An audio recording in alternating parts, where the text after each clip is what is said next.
The Elementary Forms of the Religious Life by Émile Durkheim, first published in 1912. This translation by Joseph Ward Swain was first published in 1915. This ebook edition was created and published by Global Grey on the 9th of July, 2024. The artwork for the cover is the Procession to Calvary painted by Peter Bruegel the Elder. You can download this book on the site, globalgraybooks.com. Elementary Forms of the Religious Life ebook HTML Global Grey 2024 globalgraybooks.com. Contents: Introduction. Subject of our study: Religious Sociology in the Theory of Knowledge.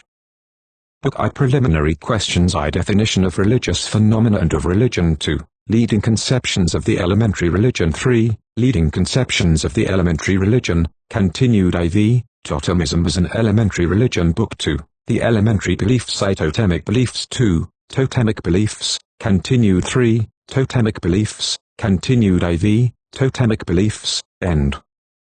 The Particular rights and the ambiguity of the notion of sacredness. Conclusion. Introduction. Subject of our study: Religious Sociology in the Theory of Knowledge. In this book we propose to study the most primitive and simple religion which is actually known, to make an analysis of it, and to attempt an explanation of it. A religious system may be said to be the most primitive which we can observe when it fulfills the two following conditions: in the first place, when it is found in a society whose organization is surpassed by no others in simplicity, and secondly, when it is possible to explain it without making use of any element borrowed from a previous religion. We shall set ourselves to describe the organization of this system with all the exactness and fidelity that an ethnographer or an historian could give it, but our task will not be limited to that. Sociology raises other problems than history or ethnography. It does not seek to know the past forms of civilization with the sole end of knowing them and reconstructing them, but rather, like every positive science, it has as its object the explanation of some actual reality which is near to us, and which consequently is capable of affecting our ideas and our acts. This reality is man, and more precisely, the man of today, for there is nothing which we are more interested in knowing.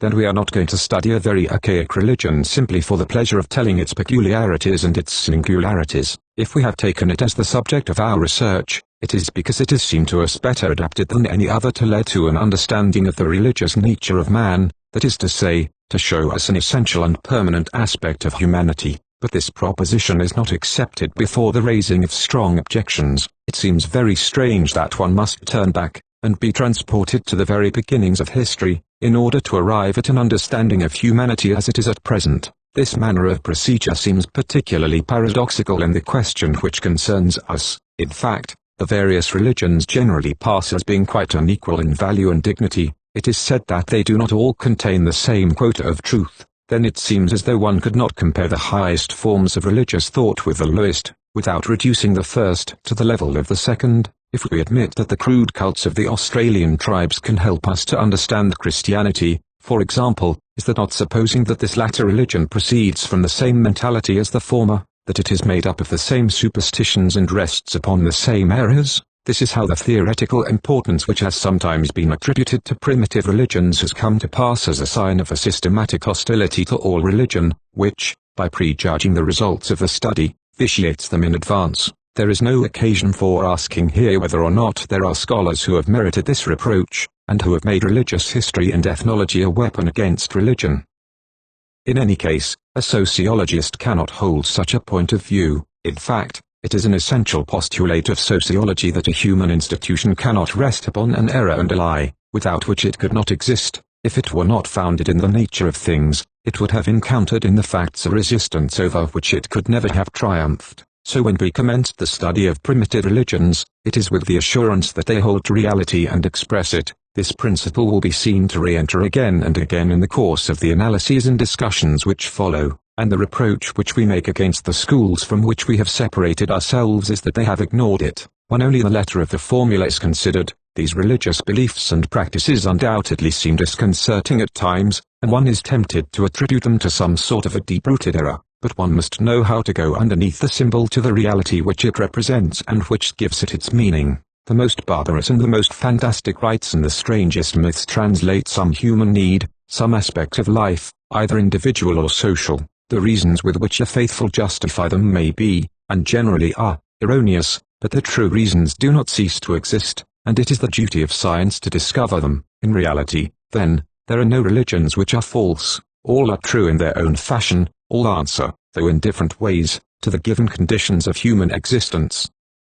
It is undeniably possible to arrange them in a hierarchy. Some can be called superior to others, in the sense that they call into play higher mental functions, that they are richer in ideas and sentiments, that they contain more concepts with fewer sensations and images, and that their arrangement is wiser. But howsoever real this greater complexity in this higher ideality may be, they are not sufficient to place the corresponding religions in different classes. All are religions equally, just as all living beings are equally alive, from the most humble plastids up to man. So when we turn to primitive religions, it is not with the idea of depreciating religion in general, for these religions are no less respectable than the others. They respond to the same needs, they play the same role, they depend upon the same causes. They can also well serve to show the nature of the religious life, and consequently to resolve the problem which we wish to study. But why give them a sort of prerogative? Why choose them in preference to all others as the subject of our study? It is merely for reasons of method. In the first place, we cannot arrive at an understanding of the most recent religions except by following the manner in which they have been progressively composed in history. In fact, historical analysis is the only means of explanation which it is possible to apply to them.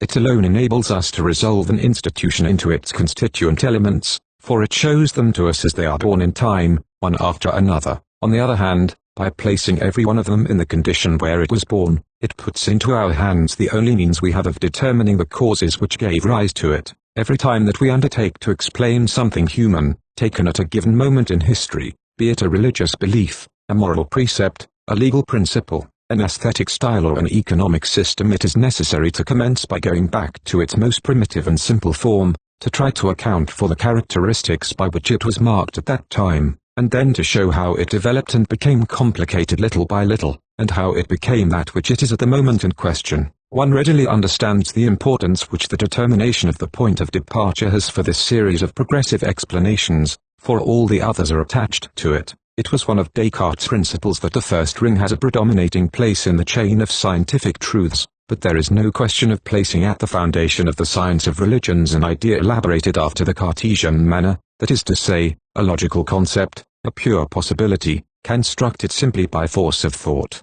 What we must find is a concrete reality, and historical and ethnological observation alone can reveal it to us. But even if this cardinal conception is obtained by a different process than that of Descartes, it remains true that it is destined to have a considerable influence on the whole series of propositions which the science establishes. Biological evolution has been conceived quite differently ever since it has been known that monocellular beings do exist. In the same way, the arrangement of religious facts is explained quite differently, according as we put naturism, animism or some other religious form at the beginning of the evolution.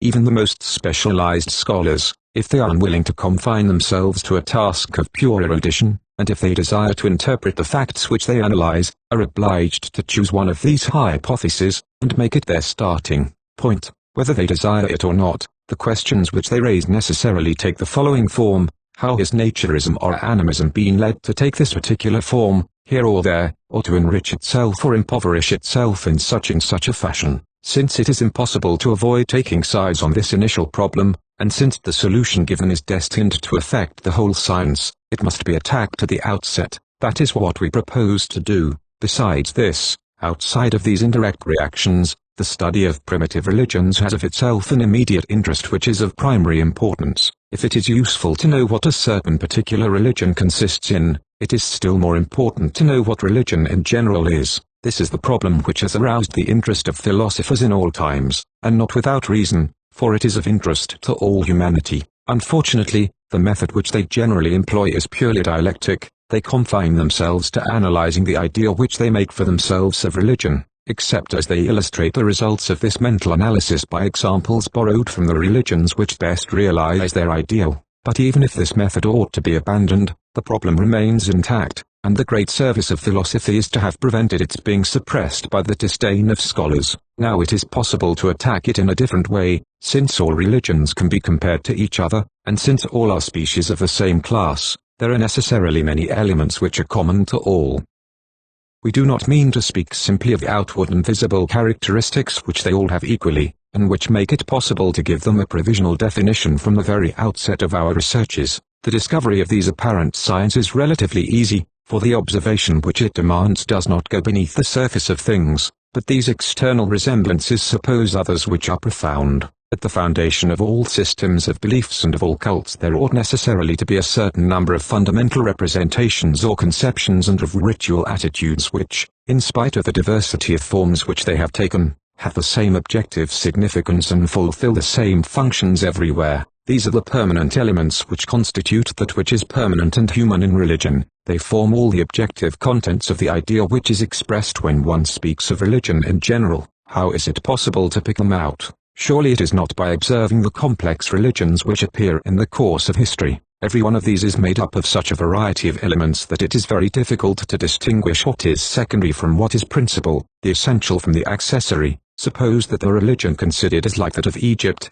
India or the classical antiquity. It is a confused mass of many cults, varying according to the locality, the temples, the generations, the dynasties, the invasions, etc. Popular superstitions are there confused with the purest dogmas. Neither the thought nor the activity of the religion is evenly distributed among the believers, according to the men, the environment and the circumstances. The beliefs as well as the rites are thought of in different ways. Here they are priests, there they are monks, elsewhere they are laymen, there are mystics and rationalists, theologians and prophets, etc. In these conditions it is difficult to see what is common to all. In one or another of these systems it is quite possible to find the means of making a profitable study of some particular fact which is specially developed there, such as sacrifice or prophecy, monasticism or the mysteries. But how is it possible to find the common foundation of the religious life underneath the luxuriant vegetation which covers it? How is it possible to find, underneath the disputes of theology, the variations of ritual, the multiplicity of groups and the diversity of individuals, the fundamental states characteristic of religious mentality in general? Things are quite different in the lower societies. The slighter development of individuality, the small extension of the group, the homogeneity of external circumstances, all contribute to reducing the differences and variations to a minimum. The group is an intellectual and moral conformity of which we find but rare examples in the more advanced societies. Everything is common to all. Movements are stereotyped. Everybody performs the same ones in the same circumstances, and this conformity of conduct only translates the conformity of thought. Every mind being drawn into the same eddy, the individual type nearly confounds itself with that of the race, and while all is uniform, all is simple as well. Nothing is deformed like these myths, all composed of one and the same theme which is endlessly repeated, or like these rites made up of a small number of gestures repeated again and again. Neither the popular imagination nor that of the priests has had either the time or the means of refining and transforming the original substance of the religious ideas and practices. These are shown in all their nudity, and offer themselves to an examination, it requiring only the slightest effort to lay them open. That which is accessory or secondary, the development of luxury, has not yet come to hide the principal elements. To all is reduced to that which is indispensable, to that without which there could be no religion. But that which is indispensable is also that which is essential, that is to say, that which we must know before all else. Primitive civilizations offer privileged cases, then, because they are simple cases. That is why, in all fields of human activity, the observations of ethnologists have frequently been veritable revelations, which have renewed the study of human institutions. For example, before the middle of the 19th century, everybody was convinced that the father was the essential element of the family. No one had dreamed that there could be a family organization of which the paternal authority was not the keystone, but the discovery of Profane came and upset this old conception.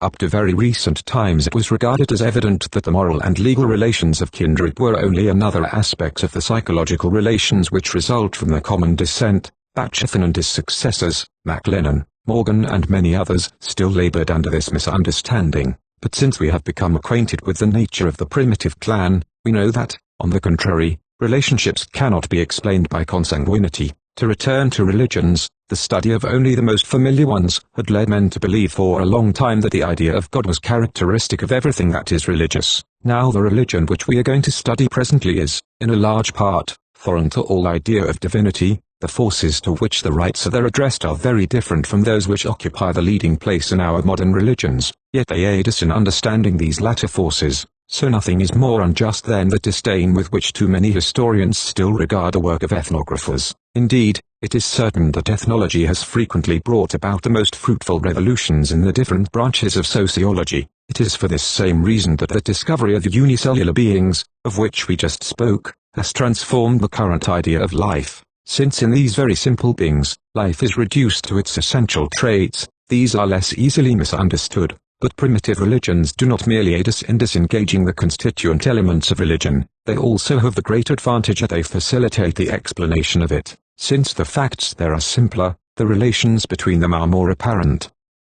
The reasons with which men account for their acts have not yet been elaborated and denatured by studied reflection. They are nearer and more closely related to the motives which have really determined these acts. In order to understand an hallucination perfectly, and give it its most appropriate treatment, a physician must know its original point of departure. Now this event is proportionately easier to find if he can observe it near its beginnings. The longer the disease is allowed to develop, the more it evades observation. That is because all sorts of interpretations have intervened as it advanced, which tend to force the original state into the background, and across which it is frequently difficult to find the initial one. Between a systematized hallucination and the first impressions which gave it birth, the distance is often considerable. It is the same thing with religious thought. In proportion as it progresses in history, the causes which called it into existence, though remaining active, are no longer perceived, except across a vast scheme of interpretations which quite transform them. Popular mythologies and subtle theologies have done their work.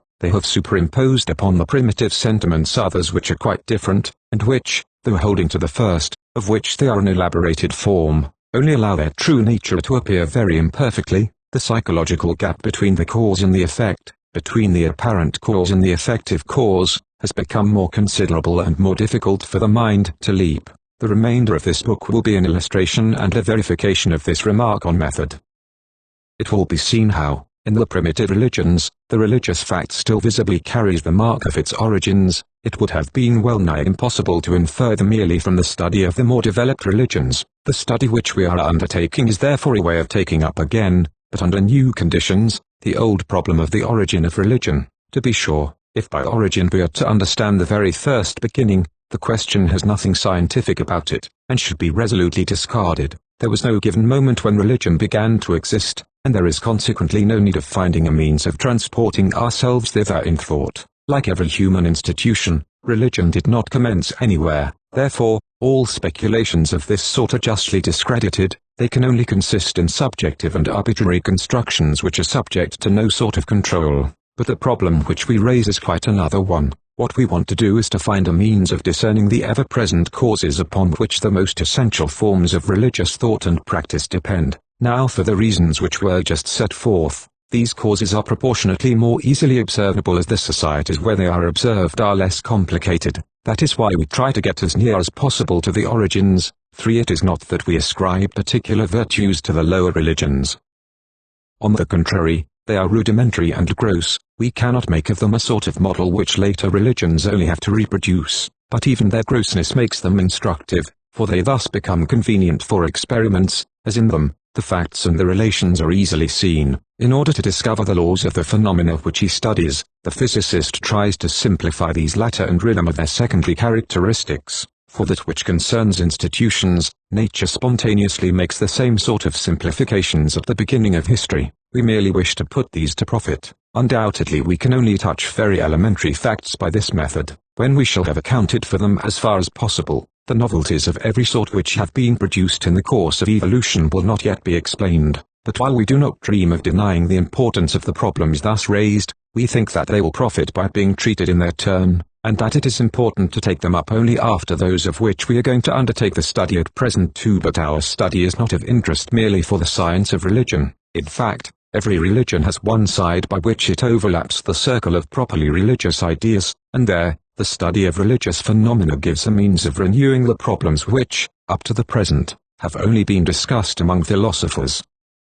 For a long time it has been known that the first systems of representations with which men have pictured to themselves the world and themselves were of religious origin. There is no religion that is not a cosmology at the same time that it is a speculation upon divine things. If philosophy and the sciences were born of religion, it is because religion began by taking the place of the sciences and philosophy, but it has been less frequently noticed that religion has not confined itself to enriching the human intellect, formed beforehand, with a certain number of ideas, it has contributed to forming the intellect itself. Men owe to it not only a good part of the substance of their knowledge, but also the form in which this knowledge has been elaborated. At the roots of all our judgments there are a certain number of essential ideas which dominate all our intellectual life. They are what philosophers since Aristotle have called the categories of the understanding, ideas of time, space, for class, number, cause, substance, personality, etc. They correspond to the most universal properties of things. They are like the solid frame which encloses all thought. This does not seem to be able to liberate itself from them without destroying itself, for it seems that we cannot think of objects that are not in time and space, which have no number, etc. Other ideas are contingent and unsteady. We can conceive of their being unknown to a man, a society or an epoch, but these others appear to be nearly inseparable from the normal working of the intellect. They are like the framework of the intelligence. Now when primitive religious beliefs are systematically analyzed, the principal categories are naturally found. They are born in religion and of religion. They are a product of religious thought. This is a statement that we are going to have occasion to make many times in the course of this work. This remark has some interest of itself already, but here is what gives it its real importance. The general conclusion of the book which the reader has before him is that religion is something eminently social. Religious representations are collective representations which express collective realities. The rites are a manner of acting which take rise in the midst of the assembled groups and which are destined to excite, maintain or recreate certain mental states in these groups. So if the categories are of religious origin, they ought to participate in this nature common to all religious facts. They too should be social affairs and the product of collective thought, at least, for in the actual condition of our knowledge of these matters, one should be careful to avoid all radical and exclusive statements. It is allowable to suppose that they are rich in social elements. Even at present, these can be imperfectly seen in some of them. For example, try to represent what the notion of time would be without the processes by which we divide it, measure it or express it with objective signs, a time which is not a succession of years, months, weeks, days and hours. This is something nearly unthinkable. We cannot conceive of time, except on condition of distinguishing its different moments. Now what is the origin of this differentiation? Undoubtedly, the states of consciousness which we have already experienced can be reproduced in us in the same order in which they passed in the first place. Thus portions of our past become present again, though being clearly distinguished from the present. But howsoever important this distinction may be for our private experience, it is far from being enough to constitute the notion or category of time. This does not consist merely in a commemoration, either partial or integral, of our past life. It is an abstract and impersonal frame which surrounds, not only our individual existence, but that of all humanity. It is like an endless chart, where all duration is spread out before the mind, and upon which all possible events can be located in relation to fixed and determined guidelines. It is not my time that is thus arranged, it is time in general, such as it is objectively thought of by everybody in a single civilization. That alone is enough to give us a hint that such an arrangement ought to be collective. And in reality, observation proves that these indispensable guidelines, in relation to which all things are temporally located, are taken from social life. The divisions into days, weeks, months, years, etc., correspond to the periodical recurrence of rites, feasts, and public ceremonies. 5. Calendar expresses the rhythm of the collective activities, while at the same time its function is to assure their regularity. 6. It is the same thing with space. As Hamelin has shown, space is not the vague and indeterminate medium which Kant imagined. If purely and absolutely homogeneous, it would be of no use, and could not be grasped by the mind. Spatial representation consists essentially in a primary coordination of the data of sensuous experience, but this coordination would be impossible if the parts of space were qualitatively equivalent and if they were really interchangeable. To dispose things spatially, there must be a possibility of placing them differently, of putting some at the right, others at the left, these above, those below, at the north of or at the south of, east or west of, etc., etc. Just as to dispose states of consciousness temporally, there must be a possibility of localizing them at determined dates. That is to say that space could not be what it is if it were not, like time, divided and differentiated. But whence come these divisions which are so essential? By themselves, there are neither right nor left, up nor down, north nor south, etc. All these distinctions evidently come from the fact that different sympathetic values have been attributed to various regions. Since all the men of a single civilization represent space in the same way, it is clearly necessary that these sympathetic values, and the distinctions which depend upon them, should be equally universal, and that almost necessarily implies that they be of social origin. 7. Besides that, there are cases where this social character is made manifest. There are societies in Australia and North America where space is conceived in the form of an immense circle, because the camp is a circular form. 8. And this spatial circle is divided up exactly like the tribal circle, and is in its image. There are as many regions distinguished as there are clans in the tribe, and it is the place occupied by the clans inside the encampment which has determined the orientation of these regions. Each region is defined by the totem of the clan to which it is assigned. Among the Zuni, for example, the Pueblo contains 7 quarters. Each of these is a group of clans which has had a unity. In all probability it was originally a single clan which was later subdivided. Now their space also contains 7 quarters, and each of these 7 quarters of the world is in intimate connection with a quarter of the Pueblo, that is to say with a group of clans. Thus, says Cushing, one division is thought to be in relation with the north, another represents the west, another the south, etc. Each quarter of the Pueblo has its characteristic color, which symbolizes it. Each region has its color, which is exactly the same as that of the corresponding quarter. In the course of history the number of fundamental clans has varied, the number of the fundamental regions of space has varied with them. Thus the social organization has been the model for the spatial organization and a reproduction of it.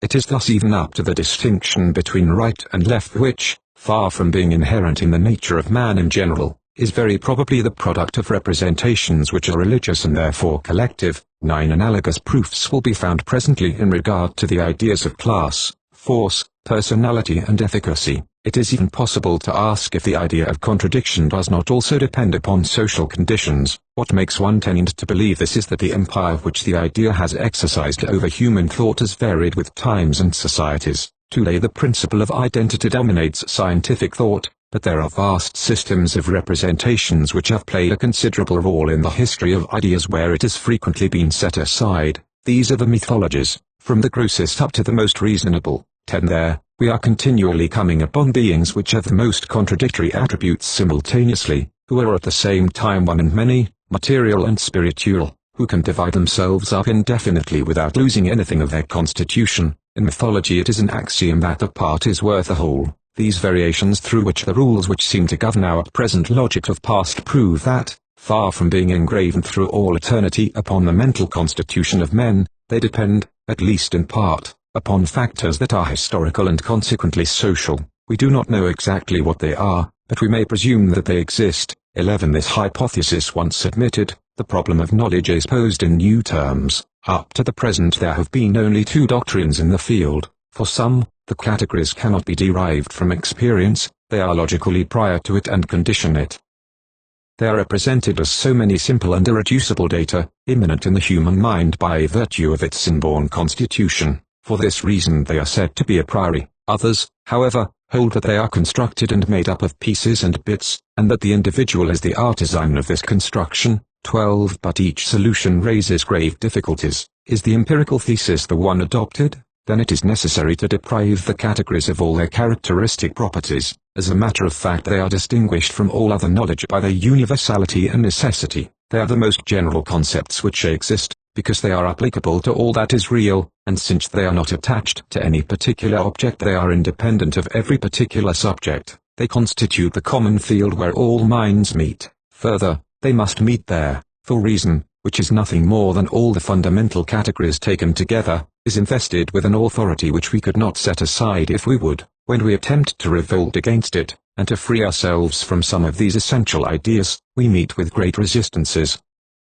They do not merely depend upon us, but they impose themselves upon us. Now empirical data present characteristics which are diametrically opposed to these. A sensation or an image always relies upon a determined object, or upon a collection of objects of the same sort, and expresses the momentary condition of a particular consciousness. It is essentially individual and subjective. We therefore have considerable liberty in dealing with the representations of such an origin. It is true that when our sensations are actual, they impose themselves upon us in fact, but by right we are free to conceive them otherwise than they really are, or to represent them to ourselves as occurring in a different order from that where they are really produced. In regard to them nothing is forced upon us except as considerations of another sort intervene. Thus we find that we have here two sorts of knowledge, which are like the two opposite poles of the intelligence. Under these conditions, forcing reason back upon experience causes it to disappear, for it is equivalent to reducing the universality and necessity which characterize it to pure appearance, to an illusion which may be useful practically, but which corresponds to nothing in reality. Consequently, it is denying all objective reality to the logical life, whose regulation and organization is the function of the categories. Classical empiricism results in irrationalism. Perhaps it would even be fitting to designate it by this latter name.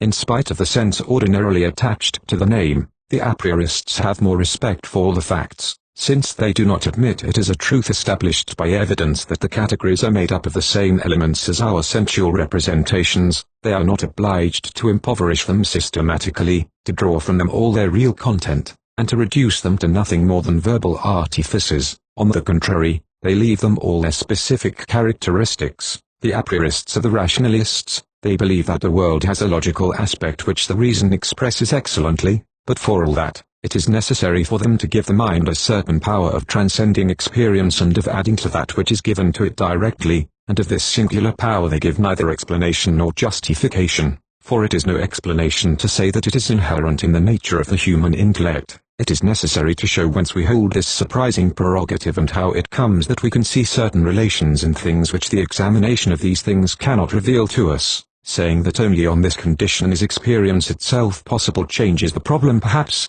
but does not answer it, for the real question is to know how it comes that experience is not sufficient unto itself, but presupposes certain conditions which are exterior and prior to it, and how it happens that these conditions are realized at the moment and in the manner that is desirable. To answer these questions, it has sometimes been assumed that above a reason of individuals there is a superior and perfect reason from which the others emanate and from which they get this marvelous power of theirs, by a sort of mystic participation. This is the divine reason.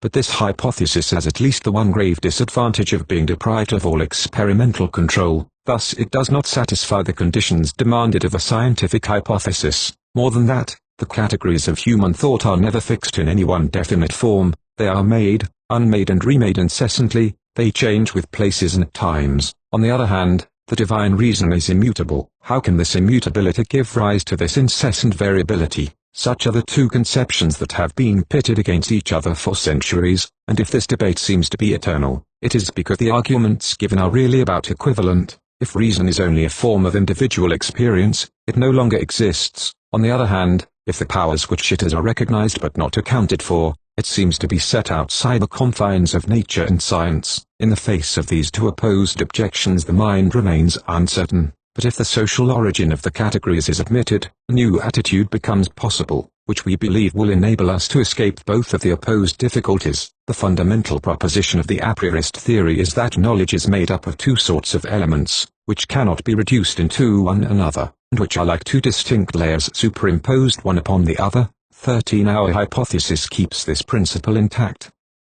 In fact, that knowledge which is called empirical, the only knowledge of which the theorists of empiricism have made use in constructing the reason, is that which is brought into our minds by the direct action of objects. It is composed of individual states which are completely explained 14 by the psychical nature of the individual. If, on the other hand, the categories are, as we believe they are, essentially collective representations, before all else, they should show the mental states of the group. They should depend upon the way in which this is founded and organized, upon its morphology, upon its religious, moral and economic institutions, etc. So between these two sorts of representations there is all the difference which exists between the individual and the social, and one can no more derive the second from the first than he can deduce society from the individual, the whole from the part, the complex from the simple. 15. Society is a reality sui generis. It has its own peculiar characteristics, which are not found elsewhere and which are not met with again in the same form in all the rest of the universe. The representations which express it have a wholly different contents from purely individual ones, and we may rest assured in advance that the first adds something to the second. Even the manner in which the two are formed results in differentiating them. Collective representations are the result of an immense cooperation, which stretches out not only into space but into time as well. To make them, a multitude of minds have associated, united and combined their ideas and sentiments. For them, long generations have accumulated their experience and their knowledge. A special intellectual activity is therefore concentrated in them which is infinitely richer and complexer than that of the individual. From that one can understand how the reason has been able to go beyond the limits of empirical knowledge. It does not owe this to any vague mysterious virtue but simply to the fact that according to the well-known formula, man is double. There are two beings in him, an individual being which has its foundation in the organism and the circle of whose activities is therefore strictly limited, and a social being which represents the highest reality and the intellectual and moral order that we can know by observation, I mean society. This duality of our nature has as its consequence in the practical order, the irreducibility of a moral ideal to a utilitarian motive, and in the order of thought, the irreducibility of reason to individual experience. Insofar as he belongs to society, the individual transcends himself, both when he thinks and when he acts. This same social character leads to an understanding of the origin of the necessity of the categories. It is said that an idea is necessary when it imposes itself upon the mind by some sort of virtue of its own, without being accompanied by any proof. It contains within it something which constrains the intelligence and which leads to its acceptance without preliminary examination. The a priorist postulates this singular quality, but does not account for it. For saying that the categories are necessary because they are indispensable to the functioning of the intellect is simply repeating that they are necessary, but if they really have the origin which we attribute to them, their ascendancy no longer has anything surprising in it. They represent the most general relations which exist between things, surpassing all our other ideas in extension. They dominate all the details of our intellectual life. If men did not agree upon these essential ideas at every moment, if they did not have the same conception of time, space, cause, number, etc., all contact between their minds would be impossible, and with that, all life together. Thus society could not abandon the categories to the free choice of the individual without abandoning itself. If it is to live, there is not merely need of a satisfactory moral conformity, but also there is a minimum of logical conformity beyond which it cannot safely go. For this reason it uses all its authority upon its members to forestall such dissidences. Does a mind ostensibly free itself from these forms of thought? It is no longer considered a human mind in the full sense of the word, and is treated accordingly. That is why we feel that we are no longer completely free and that something resists, both within and outside ourselves, when we attempt to rid ourselves of these fundamental notions, even in our own conscience. Outside of us there is public opinion which judges us, but more than that, since society is also represented inside of us, it sets itself against these revolutionary fences. Even inside of ourselves, we have the feeling that we cannot abandon them if our whole thought is not to cease being really human. This seems to be the origin of the exceptional authority which is inherent in the reason and which makes us accept its suggestions with confidence. It is the very authority of society, 16 transferring itself to a certain manner of thought which is the indispensable condition of all common action. The necessity with which the categories are imposed upon us is not the effect of simple habits whose yoke we could easily throw off with a little effort, nor is it a physical or metaphysical necessity. Since the categories change in different places and times, it is a special sort of moral necessity which is to the intellectual life what moral obligation is to the will. 17. But if the categories originally only translate social states, does it not follow that they can be applied to the rest of nature only as metaphors? If they were made merely to express social conditions, it seems as though they could not be extended to other realms except in this sense. Thus insofar as they aid us in thinking of the physical or biological world, they have only the value of artificial symbols, useful practically perhaps, but having no connection with reality. Thus we come back, by a different road, to nominalism and empiricism. But when we interpret a sociological theory of knowledge in this way, we forget that even if society is a specific reality, it is not an empire within an empire, it is a part of nature, and indeed its highest representation. The social realm is a natural realm which differs from the others only by a greater complexity. Now it is impossible that nature should differ radically from itself in the one case and the other in regard to that which is most essential, the fundamental relations that exist between things, just that which it is the function of the categories to express, cannot be essentially dissimilar in the different realms, if, for reasons which we shall discuss later, 18 they are more clearly disengaged in the social world, it is nevertheless impossible that they should not be found elsewhere, though in less pronounced forms. Society makes them more manifest, but it does not have a monopoly upon them. That is why ideas which have been elaborated on the model of social things can aid us in thinking of another department of nature. It is at least true that if these ideas play the role of symbols when they are thus turned aside from their original signification, they are well-founded symbols. if a sort of artificiality enters into them from the mere fact that they are constructed concepts, it is an artificiality which follows nature very closely and which is constantly approaching it still more closely. 19. From the fact that the ideas of time, space, class, cause or personality are constructed out of social elements, it is not necessary to conclude that they are devoid of all objective value. On the contrary, their social origin rather leads to the belief that they are not without foundation in the nature of things. 20. Thus renovated, the theory of knowledge seems destined to unite the opposing advantages of the two rival theories, without incurring their inconveniences. It keeps all the essential principles of the a priorists, but at the same time it is inspired by that positive spirit which the empiricists have striven to satisfy. It leaves the reason its specific power, but it accounts for it and does so without leaving the world of observable phenomena. It affirms the duality of our intellectual life, but it explains it, and with natural causes. The categories are no longer considered as primary and unanalysable facts, yet they keep a complexity which falsifies any analysis as ready as that with which the empiricists content themselves. They no longer appear as very simple notions which the first comer can very easily arrange from his own personal observations and which the popular imagination has unluckily complicated, but rather they appear as priceless instruments of thought which the human groups have laboriously forged through the centuries and where they have accumulated the best of their intellectual capital. 21. A complete section of the history of humanity is resumed therein. This is equivalent to saying that to succeed in understanding them and judging them, it is necessary to resort to other means than those which have been in use up to the present. To know what these conceptions which we have not made ourselves are really made of, it does not suffice to interrogate our own consciousnesses, we must look outside of ourselves. It is history that we must observe. There is a whole science which must be formed, a complex science which can advance but slowly and by collective labor, and to which the present work brings some fragmentary contributions in the nature of an attempt. Without making these questions the direct object of our study, we shall profit by all the occasions which present themselves to us of catching at their very birth some at least of these ideas which, while being of religious origin, still remain at the foundation of the human intelligence. Book I. Preliminary questions. I. Definition of religious phenomena and of religion. If we are going to look for the most primitive and simple religion which we can observe, it is necessary to begin by defining what is meant by a religion, for without this, we would run the risk of giving the name to a system of ideas and practices which has nothing at all religious about it, or else of leaving to one side many religious facts, without perceiving their true nature. That this is not an imaginary danger, and that nothing is thus sacrificed to a vain formalism of method, is well shown by the fact that owing to his not having taken this precaution, a certain scholar to whom the science of comparative religions owes a great deal, Professor Fraser, has not been able to recognize the profoundly religious character of the beliefs and rites which will be studied below, where, according to our view, the initial germ of the religious life of humanity is to be found. So this is a prejudicial question, which must be treated before all others.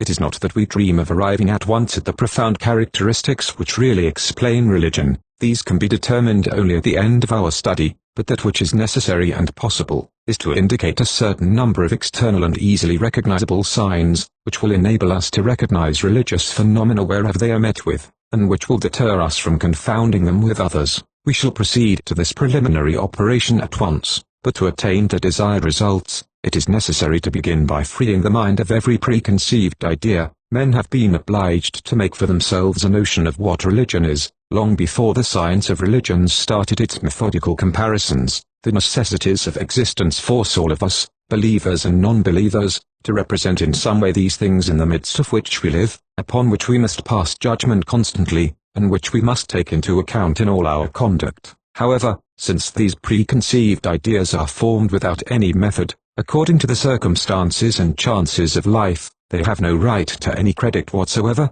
and must be rigorously set aside in the examination which is to follow. It is not from our prejudices, passions or habits that we should demand the elements of the definition which we must have. It is from the reality itself which we are going to define. Let us set ourselves before this reality, leaving aside all conceptions of religion in general. Let us consider the various religions in their concrete reality, and attempt to disengage that which they have in common, for religion cannot be defined except by the characteristics which are found wherever religion itself is found.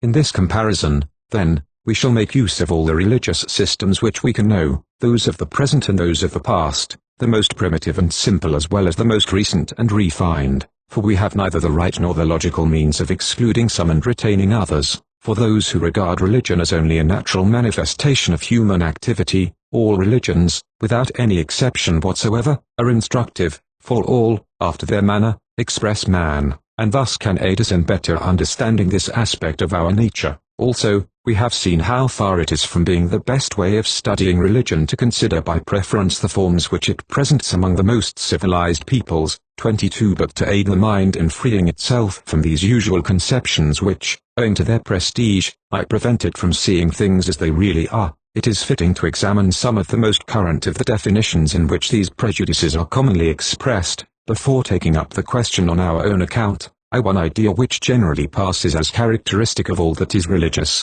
is that of the supernatural. By this is understood all sorts of things which surpass the limits of our knowledge. The supernatural is the world of the mysterious, of the unknowable, of the ununderstandable. Thus religion would be a sort of speculation upon all that which evades science or distinct thought in general. Religions diametrically opposed in their overt dogmas, said Spencer, are perfectly at one in the tacit conviction that the existence of the world, with all it contains and all which surrounds it, is a mystery calling for an explanation. He thus makes them consist essentially in the belief in the omnipresence of something which is inscrutable. In the same manner, Max Muller sees in religion a struggle to conceive the inconceivable, to utter the unutterable, a longing after the infinite. It is certain that the sentiment of mystery has not been without a considerable importance in certain religions, notably in Christianity. It must also be said that the importance of this sentiment has varied remarkably at different moments in the history of Christianity. There are periods when this notion passes to an inferior place, and is even effaced. For example, for the Christians of the 17th century, dogma had nothing disturbing for the reason, faith reconciled itself easily with science and philosophy, and the thinkers, such as Pascal, who really felt that there is something profoundly obscure in things, were so little in harmony with their age that they remained misunderstood by their contemporaries. 23 It would appear somewhat hasty, therefore, to make an idea subject to parallel eclipses, the essential element of even the Christian religion. In all events, it is certain that this idea does not appear until late in the history of religions. It is completely foreign, not only to those peoples who are called primitive, but also to all others who have not attained a considerable degree of intellectual culture. When we see them attribute extraordinary virtues to insignificant objects, and people the universe with singular principles, made up of the most diverse elements and endowed with a sort of ubiquity which is hardly representable, we are undoubtedly prone to find an air of mystery in these conceptions. It seems to us that these men would have been willing to resign themselves to these ideas, so disturbing for our modern reason, only because of their inability to find others which were more rational. But, as a matter of fact, these explanations which surprise us so much, appear to the primitive man as the simplest in the world. He does not regard them as a sort of ultima ratio to which the intellect resigns itself only in despair of others, but rather as the most obvious manner of representing and understanding what he sees about him. For him there is nothing strange in the fact that by a mere word or gesture one is able to command the elements, retard or precipitate the motion of the stars, bring rain or cause it to cease, etc. The rites which he employs to assure the fertility of the soil or the fecundity of the animal species on which he is nourished do not appear more irrational to his eyes than the technical processes of which our agriculturists make use, for the same object, do to us. The powers which he puts into play by these diverse means do not seem to him to have anything especially mysterious about them. Undoubtedly these forces are different from those which the modern scientist thinks of, and whose use he teaches us. They have a different way of acting, and do not allow themselves to be directed in the same manner, but for those who believe in them, they are no more unintelligible than are gravitation and electricity for the physicist of today. Moreover, we shall see, in the course of this work, that the idea of physical forces is very probably derived from that of religious forces. Then there cannot exist between the two the abyss which separates the rational from the irrational. Even the fact that religious forces are frequently conceived under the form of spiritual beings or conscious wills, is no proof of their irrationality. The reason has no repugnance a priori to admitting that the so-called inanimate bodies should be directed by intelligences, just as the human body is, though contemporary science accommodates itself with difficulty to this hypothesis. When Leibniz proposed to conceive the external world as an immense society of minds, between which there were, and could be, only spiritual relations, he thought he was working as a rationalist, and saw nothing in this universal animism which could be offensive to the intellect. Moreover, the idea of the supernatural, as we understand it, dates only from today. In fact, it presupposes the contrary idea, of which it is the negation, but this idea is not at all primitive. In order to say that certain things are supernatural, it is necessary to have the sentiment that a natural order of things exists, that is to say, that the phenomena of the universe are bound together by necessary relations, called laws. When this principle has once been admitted, all that is contrary to these laws must necessarily appear to be outside of nature, and consequently, of reason, for what is natural in this sense of the word, is also rational, these necessary relations only expressing the manner in which things are logically related. But this idea of universal determinism is of recent origin. Even the greatest thinkers of classical antiquity never succeeded in becoming fully conscious of it. It is a conquest of the positive sciences, it is the postulate upon which they repose and which they have proved by their progress.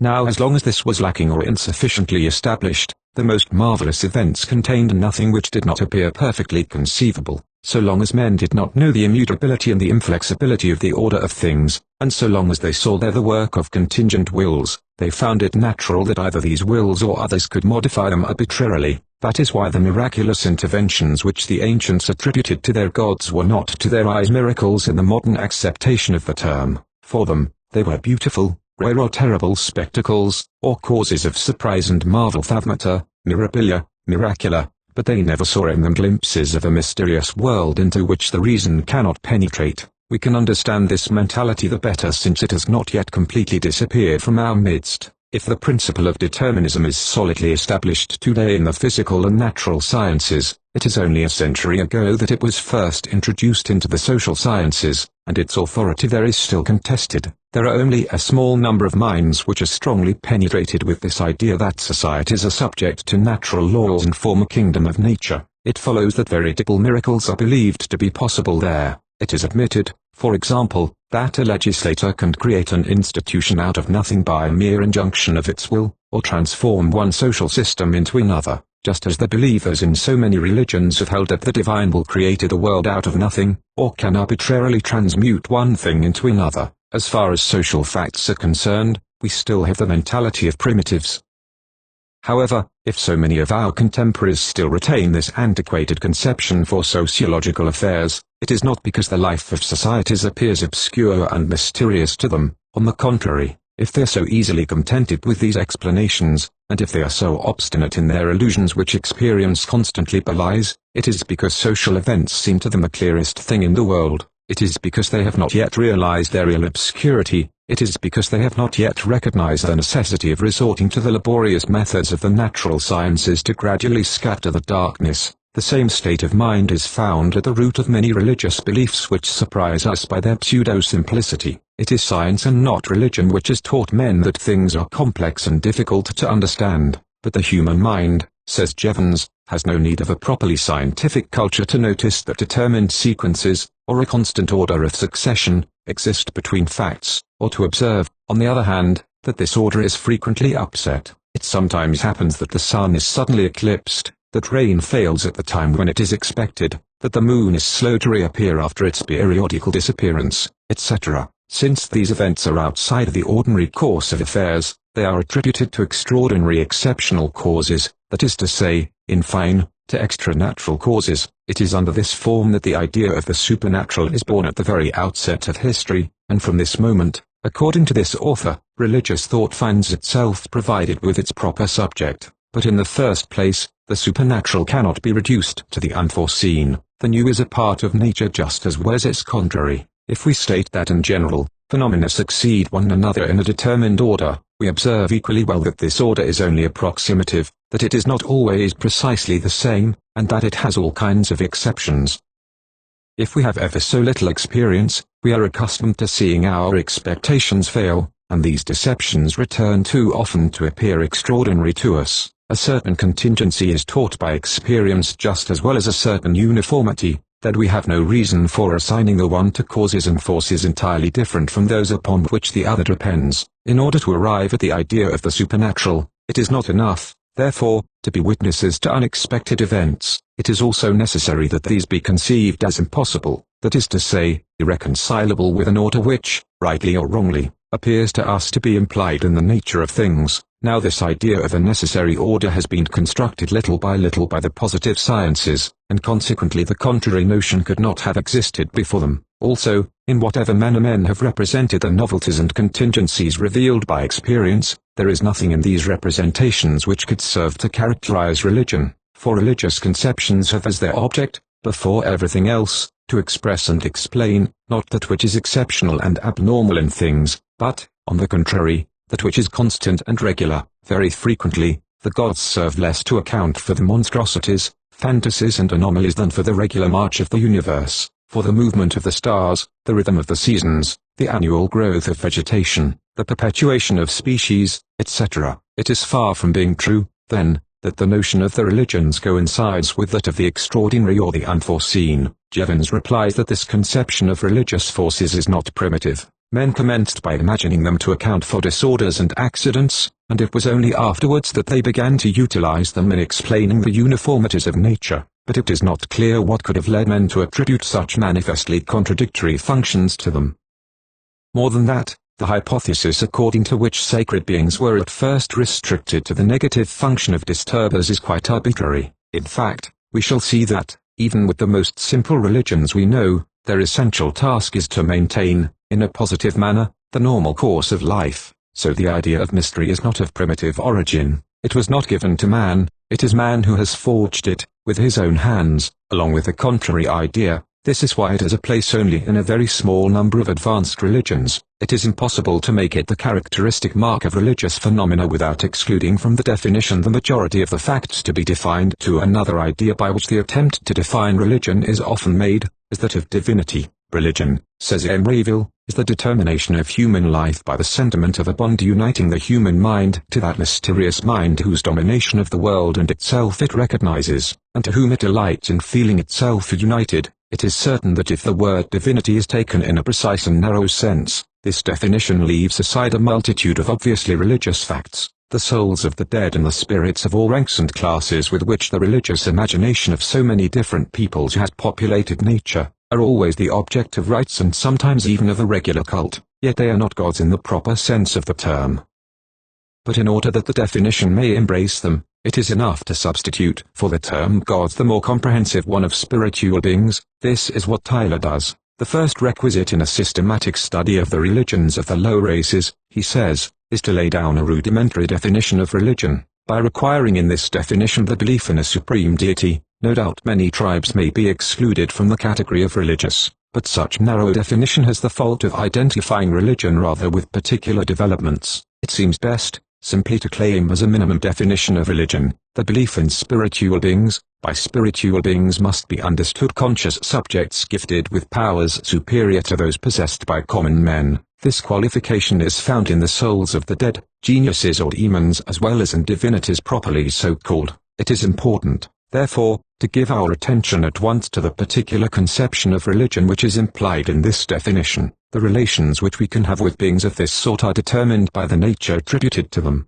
They are conscious beings, then we can act upon them only in the same way that we act upon consciousnesses in general, that is to say, by psychological processes, attempting to convince them or move them, either with the aid of words, invocations, prayers, or by offerings and sacrifices. And since the object of religion is to regulate our relations with these special beings, there can be no religion except where there are prayers, sacrifices, propitiatory rites, etc. Thus we have a very simple criterion which permits us to distinguish that which is religious from that which is not.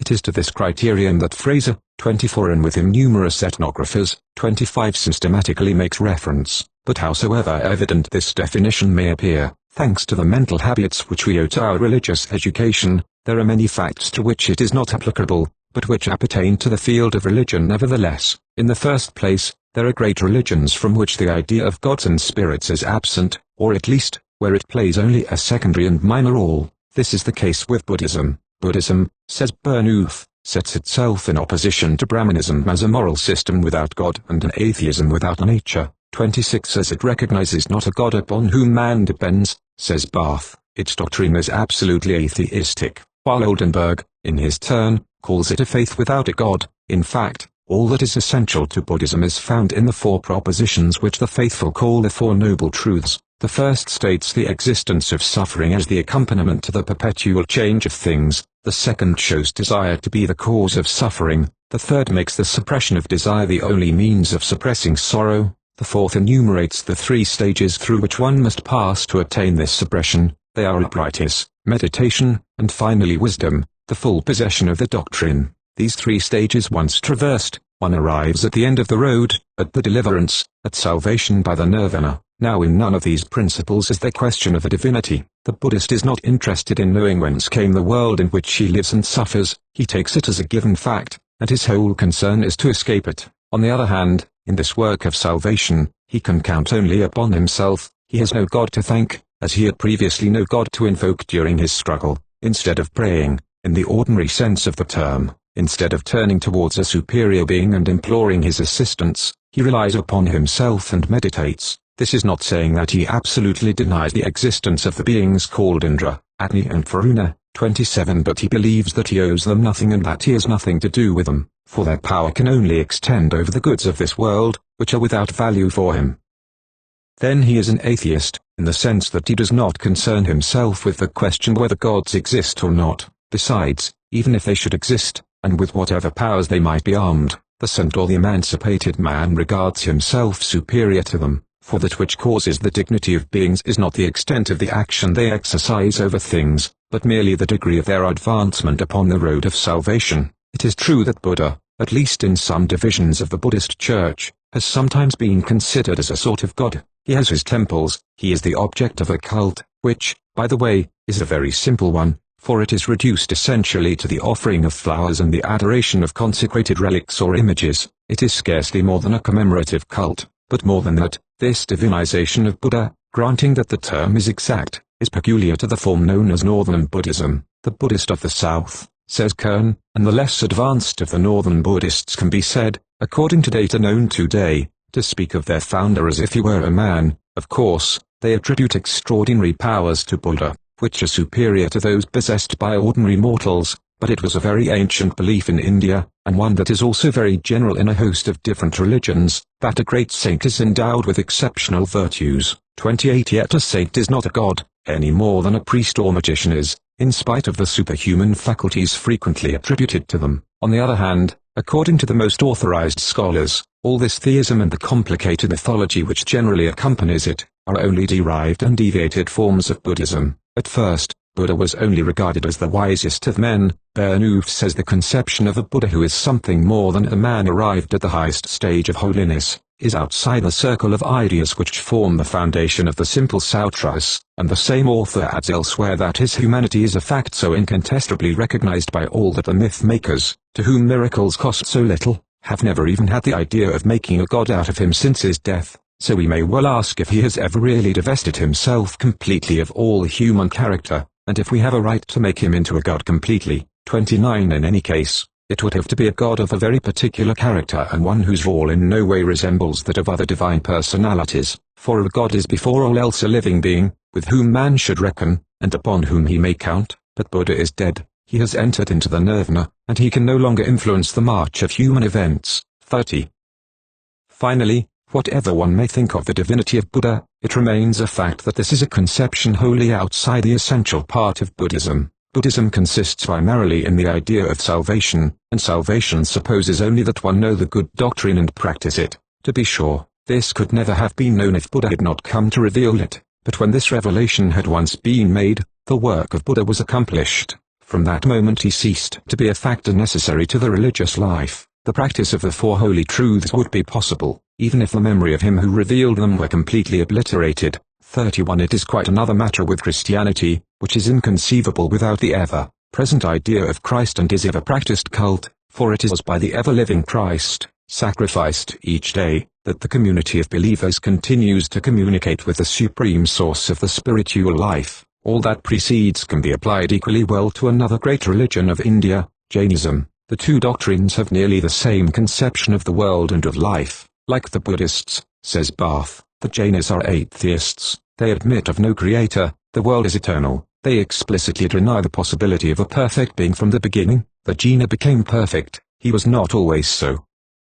Just as the Buddhists in the north, the Jainists, or at least certain of them, have come back to a sort of deism. In the inscriptions of Deccan there is mention of a Janapati, a sort of supreme Jina, who is called the primary creator, but such language, says the same author, is in contradiction to the most explicit declarations extracted from their most authorized writings. Moreover, if this indifference for the divine is developed to such a point in Buddhism and Jainism, it is because its germ existed already in the Brahmanism from which the two were derived. In certain of its forms at least, Brahmic speculation ended in a frankly materialistic and atheistic interpretation of the universe. In time, the numerous divinities which the people of India had originally learned to adore, came to merge themselves into a sort of principal deity, impersonal and abstract, the essence of all that exists. This supreme reality, which no longer has anything of a divine personality about it, is contained within man himself, or rather, man is but one with it, for nothing exists apart from it.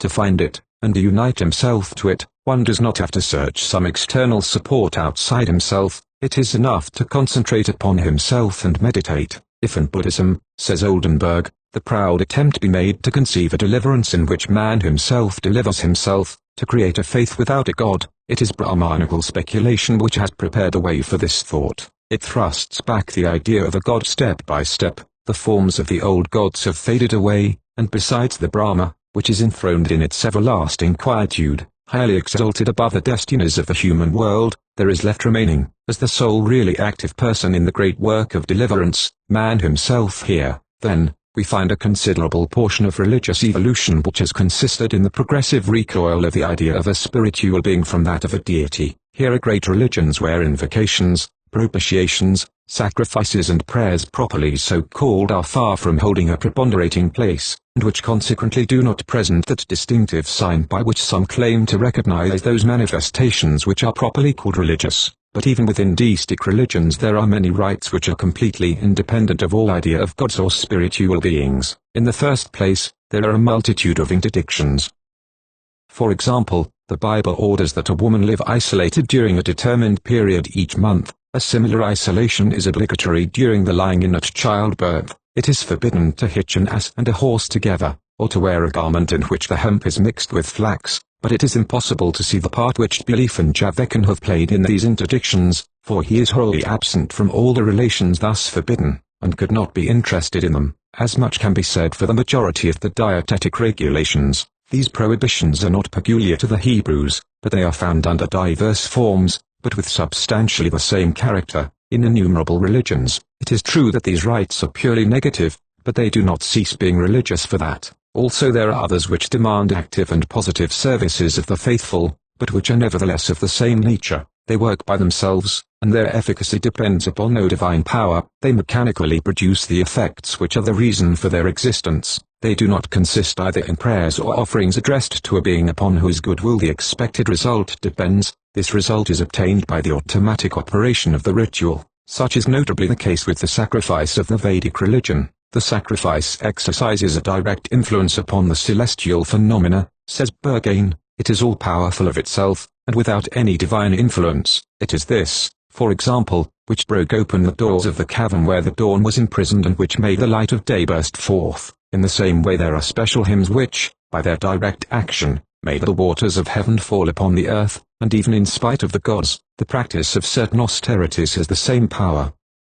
More than that, the sacrifice is so fully the origin of things par excellence, that they have attributed to it not only the origin of man, but even that of the gods. Such a conception may well appear strange. It is explained, however, as being one of the ultimate consequences of the idea of the omnipotence of sacrifice. Thus, in the entire first part of his work, Durkheim speaks only of sacrifices, where divinities play no role whatsoever, nor is this fact peculiar to the Vedic religion, but is, on the contrary, quite general. In every cult there are practices which act by themselves, by a virtue which is their own, without the intervention of any god between the individual who practices the rite and the end sought after. When, in the so-called Feast of the Tabernacles, the Jews set the air in motion by shaking willow branches in a certain rhythm, it was to cause the wind to rise and the rain to fall, and it was believed that the desired phenomenon would result automatically from the rite, provided it were correctly performed. This is the explanation of the fundamental importance laid by nearly all cults upon the material portion of the ceremonies. This religious formalism, Very probably the first form of legal formalism comes from the fact that since the formula to be pronounced and the movement to be made contain within themselves the source of their efficacy, they would lose it if they did not conform absolutely to the type consecrated by success. Thus there are rights without gods, and even rights from which gods are derived. All religious powers do not emanate from divine personalities, and there are relations of cult which have other objects than uniting man to a deity.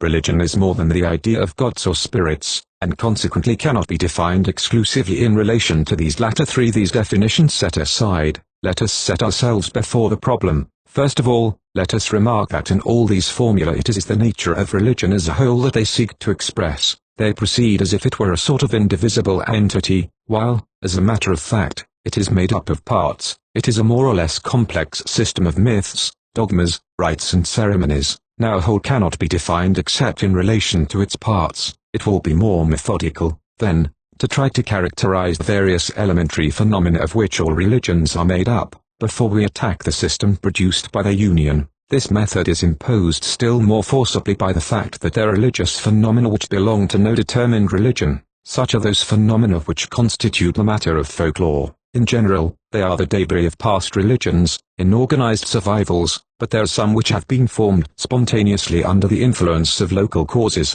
In our European countries, Christianity has forced itself to absorb and assimilate them. It has given them a Christian coloring.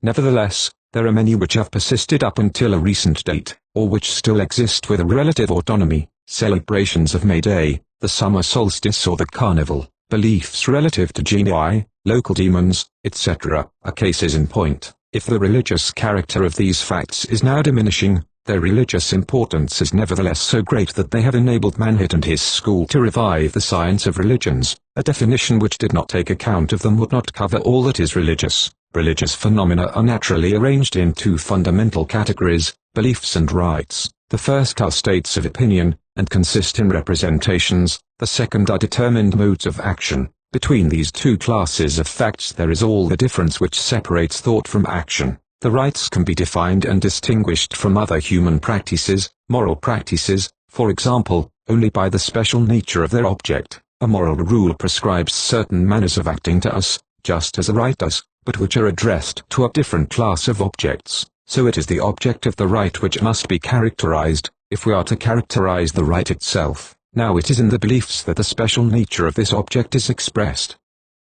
It is possible to define the rite only after we have defined the belief. All known religious beliefs, whether simple or complex, present one common characteristic: they presuppose a classification of all the things, real and ideal, of which men think, into two classes or opposed groups, generally designated by two distinct terms which are translated well enough by the words profane and sacred. Profane, sacré. This division of the world into two domains, the one containing all that is sacred, the other all that is profane, is the distinctive trait of religious thought. The beliefs, myths, dogmas and legends are either representations or systems of representations which express the nature of sacred things, the virtues and powers which are attributed to them, or their relations with each other and with profane things. But by sacred things one must not understand simply those personal beings which are called gods or spirits, a rock, a tree, a spring, a pebble, a piece of wood, a house. In a word, anything can be sacred. A rite can have this character. In fact, the rite does not exist which does not have it to a certain degree. There are words, expressions and formula which can be pronounced only by the mouths of consecrated persons. There are gestures and movements which everybody cannot perform. If the Vedic sacrifice has had such an efficacy that, according to mythology, it was the creator of the gods, and not merely a means of winning their favor, it is because it possessed a virtue comparable to that of the most sacred beings. The circle of sacred objects cannot be determined, then, once for all. Its extent varies infinitely, according to the different religions. That is how Buddhism is a religion. In default of gods, it admits the existence of sacred things, namely, the Four Noble Truths and the practices derived from them. 32. Up to the present we have confined ourselves to enumerating a certain number of sacred things as examples. We must now show by what general characteristics they are to be distinguished from profane things. One might be tempted, first of all, to define them by the place they are generally assigned in the hierarchy of things. They are naturally considered superior in dignity and power to profane things, and particularly to man, when he is only a man and has nothing sacred about him. one thinks of himself as occupying an inferior and dependent position in relation to them, and surely this conception is not without some truth, only there is nothing in it which is really characteristic of the sacred. It is not enough that one thing be subordinated to another for the second to be sacred in regard to the first. Slaves are inferior to their masters, subjects to their king, soldiers to their leaders, the miser to his gold, the man ambitious for power to the hands which keep it from him. But if it is sometimes said of a man that he makes a religion of those beings or things whose eminent value and superiority to himself he thus recognizes, it is clear that in any case the word is taken in a metaphorical sense, and that there is nothing in these relations which is really religious. 33. On the other hand, it must not be lost to view that there are sacred things of every degree, and that there are some in relation to which a man feels himself relatively at his ease. An amulet is a sacred character, yet the respect which it inspires is nothing exceptional. Even before his gods, a man is not always in such a marked state of inferiority, for it very frequently happens that he exercises a veritable physical constraint upon them to obtain what he desires.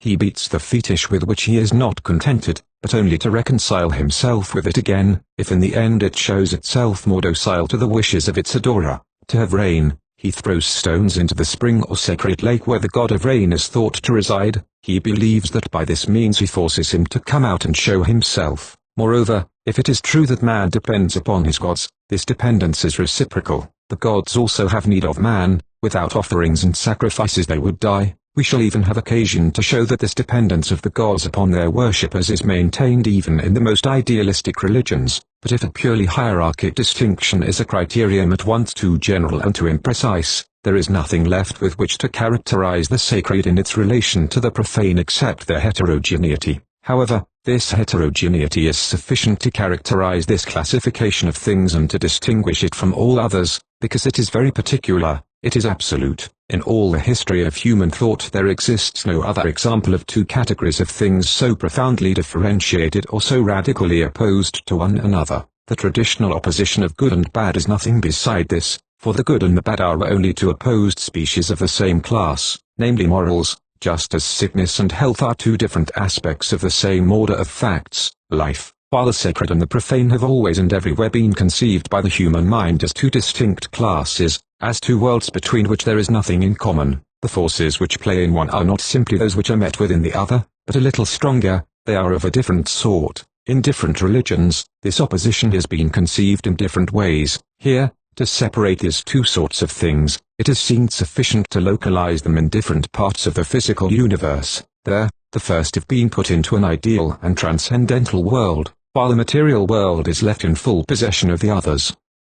But howsoever much the forms of the contrast may vary, 34. The fact of the contrast is universal. This is not equivalent to saying that a being can never pass from one of these worlds into the other, but the manner in which this passage is effected, when it does take place, puts into relief the essential duality of the two kingdoms. In fact, it implies a veritable metamorphosis. This is notably demonstrated by the initiation rites, such as they are practiced by a multitude of peoples. This initiation is a long series of ceremonies with the object of introducing the young man into the religious life. For the first time, he leaves the purely profane world where he passed his first infancy, and enters into the world of sacred things. Now this change of state is thought of, not as a simple and regular development of pre-existent germs, but as a transformation totius substantiae of the whole being. It is said that at this moment the young man dies, that the person that he was ceases to exist, and that another is instantly substituted for it. He is reborn under a new form. Appropriate ceremonies are felt to bring about this death and rebirth, which are not understood in a merely symbolic sense, but are taken literally. 35. Does this not prove that between the profane being which he was and the religious being which he becomes, there is a break of continuity? This heterogeneity is even so complete that it frequently degenerates into a veritable antagonism. The two worlds are not only conceived of as separate, but as even hostile and jealous rivals of each other. Since men cannot fully belong to one except on condition of leaving the other completely, they are exhorted to withdraw themselves completely from the profane world, in order to lead an exclusively religious life. Hence comes the monasticism which is artificially organized outside of and apart from the natural environment in which the ordinary man leads the life of this world, in a different one, closed to the first, and nearly its contrary. Hence comes the mystic asceticism whose object is to root out from man all the attachment for the profane world that remains in him. From that come all the forms of religious suicide, the logical working out of this asceticism, for the only manner of fully escaping the profane life is, after all, to forsake all life. The opposition of these two classes manifests itself outwardly with a visible sign by which we can easily recognize this very special classification, wherever it exists, since the idea of the sacred is always and everywhere separated from the idea of the profane in the thought of men,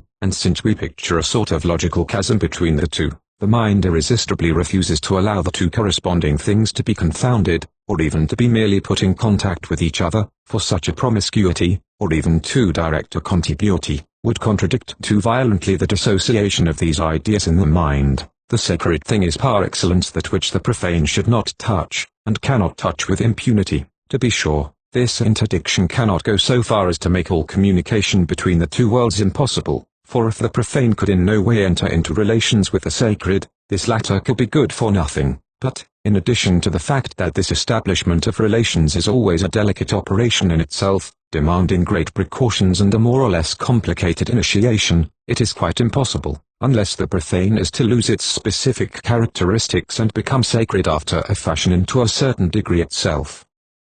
The two classes cannot even approach each other and keep their own nature at the same time. Thus we arrive at the first criterion of religious beliefs. Undoubtedly there are secondary species within these two fundamental classes which, in their turn, are more or less incompatible with each other. 36 But the real characteristic of religious phenomena is that they always suppose a bipartite division of the whole universe, known and knowable, into two classes which embrace all that exists, but which radically exclude each other. Sacred things are those which the interdictions protect and isolate, profane things, those to which these interdictions are applied and which must remain at a distance from the first. Religious beliefs are the representations which express the nature of sacred things and the relations which they sustain, either with each other or with profane things. Finally, rites are the rules of conduct which prescribe how a man should comport himself in the presence of these sacred objects. When a certain number of sacred things sustain relations of coordination or subordination with each other in such a way as to form a system having a certain unity, but which is not comprised within any other system of the same sort,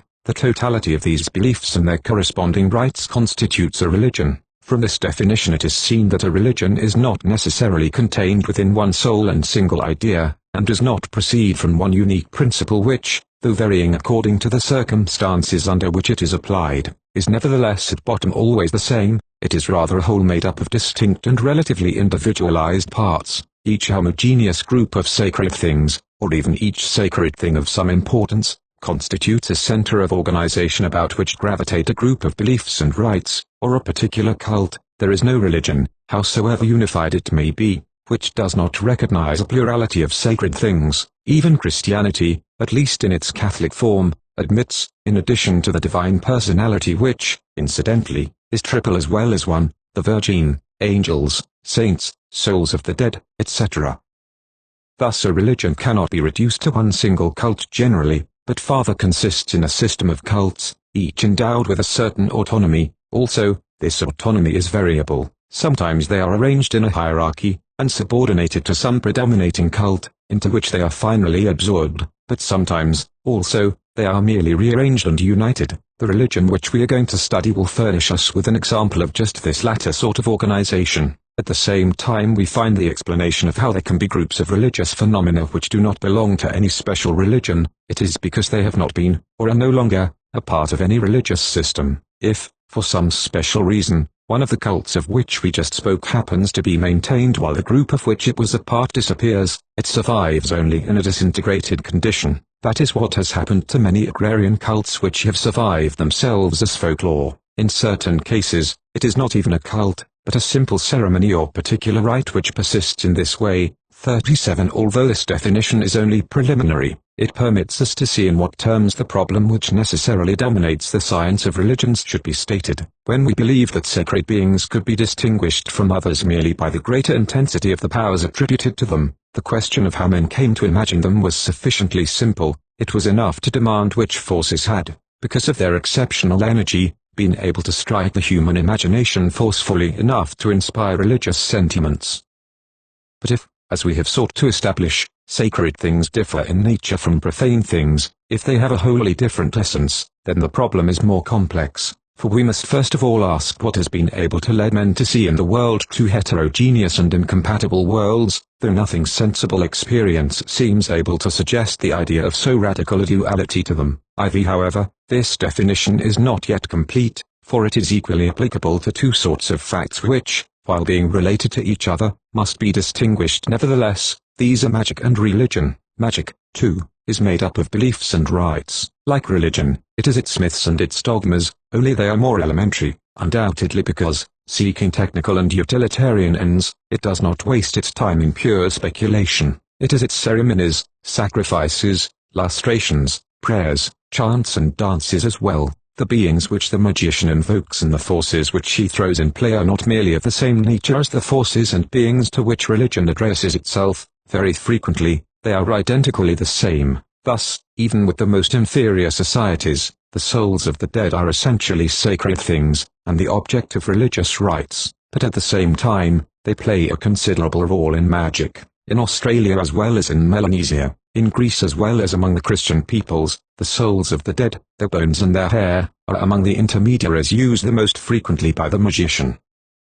Demons are also a common instrument for magic action. Now these demons are also beings surrounded with interdictions, they too are separated and live in a world apart, so that it is frequently difficult to distinguish them from the gods properly so-called. Moreover, in Christianity itself, is not the devil a fallen god, or even leaving aside all question of his origin, does he not have a religious character from the mere fact that the hell of which he is charged is something indispensable to the Christian religion? There are even some regular and official deities who are invoked by the magician. Sometimes these are the gods of a foreign people, for example, Greek magicians called upon Egyptian, Assyrian or Jewish gods. Sometimes, they are even national gods. Hecate and Diana were the object of a magic cult. The Virgin, Christ and the saints have been utilized in the same way by Christian magicians. Then will it be necessary to say that magic is hardly distinguishable from religion, that magic is full of religion just as religion is full of magic, and consequently that it is impossible to separate them and to define the one without the other? It is difficult to sustain this thesis, because of the marked repugnance of religion for magic, and in return, the hostility of the second towards the first. Magic takes a sort of professional pleasure in profaning holy things.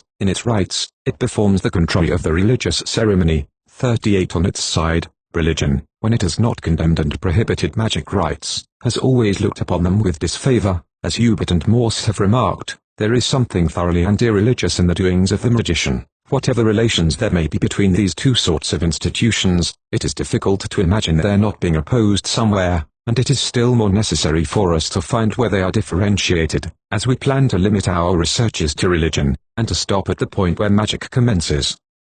Here is how a line of demarcation can be traced between these two domains. The really religious beliefs are always common to a determined group, which makes profession of adhering to them and of practicing the rites connected with them. They are not merely received individually by all the members of this group, they are something belonging to the group, and they make its unity. The individuals which compose it feel themselves united to each other by the simple fact that they have a common faith. A society whose members are united by the fact that they think in the same way in regard to the sacred world and its relations with the profane world, and by the fact that they translate these common ideas into common practices, is what is called a church. In all history, we do not find a single religion without a church. Sometimes the church is strictly national, sometimes it passes the frontiers, sometimes it embraces an entire people, Rome, Athens, the Hebrews, sometimes it embraces only a part of them, the Christian societies since the advent of Protestantism, sometimes it is directed by a corps of priests, sometimes it is almost completely devoid of any official directing body.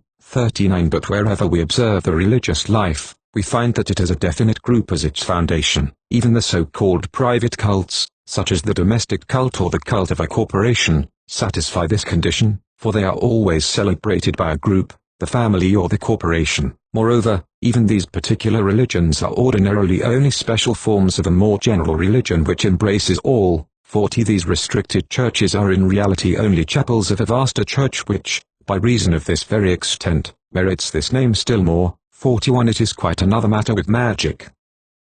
To be sure, the belief in magic is always more or less general, it is very frequently diffused in large masses of the population, and there are even peoples where it has as many adherents as the real religion. but it does not result in binding together those who adhere to it, nor in uniting them into a group leading a common life. There is no church of magic between the magician and the individuals who consult him, as between these individuals themselves. There are no lasting bonds which make them members of the same moral community, comparable to that formed by the believers in the same God or the observers of the same cult. The magician has a clientele and not a church, and it is very possible that his clients have no other relations between each other, or even do not know each other. Even the relations which they have with him are generally accidental and transient. They are just like those of a sick man with his physician. The official and public character with which he is sometimes invested changes nothing in this situation. The fact that he works openly does not unite him more regularly or more durably to those who have recourse to his services. It is true that in certain cases, magicians form societies among themselves. It happens that they assemble more or less periodically to celebrate certain rites in common.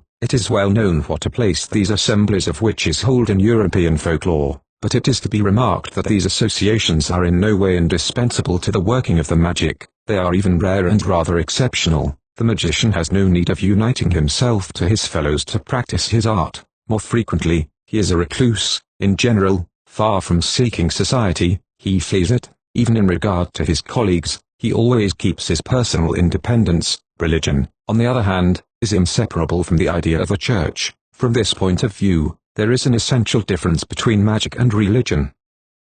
But what is especially important is that when these societies of magic are formed, they do not include all the adherents to magic, but only the magicians, the laymen, if they may be so called, that is to say, those for whose profit the rites are celebrated. In fine, those who represent the worshippers in the regular cults, are excluded. Now the magician is for magic what the priest is for religion, but a college of priests is not a church, any more than a religious congregation which should devote itself to some particular saint in the shadow of a cloister, would be a particular cult. A church is not a fraternity of priests, it is a moral community formed by all the believers in a single faith, laymen as well as priests, but magic lacks any such community. 42. But if the idea of a church is made to enter into the definition of religion, does that not exclude the private religions which the individual establishes for himself and celebrates by himself? There is scarcely a society where these are not found. Every Ojibwe, as we shall see below, has his own personal Manitou, which he chooses himself and to which he renders special religious services.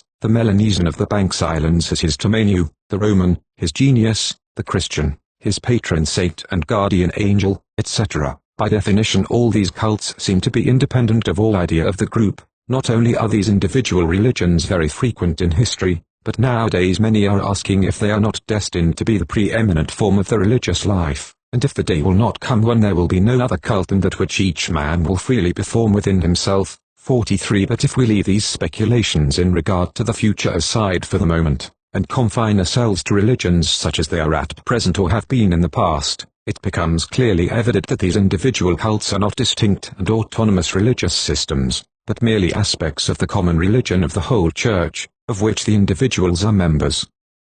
The patron saint of the Christian is chosen from the official list of saints recognized by the Catholic Church. There are even canonical rules prescribing how each Catholic should perform this private cult. In the same way, the idea that each man necessarily has a protecting genius is found, under different forms, at the basis of the great number of American religions, as well as of the Roman religion. To cite only these two examples, for, as will be seen later, it is very closely connected with the idea of the soul, and this idea of the soul is not one of those which can be left entirely to individual choice. In a word, it is the church of which he is a member which teaches the individual what these personal gods are, what their function is, how he should enter into relations with them and how he should honor them. When a methodical analysis is made of the doctrines of any church whatsoever, sooner or later we come upon those concerning private cults. So these are not two religions of different types, and turned in opposite directions. Both are made up of the same ideas and the same principles, here applied to circumstances which are of interest to the group as a whole, though to the life of the individual. This solidarity is even so close that among certain peoples, 44 the ceremonies by which the faithful first enter into communication with their protecting geniuses are mixed with rites whose public character is incontestable, namely the rites of initiation. 45 There still remain those contemporary aspirations towards a religion which would consist entirely in internal and subjective states, and which would be constructed freely by each of us. But howsoever real these aspirations may be, they cannot affect our definition, for this is to be applied only to facts already realized, and not to uncertain possibilities. One can define religions such as they are, or such as they have been, but not such as they more or less vaguely tend to become. It is possible that this religious individualism is destined to be realized in facts, but before we can say just how far this may be the case, we must first know what religion is, of what elements it is made up, from what causes it results, and what function it fulfills, all questions whose solution cannot be foreseen before the threshold of our study has been passed. It is only at the close of this study that we can attempt to anticipate the future. Thus we arrive at the following definition: a religion is a unified system of beliefs and practices relative to sacred things, that is to say, things set apart and forbidden, beliefs and practices which unite into one single moral community called a church, all those who adhere to them. The second element which thus finds a place in our definition is no less essential than the first, for by showing that the idea of religion is inseparable from that of the church, it makes it clear that religion should be an eminently collective thing. 46. 2. Leading conceptions of the elementary religion, animism. Armed with this definition, we are now able to set out in search of this elementary religion which we propose to study. Even the crudest religions with which history and ethnology make us acquainted are already of a complexity which corresponds badly with the idea sometimes held of primitive mentality. One finds there not only a confused system of beliefs and rites, but also such a plurality of different principles, and such a richness of essential notions, that it seems impossible to see in them anything but the late product of a rather long evolution. Hence it has been concluded that to discover the truly original form of the religious life, it is necessary to descend by analysis beyond these observable religions, to resolve them into their common and fundamental elements, and then to seek among these latter some one from which the others were derived. To the problem thus stated, two contrary solutions have been given. There is no religious system, ancient or recent, where one does not meet, under different forms, two religions, as it were, side by side, which, though being united closely and mutually penetrating each other, do not cease, nevertheless, to be distinct. The one addresses itself to the phenomena of nature, either the great cosmic forces, such as winds, rivers, stars or the sky, etc., or else the objects of various sorts which cover the surface of the earth, such as plants, animals, rocks, etc. For this reason it has been given the name of naturism. The other has spiritual beings as its object, spirits, souls, geniuses, demons, divinities properly so called, animated and conscious agents like man, but distinguished from him, nevertheless, by the nature of their powers and especially by the peculiar characteristic that they do not affect the senses in the same way. Ordinarily they are not visible to human eyes. This religion of spirits is called animism. Now, to explain the universal coexistence of these two sorts of cults, two contradictory theories have been proposed. For some, animism is the primitive religion, of which naturism is only a secondary and derived form. For the others, on the contrary, it is the nature cult which was the point of departure for religious evolution. The cult of spirits is only a peculiar case of that. These two theories are, up to the present, the only ones by which the attempt has been made to explain rationally 47 the origins of religious thought. Thus the capital problem raised by the history of religions is generally reduced to asking which of these two solutions should be chosen, or whether it is not better to combine them, and in that case, what place must be given to each of the two elements. 48 Even most scholars who do not admit either of these hypotheses in their systematic form, do not refuse to retain certain propositions upon which they rest. 49 Thus we have a certain number of theories already made, which must be submitted to criticism before we take up a study of the facts for ourselves. It will be better understood how indispensable it is to attempt a new one, when we have seen the insufficiency of these traditional conceptions. It is Tyler who formed the animist theory in its essential outlines. Spencer, who took it up after him, did not reproduce it without introducing certain modifications, but in general the questions are posed by each in the same terms, and the solutions accepted are, with a single exception, identically the same. Therefore we can unite these two doctrines in the exposition which follows, if we mark, at the proper moment, the place where the two diverge from one another. In order to find the elementary form of the religious life in these animistic beliefs and practices, three desiderata must be satisfied. First, since according to this hypothesis, the idea of the soul is the cardinal idea of religion, it must be shown how this is formed without taking any of its elements from an anterior religion. Secondly, it must be made clear how souls become the object of a cult and are transformed into spirits. And thirdly and finally, since the cult of these spirits is not all of any religion, it remains to be explained how the cult of nature is derived from it. According to this theory, the idea of the soul was first suggested to men by the badly understood spectacle of the double life they ordinarily led, on the one hand, when awake, on the other, when asleep. In fact, for the savage, the mental representations which he has while awake and those of his dreams are said to be of the same value. He objectifies the second like the first, that is to say, that he sees in them the images of external objects whose appearance they more or less accurately reproduce. So when he dreams that he has visited a distant country, he believes that he really was there, but he could not have gone there, unless two beings exist within him, the one, his body, which has remained lying on the ground and which he finds in the same position on awakening, the other, during this time, has traveled through space. Similarly, if he seems to talk with one of his companions who he knows was really at a distance, he concludes that the other also is composed of two beings, one which sleeps at a distance, and another which has come to manifest himself by means of the dream. From these repeated experiences, he little by little arrives at the idea that each of us has a double, another self, which in determined conditions has the power of leaving the organism where it resides and of going roaming at a distance. Of course, this double reproduces all the essential traits of the perceptible being which serves it as external covering, but at the same time it is distinguished from this by many characteristics. It is more active, since it can cover vast distances in an instant. It is more malleable and plastic, for, to leave the body, it must pass out by its apertures, especially the mouth and nose. It is represented as made of matter, undoubtedly, but of a matter much more subtle and ethereal than any which we know empirically. This double is the soul. In fact, it cannot be doubted that in numerous societies the soul has been conceived in the image of the body. It is believed that it reproduces even the accidental deformities such as those resulting from wounds or mutilations. Certain Australians, after having killed their enemy, cut off his right thumb, so that his soul, deprived of its thumb also, cannot throw a javelin and revenge itself. But while it resembles the body, it is, at the same time, something half-spiritual about it. They say that it is the finer or more aeriform part of the body, that it has no flesh nor bone nor sinew, that, when one wishes to take hold of it he feels nothing, that it is like a purified body also. Other facts of experience which affect the mind in the same way naturally group themselves around this fundamental fact taught by the dream: fainting, apoplexy, catalepsy, ecstasy, in a word, all cases of temporary insensibility. In fact, they all are explained very well by the hypothesis that the principle of life and feeling is able to leave the body momentarily. Also, it is natural that this principle should be confounded with the double, since the absence of the double during sleep daily has the effect of suspending thought and life.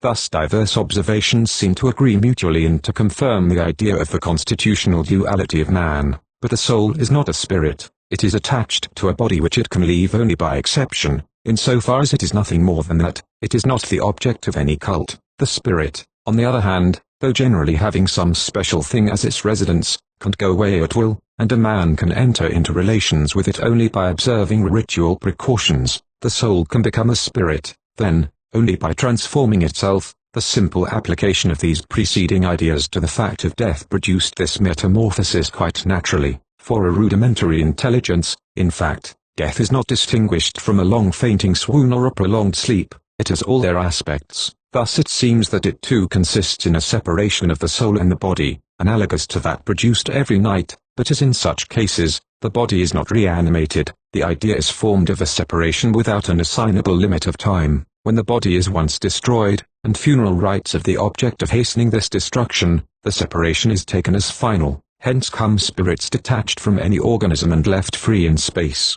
As their number augments with time, a population of souls forms around the living population.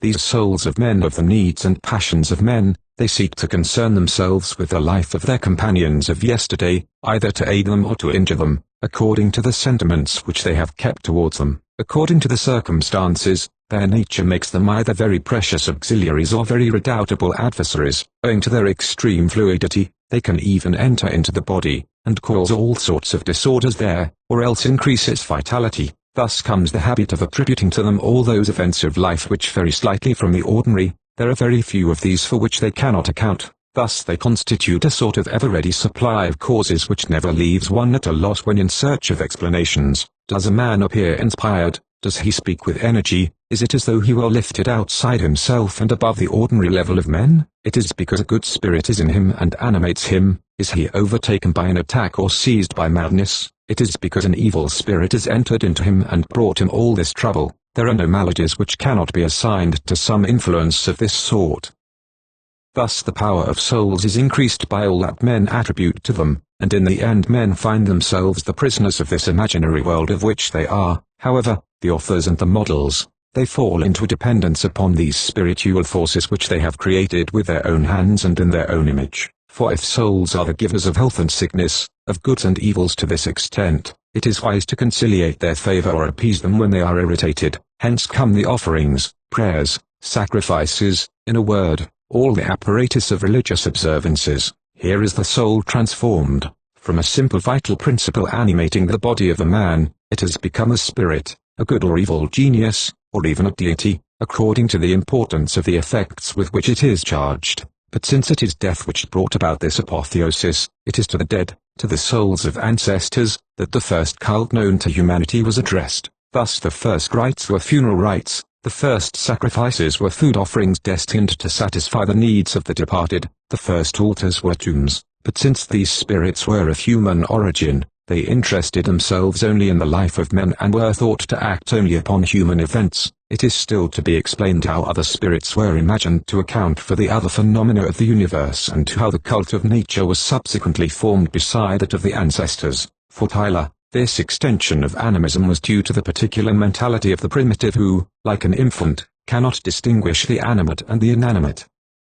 Since the first beings of which the child commences to have an idea are men, that is, himself and those around him, it is upon this model of human nature that he tends to think of everything. The toys with which he plays, or the objects of every sort which affect his senses, he regards as living beings like himself. Now the primitive thinks like a child, consequently, he also is inclined to endow all things, even inanimate ones, with a nature analogous to his own. Then if, for the reasons exposed above, he once arrives at the idea that man is a body animated by a spirit, he must necessarily attribute a duality of this sort and souls like his own even to inert bodies themselves. Yet the sphere of action of the two could not be the same. The souls of men have a direct influence only upon the world of men, they have a marked preference for the human organism, even when death has given them their liberty. On the other hand, the souls of things reside especially in these things, and are regarded as the productive causes of all that passes there. The first account for health and sickness,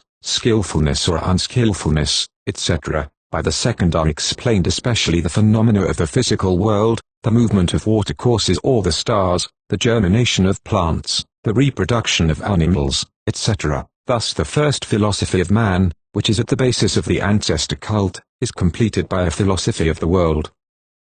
In regard to these cosmic spirits, man finds himself in a state of dependence still more evident than that in regard to the wandering doubles of his ancestors, for he could have only ideal and imaginary relations with the latter, but he depends upon things in reality. To live, he has need of their concurrence. He then believes that he has an equal need of the spirits which appear to animate these things and to determine their diverse manifestations. He implores their assistance, he solicits them with offerings and prayers, and the religion of man is thus completed in a religion of nature. Herbert Spencer objects against this explanation that the hypothesis upon which it rests is contradicted by the facts. It is held, he says, that there is a time when men do not realize the differences which separate the animate from the inanimate. Now, as one advances in the animal scale, he sees the ability to make this distinction develop. The superior animals do not confound an object which moves of itself and whose movements are adapted to certain ends, with those which are mechanically moved from without. Amusing herself with a mouse she has caught,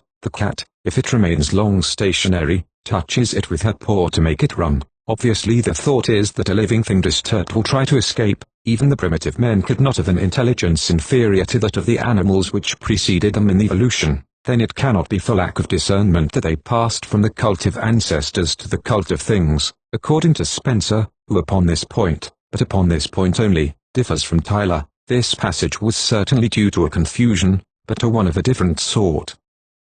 It was, in a large part at least, the result of numerous errors due to language. In many inferior societies it is a very common custom to give to each individual, either at his birth or later, the name of some animal, plant, star or natural object, but as a consequence of the extreme imprecision of his language, it is very difficult for a primitive to distinguish a metaphor from the reality. He soon lost sight of the fact that these names were only figures, and taking them literally, he ended by believing that an ancestor named Tiger or Lion was really a tiger or a lion. Then the cult of which the ancestor was the object up to that time, was changed over to the animal with which he was thereafter confounded, and as the same substitution went on for the plants, the stars and all the natural phenomena, the religion of nature took the place of the old religion of the dead. Besides this fundamental confusion, Spencer signalizes others which aided the action of the first from time to time. For example, the animals which frequent the surroundings of the tombs or houses of men have been taken for their reincarnated souls, and adored under this title. Or again, the mountain which tradition made the cradle of the race was finally taken for the ancestor of the race. It was thought that men were descended from it because their ancestors appeared coming from it, and it was consequently treated as an ancestor itself. But according to the statement of Spencer, these accessory causes had only a secondary influence. That which principally determined the institution of naturism was the literal interpretation of metaphorical names. We had to mention this theory to have our exposition of animism complete, but it is too inadequate for the facts, and too universally abandoned today to demand that we stop any longer for it. In order to explain a fact as general as the religion of nature by an illusion, it would be necessary that the illusion invoked should have causes of an equal generality. Now even if misunderstandings, such as those of which Spencer gives some rare illustrations, could explain the transformation of the cult of ancestors into that of nature, it is not clear why this should be produced with a sort of universality. No psychical mechanism necessitated it. It is true that because of its ambiguity, the word might lead to an equivocation, but on the other hand, all the personal souvenirs left by the ancestor in the memories of men should oppose this confusion. Why should a tradition which represented the ancestor such as he really was, that is to say, as a man who led a life of a man, everywhere give way before the prestige of a word? Likewise, one should have a little difficulty in admitting that men were born of a mountain or a star, of an animal or a plant. The idea of a similar exception to the ordinary conceptions of generation could not fail to raise active resistance. Thus, it is far from true that the error found a road all prepared before it, but rather, all sorts of reasons should have kept it from being accepted. It is difficult to understand how, in spite of all these obstacles, it could have triumphed so generally. To the theory of Tyler, whose authority is always great, still remains. His hypotheses on the dream and the origin of the ideas of the soul and of spirits are still classic. It is necessary, therefore, to test their value. First of all, it should be recognized that the theorists of animism have rendered an important service to the science of religions, and even to the general history of ideas, by submitting the idea of the soul to historical analysis, instead of following so many philosophers and making it a simple and immediate object of consciousness. They have much more correctly viewed it as a complex whole, a product of history and mythology. It cannot be doubted that it is something essentially religious in its nature, origin and functions. It is from religion that the philosophers received it. It is impossible to understand the form in which it is represented by the thinkers of antiquity, if one does not take into account the mythical elements which served in its formation. But if Tyler has had the merit of raising this problem, the solution he gives raises grave difficulties. First of all, there are reservations to be made in regard to the very principle which is at the basis of this theory. It is taken for granted that the soul is entirely distinct from the body, that it is its double, and that within it or outside of it, it normally lives its own autonomous life. Now we shall see that this conception is not that of the primitive, or at least, that it only expresses one aspect of his idea of the soul. For him, the soul, though being under certain conditions independent of the organism which it animates, confounds itself with this latter to such an extent that it cannot be radically separated from it. There are organs which are not only its appointed seat, but also its outward form and material manifestation. The notion is therefore more complex than the doctrine supposes, and it is doubtful consequently whether the experiences mentioned are sufficient to account for it, for even if they did enable us to understand how men have come to believe themselves double, they cannot explain how this duality does not exclude, but rather, implies a deeper unity and an intimate interpenetration of the two beings thus differentiated. But let us admit that the idea of the soul can be reduced to the idea of a double, and then see how this latter came to be formed. It could not have been suggested to men except by the experience of dreams.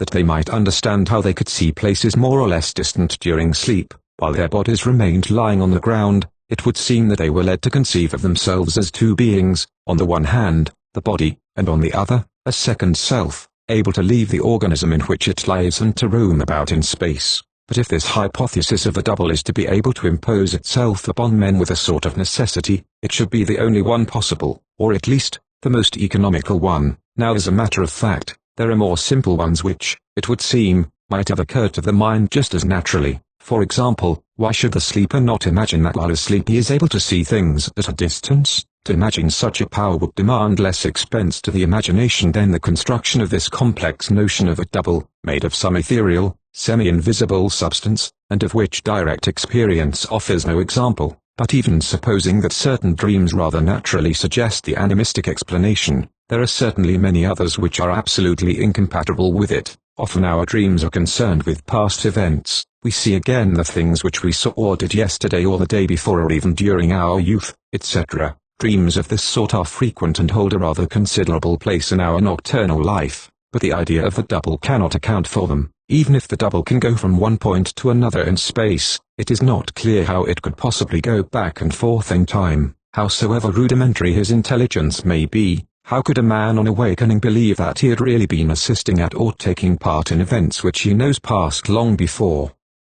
How could he imagine that during his sleep he lived a life which he knows has long since gone by? It would be much more natural that he should regard these renewed images as merely what they really are, that is, as souvenirs like those which he has during the day, but ones of a special intensity. Moreover, in the scenes of which we are the actors and witnesses while we sleep, it constantly happens that one of our contemporaries has a role as well as ourselves. We think we see and hear him in the same place where we see ourselves. According to the animists, the primitive would explain this by imagining that his double was visited by or met with those of certain of his companions, but it would be enough that on awakening he questioned them, to find that their experiences do not coincide with his. During this same time, they too have had dreams, but wholly different ones. They have not seen themselves participating in the same scene. They believe that they have visited wholly different places. Since such contradictions should be the rule in these cases, why should they not lead men to believe that there had probably been an error, that they had merely imagined it, that they had been duped by illusions?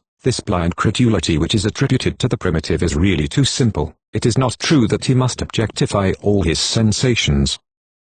He cannot live long without perceiving that even when awake his senses sometimes deceive him. Then why should he believe them more infallible at night than during the day? Thus we find that there are many reasons opposing the theory that he takes his dreams for the reality and interprets them by means of the double of himself. But more than that, even if every dream were well explained by the hypothesis of a double, and could not be explained otherwise, it would remain a question why men have attempted to explain them. Dreams undoubtedly constitute the matter of a possible problem, but we pass by problems every day which we do not raise, and of which we have no suspicion until some circumstance makes us feel the necessity of raising them. Even when the taste for pure speculation is aroused, reflection is far from raising all the problems to which it could eventually apply itself. Only those attract it which present a particular interest, especially when it is a question of facts which always take place in the same manner. Habit easily numbs curiosity, and we do not even dream of questioning them. To shake off this torpor, it is necessary that practical exigencies, or at least a very pressing theoretical interest, stimulate our attention and turn it in this direction. That is why, at every moment of history, there have been so many things that we have not tried to understand,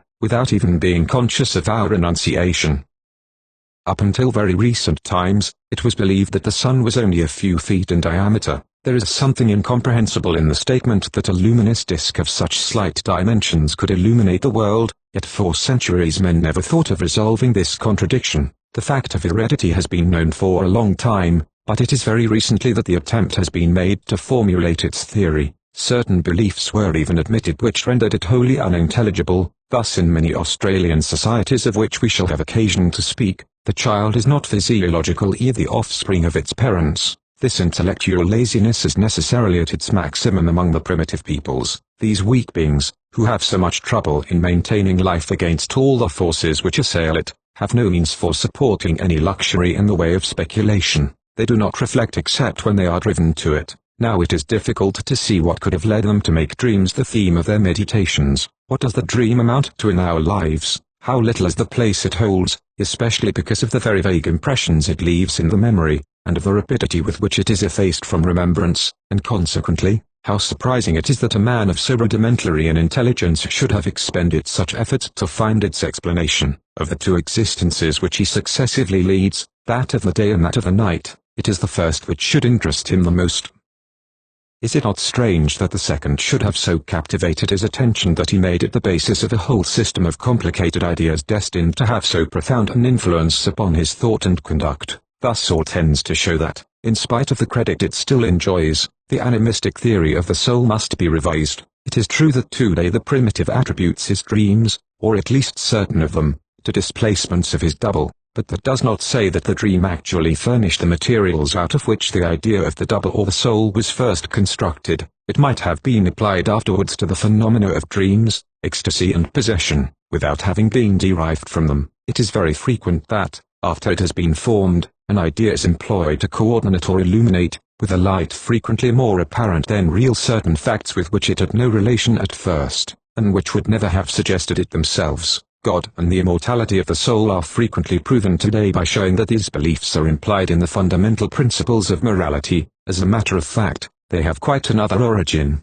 The history of religious thought could furnish numerous examples of these retrospective justifications, which can teach us nothing of the way in which the ideas were formed, nor of the elements out of which they are composed. It is also probable that the primitive distinguishes between his dreams, and does not interpret them all in the same way. In our European societies, the still numerous persons for whom sleep is a sort of magico-religious state in which the mind, being partially relieved of the body, has a sharpness of vision which it does not enjoy during waking moments, do not go to the point of considering all their dreams as so many mystic intuitions. On the contrary, along with everybody else, they see in the majority of their dreams only profane conditions, vain plays of images, or simple hallucinations. It might be supposed that the primitive should make analogous distinctions. Codrington says distinctly that the Melanesians do not attribute all their dreams indiscriminately to the wanderings of their souls, but merely those which strike their imagination forcibly. Undoubtedly by that should be understood those in which the sleeper imagines himself in relations with religious beings, good or evil geniuses, souls of the dead, etc. Similarly, the deer in Australia sharply distinguish ordinary dreams from those nocturnal visions in which some deceased friend or relative shows himself to them. In the first, they see a simple fantasy of their imagination, they attribute the second to the action of an evil spirit. All the facts which Howitt mentions as examples to show how the Australian attributes to the soul the power of leaving the body, have an equally mystic character. The sleeper believes himself transported into the land of the dead, or else he converses with a dead companion. These dreams are frequent among the primitives. 51. It is probably upon these facts that the theory is based. To account for them, it is admitted that the souls of the dead come back to the living during their sleep. This theory was the more readily accepted because no fact of experience could invalidate it, but these dreams were possible only where the ideas of spirits, souls and a land of the dead were already existent, that is to say, where religious evolution was relatively advanced. Thus, far from having been able to furnish to religion the fundamental notion upon which it rests, they suppose a previous religious system, upon which they depended. 52. 3. We now arrive at that which constitutes the very heart of the doctrine. Wherever this idea of a double may come from, it is not sufficient, according to the avowal of the animists themselves, to explain the formation of the cult of the ancestors which they would make the initial type of all religions. If this double is to become the object of a cult, it must cease to be a simple reproduction of the individual, and must acquire the characteristics necessary to put it in the rank of sacred beings. It is death, they say, which performs this transformation. But whence comes the virtue which they attribute to this? Even were the analogy of sleep and death sufficient to make one believe that the soul survives the body, and there are reservations to be made on this point, why does this soul, by the mere fact that it is now detached from the organism, so completely change its nature? If it was only a profane thing, a wandering vital principle, during life, how does it become a sacred thing all at once, and the object of religious sentiments? Death adds nothing essential to it, except a greater liberty of movement. Being no longer attached to a special residence, from now on, it can do at any time what it formerly did only by night, but the action of which it is capable is always of the same sort. Then why have the living considered this uprooted and vagabond double of their former companion as anything more than an equal? It was a fellow creature, whose approach might be inconvenient. It was not a divinity. 53. It seems as though death thought to have the effect of weakening vital energies, instead of strengthening them. It is, in fact, a very common belief in the inferior societies that the soul participates actively in the life of the body. If the body is wounded, it is wounded itself and in a corresponding place, then it should grow old along with the body. In fact, there are peoples who do not render funeral honors to men arrived at senility. They are treated as if their souls also had become senile. It even happens that they regularly put to death, before they arrive at old age, certain privileged persons, such as kings or priests, who are supposed to be the possessors of powerful spirits whose protection the community wishes to keep. They thus seek to keep the spirit from being affected by the physical decadence of its momentary keepers. With this end in view, they take it from the organism where it resides before age can have weakened it, and they transport it, while it has as yet lost nothing of its vigor, into a younger body where it will be able to keep its vitality intact. 54. So when death results from sickness or old age, it seems as though the soul could retain only a diminished power, and if it is only its double, it is difficult to see how it could survive at all, after the body is once definitely dissolved. From this point of view, the idea of survival is intelligible only with great difficulty. There is a logical and psychological gap between the idea of a double at liberty and that of a spirit to which a cult is addressed. This interval appears still more considerable when we realize what an abyss separates the sacred world from the profane. It becomes evident that a simple change of degree could not be enough to make something pass from one category into the other. Sacred beings are not distinguished from profane ones merely by the strange or disconcerting forms which they take or by the greater powers which they enjoy. Between the two there is no common measure. Now there is nothing in the notion of a double which could account for so radical a heterogeneity. It is said that when once freed from the body, the spirit can work all sorts of good or evil for the living, according to the way in which it regards them. But it is not enough that a being should disturb his neighborhood to seem to be of a wholly different nature from those whose tranquility it menaces. To be sure, in the sentiment which the believer feels for the things he adores, there always enters in some element of reserve and fear, but this is a fear sui generis, derived from respect more than from fright, and where the dominating emotion is that which la majesté inspires in men. The idea of majesty is essentially religious. Then we have explained nothing of religion until we have found whence this idea comes, to what it corresponds and what can have aroused it in the mind. Simple souls of men cannot become invested with this character by the simple fact of being no longer incarnate. This is clearly shown by an example from Melanesia. The Melanesians believe that men have souls which leave the body at death. It then changes its name and becomes what they call a Tindalo, an Atmat, etc.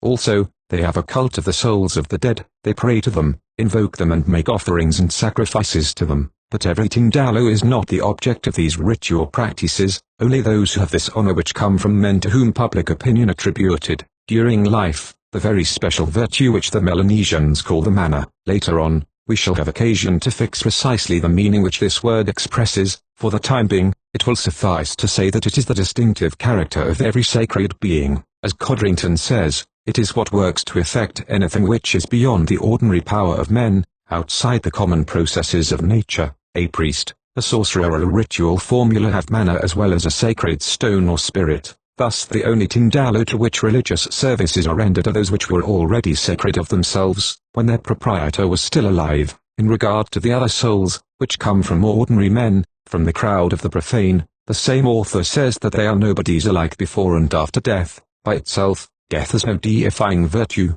since it brings about in a more or less complete and final fashion the separation of the soul from profane things. It can well reinforce the sacred character of the soul, if this already exists, but it cannot create it. Moreover, if, as the hypothesis of the animists supposes, the first sacred beings were really the souls of the dead and their first cult that of the ancestors, it should be found that the lower the societies examined are, the more the place given to this cult in the religious life. But it is rather the contrary which is true. The ancestral cult is not greatly developed, or even presented under a characteristic form, except in advanced societies like those of China, Egypt or the Greek and Latin cities. On the other hand, it is completely lacking in the Australian societies which, as we shall see, represent the lowest and simplest form of social organization which we know. It is true that funeral rites and rites of mourning are found there, but these practices do not constitute a cult, though this name has sometimes wrongfully been given them. In reality, a cult is not a simple group of ritual precautions which a man is held to take in certain circumstances. It is a system of diverse rites, festivals and ceremonies which all have this characteristic, that they reappear periodically. They fulfill the need which the believer feels of strengthening and reaffirming, at regular intervals of time, the bond which unites him to the sacred beings upon which he depends. That is why one speaks of marriage rites but not of a marriage cult, of rites of birth but not of a cult of the newborn child. It is because the events on the occasion of which these rites take place imply no periodicity. In the same way, there is no cult of the ancestors except when sacrifices are made on the tombs from time to time, when libations are poured there on certain more or less specific dates, or when festivals are regularly celebrated in honor of the dead. But the Australian has no relations of this sort with his dead. It is true that he must bury their remains according to a ritual, mourn for them during a prescribed length of time and in a prescribed manner, and revenge them if there is occasion to .55. But when he has once accomplished these pious tasks, when the bones are once dry and the period of mourning is once accomplished, then all is said and done, and the survivors have no more duties towards their relatives who exist no longer. It is true that there is a way in which the dead continue to hold a place in the lives of their kindred, even after the mourning is finished. It is sometimes the case that their hair or certain of their bones are kept, because of special virtues which are attached to them, but by that time they have ceased to exist as persons, and to have fallen to the rank of anonymous and impersonal charms. In this condition they are the object of no cult, they serve only for magical purposes. However, there are certain Australian tribes which periodically celebrate rites in honor of fabulous ancestors whom tradition places at the beginning of time. These ceremonies generally consist in a sort of dramatic representation in which are rehearsed the deeds which the myths ascribe to these legendary heroes, but the personages thus represented are not men who, after living the life of men, have been transformed into a sort of god by the fact of their death. They are considered to have exercised superhuman powers while alive. To them is attributed all that is grand in the history of the tribe, or even of the whole world. It is they who in a large measure made the earth such as it is, and men such as they are. The halos with which they are still decorated do not come to them merely from the fact that they are ancestors, that is to say, in fine, that they are dead, but rather from the fact that a divine character is and always has been attributed to them. To use the Melanesian expression, it is because they are constitutionally endowed with mana. Consequently, there is nothing in these rites which shows that death has the slightest power of deification.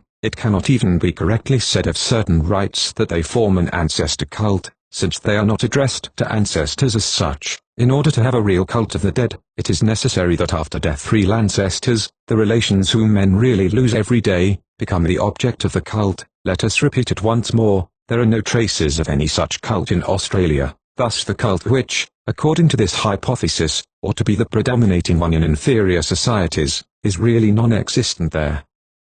In reality, the Australian is not concerned with his dead, except at the moment of their decease and during the time which immediately follows. Yet these same peoples, as we shall see, have a very complex cult for sacred beings of a wholly different nature, which is made up of numerous ceremonies and frequently occupying weeks or even entire months. It cannot be admitted that the few rites which the Australian performs when he happens to lose one of his relatives were the origin of these permanent cults which return regularly every year and which take up a considerable part of his existence. The contrast between the two is so great that we may even ask whether the first were not rather derived from the second, and if the souls of men, far from having been the model upon which the gods were originally imagined, have not rather been conceived from the very first as emanations from the divinity. IV From the moment that the cult of the dead is shown not to be primitive, animism lacks a basis. It will then seem useless to discuss the third thesis of the system, which concerns the transformation of the cult of the dead into the cult of nature. But since the postulate upon which it rests is also found in certain historians of religion who do not admit the animism properly so called, such as Brinton, Lang,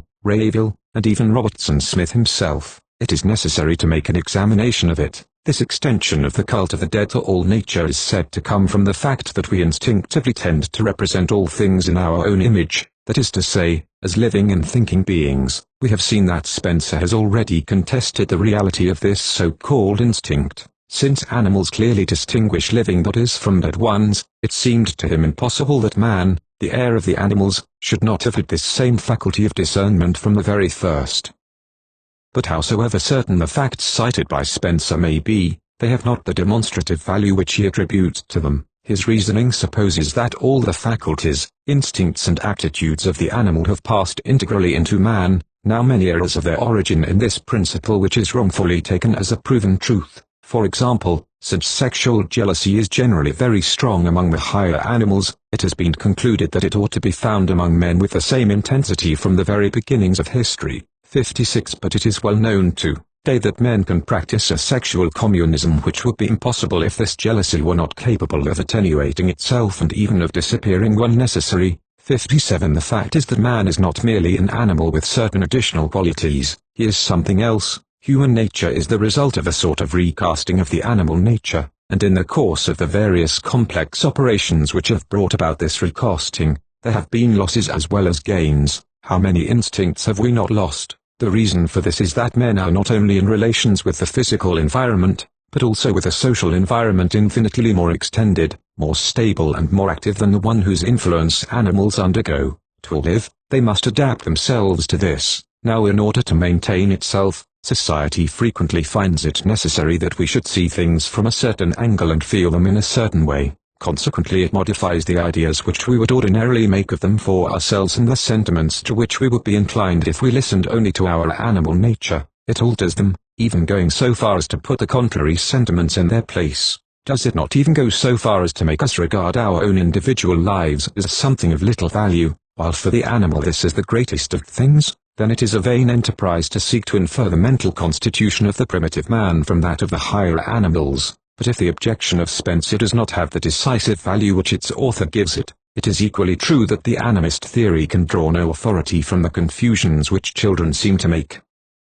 When we hear a child angrily apostrophize an object which he is hit against, we conclude that he thinks of it as a conscious being like himself, but that is interpreting his words and acts very badly. In reality, he is quite a stranger to the very complicated reasoning attributed to him. If he lays the blame on the table which has hurt him, it is not because he supposes it animated and intelligent, but because it has hurt him. His anger, once aroused by the pain, must overflow, so it looks for something upon which to discharge itself, and naturally turns toward the thing which has provoked it, even though this has no effect. The action of an adult in similar circumstances is often as slightly reasonable. When we are violently irritated, we feel the need of inveighing, of destroying, though we attribute no conscious ill will to the objects upon which we vent our anger. There is even so little confusion that when the emotion of a child is calmed, he can very well distinguish a chair from a person. He does not act in at all the same way towards the two. It is a similar reason which explains his tendency to treat his playthings as if they were living beings. It is his extremely intense need of playing which thus finds a means of expressing itself,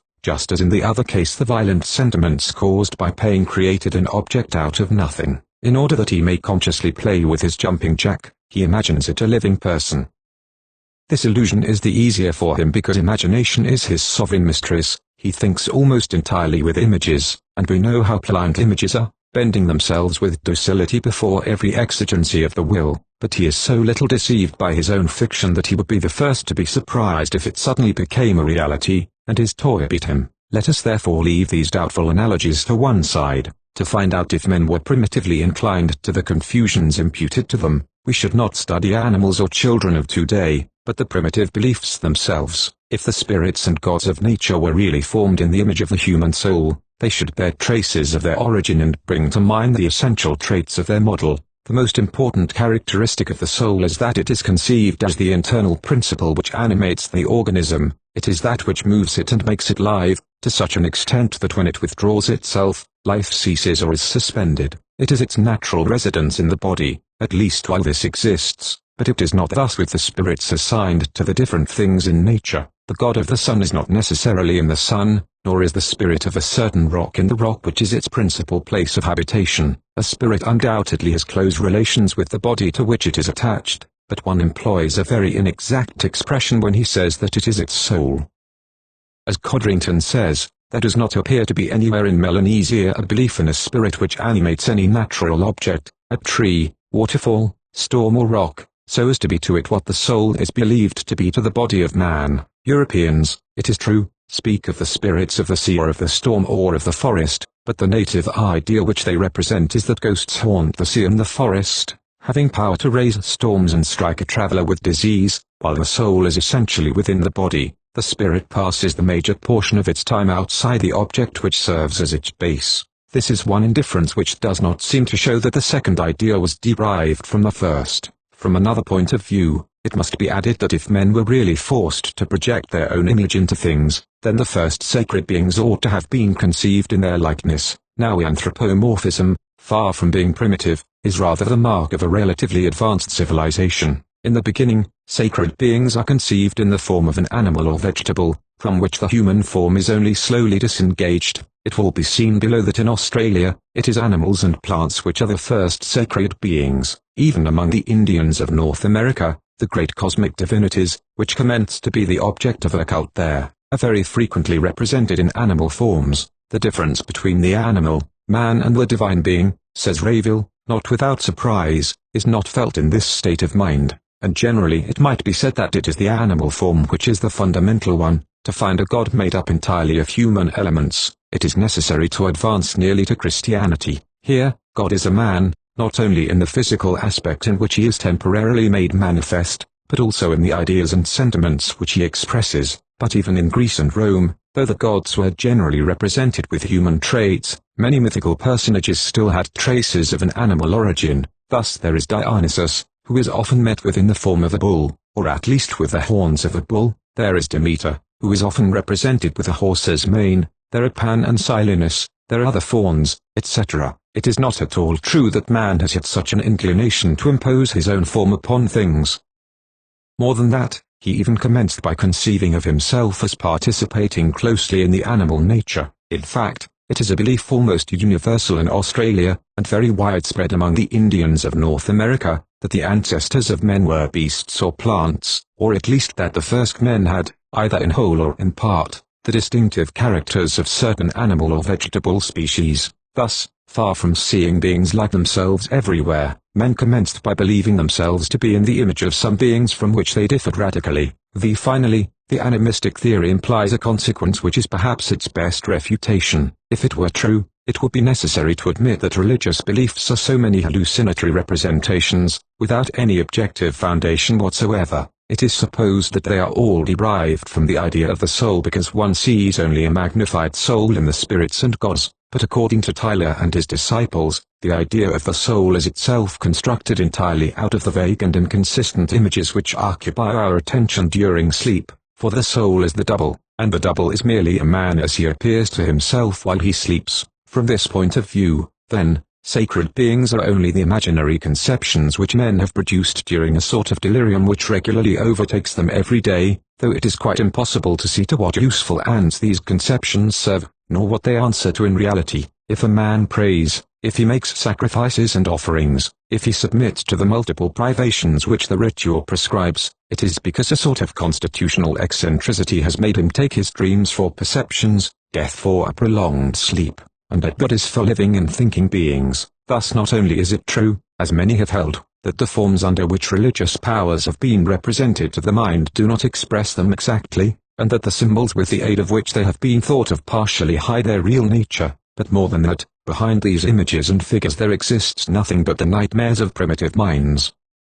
In fine, religion is nothing but a dream, systematized and lived, but without any foundation in reality. 58 Thence it comes about that the theorists of animism, when looking for the origins of religious thought, content themselves with a small outlay of energy. When they think that they have explained how men have been induced to imagine beings of a strange, vaporous form, such as those they see in their dreams, they think the problem is resolved. In reality, it is not even approached. It is inadmissible that systems of ideas like religions, which have held so considerable a place in history, and to which, in all times, men have come to receive the energy which they must have to live, should be made up of a tissue of illusions. Today we are beginning to realize that law, morals and even scientific thought itself were born of religion, were for a long time confounded with it, and have remained penetrated with its spirit. How could a vain fantasy have been able to fashion the human consciousness so strongly and so durably? Surely it ought to be a principle of the science of religions that religion expresses nothing which does not exist in nature, for their science is only of natural phenomena. The only question is to learn from what part of nature these realities come and what has been able to make men represent them under this singular form which is peculiar to religious thought.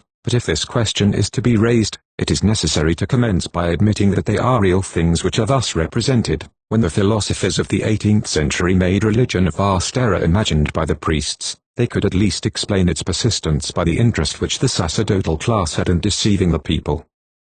But if the people themselves have been the artisans of these systems of erroneous ideas at the same time that they were its dupes, how has this extraordinary dupery been able to perpetuate itself all through the course of history? One might even demand if under these conditions the words of science of religions can be employed without impropriety. A science is a discipline which, in whatever manner it is conceived, is always applied to some real data. Physics and chemistry are sciences because physico-chemical phenomena are real, and of a reality which does not depend upon the truths which these sciences show. There is a psychological science because there are really consciousnesses which do not hold a right of existence from the psychologist, but on the contrary, religion could not survive the animistic theory in the day when its truth was recognized by men, for they could not fail to renounce the errors whose nature and origin would thus be revealed to them. What sort of a science is it whose principal discovery is that the subject of which it treats does not exist? 3. Leading conceptions of the elementary religion, continued. 2.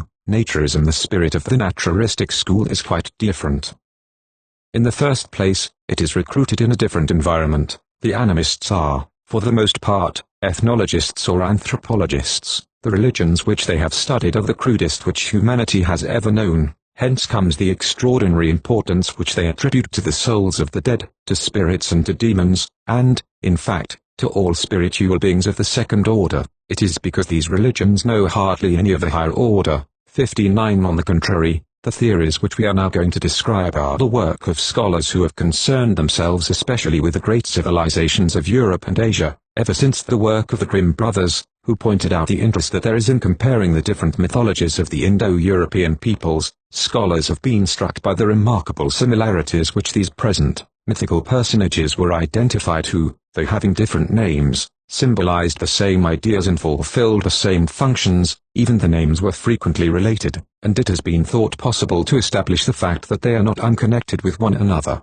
Such resemblances seem to be explicable only by a common origin. Thus they were led to suppose that these conceptions, so varied in appearance, really came from one common source, of which they were only diversified forms, and which it was not impossible to discover. By the comparative method, they believed one should be able to go back, beyond these great religions, to a much more ancient system of ideas, and to the really primitive religion, from which the others were derived. The discovery of the Vedas aided greatly in stimulating these ambitions.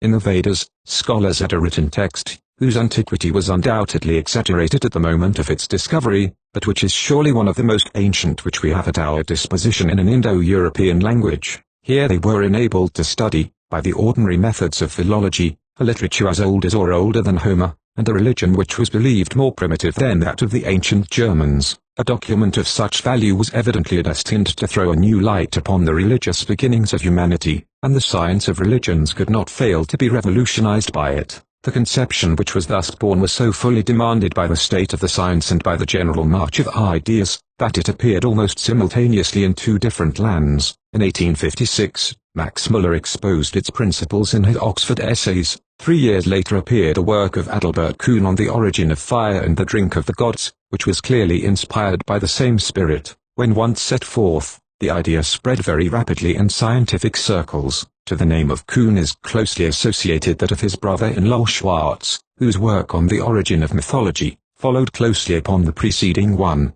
Steinthal and the whole German school of Sociology attached themselves to the same movement. The theory was introduced into France in 1863 by M. Michel Breuil. 60. It met so little resistance that, according to an expression of Grupp, a time came when, aside from certain classical philologists, to whom Vedic studies were unknown, all the mythologists had adopted the principles of Max Müller or Kuhn as their point of departure. 61. It is therefore important to see what they really are, and what they are worth.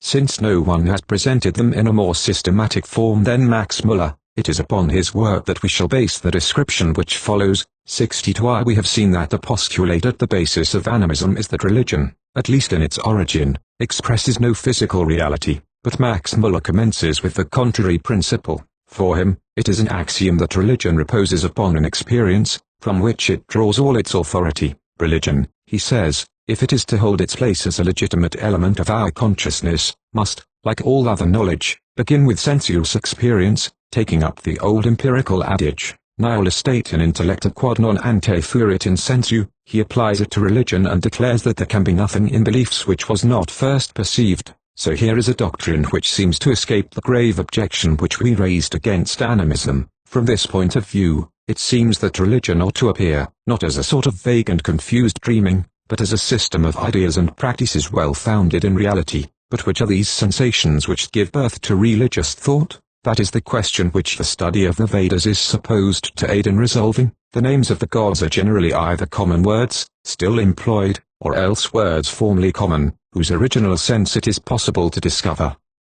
Now both designate the principal phenomenon of nature. Thus Agni, the name of one of the principal divinities of India, originally signified only the material fact of fire, such as it is ordinarily perceived by the senses and without any mythological addition. Even in the Vedas, it is still employed with this meaning. In any case, it is well shown that this signification was primitive by the fact that it is conserved in other Indo-European languages. The Latin ignis, the Lithuanian agnis, the Old Slav ogni are evidently closely related to Agni. Similarly, the relationship of the Sanskrit dios, the Greek deus, the Latin jovis and the zeo of High German is today uncontested. This proves that these different words designate one single and the same divinity, whom the different Indo-European peoples recognized as such before their separation. Now Dios signifies the bright sky. These and other similar facts tend to show that among these peoples the forms and forces of nature were the first objects to which the religious sentiment attached itself. They were the first things to be deified. Going one step farther in his generalization, Max Muller thought that he was prepared to conclude that the religious evolution of humanity in general had the same point of departure. It is almost entirely by considerations of a psychological sort that he justifies these inferences. The varied spectacles which nature offers man seem to him to fulfill all the conditions necessary for arousing religious ideas in the mind directly. In fact, he says, at first sight, nothing seemed less natural than nature. Nature was the greatest surprise, a terror, and marvel, a standing miracle, and it was only on account of their permanence, constancy, and regular recurrence that certain features of that standing miracle were called natural, in the sense of foreseen, common, intelligible. It was that vast domain of surprise, of terror, of marvel, of miracle, the unknown, as distinguished from the known, or, as I like to express it, the infinite, as distinct from the finite, which supplied from the earliest times the impulse to religious thought and language. In order to illustrate his idea, he applies it to a natural force which holds a rather large place in the Vedic religion, fire. He says, if you can for a moment transfer yourselves to that early stage of life to which we must refer not only the origin, but likewise the early phases of physical religion, you can easily understand what an impression the first appearance of fire must have made on the human mind. Fire was not given as something permanent or eternal, like the sky, or the earth, or the water, in whatever way it first appeared, whether through lightning or through the friction of the branches of trees, or through the sparks of flints. It came and went, it had to be guarded, it brought destruction, but at the same time, it made life possible in winter, it served as a protection during the night, it became a weapon of defense, and last, not least, it changed man from a devourer of raw flesh into an eater of cooked meat. At a later time it became the means of working metal, of making tools and weapons. It became an indispensable factor in all mechanical and artistic progress, and has remained so ever since. What should we be without fire? Even now the same author says in another work that a man could not enter into relations with nature without taking account of its immensity, of its infiniteness. It surpasses him in every way. Beyond the distances which he perceives, there are others which extend without limits. Each moment of time is preceded and followed by a time to which no limit can be assigned. The flowing river manifests an infinite force. Since nothing can exhaust it, there is no aspect of nature which is not fitted to awaken within us this overwhelming sensation of an infinity which surrounds us and dominates us. It is from this sensation that religions are derived. However, they are there only in germ. 63 Religion really commences only at the moment when these natural forces are no longer represented in the mind in an abstract form. They must be transformed into personal agents, living and thinking beings, spiritual powers or gods, for it is to beings of this sort that the cult is generally addressed. We have seen that animism itself has been obliged to raise this question, and also how it has answered it. Man seems to have a sort of native incapacity for distinguishing the animate from the inanimate and an irresistible tendency to conceive the second under the form of the first. Max Muller rejects any such solution. According to him, it is language which has brought about this metamorphosis, by the action which it exercises upon thought. It is easily explained how men, being perplexed by the marvelous forces upon which they feel that they depend, have been led to reflect upon them, and how they have asked themselves what these forces are and have made an effort to substitute for the obscure sensation which they primitively had of them, a clearer idea and a better defined concept. But as our author very justly says, this idea and concept are impossible without a word. Language is not merely the external covering of a thought, it also is its internal framework. It does not confine itself to expressing this thought after it has once been formed, it also aids in making it. However, its nature is of a different sort, so its laws are not those of thought. Then since it contributes to the elaboration of this latter, it cannot fail to do it violence to some extent, and to deform it. It is a deformation of this sort which is said to have created the special characteristic of religious thought. Thinking consists in arranging our ideas, and consequently in classifying them. To think of fire, for example, is to put it into a certain category of things, in such a way as to be able to say that it is this or that, or this and not that. But classifying is also naming, for a general idea has no existence and reality except in and by the word which expresses it and which alone makes its individuality. Thus the language of a people always has an influence upon the manner in which new things, recently learned, are classified in the mind and are subsequently thought of. These new things are thus forced to adapt themselves to pre-existing forms. For this reason, the language which men spoke when they undertook to construct an elaborated representation of the universe marked the system of ideas which was then born with an indelible trace. Nor are we without some knowledge of this language, at least in so far as the Indo-European peoples are concerned. Howsoever distant it may be from us, souvenirs of it remain in our actual languages which permit us to imagine what it was. These are the roots, these stems,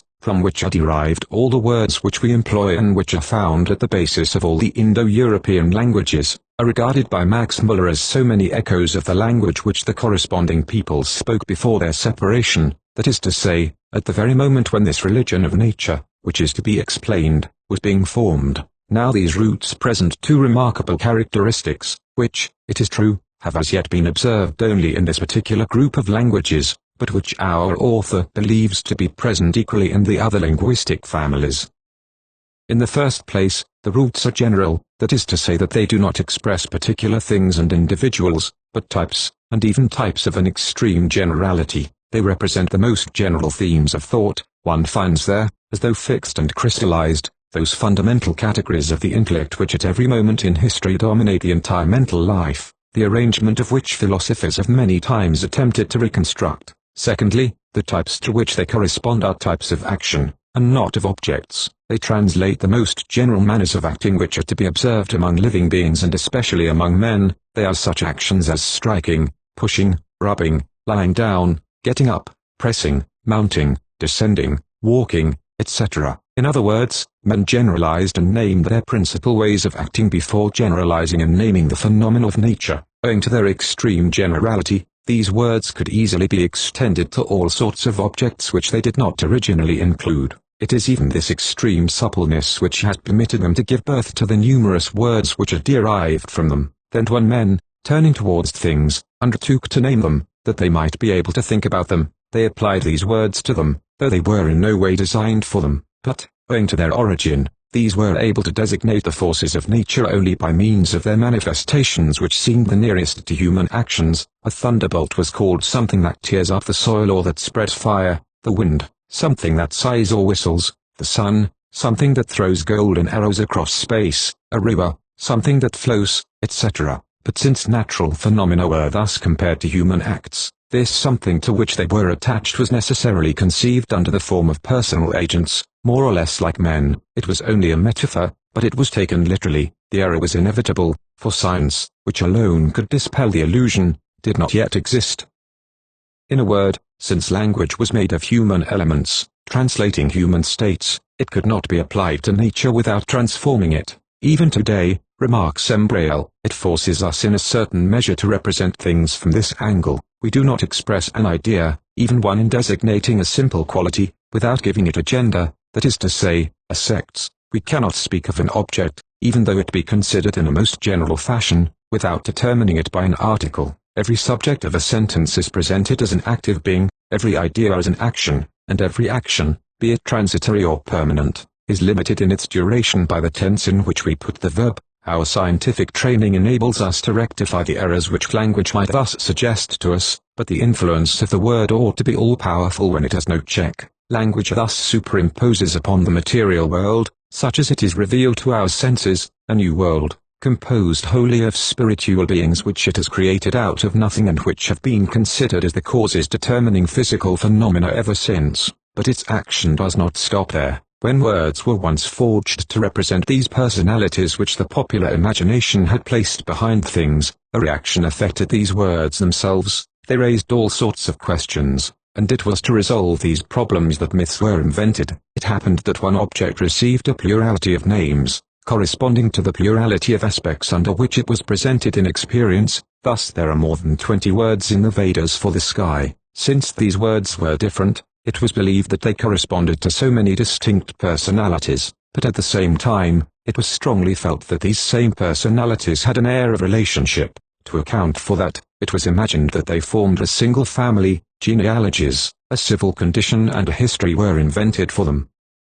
In other cases, different things were designated by the same term. To explain these homonyms, it was believed that the corresponding things were transformations of each other, and new fictions were invented to make these metamorphoses intelligible. Or again, a word which had ceased to be understood, with the origin of fables designed to give it a meaning. The creative work of language continued then, making constructions ever more and more complex, and then mythology came to endow each god with a biography, ever more and more extended and complete, the result of all of which was that the divine personalities, at first confounded with things, finally distinguished and determined themselves. This is how the notion of the divine is said to have been constructed. As for the religion of ancestors, it was only a reflection of this other. The idea of the soul is said to have been first formed for reasons somewhat analogous to those given by Tyler, except that according to Max Muller, they were designed to account for death, rather than for dreams. 64 Then, under the influence of diverse, partially accidental, circumstances, the souls of men, being once disengaged from the body, were drawn little by little within the circle of divine beings, and were thus finally deified themselves. But this new cult was the product of only a secondary formation. This is proven by the fact that deified men have generally been imperfect gods or demigods, whom the people have always been able to distinguish from the genuine deities. 65 This doctrine rests, in part, upon a certain number of linguistic postulates which have been and still are very much questioned. Some have contested the reality of many of the similarities which Max Muller claimed to have found between the names of the gods in the various European languages. The interpretation which he gave them has been especially doubted. It has been asked if these names, far from being the mark of a very primitive religion, are not the slow product, either of direct borrowings or of natural intercourse with others. Also, it is no longer admitted that the roots once existed in an isolated state as autonomous realities, nor that they allow us to reconstruct, even hypothetically, the original language of the Indo-Europeans. Finally, recent researches would tend to show that the Vedic divinities did not all have the exclusively naturalistic character attributed to them by Max Muller and his school, but we shall leave aside those questions, the discussion of which requires a special competence as a philologist, and address ourselves directly to the general principles of the system. It will be important here not to confound the naturalistic theory with these controverted postulates, for this is held by numbers of scholars who do not make language play the predominating role attributed to it by Max Muller. That men have an interest in knowing the world which surrounds them, and consequently that their reflection should have been applied to it at an early date, is something that everyone will readily admit. Cooperation with the things with which they were in immediate connection was so necessary for them that they could not fail to seek a knowledge of their nature. But if, as naturism pretends, it is of these reflections that religious thought was born, it is impossible to explain how it was able to survive the first attempts made, and the persistence with which it has maintained itself becomes unintelligible. If we have need of knowing the nature of things, it is in order to act upon them in an appropriate manner, but the conception of the universe given us by religion, especially in its early forms, is too greatly mutilated to lead to temporarily useful practices. Things become nothing less than living and thinking beings, minds or personalities like those which the religious imagination has made into the agents of cosmic phenomena. It is not by conceiving of them under this form or by treating them according to this conception that men could make them work for their ends. It is not by addressing prayers to them, by celebrating them in feasts and sacrifices, or by imposing upon themselves fasts and privations, that men can deter them from working harm or oblige them to serve their own designs. Such processes could succeed only very exceptionally and, so to speak, miraculously.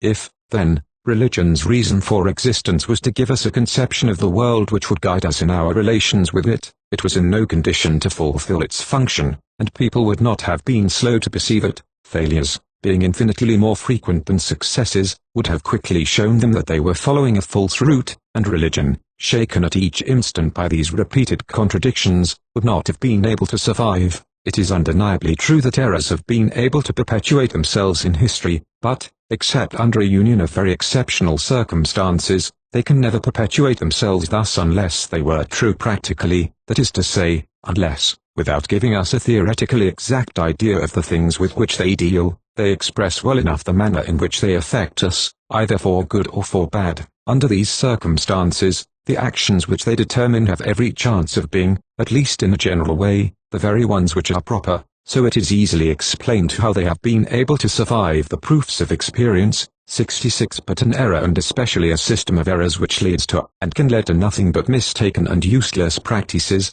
has no chance of living. Now what is there in common between the rites with which the believer tries to act upon nature in the processes by which science has taught us to make use of it, and which we now know are the only efficacious ones? If that is what men demanded of religion, it is impossible to see how it could have maintained itself, unless clever tricks had prevented their seeing that it did not give them what they expected from it. It will be necessary to return again to the oversimple explanations of the 18th century. 67 Thus it is only in appearance that naturism escapes the objection which we recently raised against animism. It also makes religion a system of hallucinations, since it reduces it to an immense metaphor with no objective value. It is true that it gives religion a point of departure in reality, to wit, in the sensations which the phenomena of nature provoke in us, but by the bewitching action of language, this sensation is soon transformed into extravagant conceptions. Religious thought does not come in contact with reality, except to cover it at once with a thick veil which conceals its real forms. This veil is the tissue of fabulous beliefs which mythology brought forth.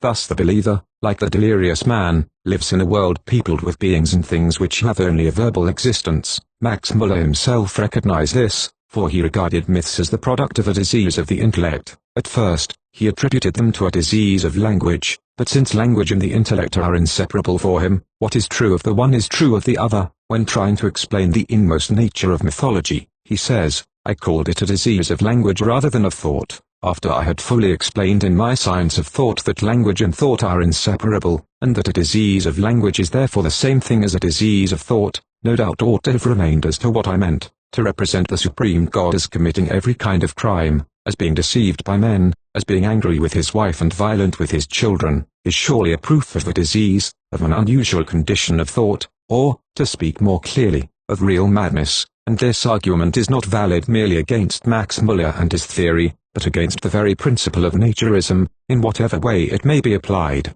Whatever we may do, if religion has as its principal object the expression of the forces of nature, it is impossible to see in it anything more than a system of lying fictions, whose survival is incomprehensible. Max Muller thought he escaped this objection, whose gravity he felt, by distinguishing radically between mythology and religion, and by putting the first outside the second. He claims the right of reserving the name of religion for only those beliefs which conform to the prescriptions of a sane moral system and a rational theology. The myths were parasitic growths which, under the influence of language, attached themselves upon these fundamental conceptions, and denatured them. Thus the belief in Zeus was religious insofar as the Greeks considered him the supreme god, father of humanity, protector of laws, avenger of crimes, etc. But all that which concerned the biography of Zeus, his marriages and his adventures, was only mythology. 68 But this distinction is arbitrary. It is true that mythology has an aesthetic interest as well as one for the history of religions, but it is one of the essential elements of the religious life. Nevertheless, if the myth were withdrawn from religion, it would be necessary to withdraw the rite also, for the rites are generally addressed to definite personalities who have a name, a character, determined attributes and a history, and they vary according to the manner in which these personalities are conceived. The cult rendered to a divinity depends upon the character attributed to him, and it is the myth which determines this character. Very frequently, the rite is nothing more than the myth put in action. The Christian communion is inseparable from the myth of the Last Supper, from which it derives all its meaning. Then if all mythology is the result of a sort of verbal delirium, the question which we raised remains intact. The existence, and especially the persistence of the cult become inexplicable. It is hard to understand how men have continued to do certain things for centuries without any object. Moreover, it is not merely the peculiar traits of the divine personalities which are determined by mythology. The very idea that they are gods or spiritual beings set above the various departments of nature, in no matter what manner they may be represented, is essentially mythical. 69 Now if all that which appertains to the notion of gods conceived as cosmic agents is blotted out of the religions of the past, what remains? The idea of a divinity in itself, of a transcendental power upon which man depends and upon which he supports himself?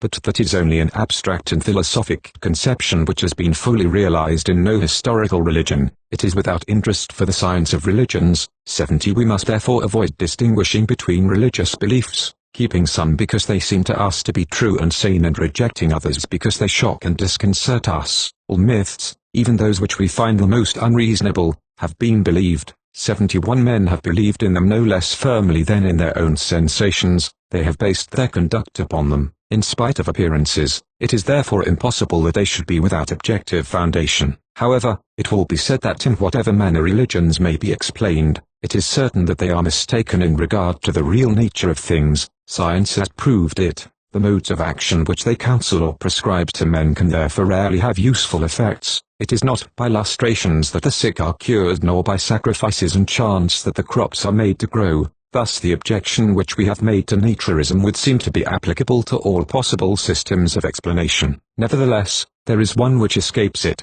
Let us suppose that religion responds to quite another need than that of adapting ourselves to sensible objects, then it will not risk being weakened by the fact that it does not satisfy, or only badly satisfies, this need. If religious faith was not born to put man in harmony with the material world, the injuries which it has been able to do him in his struggle with the world do not touch it at its source, because it is fed from another. If it is not for these reasons that a man comes to believe, he should continue to believe even when his reasons are contradicted by the facts. It is even conceivable that faith should be strong enough, not only to support these contradictions, but also even to deny them and to keep the believer from seeing their importance. This is what succeeds in rendering them inoffensive for religion. When the religious sentiment is active, it will not admit that religion can be in the wrong, and it readily suggests explanations which make it appear innocent. If the right does not produce the desired results, this failure is imputed either to some fault of execution, or to the intervention of another, contrary deity. But for that, it is necessary that these religious ideas have their source in another sentiment than that betrayed by these deceptions of experience, or else whence could come their force of resistance? 3 But more than that, even if men had really had reasons for remaining obstinate, in spite of all their mistakes, in expressing cosmic phenomena in religious terms, it is also necessary that these be of a nature to suggest such an interpretation. Now when could they have gotten such a property? Here again we find ourselves in the presence of one of those postulates which pass as evident only because they have not been criticized. It is stated as an axiom that in the natural play of physical forces there is all that is needed to arouse within us the idea of the sacred, but when we closely examine the proofs of this proposition, which, by the way, are sufficiently brief, we find that they reduce to a prejudice. They talk about the marvel which men should feel as they discover the world, but really, that which characterizes the life of nature is a regularity which approaches monotony. Every morning the sun mounts in the horizon, every evening it sets, every month the moon goes through the same cycle, the river flows in an uninterrupted manner in its bed, the same seasons periodically bring back the same sensations. To be sure, here and there an unexpected event sometimes happens. The sun is eclipsed, the moon is hidden behind clouds, the river overflows. But these momentary variations could only give birth to equally momentary impressions, the remembrance of which is gone after a little while. They could not serve as a basis for these stable and permanent systems of ideas and practices which constitute religions. Normally, the course of nature is uniform, and a uniformity could never produce strong emotions. Representing the savages filled with admiration before these marvels transports much more recent sentiments to the beginnings of history. He is much too accustomed to it to be greatly surprised by it. It requires culture and reflection to shake off this yoke of habit and to discover how marvelous this regularity itself is. Besides, as we have already remarked, admiring an object is not enough to make it appear sacred to us, that is to say, to mark it with those characteristics which make all direct contact with it appear as sacrilege and a profanation. We misunderstand what the religious sentiment really is, if we confound it with every impression of admiration and surprise. But, they say, even if it is not admiration, there is a certain impression which man cannot help feeling in the presence of nature. He cannot come in contact with it, without realizing that it is greater than he. It overwhelms him by its immensity. This sensation of an infinite space which surrounds him, of an infinite time which has preceded and will follow the present moment, and of forces infinitely superior to those of which he is master, cannot fail, as it seems, to awaken within him the idea that outside of him there exists an infinite power upon which he depends, and this idea enters as an essential element into our conception of the divine. But let us bear in mind what the question is. We are trying to find out how men came to think that there are in reality two categories of things, radically heterogeneous and incomparable to each other. Now how could the spectacle of nature give rise to the idea of this duality? Nature is always and everywhere of the same sort. It matters little that it extends to infinity, beyond the extreme limit to which my eyes can reach. It is not different from what it is here. The space which I imagine beyond the horizon is still space, identical with that which I see. The time which flows without end is made up of moments identical with those which I have passed through. Extension, like duration, repeats itself indefinitely. If the portions which I touch have of themselves no sacred character, where did the others get theirs? The fact that I do not see them directly, is not enough to transform them. 72 A world of profane things may well be unlimited, but it remains a profane world. Do they say that the physical forces with which we come in contact exceed our own? Sacred forces are not to be distinguished from profane ones simply by their greater intensity. They are different, they have special qualities which the others do not have. Quite on the contrary, all the forces manifested in the universe are of the same nature, those that are within us just as those that are outside of us, and especially, there is no reason which could have allowed giving a sort of preeminent dignity to some in relation to others. Then if religion really was born because of the need of assigning causes to physical phenomena, the forces thus imagined would have been no more sacred than those conceived by the scientist too, they to account for the same facts. 73 This is as much as to say that there would have been no sacred beings and therefore no religion.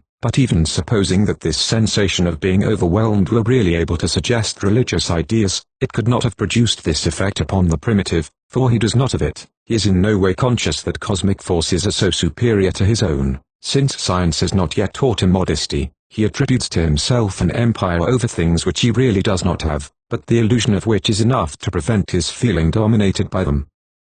As we have already pointed out, he thinks that he can command the elements, release the winds, compel the rain to fall, or stop the sun, by a gesture, etc. 74 Religion itself contributes to giving him this security, for he believes that it arms him with extended powers over nature. His rights are, in part, means destined to aid him in imposing his will upon the world. Thus, far from being due to the sentiment which men should have of their littleness before the universe, religions are rather inspired by the contrary sentiment. Even the most elevated and idealistic have the effect of reassuring men in their struggle with things. They teach that faith is, of itself, able to move mountains, that is to say, to dominate the forces of nature. How could they give rise to this confidence if they had had their origin in a sensation of feebleness and impotency? Finally, if the objects of nature really became sacred because of their imposing forms or the forces which they manifest, then the sun, the moon, the sky, the mountains, the sea, the winds, in a word, the great cosmic powers, should have been the first to be raised to this dignity, for there are no others more fitted to appeal to the senses and the imagination. But as a matter of fact, they were divinized but slowly. The first beings to which the cult is addressed, the proof will be found in the chapters which follow, are humble vegetables and animals, in relation to which men could at least claim an equality. They are ducks, rabbits, kangaroos, lizards, worms, frogs, etc. Their objective qualities surely were not the origin of the religious sentiments which they inspired.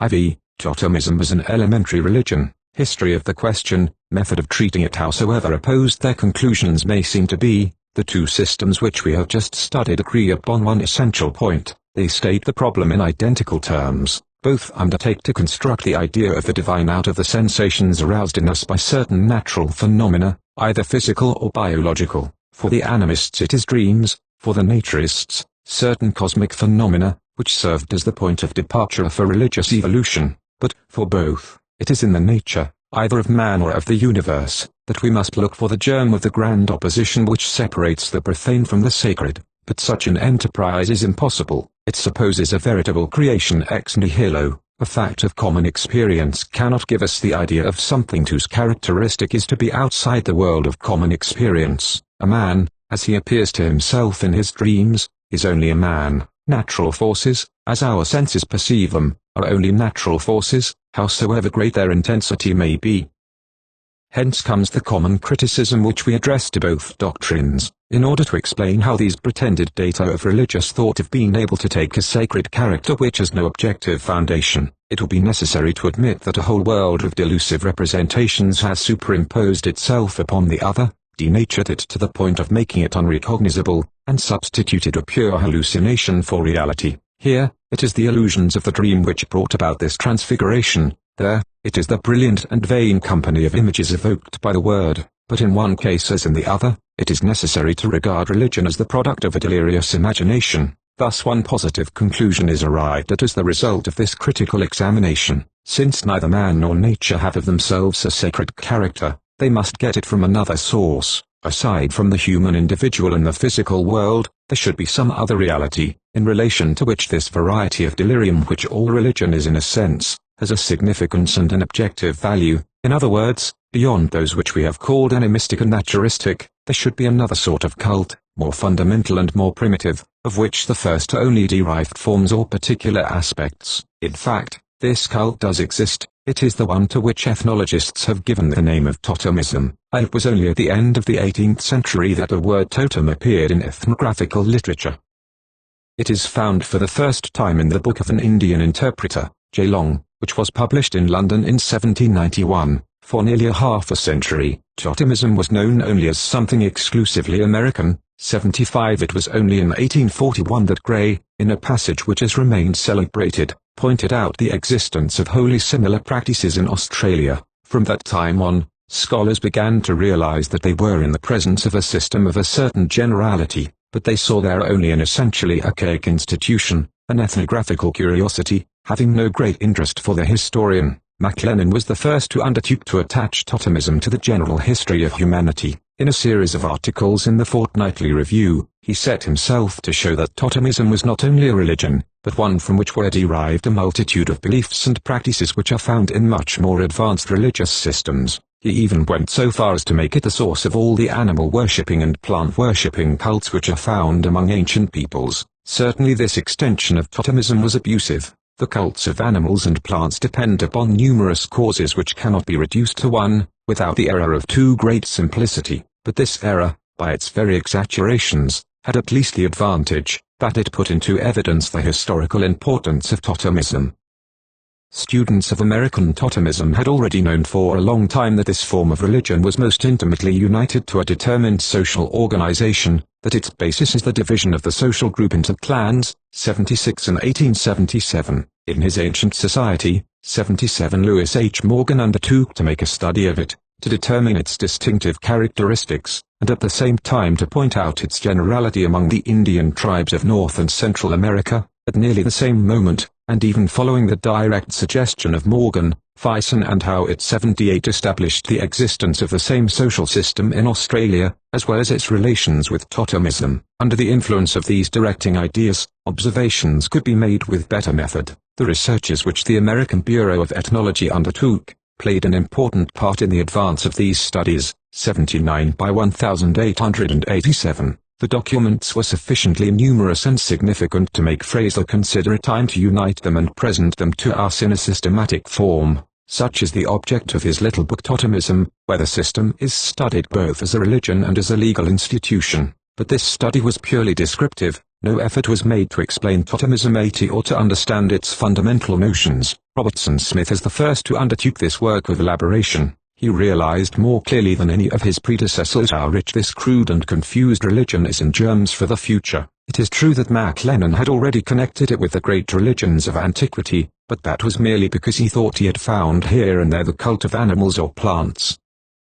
Now if we reduce totemism to a sort of animal or plant worship, we have seen only its most superficial aspect, we have even misunderstood its real nature. Going beyond the mere letter of the totemic beliefs, Smith set himself to find the fundamental principles upon which they depend. In his book Upon Kinship and Marriage in Early Arabia, he had already pointed out that totemism supposes a likeness in nature, either natural or acquired, of men and animals or plants. In his The Religion of the Semites, he makes this same idea the first origin of the entire sacrificial system. It is to totemism that humanity owes the principle of the communion meal. It is true that the theory of Smith can now be shown one-sided. It is no longer adequate for the facts actually known, but for all that, it contains an ingenious theory and has exercised a most fertile influence upon the science of religions. The Golden Bough 81 of Fraser is inspired by these same ideas, for totemism, which MacLennan had attached to the religions of classical antiquity, and Smith to the religions of the Semitic peoples, is here connected to the European folklore.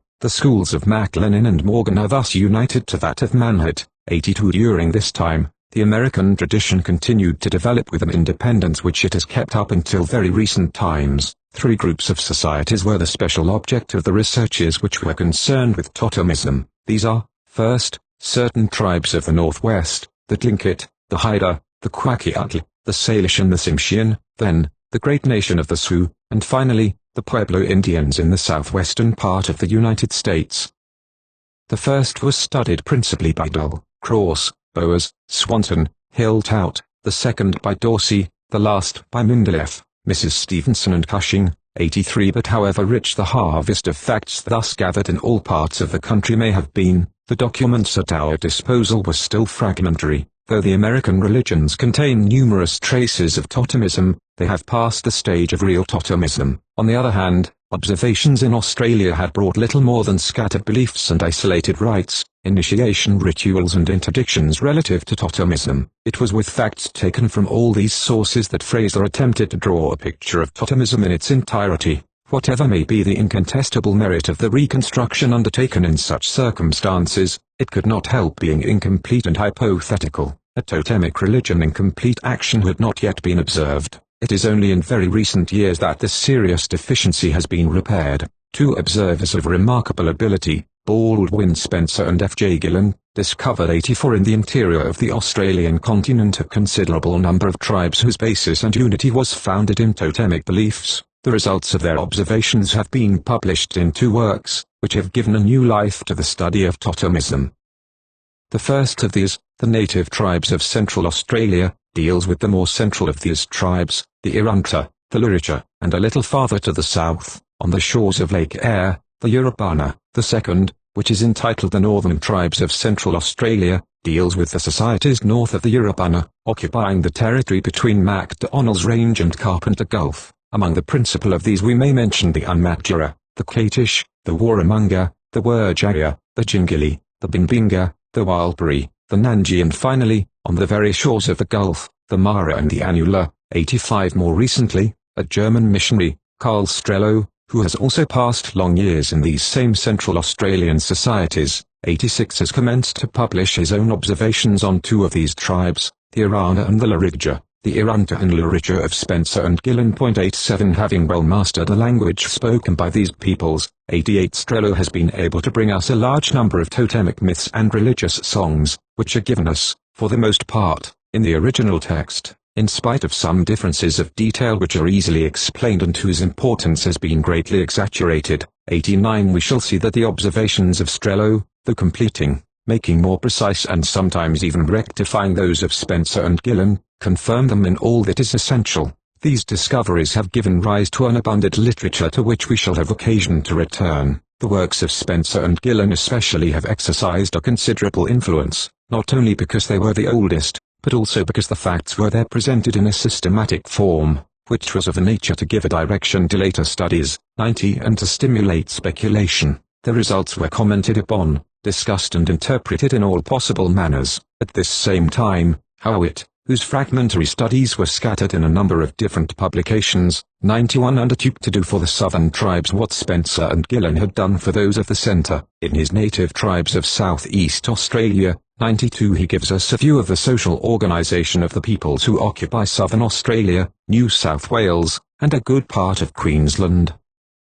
The progress thus realised suggested to Fraser the idea of completing his totemism by a sort of compendium 93 where would be brought together all the important documents which are concerned either with the totemic religion or the family and matrimonial organisation which, rightly or wrongly, is believed to be connected with this religion. The purpose of this book is not to give us a general and systematic view of totemism, but rather to put the materials necessary for a construction of this sort at the disposition of scholars. 94 The facts are here arranged in a strictly ethnographical and geographical order. Each continent, and within the continent, each tribe or ethnic group is studied separately, though so extended a study, where so many diverse peoples are successively passed in review, could hardly be equally thorough in all its parts. Still it is a useful handbook to consult, and one which can aid greatly in facilitating researches too. From this historical resume it is clear that Australia is the most favourable field for the study of totemism, and therefore we shall make it the principal area of our observations. In his totemism, Fraser sought especially to collect all the traces of totemism which could be found in history or ethnography.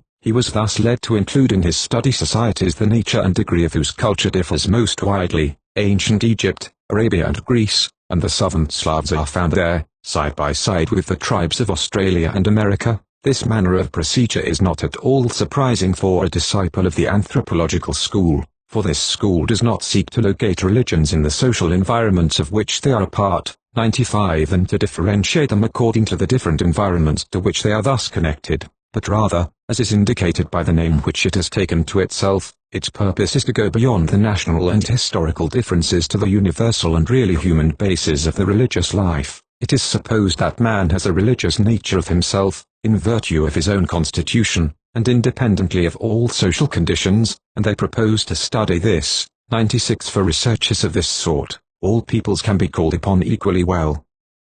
It is true that they prefer the more primitive peoples, because this fundamental nature is more apt to be unaltered here, but since it is found equally well among the most civilized peoples, it is but natural that they too should be called as witnesses. Consequently, all those who pass as being not too far removed from the origins, and who are confusedly lumped together under the rather imprecise rubric of savages, are put on the same plane and consulted indifferently, since from this point of view, facts have an interest only in proportion to their generality. They consider themselves obliged to collect as large a number as possible of them. The circle of comparisons could not become too large. Our method will not be such a one, for several reasons. In the first place, for the sociologist as for the historian, social facts vary with the social system of which they form a part. They cannot be understood when detached from it. This is why two facts which come from two different societies cannot be profitably compared merely because they seem to resemble each other. It is necessary that these societies themselves resemble each other, that is to say, that they be only varieties of the same species.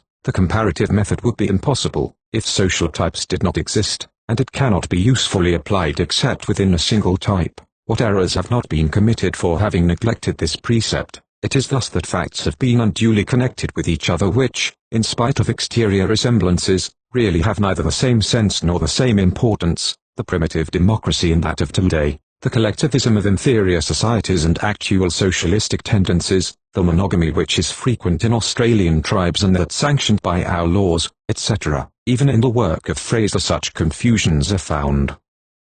It frequently happens that he assimilates simple rites of wild animal worship to practices that are really totemic, though the distance, sometimes very great, which separates the two social systems would exclude all idea of assimilation. Then if we do not wish to fall into these same errors, instead of scattering our researches over all the societies possible, we must concentrate them upon one clearly determined type. It is even necessary that this concentration be as close as possible. One cannot usefully compare facts with which he is not perfectly well acquainted, but when he undertakes to include all sorts of societies and civilizations, one cannot know any of them with the necessary thoroughness. When he assembles facts from every country in order to compare them, he is obliged to take them hastily, without having either the means or the time to carefully criticize them. Tumultuous and summary comparisons result, which discredit the comparative method with many intelligent persons. It can give serious results only when it is applied to so limited a number of societies that each of them can be studied with sufficient precision. The essential thing is to choose those where investigations have the greatest chance to be fruitful.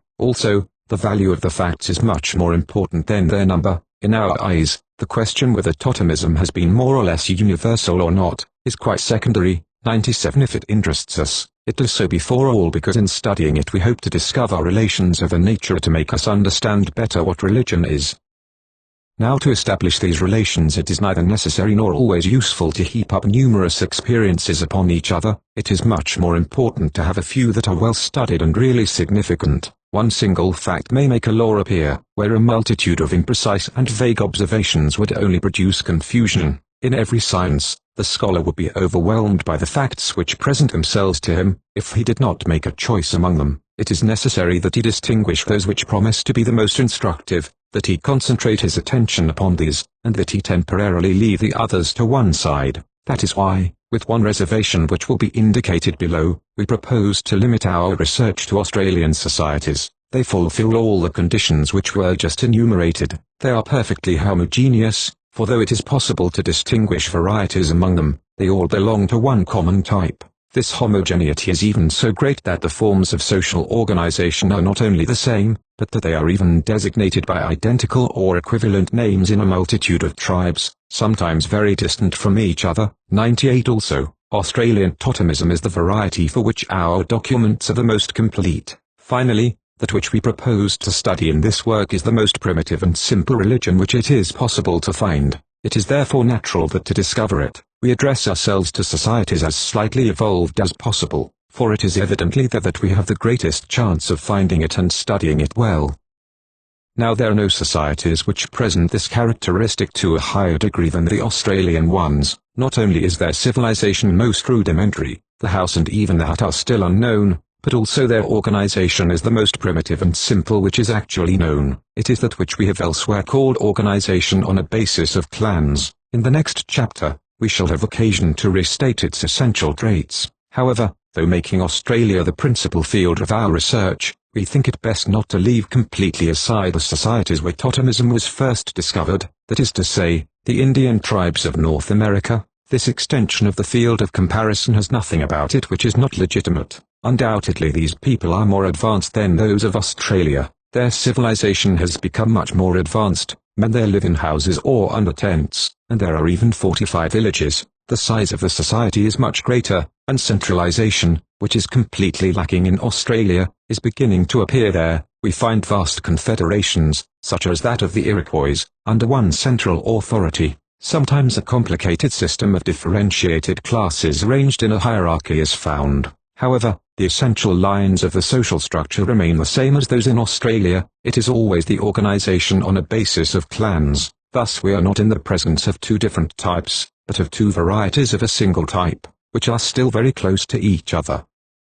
They represent two successive moments of a single evolution, so their homogeneousness is still great enough to permit comparisons. Also, these comparisons may have their utility, just because their civilization is more advanced than that of the Australians. Certain phases of the social organization which is common to both can be studied more easily among the first than among the second. As long as men are still making their first steps in the art of expressing their thought, it is not easy for the observer to perceive that which moves them, for there is nothing to translate clearly that which passes in these obscure minds which have only a confused and ephemeral knowledge of themselves. For example, religious symbols then consist only in formless combinations of lines and colors, whose sense it is not easy to divine. As we shall see, there are many gestures and movements by which the interior states express themselves, but being essentially ephemeral, they readily elude observation. That is why totemism was discovered earlier in America than in Australia. It was much more visible there, though it held relatively less place in the totality of the religious life. Also, wherever beliefs and institutions do not take a somewhat definite material form, they are more liable to change under the influence of the slightest circumstances, or to become wholly effaced from the memory. Thus the Australian clans frequently have something floating and protean about them, while the corresponding organization in America has a greater stability and more clearly defined contours. Thus, though American totemism is further removed from its origins than that of Australia, still there are important characteristics of which it has better kept the memory. In the second place, in order to understand an institution, it is frequently well to follow it into the advanced stages of its evolution. 99 For sometimes it is only when it is fully developed that its real signification appears with the greatest clearness. In this way also, American totemism, since it has a long history behind it, could serve to clarify certain aspects of Australian totemism. 100 At the same time, it will put us in a better condition to see how totemism is bound up with the forms which follow, and to mark its place in the general historical development of religion. So in the discussions which follow, we shall not forbid ourselves the use of certain facts borrowed from the Indian societies of North America, but we are not going to study American totemism here. 101 Such a study must be made directly and by itself, and cannot be mixed with the one which we are undertaking. It raises other problems and implies a wholly different set of special investigations. We shall have recourse to American facts merely in a supplementary way, and only when they seem to be able to make us understand Australian facts to advantage. It is these latter which constitute the real and immediate object of our researches. 102. Book 2. The Elementary Beliefs, Totemic Beliefs. The totem as name and as emblem owing to its nature, our study will include two parts. Since every religion is made up of intellectual conceptions and ritual practices, we must deal successively with the beliefs and rites which compose the totemic religion. These two elements of the religious life are too closely connected with each other to allow of any radical separation. In principle, the cult is derived from the beliefs, yet it reacts upon them. The myth is frequently modeled after the rite in order to account for it, especially when its sense is no longer apparent. On the other hand, there are beliefs which are clearly manifested only through the rites which express them, so these two parts of our analysis cannot fail to overlap. However, these two orders of facts are so different that it is indispensable to study them separately, and since it is impossible to understand anything about a religion while unacquainted with the ideas upon which it rests, we must seek to become acquainted with these latter first of all. But it is not our intention to retrace all the speculations into which the religious thought, even of the Australians alone, has run. The things we wish to reach are the elementary notions at the basis of the religion, but there is no need of following them through all the development, sometimes very confused, which the mythological imagination of these peoples has given them. We shall make use of myths when they enable us to understand these fundamental ideas better, but we shall not make mythology itself the subject of our studies. Insofar as this is a work of art, it does not fall within the jurisdiction of the simple science of religions. Also, the intellectual evolution from which it results is of too great a complexity to be studied indirectly and from a foreign point of view. It constitutes a very difficult problem which must be treated by itself, for itself and with a method peculiar to itself. Among the beliefs upon which totemism rests, the most important are naturally those concerning the totem. It is with these that we must begin. At the basis of nearly all the Australian tribes we find a group which holds a preponderating place in the collective life. This is the clan. Two essential traits characterize it. In the first place, the individuals who compose it consider themselves united by a bond of kinship, but one which is of a very special nature. This relationship does not come from the fact that they have definite blood connections with one another. They are relatives from the mere fact that they have the same name.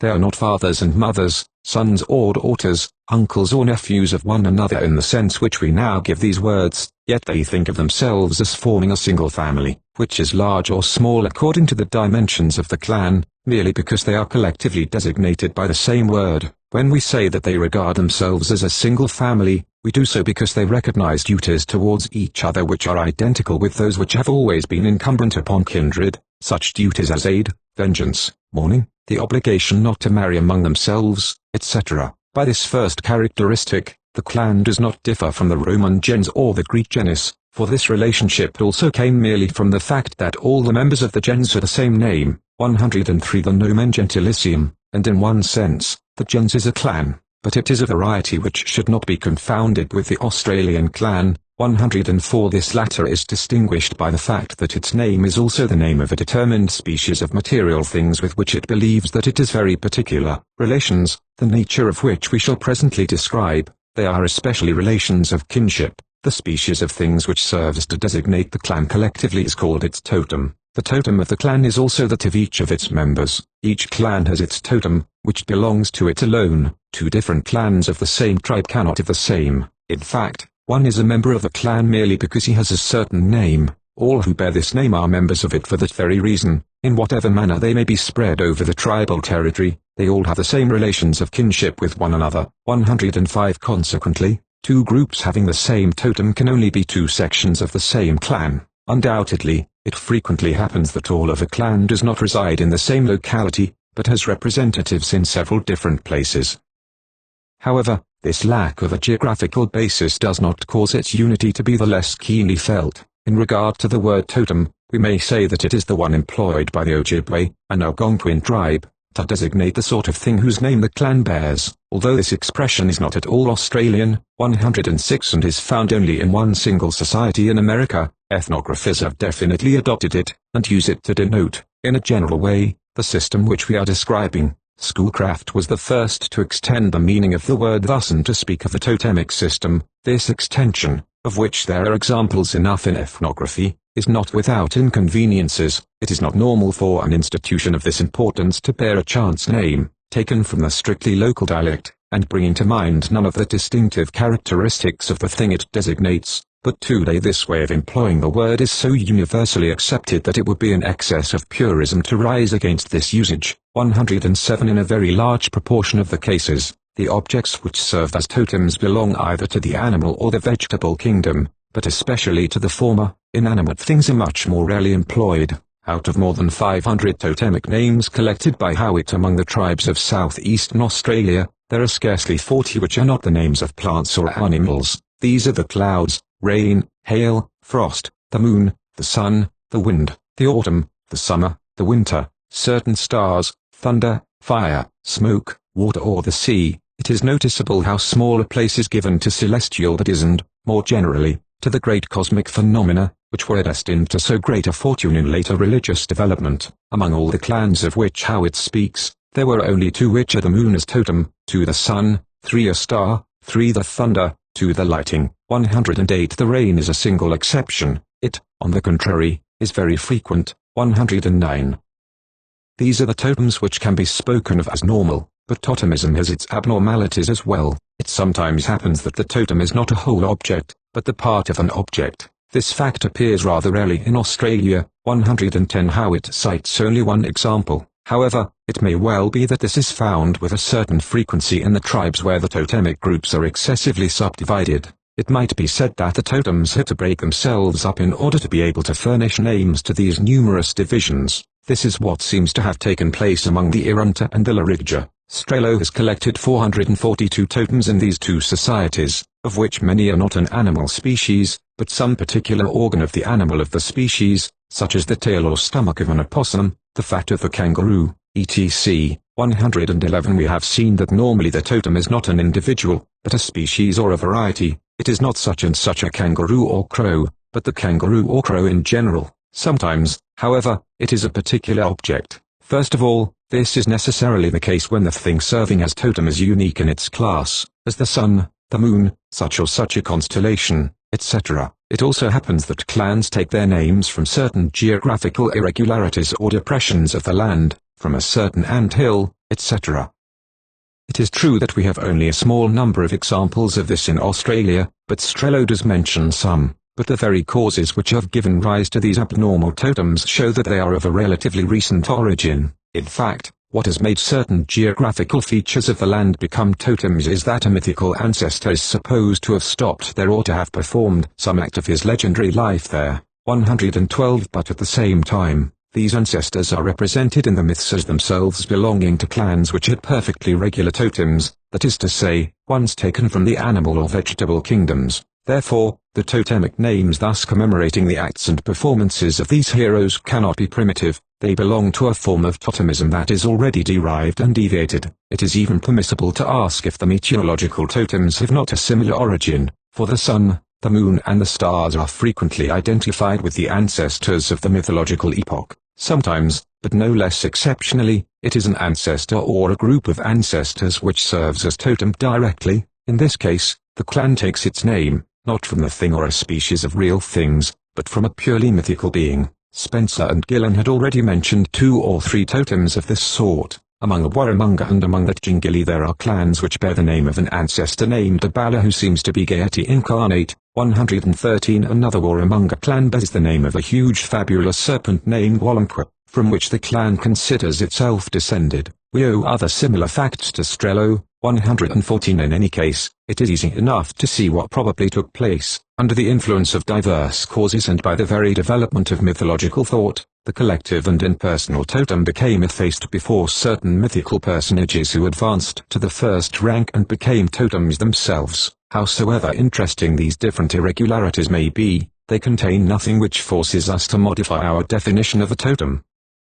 There are not, as has sometimes been believed, 115 different varieties of totems which are more or less irreducible into each other or into the normal totem, such as we have defined it. They are merely secondary and sometimes even aberrant forms of a single notion which is much more general, and there is every ground for believing it the more primitive. The manner in which the name is acquired is more important for the organization and recruiting of the clan than for religion. It belongs to the sociology of the family rather than to religious sociology. 116. So we shall confine ourselves to indicating summarily the most essential principles which regulate the matter. In the different tribes, 3 different systems are in use. In a great number, or it might even be said, in the greater number of the societies, the child takes the totem of its mother, by right of birth. This is what happens among the Diri and the Yurubana of the centre of southern Australia, the Wotjobaluk and the Gonditjmara of Victoria, the Kamilaroi, the Wiradjuri, the Wangiban and the Uala'i of New South Wales, and the Wikelbura, the Pitta Pitta and McKern and Aburi of Queensland,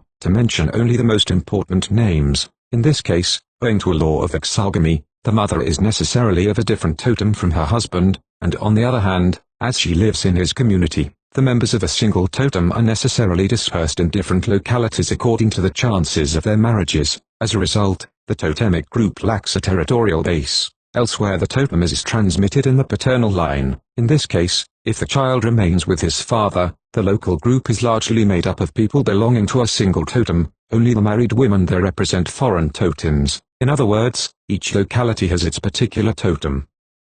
Up until recent times, this scheme of organization was found in Australia only among the tribes where totemism was in decadence, such as the Ngarrindjeri, where the totem has almost no religious character at all anymore. It was therefore possible to believe that there was a close connection between the totemic system and descent in the uterine line, but Spencer and Gillen have observed, in the northern part of central Australia, a whole group of tribes where the totemic religion is still practiced but where the transmission of the totem is in the paternal line. These are the Warramunga, the Kwanji, the Umbia, the Bimbinga, the Mara and the Anula. 117. Finally, a third combination is the one observed among the Irunta and Larigja. Here the totem of the child is not necessarily either that of the mother or that of the father, it is that of a mythical ancestor who came, by processes which the observers recount in different ways, 118, and mysteriously fecundated the mother at the moment of conception. A special process makes it possible to learn which ancestor it was and to which totemic group he belonged,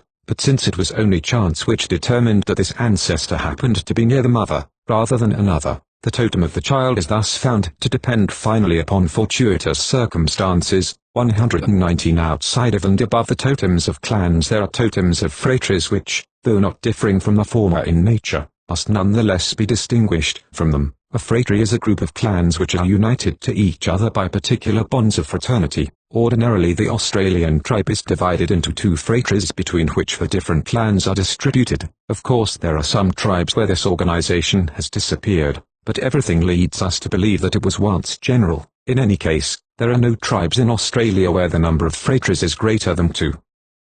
Now in nearly all the cases where the phratries have a name whose meaning has been established, this name is that of an animal. It would therefore seem that it is a totem. This has been well demonstrated in a recent work by A. Lang. Thus, among the Gonditj, Victoria, the phratries are called Crocich and Capuch. The former of the words designates the white cockatoo and the latter the black cockatoo. The same expressions are found again among the Bwandik and the Wotjobaluk. Among the Wurundjeri, the names employed are Bunjil and Wang, which designate the eagle hawk and the crow. The words Mukwira and Kilpira are used for the same purpose in a large number of tribes of New South Wales. They designate the same birds. It is also the eagle hawk and the crow which have given their names to the 2 phratries of the Ngirigo and the Walgal. Among the Kinmerbera, it is the white cockatoo and the crow. Many other examples might be cited. Thus we are led to regard the phratry as an ancient clan which has been dismembered. The actual clans are the product of this dismemberment, and the solidarity which unites them is a souvenir of their primitive unity. 120. It is true that in certain tribes,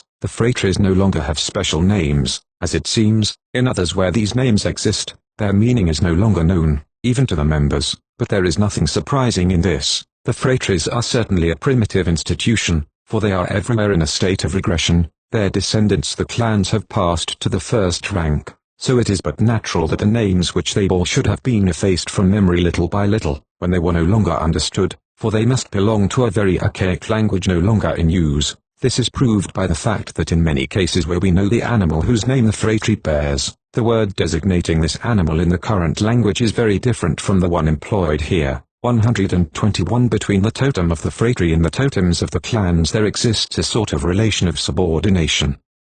In fact, in principle each clan belongs to one and only one phratry. It is very exceptional that it has representatives in the other phratry. This is not met with at all except among certain central tribes, notably the Irunta. 122 Also even where, owing to disturbing influences, overlappings of this sort have taken place, the great part of the clan is included entirely within one or the other of the two groups of the tribe. Only a small minority is to be found in the other one. As a rule then, the two phratries do not overlap each other. Consequently, the list of totems which an individual may have is predetermined by the phratry to which he belongs. In other words, the phratry is like a species of which the clans are varieties. We shall presently see that this comparison is not purely metaphorical. In addition to the phratries and clans, another secondary group is frequently met with in Australian societies, which is not without a certain individuality. These are the matrimonial classes. By this name they designate certain subdivisions of the phratry, whose number varies with the tribe.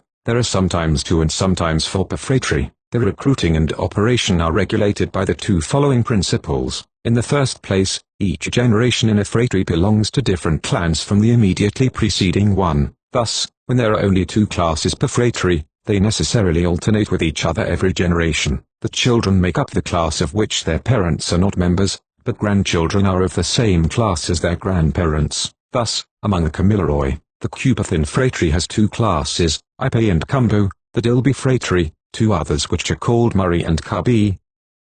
As descent is in the uterine line, the child is in the phratry of its mother. If she is a Cupathin, the child will be one also, but if she is of the Ipe class, he will be a Kumbo. If the child is a girl, her children will again be in the Ipe class. Likewise, the children of the women of the Murray class will be in the Kabi class, and the children of the Kabi women will be Murray again. When there are 4 classes per phratry, instead of 2, the system is naturally more complex, but the principle is the same. The 4 classes form 2 couples of 2 classes each, and these 2 classes alternate with each other every generation in the manner just indicated. Secondly, the members of one class can in principle 123 marry into only one of the classes of the other phratry. The Ipe must marry into the Kabi class and the Murray into the Kumbo class. It is because this organization profoundly affects matrimonial relations that we give the group the name of matrimonial class. Now it may be asked whether these classes do not sometimes have totems like the phratries and clans. This question is raised by the fact that in certain tribes of Queensland,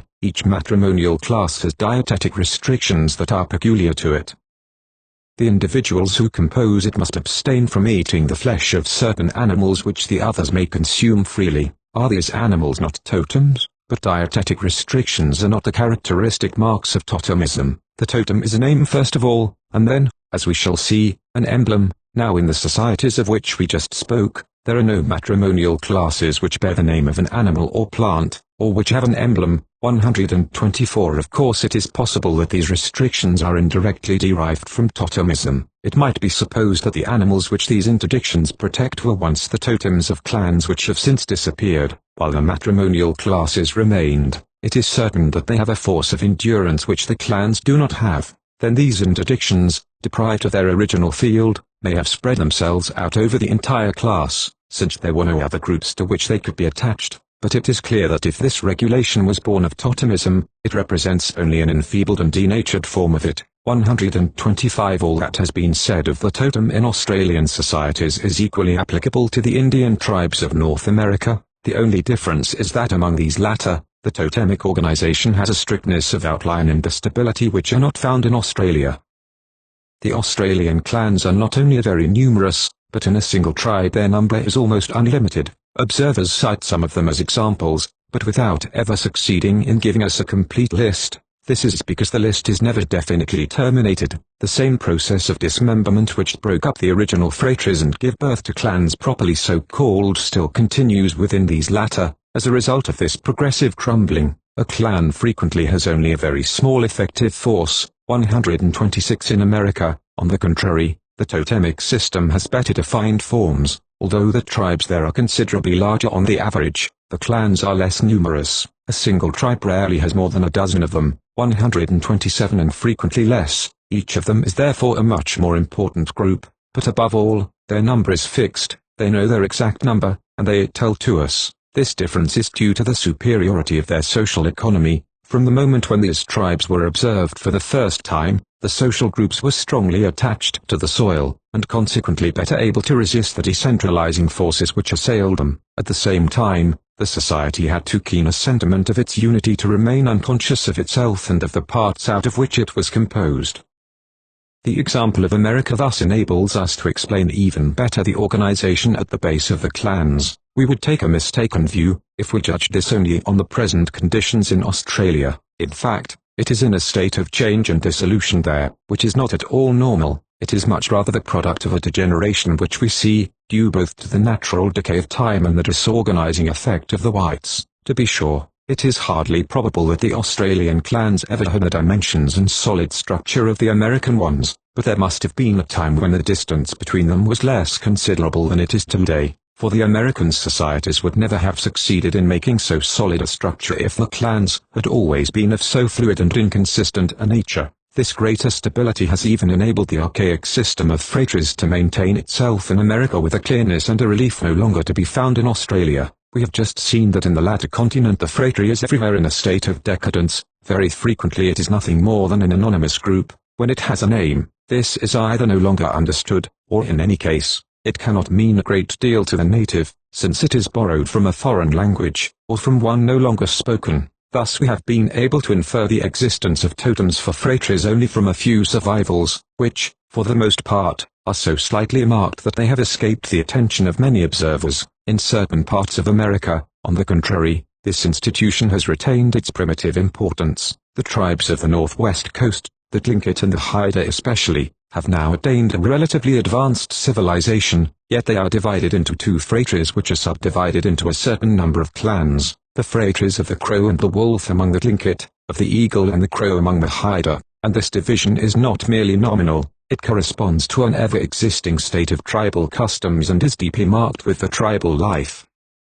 The moral distance separating the clans is very slight in comparison with that separating the phrases. 128. The name of each is not a word whose sense is forgotten or only vaguely known, it is a totem in the full sense of the term. They have all its essential attributes, such as will be described below. 129. Consequently, upon this point also, American tribes must not be neglected, for we can study the totems of phrases directly there, while Australia offers only obscure vestiges of them too. But the totem is not merely a name, it is an emblem, a veritable coat of arms whose analogies with the arms of heraldry have often been remarked. In speaking of the Australians, Gray says, each family adopt an animal or vegetable as their crest and sign, and what Gray calls a family is incontestably a clan. Also Thyssen and Howitt say, the Australian divisions show that the totem is, in the first place, the badge of a group. Schoolcraft says the same thing about the totems of the Indians of North America. The totem is in fact a design which corresponds to the heraldic emblems of civilized nations,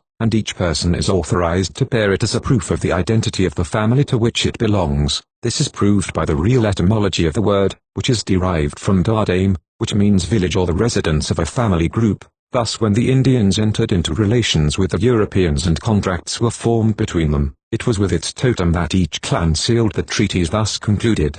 The nobles of the feudal period carved, engraved and designed in every way their coats of arms upon the walls of their castles, their arms, and every sort of object that belonged to them. The blacks of Australia and the Indians of North America do the same thing with their totems. The Indians who accompanied Samuel Hearne painted their totems on their shields before going into battle. According to Charlevoix, in time of war, certain tribes of Indians had veritable ensigns, made of bits of bark fastened to the end of a pole, upon which the totems were represented. Among the Tlingit, when a conflict breaks out between two clans, the champions of the two hostile groups wear helmets over their heads, upon which are painted their respective totems. Among the Iroquois, they put the skin of the animal which serves as totem upon each wigwam, as a mark of the clan. According to another observer, the animal was stuffed and set up before the door. Among the Wyandot, each clan has its own ornaments and its distinctive paintings. Among the Omaha, and among the Sioux generally, the totem is painted on the tent. Wherever the society has become sedentary, where the tent is replaced by the house, and where the plastic arts are more fully developed, the totem is engraved upon the woodwork and upon the walls. This is what happens, for example, among the Haida, the Tsimshian, the Salish and the Tlingit. A very particular ornament of the house, among the Tlingit, says Cross, is the totemic coat of arms. Animal forms, sometimes combined with human forms, are engraved upon the posts at the sides of the door of entry, which are as high as 15 yards. They are generally painted with very bright colors. However, these totemic decorations are not very numerous in the Tlingit village. They are found almost solely before the houses of the chiefs and rich men. They are much more frequent in the neighboring tribe of the Haida. Here there are always several for each house, with its many sculptured posts arising on every hand, sometimes to a great height. A Haida village gives the impression of a sacred city, all bristling with belfries or little minarets. Among the Salish, the totem is frequently represented upon the interior walls of the house. Elsewhere, it is found upon the canoes, the utensils of every sort and the funeral piles. The preceding examples are taken exclusively from the Indians of North America. This is because sculpture, engravings and permanent figurations are not possible except where the technique of the plastic arts has reached a degree of perfection to which the Australian tribes have not yet attained. Consequently, the totemic representations of the sort which we just mentioned are rarer and less apparent in Australia than in America. However, cases of them are cited. Among the Warramunga, at the end of the burial ceremonies, the bones of the dead man are interred, after they have been dried and reduced to powder. Beside the place where they are deposited, a figure representing the totem is traced upon the ground. Among the Mara and the Anula, the body is placed in a piece of hollow wood decorated with designs characteristic of the totem. In New South Wales, Oxley found engravings upon the trees near the tomb where a native was buried to which Bruff Smythe attributes a totemic character. The natives of the Upper Darling carve totemic images upon their shields. According to Collins, nearly all the utensils are covered with ornaments which probably have the same significance. Figures of the same sort are found upon the rocks. These totemic designs may even be more frequent than it seems, for, owing to reasons which will be discussed below, it is not always easy to see what their real meaning is. These different facts give us an idea of the considerable place held by the totem in the social life of the primitives. However, up to the present, it has appeared to us as something relatively outside of the man, for it is only upon external things that we have seen it represented. The totemic images are not placed only upon the walls of their houses, the sides of their canoes, their arms, their utensils and their tombs. They are also found on the bodies of the men. They do not put their coat of arms merely upon the things which they possess, but they put it upon their persons. They imprint it upon their flesh. It becomes a part of them, and this world of representations is even by far the more important one. In fact, it is a very general rule that the members of each clan seek to give themselves the external aspect of their totem. At certain religious festivals among the Tlingit, the person who is to direct the ceremonies wears a garment which represents, either wholly or in part, the body of the animal whose name he bears. These same usages are also found in all the northwest of America. They are found again among the Minnetree, when they go into combat, and among the Indians of the Pueblos. Elsewhere, when the totem is a bird, men wear the feathers of this bird on their heads. Among the Iowa, each clan has a special fashion of cutting the hair. In the Eagle clan, 2 large tufts are arranged on the front of the head, while there is another one behind. In the Buffalo clan, they are arranged in the form of horns. Among the Omaha, analogous arrangements are found. Each clan has its own headdress. In the Turtle clan, for example, the hair is all shaved off, except 6 bunches, 2 on each side of the head, 1 in front, and 1 behind, in such a way as to imitate the legs, the head and the tail of the animal. But it is more frequently upon the body itself that the totemic mark is stamped, for this is a way of representation within the capacity of even the least advanced societies. It has sometimes been asked whether the common rite of knocking out a young man's 2 upper teeth at the age of puberty does not have the object of reproducing the form of the totem. The fact is not established, but it is worth mentioning that the natives themselves sometimes explain the custom thus. For example, among the Arunta, The extraction of teeth is practiced only in the clans of the rain and of water. Now, according to tradition, the object of this operation is to make their faces look like certain black clouds with light borders, which are believed to announce the speedy arrival of rain, and which are therefore considered things of the same family. This is a proof that the native himself is conscious that the object of these deformations is to give him, at least conventionally, the aspect of his totem. Among these same Irunta, in the course of the rites of subincision, certain gashes are cut upon the sisters and the future wife of the novice. Scars result from these, whose form is also represented upon a certain sacred object of which we shall speak presently, and which is called the Churinga. As we shall see, the lions thus drawn upon the Churinga are emblematic of the totem. Among the Katish, the Euro is believed to be closely connected with the rain. The men of the rain clan wear little earrings made of Euro teeth. Among the Yurtla, during the initiation the young man is given a certain number of slashes which leave scars. The number and form of these varies with the totems. An informer of Thyssen mentions the same fact in the tribes observed by him. According to Howitt, a relationship of the same sort exists among the Diri between certain arrangements of scars and the water totem. Among the Indians of the Northwest, it is a very general custom for them to tattoo themselves with the totem. 130. But even if the tattooings which are made by mutilations or scars do not always have a totemic significance, it is different with simple designs drawn upon the body. They are generally representations of the totem. It is true that the native does not carry them every day, when he is occupied with purely economic occupations, or when the small family groups scatter to hunt or fish. He does not bother with all this paraphernalia, which is quite complicated. But when the clans unite to live a common life and to assist at the religious ceremonies together, then he must adorn himself. As we shall see, each of the ceremonies concerns a particular totem, and in theory the rites which are connected with the totem can be performed only by the men of the totem. Now those who perform, 131 who take the part of officiants, and sometimes even those who assist as spectators, always have designs representing the totem on their bodies. 132 One of the principal rites of initiation, by which a young man enters into the religious life of the tribe, consists in painting the totemic symbol on his body. 133 It is true that among the Irunta the design thus traced does not always and necessarily represent the totem of the initiated, but these are exceptions, due, undoubtedly, to the disturbed state of the totemic organization of this tribe. 134 Also, even among the Irunta, at the most solemn moment of the initiation, which is its crown and consecration, when the neophyte is allowed to enter the sanctuary where all the sacred objects belonging to the clan are preserved, an emblematic painting is placed upon him. This time, it is the totem of the young man which is thus represented. 135 The bonds which unite the individual to his totem are even so strong that in the tribes on the northwest coast of North America,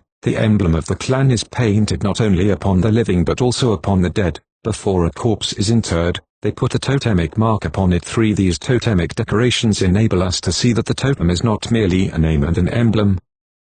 It is in the course of the religious ceremonies that they are employed. They are a part of the liturgy, so while the totem is a collective label, it also has a religious character. In fact, it is in connection with it that things are classified as sacred or profane. It is the very type of sacred thing. The tribes of Central Australia, especially the Irunta, the Larija, the Katish, the Unmatjura, and the Ilpira, 136 make constant use of certain instruments in their rites which are called the Churinga by the Irunta, according to Spencer and Gillen, or the Churunga, according to Strello. 137 They are pieces of wood or bits of polished stone, of a great variety of forms, but generally oval or oblong. Each totemic group has a more or less important collection of these. Upon each of these is engraved a design representing the totem of this same group. A certain number of the Churinga have a hole at one end, through which goes a thread made of human hair or that of an opossum. Those which are made of wood and are pierced in this way serve for exactly the same purposes as those instruments of the cult to which English ethnographers have given the name of bull roarers.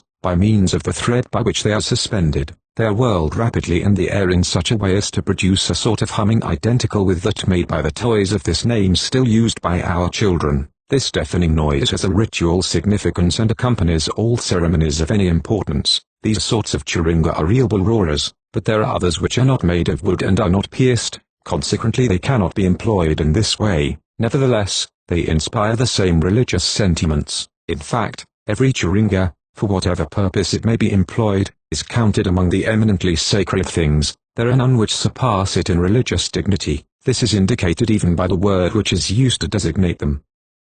It is not only a substantive but also an adjective meaning sacred. Also, among the several names which each Irunta has, there is one so sacred that it must not be revealed to a stranger. It is pronounced but rarely, and then in a low voice and a sort of mysterious murmur. Now this name is called the Iritna Churinga. Iritna means name. In general, the word Churinga is used to designate all ritual acts. For example, Elia Churinga signifies the cult of the emu. 138 Churinga, when used substantively, therefore designates the thing whose essential characteristic is sacredness. Profane persons, that is to say, women and young men not yet initiated into the religious life, may not touch or even see the Churinga. They are only allowed to look at it from a distance, and even this is only on rare occasions. 139 The Churinga are piously kept in a special place, which the Irunta call the Ertna Chilunga. 140 This is a cave or a sort of cavern hidden in a deserted place. The entrance is carefully closed by means of stones so cleverly placed that a stranger going past it could not suspect that the religious treasury of the clan was so near to him. The sacred character of the Churinga is so great that it communicates itself to the locality where they are stored. The women and the uninitiated cannot approach it. It is only after their initiation is completely finished that the young men have access to it. There are some who are not esteemed worthy of this favor except after years of trial. The religious nature radiates to a distance and communicates itself to all the surroundings. Everything nearby participates in this same nature and is therefore withdrawn from profane touch. Is one man pursued by another? If he succeeds in reaching the Ertna Chilunga, he is saved. He cannot be seized there. Even a wounded animal which takes refuge there must be respected. 141 Quarrels are forbidden there. It is a place of peace. As is said in the Germanic societies, it is a sanctuary of the totemic group. It is a veritable place of asylum, but the virtues of the Churinga are not manifested merely by the way in which it keeps the profane at a distance. If it is thus isolated, it is because it is something of a high religious value whose loss would injure the group and the individual severely. It has all sorts of marvelous properties. By contact it heals wounds, especially those resulting from circumcision. It has the same power over sickness. 142 It is useful for making the beard grow. It confers important powers over the totemic species, whose normal reproduction it ensures. 143 It gives men force, courage and perseverance, while, on the other hand, it depresses and weakens their enemies. This latter belief is so firmly rooted that when two combatants stand pitted against one another, if one sees that the other has brought Churinga against him, he loses confidence and his defeat is certain. Thus there is no ritual instrument which has a more important place in the religious ceremonies. By means of various sorts of anointings, their powers are communicated either to the officiants or to the assistants. To bring this about, they are rubbed over the members and stomach of the faithful after being covered with grease, or sometimes they are covered with a down which flies away and scatters itself in every direction when they are whirled. This is a way of disseminating the virtues which are in them, but they are not useful merely to individuals. The fate of the clan as a whole is bound up with theirs. Their loss is a disaster. It is the greatest misfortune which can happen to the group. Sometimes they leave the Ertna Chilunga, for example when they are loaned to other groups. 144 Then follows a veritable public mourning. For 2 weeks, the people of the totem weep and lament, covering their bodies with white clay just as they do when they have lost a relative, and the Churinga are not left at the free disposition of everybody. The Ertna Chilunga where they are kept is placed under the control of the chief of the group. It is true that each individual has special rights to some of them. 145 Yet, though he is their proprietor in a sense, he cannot make use of them except with the consent and under the direction of the chief. It is a collective treasury. It is the sacred ark of the clan. 146 The devotion of which they are the object shows the high price that is attached to them. The respect with which they are handled is shown by the solemnity of the movements. 147 They are taken care of. They are greased, rubbed, polished, and when they are moved from one locality to another, it is in the midst of ceremonies which bear witness to the fact that this displacement is regarded as an act of the highest importance. Now in themselves, the Churinga are objects of wood and stone like all others. They are distinguished from profane things of the same sort by only one particularity. This is that the totemic mark is drawn or engraved upon them. So it is this mark and this alone which gives them their sacred character. It is true that according to Spencer and Gillen, the Churinga served as the residence of an ancestor's soul and that it is the presence of this soul which confers these properties. While declaring this interpretation inexact, Strello, in his turn, proposes another which does not differ materially from the other. he claims that the Churunga are considered the image of the ancestor's body, or the body itself. So, in any case, it would be sentiments inspired by the ancestor which fix themselves upon the material object, and convert it into a sort of fetish. But in the first place, both conceptions, which, by the way, scarcely differ except in the letter of the myth, have obviously been made up afterwards, to account for the sacred character of the Churunga, in the constitution of these pieces of wood and bits of stone, and in their external appearance. There is nothing which predestines them to be considered the seat of an ancestral soul, or the image of his body. So if men have imagined this myth, it was in order to explain the religious respect which these things inspired in them, and the respect was not determined by the myth. This explanation, like so many mythological explanations, resolves the question only by repeating it in slightly different terms, for saying that the Churunga is sacred and saying that it has such and such a relation with a sacred being, is merely to proclaim the same fact in two different ways. It is not accounting for them. Moreover, according to the avowal of Spencer and Gillen, there are some Churunga among the Irunta which are made by the old men of the group, to the knowledge of and before the eyes of all, 148. These obviously do not come from the great ancestors. However, except for certain differences of degree, they have the same power as the others and are preserved in the same manner. Finally, there are whole tribes where the Churunga is never associated with a spirit. 149. Its religious nature comes to it, then, from some other source, and whence could it come, if not from the totemic stamp which it bears? It is to this image, therefore, that the demonstrations of the rite are really addressed. It is this which sanctifies the object upon which it is carved. Among the Irunta and the neighboring tribes, there are two other liturgical instruments closely connected with the totem and the Churunga itself, which ordinarily enters into their composition. They are the Nurchunja and the Wuninga. The Nurchunja, which is found among the northern Irunta and their immediate neighbors, 150, is made up principally of a vertical support which is either a single lance, or several lances united into a bundle, or of a simple pole. 151 bunches of grass are fastened all around it by means of belts or little cords made of hair. Above this, down is placed, arranged either in circles or in parallel lines which run from the top to the bottom of the support. The top is decorated with the plumes of an eagle hawk. This is only the most general and typical form. In particular cases, it has all sorts of variations. 150 to the Wuninga, which is found only among the southern Irunta, the Yurubana and the Larija, has no one unique model either. Reduced to its most essential elements, it too consists in a vertical support, formed by a long stick or by a lance several yards high, with sometimes one and sometimes two cross pieces. 153 in the former case, it has the appearance of a cross. Cords made either of human hair or opossum or bandicoot fur diagonally crossed the space included between the arms of the cross and the extremities of the central axis. As they are quite close to each other, they form a network in the form of a lozenge. When there are two cross bars, these cords go from one to the other and from these to the top and bottom of the support. They are sometimes covered with a layer of down, thick enough to conceal the foundation. Thus the Wuninga has the appearance of a veritable flag. 154 Now the Nurchunja and the Wuninga, which figure in a multitude of important rites, are the object of a religious respect quite like that inspired by the Churunga. The process of their manufacture and erection is conducted with the greatest solemnity. Fixed in the earth, or carried by an officiant, they mark the central point of the ceremony. It is about them that the dances take place and the rites are performed. In the course of the initiation, the novice is led to the foot of a Nurchunja erected for the occasion. Someone says to him, "There is the Nurchunja of your father." Many young men have already been made by it. After that, the initiate must kiss the Nurchunja. By this kiss, he enters into relations with the religious principle which resides there. It is a veritable communion which should give the young man the force required to support the terrible operation of subincision. The Nurchunja also plays a considerable role in the mythology of these societies. The myths relate that in the fabulous times of the great ancestors, the territory of the tribe was overrun in every direction by companies composed exclusively of individuals of the same totem. Each of these troops had a Nurchunja with it. When it stopped to camp, before scattering to hunt, the members fixed their Nurchunja in the ground, from the top of which their Churunga was suspended. That is equivalent to saying that they confided the most precious things they had to it.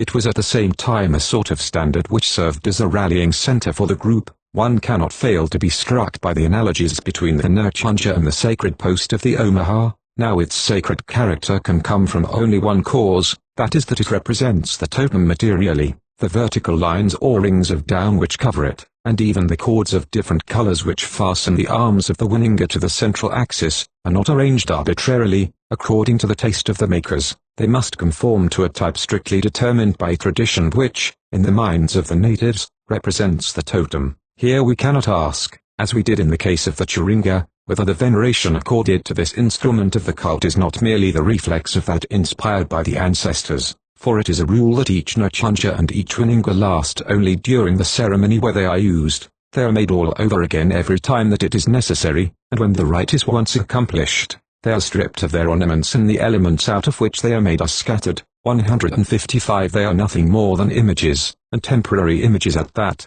of the totem, and consequently it is on this ground, and on this ground alone, that they play a religious role. So the Churinga, the Nchanja and the Wininga owe their religious nature solely to the fact that they bear the totemic emblem. It is the emblem that is sacred. It keeps this character, no matter where it may be represented. Sometimes it is painted upon rocks. These paintings are called Churinga alkinya, sacred drawings, the decorations with which the officiants and assistants at the religious ceremonies adorn themselves have the same name. Women and children may not see them. In the course of certain rites, the totem is drawn upon the ground. The way in which this is done bears witness to the sentiments inspired by this design, and the high value attributed to it. It is traced upon a place that has been previously sprinkled, and saturated with human blood, and we shall presently see that the blood is in itself a sacred liquid, serving for pious uses only. When the design has been made, the faithful remain seated on the ground before it, in an attitude of the purest devotion. If we give the word a sense corresponding to the mentality of the primitive, we may say that they adore it. This enables us to understand how the totemic blazon has remained something very precious for the Indians of North America. It is always surrounded with a sort of religious halo, but if we are seeking to understand how it comes that these totemic representations are so sacred, it is not without interest to see what they consist in. Among the Indians of North America, they are painted, engraved or carved images which attempt to reproduce as faithfully as possible the external aspect of the totemic animal. The means employed are those which we use today in similar circumstances, except that they are generally cruder, but it is not the same in Australia, and it is in the Australian societies that we must seek the origin of these representations. Although the Australian may show himself sufficiently capable of imitating the forms of things in a rudimentary way, 156 sacred representations generally seem to show no ambitions in this line. They consist essentially in geometrical designs drawn upon the Churinga, the Nchanga, rocks, the ground, or the human body. They are either straight or curved lines, painted in different ways, and the whole having only a conventional meaning. The connection between the figure and the thing represented is so remote and indirect that it cannot be seen, except when it is pointed out. Only the members of the clan can say what meaning is attached to such and such combinations of lines. Men and women are generally represented by semicircles, and animals as by whole circles or spirals, the tracks of men or animals as by lines of points, etc.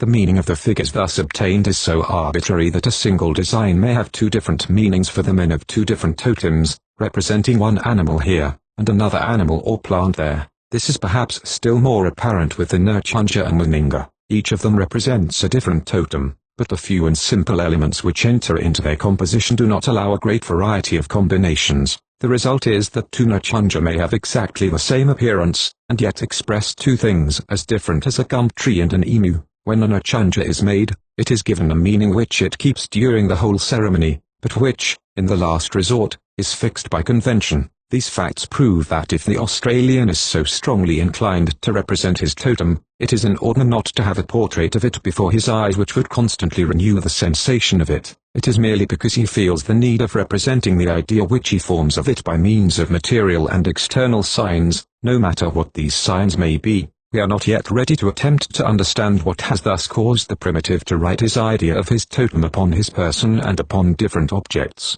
but it is important to state at once the nature of the need which has given rise to these numerous representations. 157. 2. Totemic beliefs, continued. The totemic animal and man, but totemic images are not the only sacred things. There are real things which are also the object of rites, because of the relations which they have with the totem. Before all others, are the beings of the totemic species and the members of the clan.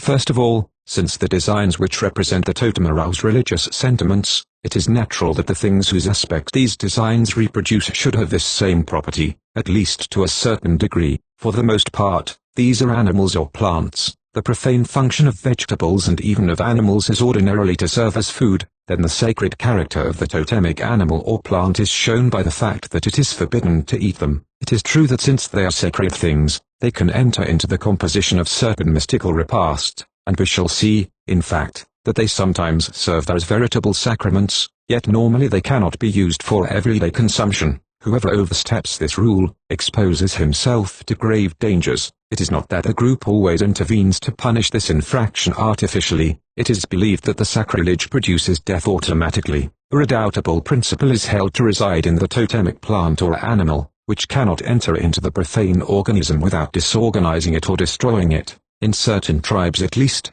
only the old men are free from this prohibition. We shall see the reason for this later.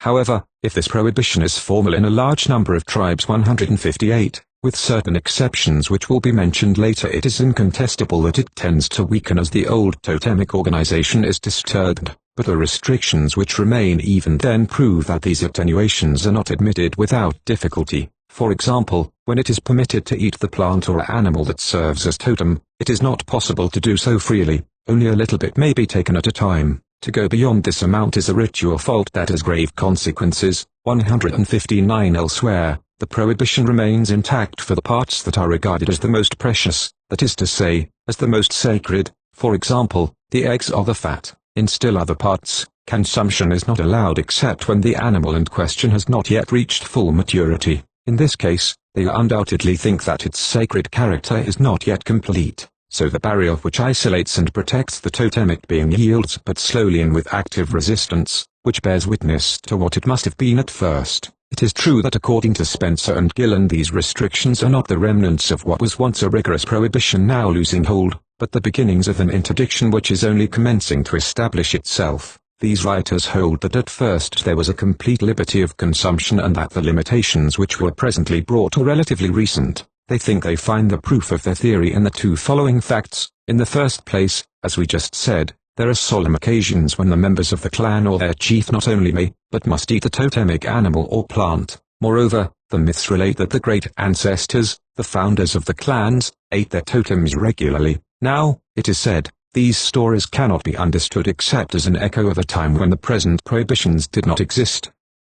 But the fact that in the course of certain solemn ceremonies a consumption of the totem, and a moderate one at that, is ritually required in no way implies that it was once an ordinary article of food. Quite on the contrary, the food that one eats at a mystical repast is essentially sacred, and consequently forbidden to the profane. As for the myths, a somewhat summary critical method is employed, if they are so readily given the value of historical documents. In general, their object is to interpret existing rites rather than to commemorate past events. They are an explanation of the present much more than a history. In this case, the traditions according to which the ancestors of the fabulous epoch ate their totem are in perfect accord with the beliefs and rites which are always in force. The old men and those who have attained a high religious dignity are freed from the restrictions under which ordinary men are placed. They can eat the sacred thing because they are sacred themselves. This rule is in no way peculiar to totemism, but it is found in all the most diverse religions. Now the ancestral heroes were nearly gods. It is therefore still more natural that they should eat the sacred food. 160 But that is no reason why the same privilege should be awarded to the simple profane.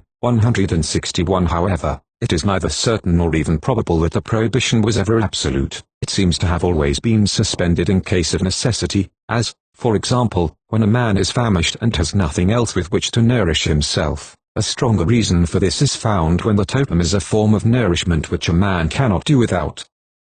Thus there are a great many tribes where water is a totem. A strict prohibition is manifestly impossible in this case. However, even here, the privilege granted is submitted to certain restrictions which greatly limit its use and which show clearly that it goes against a recognized principle. Among the Katish and the Warramunga, a man of this totem is not allowed to drink water freely. He may not take it up himself. He may receive it only from the hands of a third party who must belong to the phratry of which he is not a member. 162 The complexity of this procedure and the embarrassment which results from it are still another proof that access to the sacred thing is not free. This same rule is applied in certain central tribes every time that the totem is eaten, whether from necessity or any other cause. It should also be added that when this formality is not possible, That is, when a man is alone or with members of his own phratry only, he may, on necessity, do without an intermediary. It is clear that the prohibition is susceptible of various moderations. Nevertheless, it rests upon ideas so strongly ingrained in the mind that it frequently survives its original cause for being. We have seen that in all probability, the different clans of a phratry are only subdivisions of one original clan which has been dismembered. So there was a time when all the clans, being welded together, had the same totem. Consequently, wherever the souvenir of this common origin is not completely effaced, each clan continues to feel itself united to the others and to consider that their totems are not completely foreign to it. For this reason an individual may not eat freely of the totems held by the different clans of the phratry of which he is a member. He may touch them only if the forbidden plant or animal is given him by a member of the other phratry. 163. Another survival of the same sort is the one concerning the maternal totem. There are strong reasons for believing that at first, the totem was transmitted in the uterine line. Therefore, wherever descent in the paternal line has been introduced, this probably took place only after a long period, during which the opposite principle was applied and the child had the totem of his mother along with all the restrictions attached to it. Now in certain tribes where the child inherits the paternal totem today, some of the interdictions which originally protected the totem of his mother still survive. He cannot eat it freely. 164. In the present state of affairs, however, there is no longer anything corresponding to this prohibition. To this prohibition of eating is frequently added that of killing the totem, or picking it, when it is a plant. 165. However, here also there are exceptions and tolerations. These are especially in the case of necessity, when the totem is a dangerous animal. 166. For example, or when the man has nothing to eat. There are even tribes where men are forbidden to hunt the animals whose names they bear, on their own accounts, but where they may kill them for others. 167. But the way in which this act is generally accomplished clearly indicates that it is something illicit. One excuses himself as though for a fault, and bears witness to the chagrin which he suffers and the repugnance which he feels, while precautions are taken that the animal may suffer as little as possible. In addition to these fundamental interdictions, certain cases of a prohibition of contact between a man and his totem are cited. Thus among the Omaha, in the clan of the elk, no one may touch any part of the body of a male elk. In the sub-clan of the buffalo, no one is allowed to touch the head of this animal. Among the Bechuana, no man dares to clothe himself in the skin of his totem. But these cases are rare, and it is natural that they should be exceptional, for normally a man must wear the image of his totem or something which brings it to mind. The tattooings and the totemic costumes would not be possible if all contact were forbidden. It has also been remarked that this prohibition has not been found in Australia, but only in those societies where totemism has advanced far from its original form. It is therefore probably of late origin and due perhaps to the influence of ideas that are really not totemic at all. 168. If we now compare these various interdictions with those whose object is the totemic emblem, contrarily to all that could be foreseen, it appears that these latter are more numerous, stricter, and more severely enforced than the former. The figures of all sorts which represent the totem are surrounded with a respect sensibly superior to that inspired by the very being whose form these figures reproduce. The Chiringa, the Nurchunja and the Wininga can never be handled by the women or the uninitiated, who are even allowed to catch glimpses of it only very exceptionally, and from a respectful distance. On the other hand, the plant or animal whose name the clan bears may be seen and touched by everybody. The Chiringa are preserved in a sort of temple, upon whose threshold all noises from the profane life must cease. It is the domain of sacred things. On the contrary, the totemic animals and plants live in the profane world and are mixed up with the common everyday life. Since the number and importance of the interdictions which isolate a sacred thing, and keep it apart, correspond to the degree of sacredness with which it is invested, we arrive at the remarkable conclusion that the images of totemic beings are more sacred than the beings themselves. Also, in the ceremonies of the cult, it is the Chiringa and the Nurchunja which have the most important place. The animal appears there only very exceptionally. In a certain rite, of which we shall have occasion to speak, it serves as the substance for a religious repast, but it plays no active rôle. The Irunta dance around the Nurchunja, and assemble before the image of their totem to adore it, but a similar demonstration is never made before the totemic being itself. If this latter were the primarily sacred object, it would be with it, the sacred animal or plant, that the young initiate would communicate when he is introduced into the religious life, but we have seen that on the contrary, the most solemn moment of the initiation is the one when the novice enters into the sanctuary of the Chiringa. it is with them and the nurture that he communicates. The representations of the totem are therefore more actively powerful than the totem itself. We must now determine the place of man in the scheme of religious things. By the force of a whole group of acquired habits and of language itself, we are inclined to consider the common man, the simple believer, as an essentially profane being. It may well happen that this conception is not literally true for any religion. 169. In any case, it is not applicable to totemism. Every member of the clan is invested with a sacred character which is not materially inferior to that which we just observed in the animal. This personal sacredness is due to the fact that the man believes that while he is a man in the usual sense of the word, he is also an animal or plant of the totemic species.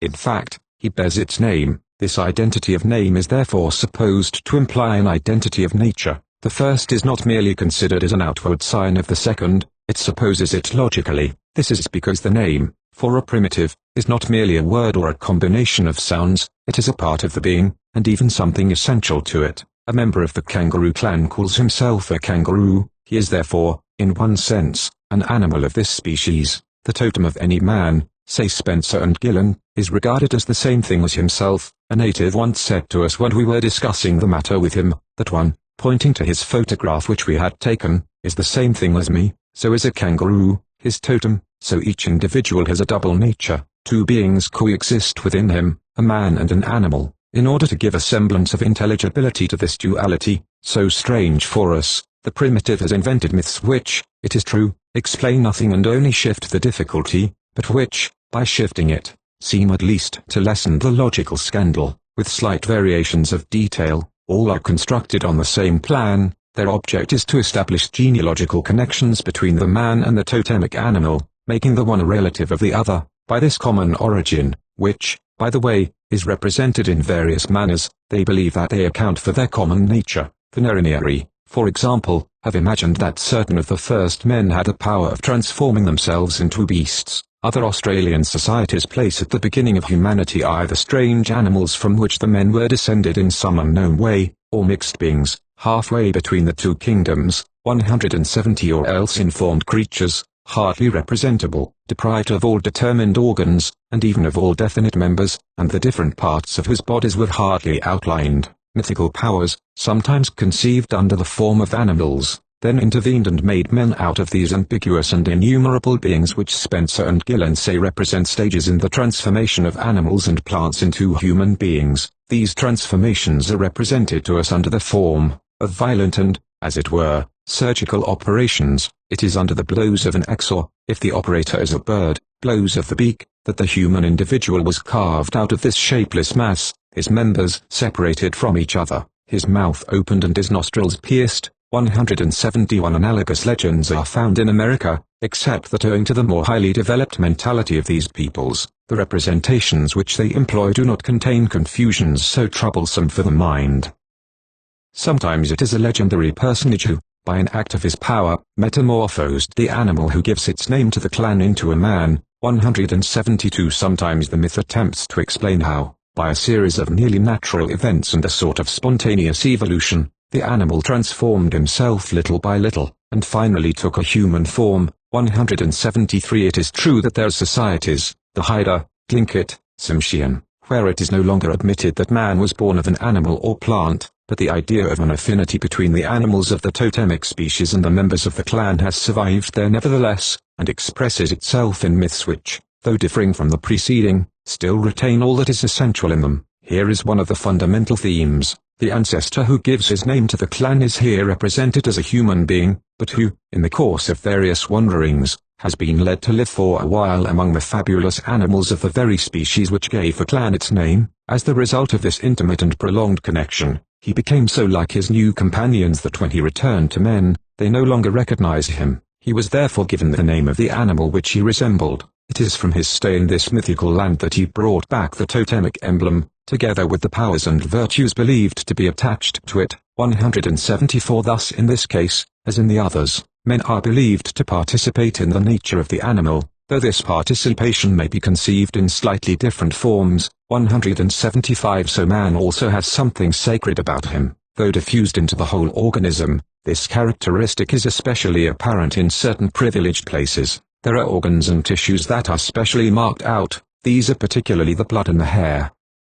In the first place, human blood is so holy a thing that in the tribes of Central Australia, it frequently serves to consecrate the most respected instruments of the cult. For example, in certain cases, the nurchunger is regularly anointed from top to bottom with the blood of a man. It is upon ground all saturated with blood that the men of the emu, among the Arunta, trace their sacred images. We shall presently see that streams of blood are poured upon the rocks which represent the totemic animals and plants. There is no religious ceremony where blood does not have some part to play. During the initiation, the adults open their veins and sprinkle the novice with their blood, and this blood is so sacred a thing that women may not be present while it is flowing. The sight of it is forbidden them, just as the sight of a chiringa is. The blood lost by a young initiate during the very violent operations he must undergo has very particular virtues. It is used in various ceremonies. 176 That which flows during the sub-incision is piously kept by the Arunta and buried in a place upon which they put a piece of wood warning passers-by of the sacredness of the spot.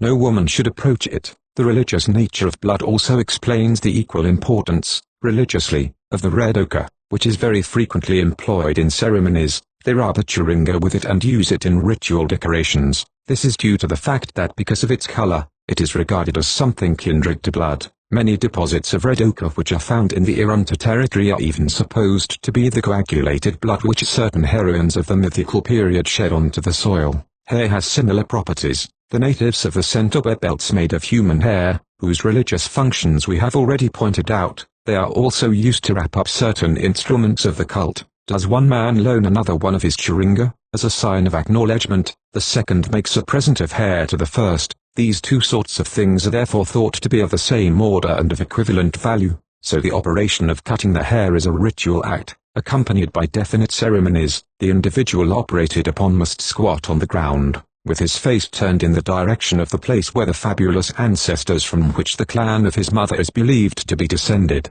are thought to have camped. For the same reason, as soon as a man is dead, they cut his hair off and put it away in some distant place, for neither women nor the non-initiated have the right of seeing it. It is here, far from profane eyes, that the belts are made. Other organic tissues might be mentioned which have similar properties, in varying degrees. Such are the whiskers, the foreskin, the fat of the liver, etc. 177 But it is useless to multiply examples. Those already given are enough to prove that there is something in man which holds profane things at a distance and which possesses a religious power. In other words, the human organism conceals within its depths a sacred principle, which visibly comes to the surface in certain determined cases. This principle does not differ materially from that which causes the religious character of the totem. In fact, we have just seen that the different substances in which it incarnates itself especially enter into the ritual composition of the objects of the cult. Nurchunger, totemic designs, or else are used in the anointings whose object is to renew the virtues either of the chiringa or of the sacred rocks. They are things of the same species. Sometimes the religious dignity which is inherent in each member of the clan on this account is not equal for all. Men possess it to a higher degree than women. In relation to them, women are like profane beings. 178 Thus, every time that there is an assembly, either of the totemic group or of the tribe, the men have a separate camp, distinct from that of the women, and into which these latter may not enter. They are separated off, but there are also differences in the way in which men are marked with a religious character. The young men not yet initiated are wholly deprived of it, since they are not admitted to the ceremonies. It is among the old men that it reaches its greatest intensity. They are so very sacred that certain things forbidden to ordinary people are permissible for them. They may eat the totemic animal more freely and, as we have seen, there are even some tribes where they are freed from all dietetic restrictions, so we must be careful not to consider totemism a sort of animal worship. The attitude of a man towards the animals or plants whose name he bears is not at all that of a believer towards his God, for he belongs to the sacred world himself. Their relations are rather those of two beings who are on the same level and of equal value. The most that can be said is that in certain cases, at least, the animal seems to occupy a slightly more elevated place in the hierarchy of sacred things. It is because of this that it is sometimes called the father or the grandfather of the men of the clan, which seems to show that they feel themselves in a state of moral dependence in regard to it. But in other, and perhaps even more frequent cases, it happens that the expressions used denote rather a sentiment of equality. The totemic animal is called the friend or the elder brother of its human fellows. Finally, the bonds which exist between them and it are much more like those which unite the members of a single family. The animals and the men are made of the same flesh, as the Wandiks say. On account of this kinship, men regard the animals of the totemic species as kindly associates upon whose aid they think they can rely. They call them to their aid 179 and they come, to direct their blows in the hunt and to give warning of whatever dangers there may be. In return for this, men treat them with regard and are never cruel to them, but these attentions in no way resemble a cult. Men sometimes even appear to have a mysterious sort of property right over their totems. The prohibition against killing and eating them is applied only to members of the clan. Of course, it could not be extended to other persons without making life practically impossible. If, in a tribe like the Irunta, where there is such a host of different totems, it were forbidden to eat, not only the animal or plant whose name one bears, but also all the animals and all the plants which serve as totems to other clans, the sources of food would be reduced to nothing. Yet there are tribes where the consumption of the totemic plant or animal is not allowed without restrictions, even to foreigners. Among the Wikelbura, it must not take place in the presence of men of this totem. In other places, their permission must be given. For example, among the Katish and the Unmatjura, whenever a man of the emu totem happens to be in a place occupied by a grass seed clan, and gathers some of these seed, before eating them he must go to the chief and say to him, "I have gathered these seeds in your country." To this the chief replies, "All right, you may eat them," but if the emu man ate them before demanding permission, it is believed that he would fall sick and run the risk of dying. There are even cases where the chief of the group must take a little of the food and eat it himself. It is a sort of payment which must be made. For the same reason, the Chiringa gives the hunter a certain power over the corresponding animal. By rubbing his body with a Euro Chiringa, for example, a man acquires a greater chance of catching Euros. This is the proof that the fact of participating in the nature of a totemic being confers a sort of eminent right over this latter. Finally, there is one tribe in northern Queensland, the Keringbul, where the men of the totem are the only ones who have a right to kill the animal or, if the totem is a tree, to peel off its bark. Their aid is indispensable to all others who want to use the flesh of this animal or the wood of this tree for their own personal ends, so they appear as proprietors, though it is quite evidently over a special sort of property, of which we find it hard to form an idea. 3. Totemic beliefs, continued. The cosmological system of totemism and the idea of class. We are beginning to see that totemism is a much more complex religion than it first appeared to be. We have already distinguished three classes of things which it recognizes as sacred, in varying degrees: the totemic emblem, the animal or plant whose appearance this emblem reproduces, and the members of the clan. However, this list is not yet complete. In fact, a religion is not merely a collection of fragmentary beliefs in regard to special objects like those we have just been discussing. To a greater or less extent, all known religions have been systems of ideas which tend to embrace the universality of things, and to give us a complete representation of the world. If totemism is to be considered as a religion comparable to the others, it too should offer us a conception of the universe. As a matter of fact, it does satisfy this condition. The fact that this aspect of totemism has generally been neglected is due to the too narrow notion of the clan which has been prevalent. Ordinarily it is regarded as a mere group of human beings. Being a simple subdivision of the tribe, it seems that like this, it is made up of nothing but men, but in reasoning thus, we substitute our European ideas for those which the primitive has of man and of society. For the Australian, things themselves, everything which is in the universe, are a part of the tribe. They are constituent elements of it and, so to speak, regular members of it. Just like men, they have a determined place in the general scheme of organization of the society. The South Australian savage, says Fison, looks upon the universe as the great tribe, to one of whose divisions he himself belongs, and all things, animate and inanimate, which belong to his class are parts of the body corporate whereof he himself is a part. As a consequence of this principle, whenever the tribe is divided into two phratres, all known things are distributed between them. All nature, says Palmer, in speaking of the Bellinger River tribe, is also divided into class, phratry, names. The sun and moon and stars are said to belong to classes, phratres, just as the blacks themselves. The Port Mackay tribe in Queensland has two phratres with the names Yungaroo and Wootaroo, as do the neighbouring tribes. Now, as Bridgman says, all things, animate and inanimate, are divided by his tribes into two classes, named Yungaroo and Wootaroo, nor does the classification stop here.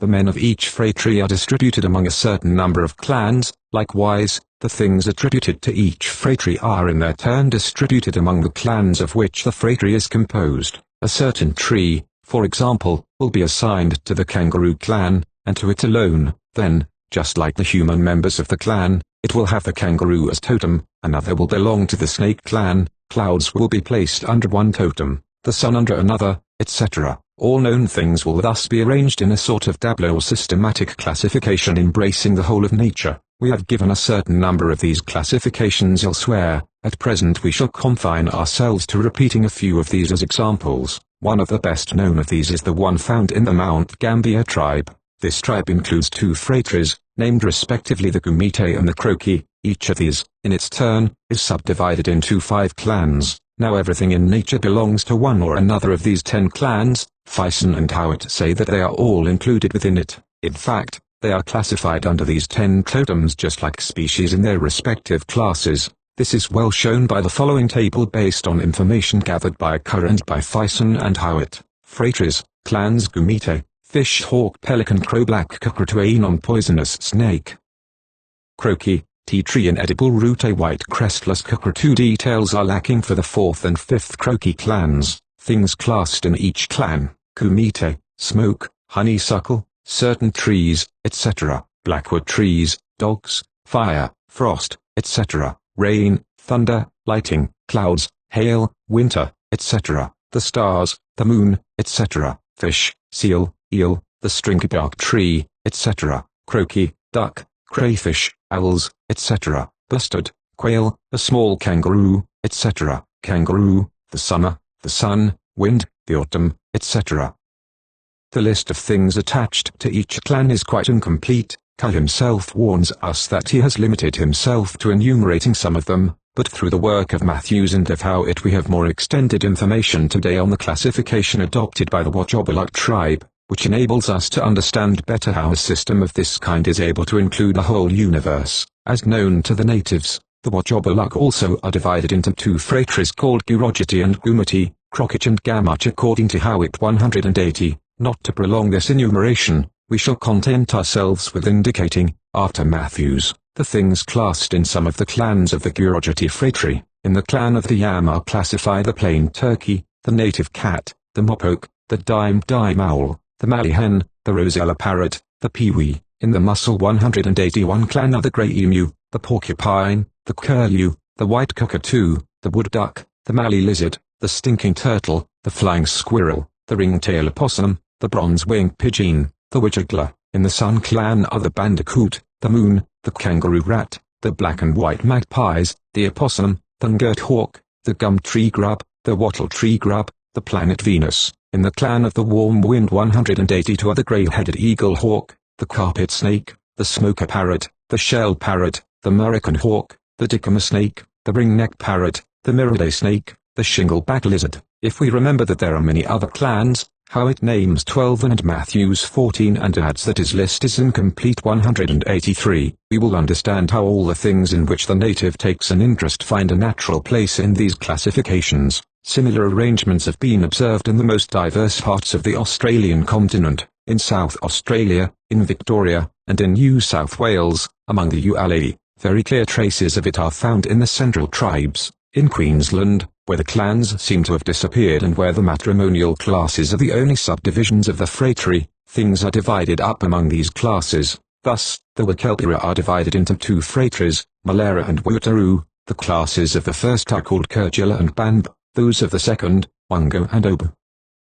Now to the Band belong the opossum, the kangaroo, the dog, honey of little bees, etc. To the Wango are attributed the emu, the bandicoot, the black duck, the black snake, the brown snake. To the Obu, the carpet snake, the honey of stinging bees, etc. To the Kurgila, the porcupine, the turkey of the plains, water, rain, fire, thunder, etc. This same organization is found among the Indians of North America. The Zuni have a system of classification which, in its essential lines, is in all points comparable to the one we have just described. That of the Omaha rests on the same principles as that of the Wotjobaluk. An echo of these same ideas survives even into the more advanced societies. Among the Haida, All the gods and mythical beings who are placed in charge of the different phenomena of nature are classified in one or the other of the two phratries which make up the tribe, just like men. Some are eagles, the others, crows. Now the gods of things are only another aspect of the things which they govern. 184 This mythological classification is therefore merely another form of the preceding one, so we may rest assured that this way of conceiving the world is independent of all ethnic or geographic particularities,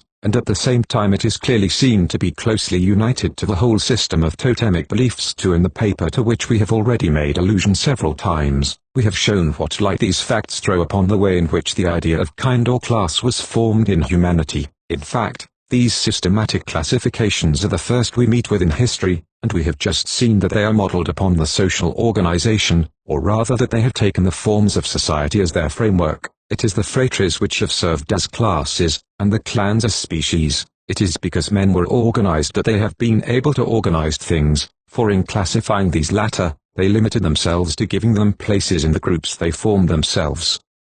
And if these different classes of things are not merely put next to each other, but are arranged according to a unified plan, it is because the social groups with which they commingle themselves are unified and, through their union, form an organic whole, the tribe. The unity of these first logical systems merely reproduces the unity of the society. Thus we have an occasion for verifying the proposition which we laid down at the commencement of this work, and for assuring ourselves that the fundamental notions of the intellect, the essential categories of thought, may be the product of social factors. The above-mentioned facts show clearly that this is the case with the very notion of category itself. However, it is not our intention to deny that the individual intellect has of itself the power of perceiving resemblances between the different objects of which it is conscious. Quite on the contrary, it is clear that even the most primitive and simple classifications presuppose this faculty. The Australian does not place things in the same clan or in different clans at random. For him as for us, similar images attract one another, while opposed ones repel one another, and it is on the basis of these feelings of affinity or of repulsion that he classifies the corresponding things in one place or another. There are also cases where we are able to perceive the reasons which inspired this.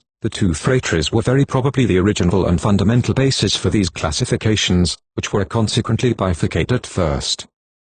Now, when a classification is reduced to two classes, these are almost necessarily conceived as antitheses. They are used primarily as a means of clearly separating things between which there is a very marked contrast. Some are set at the right, the others at the left. As a matter of fact, this is the character of the Australian classifications. If the white cockatoo is in one phratry, the black one is in the other. If the sun is on one side, the moon and the stars of night are on the opposite side. Very frequently the beings which serve as the totems of the two phratries have contrary colors. These oppositions are even met with outside of Australia, where one of the phratries is disposed to peace, the other is disposed to war. If one has water as its totem, the other has earth. 185 This is undoubtedly the explanation of why the two phratries have frequently been thought of as naturally antagonistic to one another. They say that there is a sort of rivalry or even a constitutional hostility between them. 186 This opposition of things has extended itself to persons.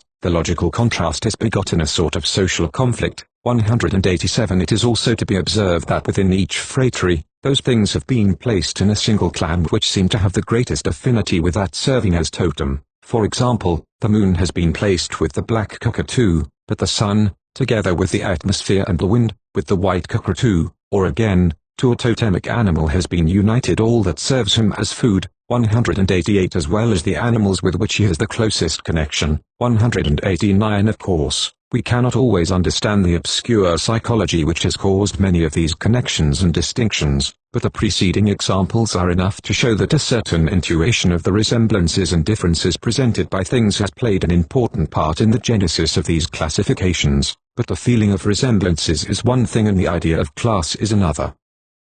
The class is the external framework of which objects perceived to be similar form, in part, the contents. Now the contents cannot furnish the frame into which they fit. They are made up of vague and fluctuating images, due to the superimposition and partial fusion of a determined number of individual images, which are found to have common elements. The framework, on the contrary, is a definite form, with fixed outlines, but which may be applied to an undetermined number of things, perceived or not, actual or possible. In fact, every class has possibilities of extension which go far beyond the circle of objects which we know. either from direct experience or from resemblance. This is why every school of thinkers has refused, and not with good reason, to identify the idea of class with that of a generic image. The generic image is only the indistinctly bounded residual representation left in us by similar representations, when they are present in consciousness simultaneously. The class is a logical symbol by means of which we think distinctly of these similarities and of other analogous ones. Moreover, the best proof of the distance separating these two notions is that an animal is able to form generic images though ignorant of the art of thinking in classes and species. The idea of class is an instrument of thought which has obviously been constructed by men, but in constructing it, we have at least had need of a model, for how could this idea ever have been born, if there had been nothing either in us or around us which was capable of suggesting it to us? To reply that it was given to us a priori is not to reply at all. This lazy man's solution is, as has been said, the death of analysis. But it is hard to see where we could have found this indispensable model except in the spectacle of the collective life. In fact, a class is not an ideal, but a clearly defined group of things between which internal relationships exist, similar to those of kindred. Now the only groups of this sort known from experience are those formed by men in associating themselves. Material things may be able to form collections of units, or heaps, or mechanical assemblages with no internal unity, but not groups in the sense we have given the word. A heap of sand or a pile of rock is in no way comparable to that variety of definite and organized society which forms a class. In all probability, we would never have thought of uniting the beings of the universe into homogeneous groups, called classes, if we had not had the example of human societies before our eyes, if we had not even commenced by making things themselves members of men's society, and also if human groups and logical groups had not been confused at first. 190. It is also to be borne in mind that a classification is a system whose parts are arranged according to a hierarchy. There are dominating members and others which are subordinate to the first. Species and their distinctive properties depend upon classes and the attributes which characterize them. Again, the different species of a single class are conceived as all placed on the same level in regard to each other. Does someone prefer to regard them from the point of view of the understanding? Then he represents things to himself in an inverse order. He puts at the top the species that are the most particularized and the richest in reality, while the types that are most general and the poorest in qualities are at the bottom. Nevertheless, all are represented in a hierarchic form, and we must be careful not to believe that the expression has only a metaphorical sense here. There are really relations of subordination and coordination, the establishment of which is the object of all classification, and men would never have thought of arranging their knowledge in this way if they had not known beforehand what a hierarchy was. But neither the spectacle of physical nature nor the mechanism of mental associations could furnish them with this knowledge. The hierarchy is exclusively a social affair. It is only in society that there are superiors, inferiors and equals. Consequently, even if the facts were not enough to prove it, the mere analysis of these ideas would reveal their origin. We have taken them from society, and projected them into our conceptions of the world. It is society that has furnished the outlines which logical thought has filled in. But these primitive classifications have a no less direct interest for the origins of religious thought. They imply that all the things thus classed in a single clan or a single phratry are closely related both to each other and to the thing serving as the totem of this clan or phratry. When an Australian of the Port Mackay tribe says that the sun, snakes, etc., are of the Yungaroo phratry, he does not mean merely to apply a common, but nonetheless a purely conventional, nomenclature to these different things. The word has an objective signification for him. He believes that alligators really are Yungaroo and that kangaroos are Wateroo, the sun is Yungaroo, the moon Wateroo, and so on for the constellations, trees, plants, etc. An internal bond attaches them to the group in which they are placed. They are regular members of it. It is said that they belong to the group, just exactly as the individual men make a part of it. Consequently, the same sort of a relation unites them to these latter. Men regard the things in their clan as their relatives or associates. They call them their friends and think that they are made out of the same flesh as themselves. Therefore, between the two there are elective affinities and quite special relations of agreement. Things and people have a common name, and in a certain way they naturally understand each other and harmonize with one another. For example, when a Wakelbira of the Malera phratry is buried, the scaffold upon which the body is exposed must be made of the wood of some tree belonging to the Malera phratry. The same is true for the branches that cover the corpse. If the deceased is of the band class, a band tree must be used. In this same tribe, a magician can use in his art only those things which belong to his own phratry. Since the others are strangers to him, he does not know how to make them obey him. Thus a bond of mystic sympathy unites each individual to those beings, whether living or not, which are associated with him. The result of this is a belief in the possibility of deducing what he will do or what he has done from what they are doing. Among these same vocabulary, when a man dreams that he has killed an animal belonging to a certain social division, he expects to meet a man of this same division the next day. Inversely, the things attributed to a clan or phratry cannot be used against the members of this clan or phratry. Among the Wotjobaluk, each phratry has its own special trees. Now in hunting an animal of the Gurojati phratry, only arms whose wood is taken from trees of the other phratry may be used, and vice versa, otherwise the hunter is sure to miss his aim. The native is convinced that the arrow would turn of itself and refuse, so to speak, to hit a kindred and friendly animal. Thus the men of the clan and the things which are classified in it form by their union a solid system, all of whose parts are united and vibrate sympathetically. This organization, which at first may have appeared to us as purely logical, is at the same time moral. A single principle animates it and makes its unity. This is the totem. Just as a man who belongs to the Crow clan has within him something of this animal, so the rain,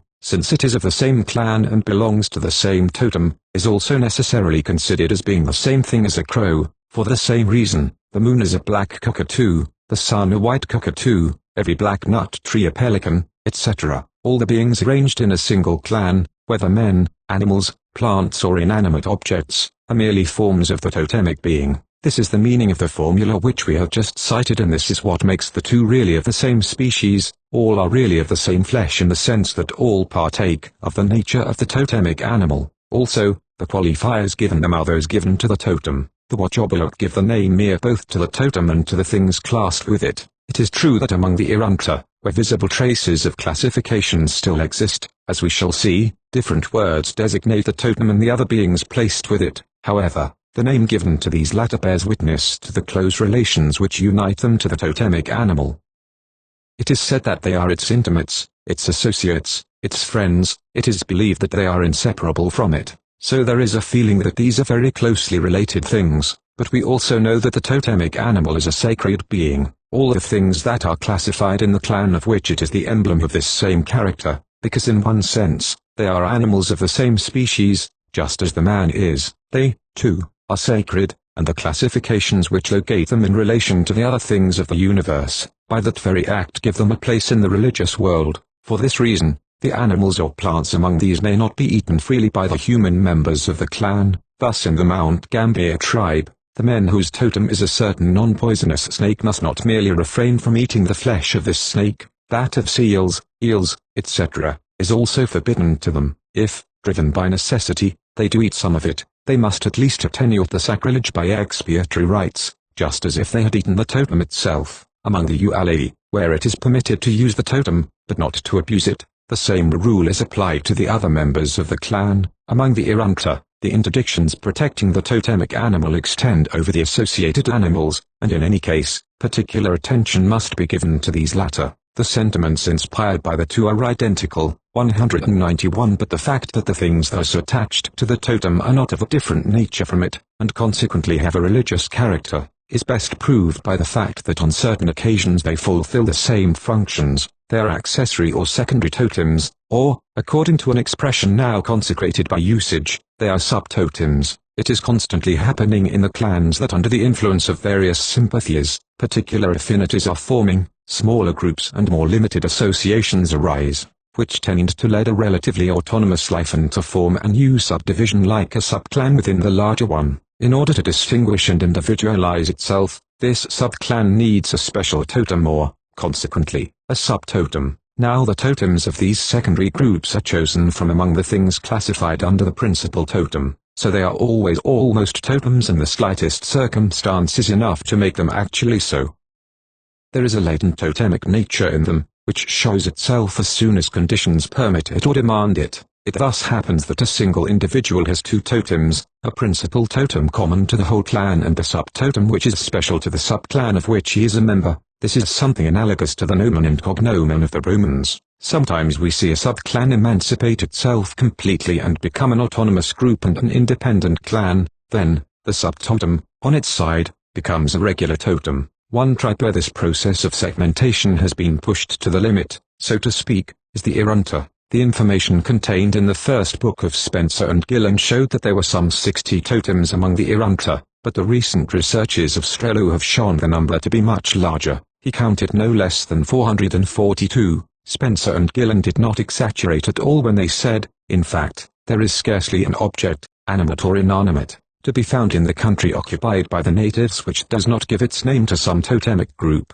Now this multitude of totems, whose number is prodigious when compared to the population, is due to the fact that under special circumstances, the original clans have divided and subdivided infinitely. Consequently nearly all the subtotems have passed to the stage of totems. This has been definitely proved by the observations of Strello. Spencer and Gillen cited only certain isolated cases of associated totems. Strello has shown that this is in reality an absolutely general organization. He has been able to draw up a table where nearly all the totems of the Arunta are classified according to this principle. All are attached, either as associates or as auxiliaries, to some 60 principal totems. 192 the first are believed to be in the service of the second. 193 This state of dependence is very probably the echo of a time when the allies of today were only subtotems, and consequently when the tribe contained only a small number of clans subdivided into subclans.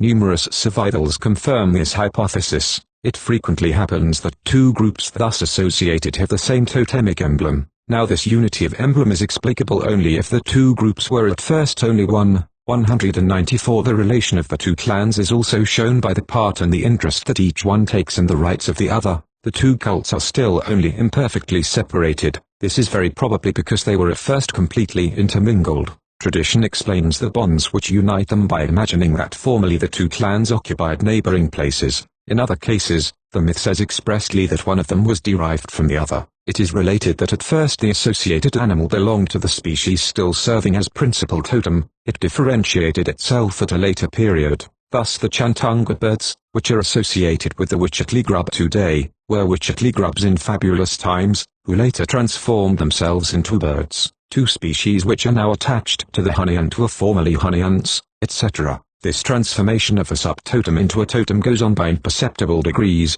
so that in certain cases the situation is undecided, and it is hard to say whether one is dealing with a principal totem or a secondary one. 195 That's how it says in regard to the Wotjobaluk, there are subtotems which are totems in formation. Thus the different things classified in a clan constitute, as it were, so many nuclei around which new totemic cults are able to form. This is the best proof of the religious sentiments which they inspire. If they did not have a sacred character, they could not be promoted so easily to the same dignity as the things which are sacred before all others, the regular totems. So the field of religious things extends well beyond the limits within which it seemed to be confined at first. It embraces not only the totemic animals and the human members of the clan, but since no known thing exists that is not classified in a clan and under a totem, there is likewise nothing which does not receive to some degree something of a religious character. When, in the religions which later come into being, the gods properly so-called appear, each of them will be set over a special category of natural phenomena, this one over the sea, that one over the air, another over the harvest or over fruits, etc., and each of these provinces of nature will be believed to draw what life there is in it from the god upon whom it depends. This division of nature among the different divinities constitutes the conception which these religions give us of the universe. Now so long as humanity has not passed the phase of totemism, the different totems of the tribe fulfill exactly the same functions that will later fall upon the divine personalities. In the Mount Gambier tribe, which we have taken as our principal example, there are 10 clans. Consequently the entire world is divided into 10 classes, or rather into 10 families, each of which has a special totem as its basis. It is from this basis that the things classed in the clan get all their reality, for they are thought of as variant forms of the totemic being. To return to our example, the rain, thunder, lightning, clouds, hail and winter are regarded as different sorts of crows. When brought together, these 10 families of things make up a complete and systematic representation of the world, and this representation is religious, for religious notions furnish its basis. Far from being limited to one or two categories of beings, the domain of totemic religion extends to the final limits of the known universe. Just like the Greek religion, it puts the divine everywhere. The celebrated formula Pat Pluralithain, everything is full of the gods, might equally well serve it as motto. However, if totemism is to be represented thus, the notion of it which has long been held must be modified on one essential point. Until the discoveries of recent years, it was made to consist entirely in the cult of one particular totem, and it was defined as the religion of the clan.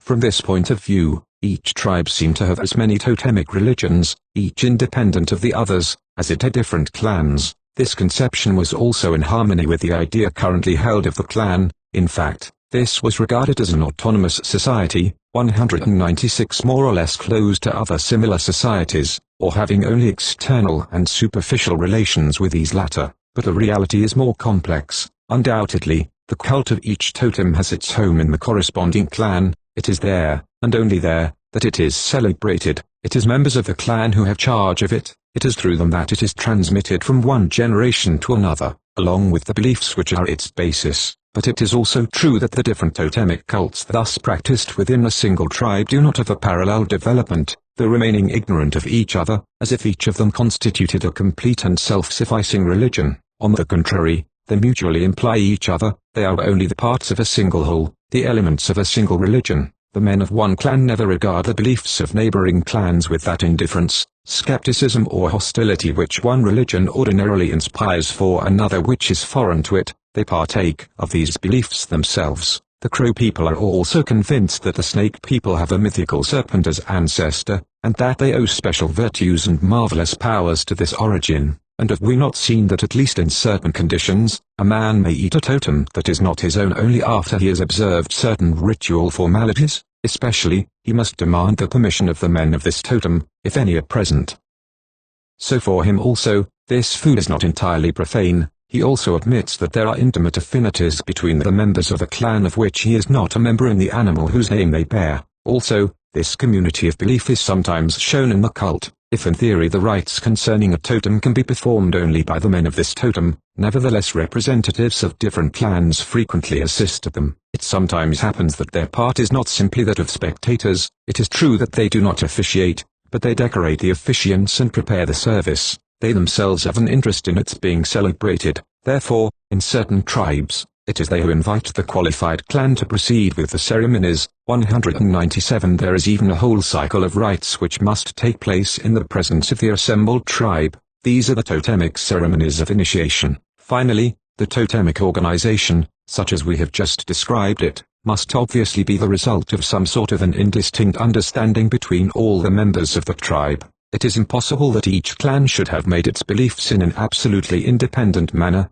It is absolutely necessary that the cults of the different totems should be in some way adjusted to each other, since they complete one another exactly. In fact, we have seen that normally a single totem is not repeated twice in the same tribe, and that the whole universe is divided up among the totems thus constituted in such a way that the same object is not found in two different clans. So methodical a division could never have been made without an agreement, tacit or planned, in which the whole tribe participated. So the group of beliefs which thus arise are partially, but only partially, a tribal affair. 198.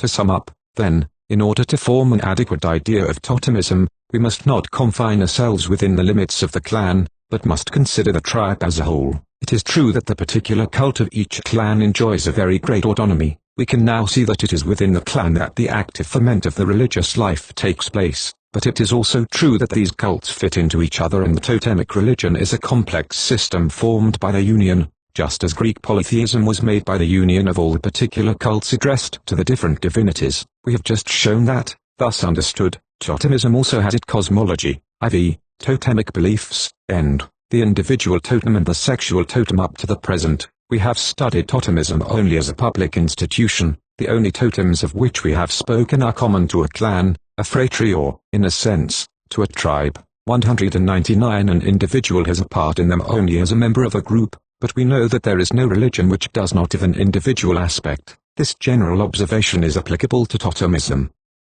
In addition to the impersonal and collective totems which hold a first place, there are others which are peculiar to each individual, which express his personality, and whose cult he celebrates in private. In certain Australian tribes, and in the majority of the Indian tribes of North America, 200 Each individual personally sustains relations with some determined object, which are comparable to those which each clan sustains with its totem. This is sometimes an inanimate being or an artificial object, but it is generally an animal. In certain cases, a special part of the organism, such as the head, the feet or the liver, fulfills this office. 201 The name of the thing also serves as the name of the individual. It is his personal name, his forename, which is added to that of the collective totem, as the praenomen of the Romans was to the nomen gentilicium. It is true that this fact is not reported except in a certain number of societies, 202, but it is probably general. In fact, we shall presently show that there is an identity of nature between the individual and the thing. Now, an identity of nature implies one of name, being given in the course of especially important religious ceremonies. This forename has a sacred character. It is not pronounced in the ordinary circumstances of profane life. It even happens that the word designating this object in the ordinary language must be modified to a greater or less extent if it is to serve in this particular case. This is because the terms of the usual language are excluded from the religious life. In certain American tribes, at least, this name is reinforced by an emblem belonging to each individual and representing, under various forms, the thing designated by the name. For example, each Mandan wears the skin of the animal of which he is the namesake. If it is a bird, he decorates himself with its feathers. The Hurons and Algonquins tattoo their bodies with its image. It is represented on their arms. Among the northwestern tribes, the individual emblem, just like the collective emblem of the clan, is carved or engraved on the utensils, houses, etc. It serves as a mark of ownership. Frequently the two coats of arms are combined together, which partially explains the great diversity of aspects presented by the totemic escutcheons among these peoples. Between the individual and his animal namesake there exist the very closest bonds. The man participates in the nature of the animal. He has its good qualities as well as its faults. For example, a man having the eagle as his coat of arms is believed to possess the gift of seeing into the future. If he is named after a bear, they say that he is apt to be wounded in combat, for the bear is heavy and slow and easily caught. If the animal is despised, the man is the object of the same sentiment. 203 The relationship of the two is even so close that it is believed that in certain circumstances, especially in case of danger, the man can take the form of the animal. Inversely, the animal is regarded as a double of the man, as his alter ego. 204 The association of the two is so close that their destinies are frequently thought to be bound up together. Nothing can happen to one without the others feeling a reaction. 205 If the animal dies, the life of the man is menaced. Thus it comes to be a very general rule that one should not kill the animal, nor eat its flesh. This interdiction, which, when concerning the totem of the clan, allows of all sorts of attenuations and modifications, is now much more formal and absolute. 206 On its side, the animal protects the man and serves him as a sort of patron. It informs him of possible dangers and of the way of escaping them. They say that it is his friend. Since it frequently happens to possess marvelous powers, it communicates them to its human associate, who believes in them, even under the proof of bullets, arrows, and blows of every sort. This confidence of an individual in the efficacy of his protector is so great that he braves the greatest dangers and accomplishes the most disconcerting feats with an intrepid serenity. Faith gives him the necessary courage and strength. However, the relations of the man with his patron are not purely and simply those of dependence. He, on his side, is able to act upon the animal. He gives it orders, he has influence over it. A Kearney having the shark as ally and friend believes that he can disperse the sharks who menace a boat, by means of a charm. In other cases, the relations thus contracted are believed to confer upon the man a special aptitude for hunting the animal with success. The very nature of these relations seems clearly to imply that the being to which each individual is thus associated is only an individual itself, and not a species. A man does not have a species as his alter ego. In fact, there are cases where it is certainly a certain determined tree, rock or stone that fulfills this function. It must be thus every time that it is an animal, and that the existences of the animal and the man are believed to be connected. A man could not be united so closely to a whole species, for there is not a day nor, so to speak, an instant when the species does not lose someone of its members. Yet the primitive has a certain incapacity for thinking of the individual apart from the species. The bonds uniting him to the one readily extend to the other. He confounds the two in the same sentiment. Thus the entire species becomes sacred for him. 207 This protector is naturally given different names in different societies. Natural among the Indians of Mexico, Manitou among the Algonquins and Oki among the Hurons, Sanam among certain Salish, Sulia among others, Bajan among the Yun, Yundi among the Ualai, etc.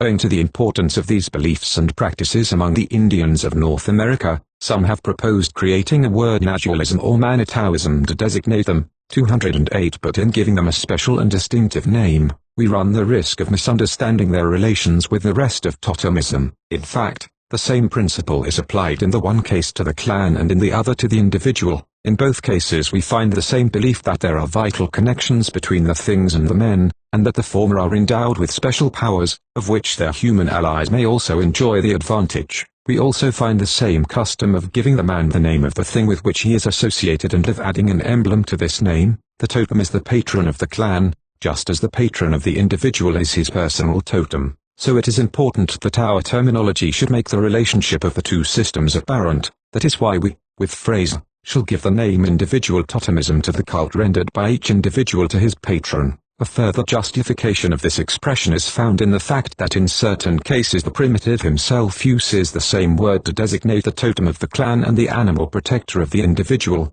209 If Tyler and Powell have rejected this term and demanded different ones for these two sorts of religious institutions, it is because the collective totem is, in their opinion, only a name or label, having no religious character. 210 But we, on the contrary, know that it is a sacred thing, and even more so than the protecting animal. Moreover, the continuation of our study will show how these two varieties of totemism are inseparable from each other. Yet, howsoever close the kinship between these two institutions may be, there are important differences between them. While the clan believes that it is the offspring of the animal or plant serving it as totem, the individual does not believe that he has any relationship of descent with his personal totem. It is a friend, an associate, a protector, but it is not a relative. He takes advantage of the virtues it is believed to possess, but he is not of the same blood. In the second place, the members of a clan allow neighboring clans to eat of the animal whose name they bear collectively, under the simple condition that the necessary formalities shall be observed. But, on the contrary, the individual respects the species to which his personal totem belongs and also protects it against strangers, at least in those parts where the destiny of the man is held to be bound up with that of the animal. But the chief difference between these two sorts of totems is in the manner in which they are acquired. The collective totem is a part of the civil status of each individual. It is generally hereditary. In any case, it is birth which designates it, and the wish of men counts for nothing. Sometimes the child has the totem of his mother, Kamilaroi, Diri, Urabana, etc. Sometimes that of his father, Neraneri, Warramunga, etc. Sometimes the one predominating in the locality where his mother conceived, Irunta, Larigja. But, on the contrary, the individual totem is acquired by a deliberate act. 211 A whole series of ritual operations are necessary to determine it. The method generally employed by the Indians of North America is as follows. About the time of puberty, as the time for initiation approaches, the young man withdraws into a distant place, for example, into a forest. There, during a period varying from a few days to several years, he submits himself to all sorts of exhausting and unnatural exercises. He fasts, mortifies himself and inflicts various mutilations upon himself. Now he wanders about, uttering violent cries and veritable howls. Now he lies extended, motionless and lamenting, upon the ground. Sometimes he dances, prays and invokes his ordinary divinities. At last, he thus gets himself into an extreme state of super-excitation, verging on delirium. When he has reached this paroxysm, his representations readily take on the character of hallucinations. When, says Hegelder, a boy is on the eve of being initiated, he is submitted to an alternating regime of fasts and medical treatment. He abstains from all food and takes the most powerful and repugnant drugs. At times, he drinks intoxicating concoctions until his mind really wanders. Then he has, or thinks he has, visions and extraordinary dreams to which he was of course predisposed by all this training. He imagines himself flying through the air, advancing under the ground,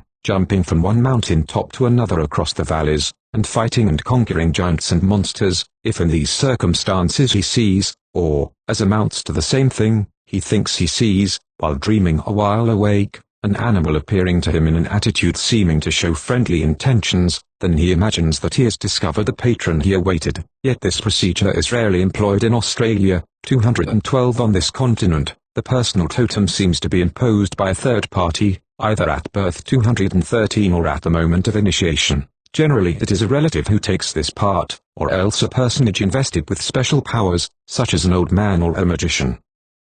Sometimes divination is used for this purpose. For example, on Charlotte Bay, Cape Bedford or the Proserpine River, the grandmother or some other old woman takes a little piece of umbilical cord to which the placenta is still attached and whirls it about quite violently. Meanwhile the other old women propose different names. That one is adopted which happens to be pronounced just at the moment when the cord breaks. Among the Yarrikana of Cape York, after a tooth has been knocked out of the young initiate, they give him a little water to rinse his mouth and ask him to spit in a bucket full of water. The old men carefully examine the clot formed by the blood and saliva thus spit out, and the natural object whose shape it resembles becomes the personal totem of the young man. In other cases, the totem is transmitted from one individual to another, for example from father to son, or uncle to nephew. This method is also used in America. In a case reported by Hiltout, the operator was a shaman, 214, who wished to transmit his totem to his nephew. The uncle took the symbol of his snam, his personal totem, which in this case was a dried bird's skin, and bade his nephew breathe upon it. He then blew upon it also himself, uttered some mystic words, and the dried skin seemed to Paul, the nephew, to become a living bird, which flew about them a moment or two and then finally disappeared. Paul was then instructed by his uncle to procure that day a bird's skin of the same kind as his uncle's and wear it on his person. This he did, and that night he had a dream, in which the snam appeared to him in the shape of a human being, disclosed to him its mystic name by which it might be summoned, and promised him protection. 215. Not only is the individual totem acquired and not given, but ordinarily the acquisition of one is not obligatory. In the first place, there are a multitude of tribes in Australia where the custom seems to be absolutely unknown. Also, even where it does exist, it is frequently optional. Thus among the Uala'i, while all the magicians have individual totems from which they get their powers, there are a great number of laymen who have none at all. It is a favor given by the magician, but which he reserves for his friends, his favorites and those who aspire to becoming his colleagues. Likewise, among certain Salish, persons desiring to excel especially either in fighting or in hunting, or aspirants to the position of shaman, are the only ones who provide themselves with protectors of this sort. So among certain peoples, at least, the individual totem seems to be considered an advantage and convenient thing rather than a necessity. It is a good thing to have, but a man can do without one. Inversely, a man need not limit himself to a single totem. If he wishes to be more fully protected, nothing hinders his seeking and acquiring several, and if the one he is fulfills its part badly, he can change it. But while it is more optional and free, individual totemism contains within it a force of resistance never attained by the totemism of the clan. One of the chief informers of Hiltout was a baptized Salish. However, though he had sincerely abandoned the faith of his fathers, and though he had become a model catechist, still his faith in the efficacy of the personal totems remained unshaken. Similarly, though no visible traces of collective totemism remain in civilized countries, the idea that there is a connection between each individual and some animal, plant or other object, is at the bottom of many customs still observable in many European countries. 216. Between collective totemism and individual totemism there is an intermediate form partaking of the characteristics of each. This is sexual totemism. It is found only in Australia and in a small number of tribes. It is mentioned especially in Victoria and New South Wales. Matthews, it is true, claims to have observed it in all the parts of Australia that he has visited, but he gives no precise facts to support this affirmation. 217. Among these different peoples, all the men of the tribe on the one hand, and all the women on the other, to whatever special clan they may belong, form, as it were, two distinct and even antagonistic societies. Now each of these two sexual corporations believes that it is united by mystical bonds to a determined animal. Among the Kerne, all the men think they are brothers, as it were, of the Emuren, Yirung, all the women, that they are as sisters of the Linnet, Jeetkan, all the men are Yirung and all the women are Jeetkan. Among the Wotjobaluk and the Wurundjeri, it is the bat and the nightjar, a species of screech owl, respectively, who take this role. In other tribes, the woodpecker is substituted for the nightjar. Each sex regards the animal to which it is thus related as a sort of protector which must be treated with the greatest regard. It is also forbidden to kill and eat it. 218. Thus this protecting animal plays the same part in relation to the sexual society that the totem of the clan plays to this latter group. So the expression sexual totemism, which we borrow from phrase is justified. This new sort of totem resembles that of the clan particularly in that it, too, is collective. It belongs to all the people of one sex indiscriminately. It also resembles this form in that it implies a relationship of descent and consanguinity between the animal patron and the corresponding sects. Among the Kerne, all the men are believed to be descended from Irung and all the women from Jikun. The first observer to point out this curious institution described it, in 1834, in the following terms: Dillman, a little bird the size of a thrush, it is a sort of woodpecker, is supposed by the women to be the first maker of women. These birds are held in veneration by the women only, so it was a great ancestor. But in other ways, this same totem resembles the individual totem. In fact, it is believed that each member of a sexual group is personally united to a determined individual of the corresponding animal species. The two lives are so closely associated that the death of the animal brings about that of the man. The life of the bat, say the Wotjobaluk, is the life of the man. That is why each sex not only respects its own totem, but forces the members of the other to do so as well. Every violation of this interdiction gives rise to actual bloody battles between the men and the women. 219. Finally, the really original feature of these totems is that they are, in a sense, a sort of tribal totems. In fact, they result from men's representing the tribe as descended as a whole from one couple of mythical beings. Such a belief seems to demonstrate clearly that the tribal sentiment has acquired sufficient force to resist, at least to a considerable extent, the particularism of the clans. In regard to the distinct origins assigned to men and to women, it must be said that its cause is to be sought in the separate conditions in which the men and the women live. It would be interesting to know how the sexual totems are related to the totems of the clans. According to the theory of the Australians, what relations there were between the two ancestors thus placed at the commencement of the tribe, and from which one each special clan is believed to be descended. But the ethnographical data at our present disposal do not allow us to resolve these questions. Moreover, however natural and even necessary it may appear to us, it is very possible that the natives never raised it. They do not feel the need of coordinating and systematizing their beliefs as strongly as we do. 220. The origins of these beliefs. Critical examination of preceding theories. The beliefs which we have just summarized are manifestly of a religious nature, since they imply a division of things into sacred and profane. It is certain that there is no thought of spiritual beings, and in the course of our exposition we have not even had occasion to pronounce the words, spirits, genii or divine personalities. But if certain writers, of whom we shall have something more to say presently, have, for this reason, refused to regard totemism as a religion, it is because they have an inexact notion of what religious phenomena are. On the other hand, we are assured that this religion is the most primitive one that is now observable and even, in all probability, that has ever existed. In fact, it is inseparable from a social organization on a clan basis. Not only is it impossible, as we have already pointed out, to define it except in connection with the clan, but it even seems as though the clan could not exist, in the form it has taken in a great number of Australian societies, without the totem, for the members of a single clan are not united to each other either by a common habitat or by common blood, as they are not necessarily consanguineous and are frequently scattered over different parts of the tribal territory.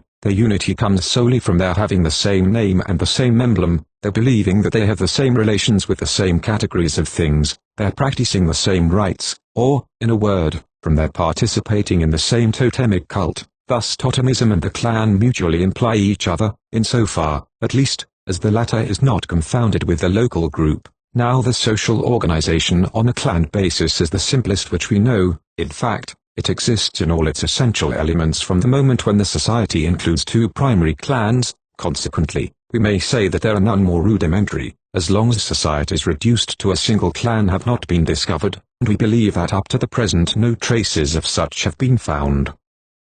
A religion so closely connected to a social system surpassing all others in simplicity may well be regarded as the most elementary religion we can possibly know. If we succeed in discovering the origins of the beliefs which we have just analyzed, we shall very probably discover at the same time the causes leading to the rise of the religious sentiment in humanity. But before treating this question for ourselves, we must examine the most authorized solutions of it which have already been proposed. In the first place, we find a group of scholars who believe that they can account for totemism by deriving it from some previous religion. For Tyler and Wilkin, Totemism is a special form of the cult of the ancestors. It was the widespread doctrine of the transmigration of souls that served as a bridge between these two religious systems. A large number of peoples believe that after death, the soul does not remain disincarnate forever, but presently animates another living body. On the other hand, the lower psychology, drawing no definite line of demarcation between the souls of men and of beasts, can at least admit without difficulty the transmigration of human souls into the bodies of the lower animals. Tyler cites a certain number of cases. Under these circumstances, the religious respect inspired by the ancestor is quite naturally attached to the animal or plant with which he is presently confounded.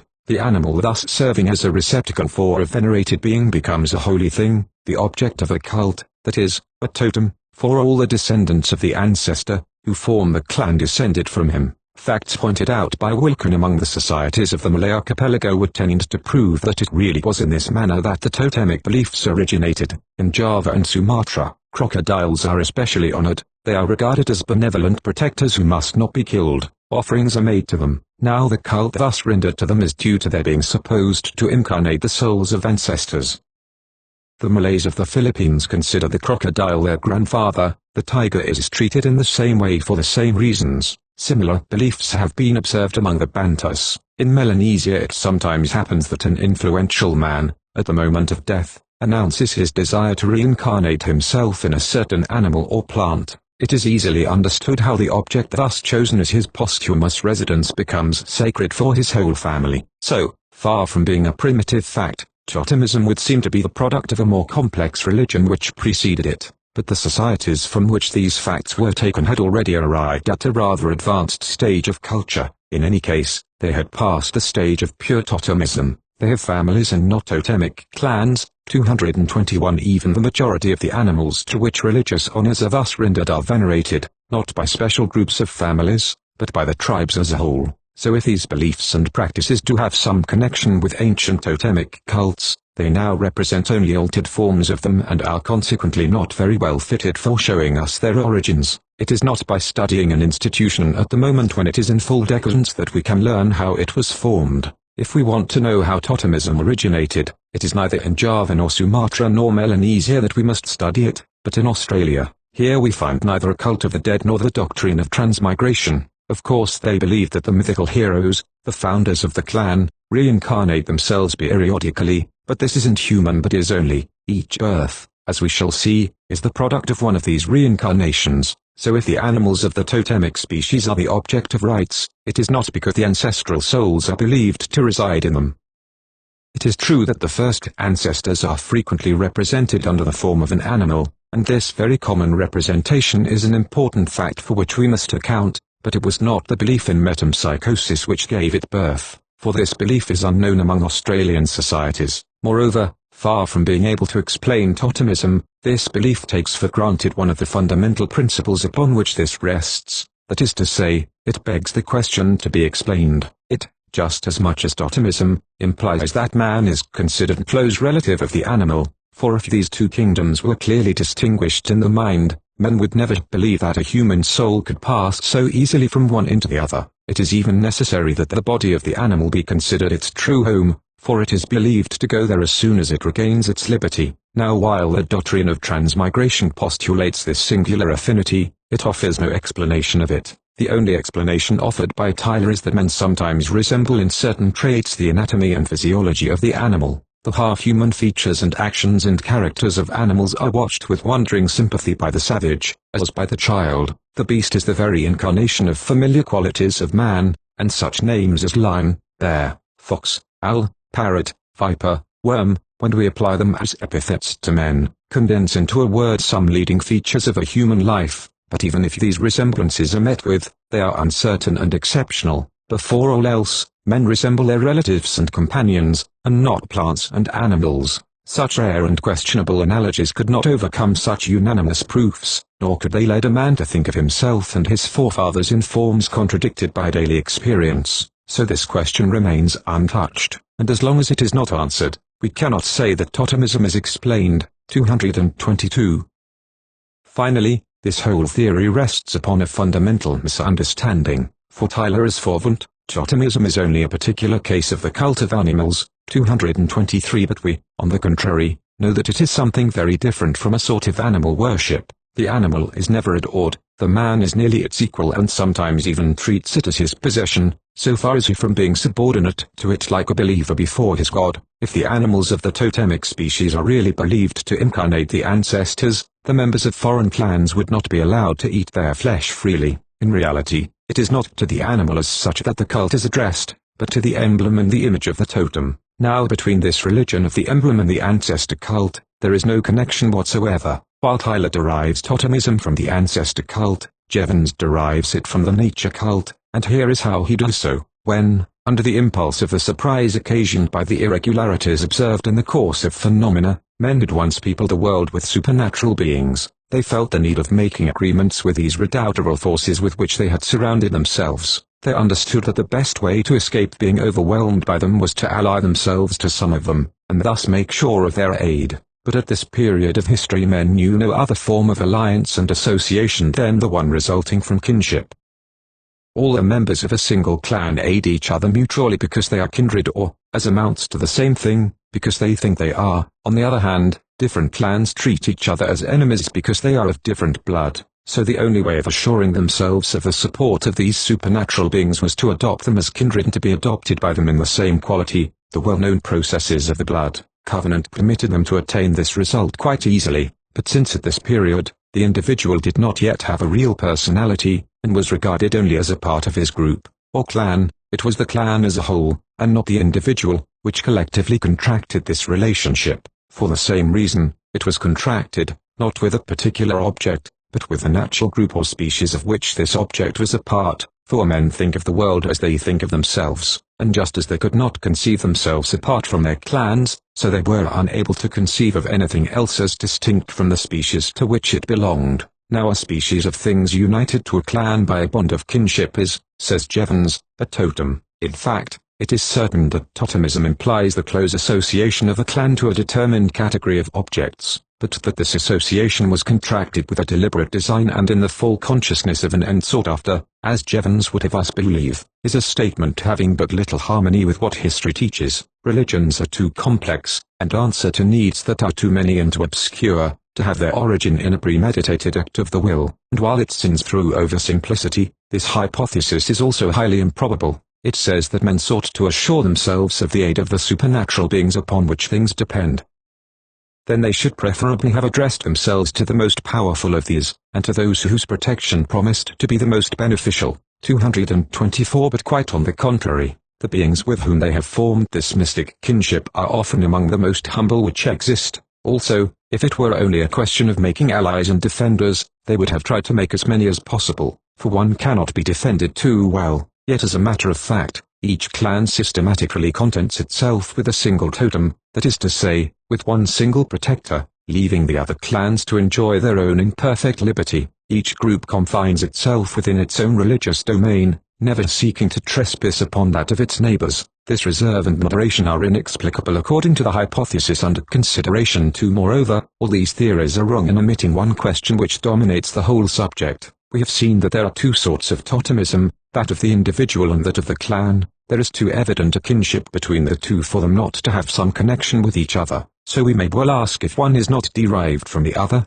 and, in the case of an affirmative answer, which is the more primitive, according to the solution accepted, the problem of the origins of totemism will be posed in different terms. This question becomes all the more necessary because of its general interest. Individual totemism is an individual aspect of the totemic cult. Then if it was the primitive fact, we must say that religion is born in the consciousness of the individual, that before all else, it answers to individual aspirations, and that its collective form is merely secondary. The desire for an undue simplicity, with which ethnologists and sociologists are too frequently inspired, has naturally led many scholars to explain, here as elsewhere, the complex by the simple, the totem of the group by that of the individual. Such, in fact, is the theory sustained by Fraser in his Golden Bough, by Hiltout, by Miss Fletcher, by Bowers and by Swanson. It has the additional advantage of being in harmony with the conception of religion which is currently held. This is quite generally regarded as something intimate and personal. From this point of view, the totem of the clan can only be an individual totem which has become generalized. Some eminent man, having found from experience the value of a totem he chose for himself by his own free will, transmitted it to his descendants. These latter, multiplying as time went on, finally formed the extended family known as a clan, and thus the totem became collective. Hiltout believes that he has found a proof supporting this theory in the way totemism has spread among certain societies of northwestern America, especially among the Salish and certain Indians on the Thompson River. Individual totemism and the clan totemism are both found among these peoples, but they either do not coexist in the same tribe, or else, when they do coexist, they are not equally developed. They vary in an inverse proportion to each other. Where the clan totem tends to become the general rule, the individual totem tends to disappear, and vice versa. Is that not as much as to say that the first is a more recent form of the second, which excludes it by replacing it? Mythology seems to confirm this interpretation. In these same societies, in fact, the ancestor of the clan is not a totemic animal. The founder of the group is generally represented in the form of a human being who, at a certain time, had entered into familiar relations with a fabulous animal from whom he received his totemic emblem. This emblem, together with the special powers which are attached to it, was then passed on to the descendants of this mythical hero by right of heritage. So these people themselves seem to consider the collective totem as an individual one, perpetuated in the same family. Moreover, it still happens today that a father transmits his own totem to his children. So if we imagine that the collective totem had, in a general way, this same origin, we are assuming that the same thing took place in the past which is still observable today. It is still to be explained whence the individual totem comes. The reply given to this question varies with different authors. Hiltout considers it a particular case of fetishism. Feeling himself surrounded on all sides by dreaded spirits, the individual experienced that sentiment which we have just seen Jevons attribute to the clan. In order that he might continue to exist, he sought some powerful protector in this mysterious world. Thus the use of a personal totem became established. For Fraser, this same institution was rather a subterfuge or trick of war, invented by men that they might escape from certain dangers. It is known that according to a belief which is very widespread in a large number of inferior societies, the human soul is able, without great inconvenience, to quit the body it inhabits for a while, howsoever far away it may be. It continues to animate this body by a sort of detached control.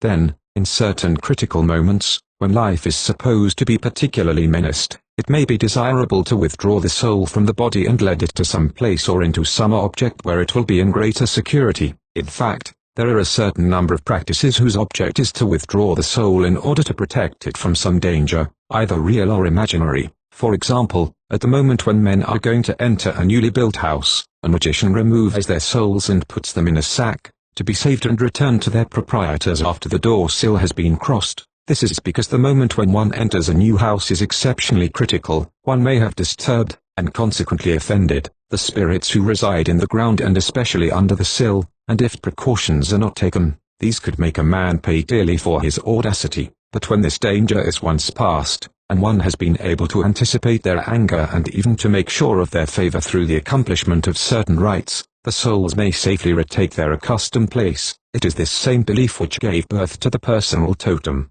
To protect themselves from sorcery, men thought it wise to hide their souls in the anonymous crowd of some species of animal or vegetable. But after these relations had once been established, each individual found himself closely united to the animal or plant where his own vital principle was believed to reside. Two beings so closely united were finally thought to be practically indistinguishable. Men believed that each participated in the nature of the other. When this belief had once been accepted, it facilitated and hastened the transformation of the personal totem into an hereditary, and consequently a collective, totem, for it seemed quite evident that this kinship of nature should be transmitted hereditarily from father to child. We shall not stop to discuss these two explanations of the individual totem at length. They are ingenious fabrications of the mind, but they completely lack all positive proof.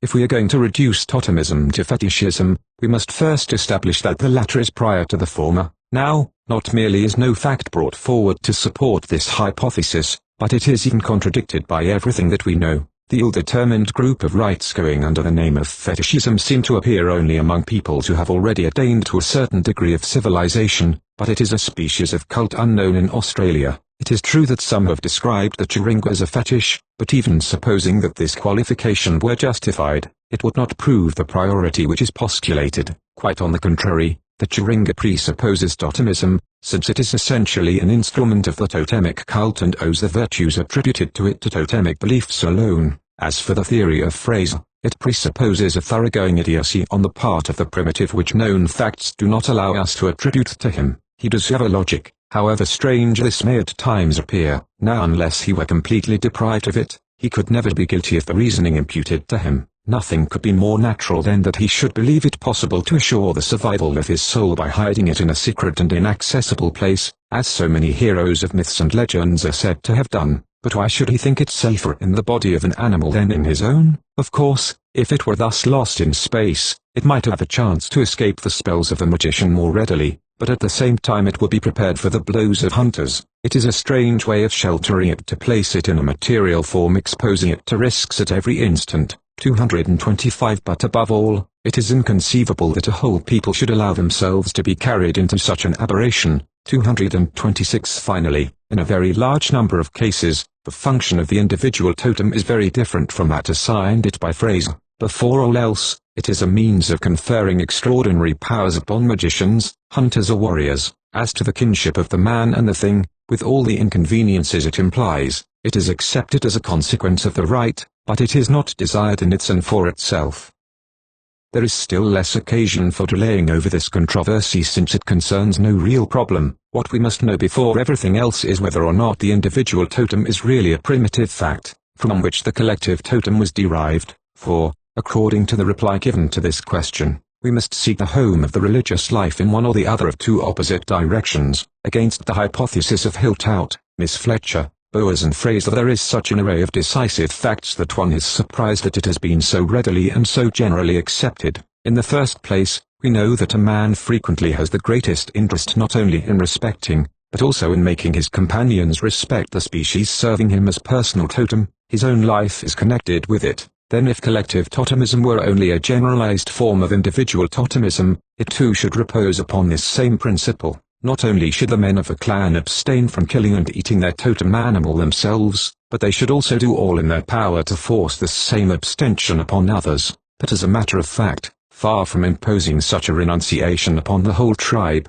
each clan, by rites which we shall describe below, takes care that the plant or animal whose name it bears shall increase and prosper, so as to assure an abundant supply of food for the other clans. So we must at least admit that in becoming collective, individual totemism was transformed profoundly, and we must therefore account for this transformation. In the second place, how is it possible to explain, from this point of view, the fact that except where totemism is in full decay, two clans of a single tribe always have different totems? It seems that nothing prevents two or several members of a single tribe, even when there is no kinship between them, from choosing their personal totem in the same animal species and passing it on to their descendants.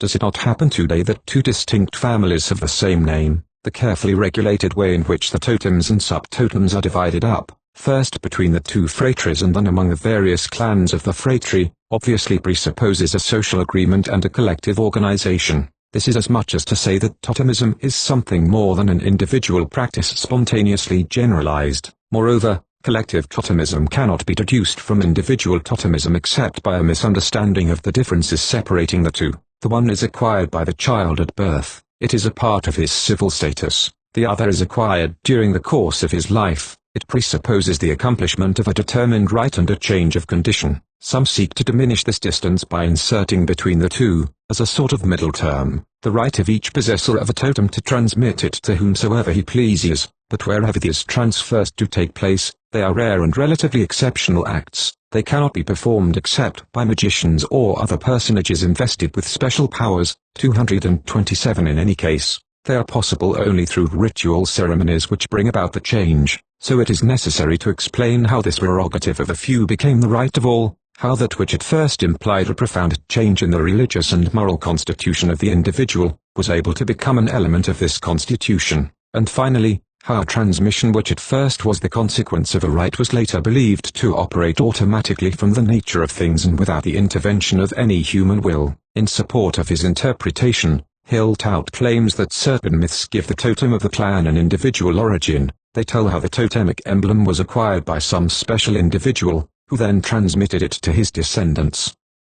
But in the first place, it is to be remarked that these myths are all taken from the Indian tribes of North America, which are societies arrived at a rather high degree of culture. How could a mythology so far removed from the origins of things aid in reconstituting the primitive form of an institution with any degree of certainty? There are many chances for intermediate causes to have gravely disfigured the recollection which these people have been able to retain. Moreover, it is very easy to answer these myths with others, which seem much more primitive and whose signification is quite different. The totem is there represented as the very being from whom the clan is descended, so it must be that it constitutes the substance of the clan. Men have it within them from their birth, it is a part of their very flesh and blood, so far are they from having received it from without. More than that, the very myths upon which Iltout relies contain an echo of this ancient conception. The founder who gave his name to the clan certainly had a human form, but he was a man who, after living among animals of a certain species, finally came to resemble them. This is undoubtedly because a time came when the mind was too cultivated to admit any longer, as it had formerly done,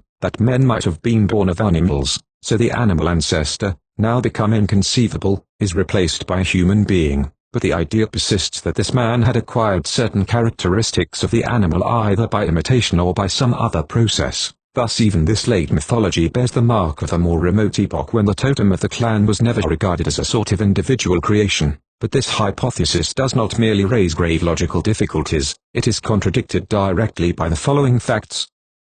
If individual totemism were the initial fact, it should be more developed and apparent, the more primitive the societies are, and inversely, it should lose ground and disappear before the other among the more advanced peoples. Now it is the contrary which is true. The Australian tribes are far behind those of North America, yet Australia is the classic land of collective totemism. In the great majority of the tribes, it alone is found, while we do not know a single one where individual totemism alone is practiced. 228. This latter is found in a characteristic form only in an infinitesimal number of tribes. Even where it is met with, it is generally in a rudimentary form. It is made up of individual and optional practices having no generality. Only magicians are acquainted with the art of creating mysterious relationships with species of animals to which they are not related by nature. Ordinary people do not enjoy this privilege. In America, on the contrary, the collective totem is in full decadence. In the societies of the Northwest especially, its religious character is almost gone. Inversely, the individual totem plays a considerable role among these same peoples. A very great efficacy is attributed to it.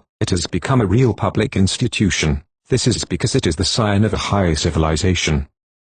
This is undoubtedly the explanation of the inversion of these two forms of totemism, which Iltout believes he had observed among the Salish. If in those parts where collective totemism is the most fully developed the other form is almost lacking, it is not because the second has disappeared before the first, but rather, because the conditions necessary for its existence have not yet been fully realized. But a fact which is still more conclusive is that individual totemism, far from having given birth to the totemism of the clan, presupposes this latter. It is within the frame of collective totemism that it is born and lives, it is an integral part of it. In fact, in those very societies where it is preponderating, the novices do not have the right of taking any animal as their individual totem. To each clan a certain definite number of species are assigned, outside of which it may not use. In return, those belonging to it thus are its exclusive property. Members of other clans may not usurp them. They are thought to have relations of close dependence upon the one serving as totem to the clan as a whole. There are even cases where it is quite possible to observe these relations. The individual aspect represents a part or a particular aspect of the collective totem. 229. Among the Wotjobaluk, each member of the clan considers the personal totems of his companions as being his own after a fashion. 230. So they are probably subtotems. Now the subtotem supposes the totem, as the species supposes the class. Thus the first form of individual religion met with in history appears, not as the active principle of all public religion, but, on the contrary, as a simple aspect of this latter, the cult which the individual organizes for himself in his own inner conscience, far from being the germ of the collective cult, is only this latter adapted to the personal needs of the individual.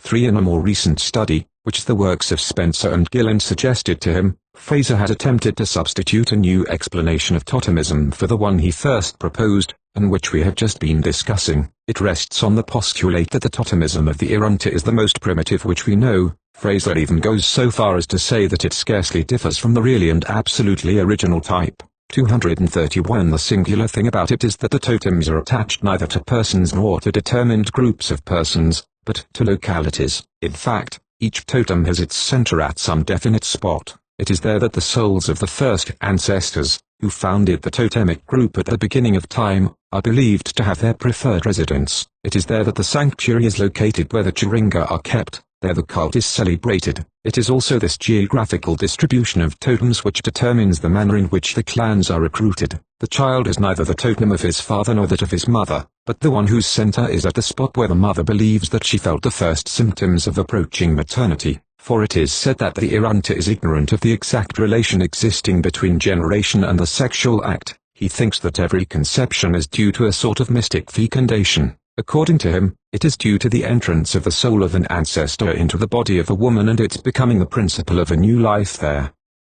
So at the moment when a woman feels the first tremblings of the child, she imagines that one of the souls whose principal residence is at the place where she happens to be, has just entered into her. As the child who is presently born is merely the reincarnation of this ancestor, he necessarily has the same totem. Thus his totem is determined by the locality where he is believed to have been mysteriously conceived. Now, it is this local totemism which represents the original form of totemism. At most, it is separated from this by a very short step.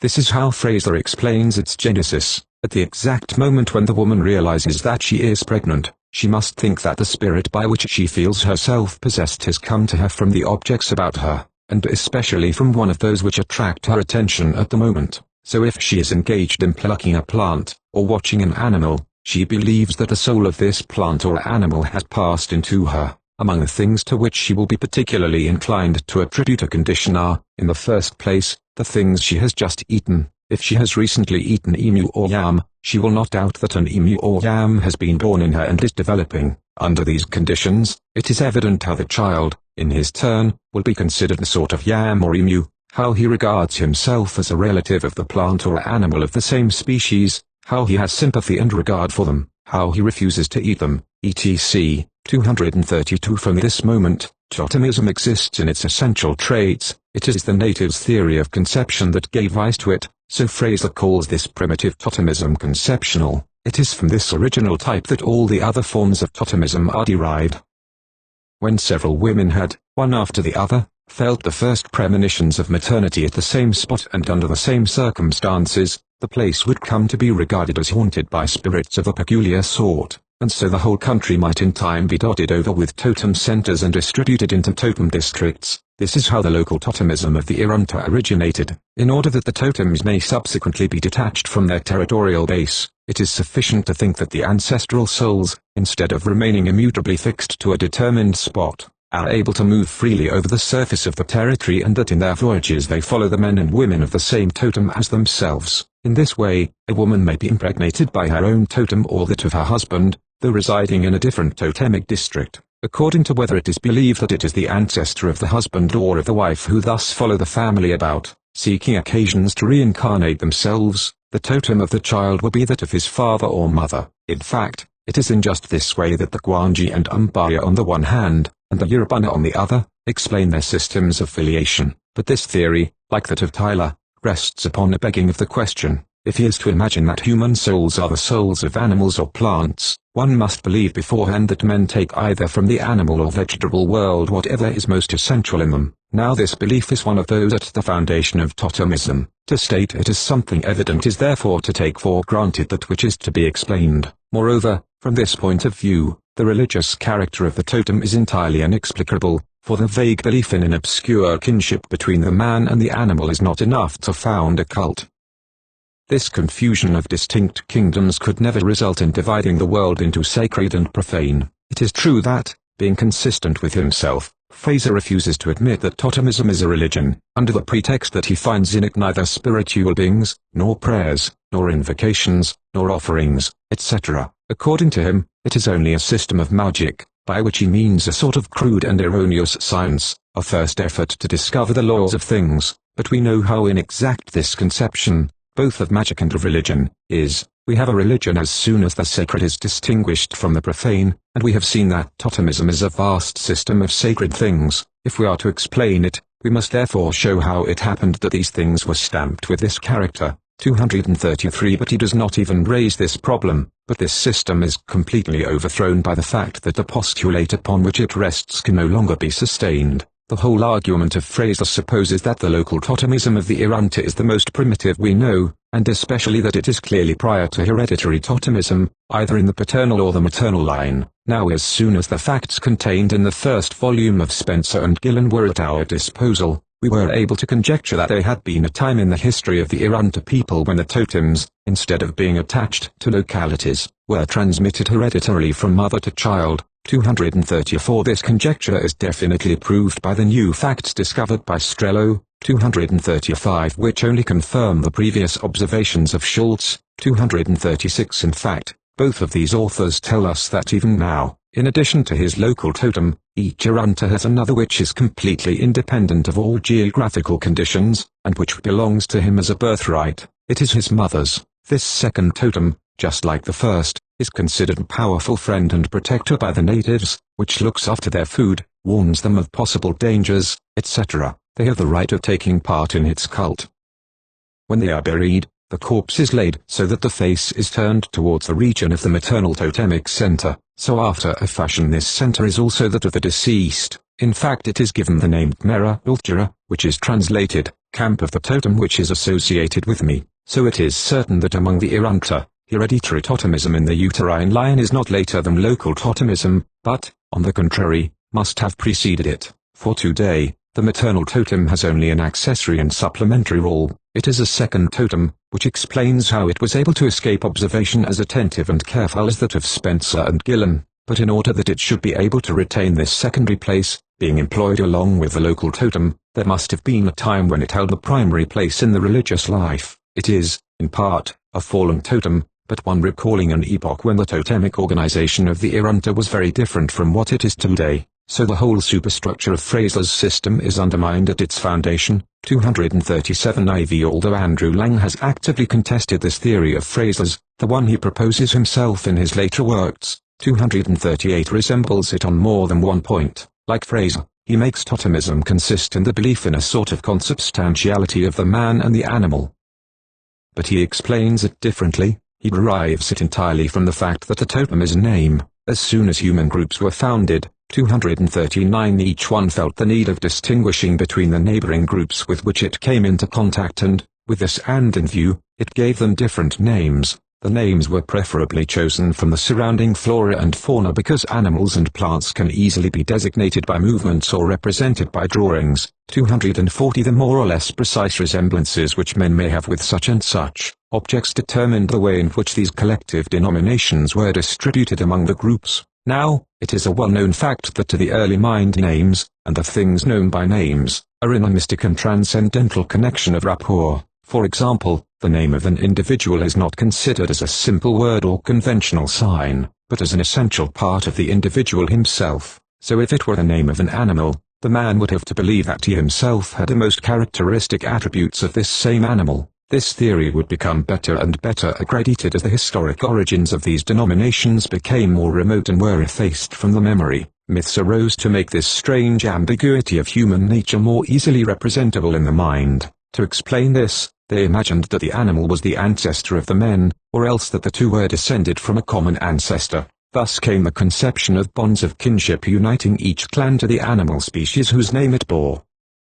With the origins of this fabulous kinship once explained, it seems to our author that totemism no longer contains a mystery, but whence comes the religious character of the totemic beliefs and practices, for the fact that a man considers himself an animal of a certain species does not explain why he attributes marvelous powers to this species, and especially why he renders a cult to the images symbolizing it. To this question Lang gives the same response as Fraser. He denies that totemism is a religion. I find in Australia, he says, no example of religious practices such as praying to nourishing, or burying the totem. It was only at a later epoch when it was already established that totemism was drawn into and surrounded by a system of conceptions properly called religious. According to a remark of Howitt, when the natives undertake the explanation of the totemic institutions, they do not attribute them to the totems themselves nor to a man, but to some supernatural beings such as Bunjil or Bayame. Accepting this evidence, says Lang, one source of the religious character of totemism is at once revealed. The totemist obeys the decree of Bunjil, or Balaam, as the Cretans obey the divine decrees given by Zeus to Minos. Now according to Lang, the idea of these great divinities arose outside of the totemic system, so this is not a religion in itself. It has merely been given a religious coloring by contact with a genuine religion. But these very myths contradict Lang's conception of totemism. If the Australians had regarded totemism as something human and profane, it would never have occurred to them to make a divine institution out of it. If, on the other hand, they have felt the need of connecting it with a divinity, it is because they have seen a sacred character in it. So these mythological interpretations prove the religious nature of totemism, but do not explain it. Moreover, Lang himself recognizes that this solution is not sufficient. He realizes that totemic things are treated with a religious respect, that especially the blood of an animal, as well as that of a man, is the object of numerous interdictions, or, as he says, taboos which this comparatively late mythology cannot explain. Then where do they come from? Here are the words with which Lang answers this question. As soon as the animal-named groups evolved the universally diffused beliefs about the wakan or mana, or mystically sacred quality of the blood as the life, they would also develop the various taboos. The words wakan and mana, as we shall see in the following chapter, involve the very idea of sacredness itself. The one is taken from the language of the Sioux, the other from that of the Melanesian peoples. To explain the sacred character of totemic things is by postulating this characteristic, is to answer the question by the question. What we must find out is whence this idea of wakan comes and how it comes to be applied to the totem and all that is derived from it. As long as these two questions remain unanswered, nothing is explained. We have now passed in review all the principal explanations which have been given for totemic beliefs, 241, leaving to each of them its own individuality. But now that this examination is finished, we may state one criticism which addresses itself to all these systems alike. If we stick to the letter of the formula, it seems that these may be arranged in two groups. Some, Fraser, Lang, deny the religious character of totemism. In reality, that amounts to denying the facts. Others recognize this, but think that they can explain it by deriving it from an anterior religion out of which totemism developed. But as a matter of fact, this distinction is only apparent. The first group is contained within the second. Neither Fraser nor Lang have been able to maintain their principle systematically and explain totemism as if it were not a religion. By the very force of facts, they have been compelled to slip ideas of a religious nature into their explanations. We have just seen how Lang calls in the idea of sacredness, which is the cardinal idea of all religion. Fraser, on his side, in each of the theories which he has successively proposed, appeals openly to the idea of souls or spirits, for according to him, totemism came from the fact that men thought they could deposit their souls in safety in some external object, or else that they attributed conception to a sort of spiritual fecundation of which a spirit was the agent. Now a soul, and still more, a spirit, are sacred things and the object of rites, so the ideas expressing them are essentially religious, and it is therefore in vain that Fraser makes totemism a mere system of magic, for he succeeds in explaining it only in the terms of another religion. We have already pointed out the insufficiencies of animism and naturism, so one may not have recourse to them, as Tyler and Jevons do, without exposing himself to these same objections. Yet neither Fraser nor Lang seems to dream of the possibility of another hypothesis. 242. On the other hand, we know that totemism is tightly bound up with the most primitive social system which we know, and in all probability, of which we can conceive. To suppose that it is developed out of another religion, differing from it only in degree, is to leave the data of observation and enter into the domain of arbitrary and unverifiable conjectures. If we wish to remain in harmony with the results we have already obtained, it is necessary that while affirming the religious nature of totemism, we abstain from deriving it from another different religion. There can be no hope of assigning it non-religious ideas as its cause, but among the representations entering into the conditions from which it results, there may be some which directly suggest a religious nature of themselves. These are the ones we must look for. 6. Origins of these beliefs, continued. The notion of the totemic principle, or manner, and the idea of force. Since individual totemism is later than the totemism of the clan, and even seems to be derived from it, it is to this latter form that we must turn first of all. But as the analysis which we have just made of it has resolved it into a multiplicity of beliefs which may appear quite heterogeneous, before going farther, we must seek to learn what makes its unity. We have seen that totemism places the figured representations of the totem in the first rank of the things it considers sacred, Next come the animals or vegetables whose name the clan bears, and finally the members of the clan. Since all these things are sacred in the same way, though to different degrees, their religious character can be due to none of the special attributes distinguishing them from each other. If a certain species of animal or vegetable is the object of a reverential fear, this is not because of its special properties, for the human members of the clan enjoy this same privilege, though to a slightly inferior degree, while a mere image of this same plant or animal inspires an even more pronounced respect. The similar sentiments inspired by these different sorts of things in the mind of the believer, which give them their sacred character, can evidently come only from some common principle partaken of alike by the totemic emblems, the men of the clan and the individuals of the species serving as totem. In reality, it is to this common principle that the cult is addressed. In other words, totemism is the religion, not of such and such animals or men or images, but of an anonymous and impersonal force, found in each of these beings but not to be confounded with any of them. No one possesses it entirely and all participate in it. It is so completely independent of the particular subjects in whom it incarnates itself, that it precedes them and survives them. Individuals die, generations pass and are replaced by others, but this force always remains actual, living and the same.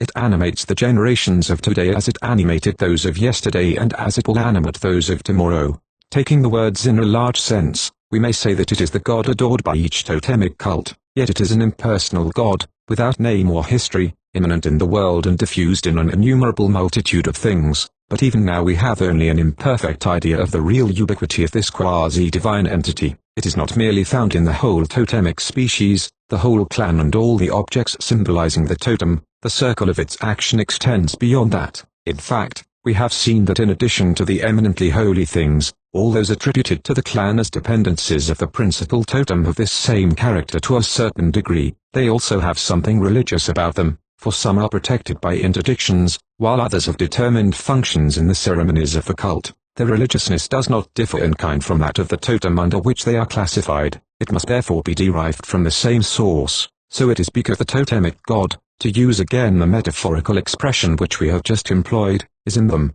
just as it is in the species serving as totem and in the men of the clan. We may see how much it differs from the beings in which it resides from the fact that it is the soul of so many different beings.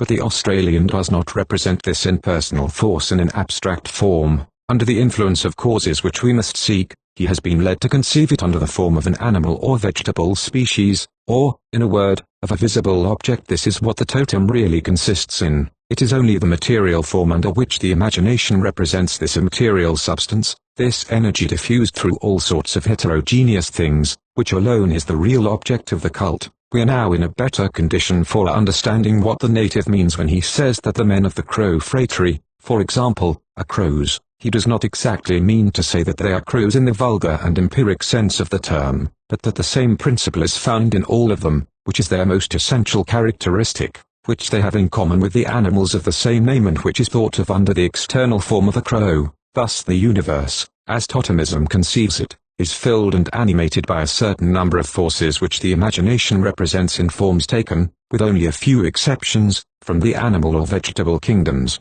There are as many of them as there are clans in the tribe, and each of them is also found in certain categories of things, of which it is the essence and vital principle. When we say that these principles are forces, we do not take the word in a metaphorical sense. They act just like veritable forces. In one sense, they are even material forces which mechanically engender physical effects. Does an individual come in contact with them without having taken proper precautions, he receives a shock which might be compared to the effect of an electric discharge. Sometimes they seem to conceive of these as a sort of fluid escaping by points. 243 If they are introduced into an organism not made to receive them, they produce sickness and death by a wholly automatic action. Outside of men, they play the role of vital principle. It is by acting on them, we shall see, that the reproduction of the species is assured.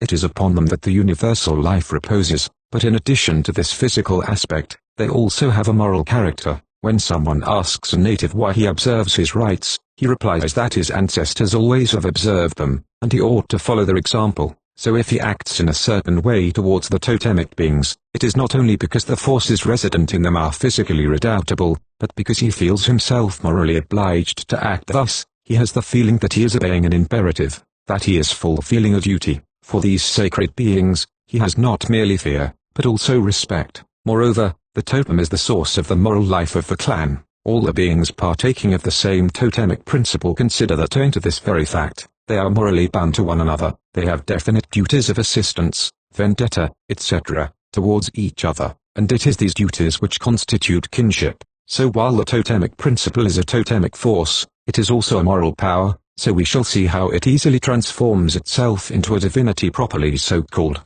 Moreover, there is nothing here which is special to totemism. Even in the most advanced religions, there is scarcely a god who has not kept something of this ambiguity and whose functions are not at once cosmic and moral. At the same time that it is a spiritual discipline, every religion is also a means enabling men to face the world with greater confidence. Even for the Christian, is not God the Father the guardian of the physical order as well as the legislator and the judge of human conduct too? Perhaps someone will ask whether, in interpreting totemism thus, we do not endow the native with ideas surpassing the limits of his intellect. Of course we are not prepared to affirm that he represents these forces with the relative clarity which we have been able to give to them in our analysis. We are able to show quite clearly that this notion is implied by the whole system of beliefs which it dominates, but we are unable to say how far it is conscious and how far, on the contrary, it is only implicit and confusedly felt. There is no way of determining just what degree of clarity an ideal like this may have in obscure minds, but it is well shown, in any case, that this in no way surpasses the capacities of the primitive mind, and on the contrary, the results at which we have just arrived are confirmed by the fact that either in the societies closely related to these Australian tribes, or even in these tribes themselves, we find, in an explicit form, conceptions which differ from the preceding only by shades and degrees. The native religions of Samoa have certainly passed the totemic phase. Real gods are found there, who have their own names, and, to a certain degree, their own personal physiognomy, yet the traces of totemism are hardly contestable. In fact, each god is attached to a group, either local or domestic, just as the totem is to its clan. 244 Then, each of these gods is thought of as immanent in a special species of animal. But this does not mean that he resides in one subject in particular. He is immanent in all at once. He is diffused in the species as a whole. When an animal dies, the men of the group who venerate it weep for it and render pious duties to it, because a god inhabits it. But the god is not dead. He is eternal, like the species. He is not even confused with the present generation. He has already been the soul of the preceding one, as he will be the soul of the one which is to follow. So he has all the characteristics of the totemic principle. He is the totemic principle, reclothed in a slightly personal form by the imagination, but still, we must not exaggerate a personality which is hardly reconcilable with this diffusion and ubiquity. If its contours were clearly defined, it could never spread out thus and enter into such a multitude of things. However, it is incontestable that in this case the idea of an impersonal religious force is beginning to change, but there are other cases where it is affirmed in all its abstract purity and even reaches a higher degree of generality than in Australia. If the different totemic principles to which the various clans of a single tribe address themselves are distinct from each other, they are, nonetheless, comparable to each other at bottom, for all play the same role in the respective spheres. There are societies which have had a feeling of this unity with nature and have consequently advanced to the idea of a unique religious force of which all other sacred principles are only expressions and which makes the unity of the universe. As these societies are still thoroughly impregnated with totemism, and as they remain entangled in a social organization identical with that of the Australians, we may say that totemism contained this idea in potentiality. This can be observed in a large number of American tribes, especially those belonging to the Great Sioux family, the Omaha, Ponca, Kansas, Osage, Assiniboine, Dakota, Iowa, Winnebago, Mandan, Hidatsa, etc. Many of these are still organized in clans, as the Omaha in the Iowa. Others were so not long since, and, says Dorsey, it is still possible to find among them all the foundations of the totemic system, just as in the other societies of the Sioux. Now among these peoples, above all the particular deities to whom men render a cult, there is a preeminent power to which all the others of the relation of derived forms, and which is called Wakan. Owing to the preponderating place thus assigned to this principle in the Sayahorn pantheon, it is sometimes regarded as a sort of sovereign god, or a Jupiter or Java,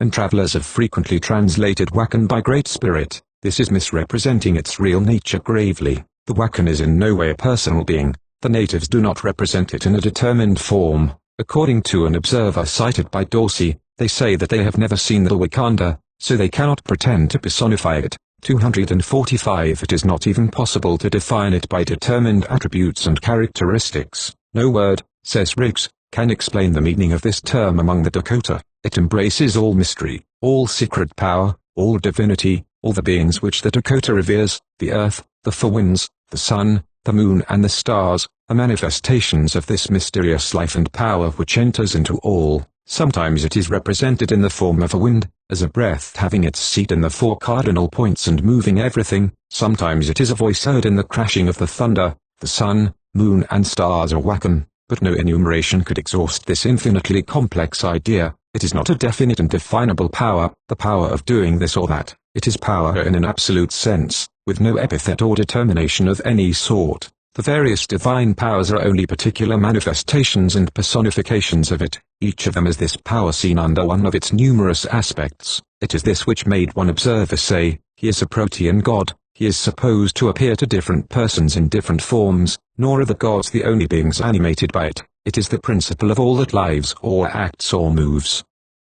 All life is wakan, so also is everything which exhibits power, whether in action, as the winds and drifting clouds, or in passive endurance, as the boulder by the wayside. Among the Iroquois, whose social organization has an even more pronouncedly totemic character, this same idea is found again. The word orenda which expresses it is the exact equivalent of the wakan of the Sioux. The savage man, says Hewitt, conceived the diverse bodies collectively constituting his environment to possess inherently mystic potence, whether they be the rocks, the waters, the tides, the plants and the trees, the animals and man, the wind and the storms, the clouds and the thunders and the lightnings, etc. This potence is held to be the property of all things, and by the inchoate mentation of man is regarded as the efficient cause of all phenomena, all the activities of his environment. A sorcerer or shaman has orenda, but as much would be said of a man succeeding in his enterprises. At bottom, there is nothing in the world which does not have its quota of orenda,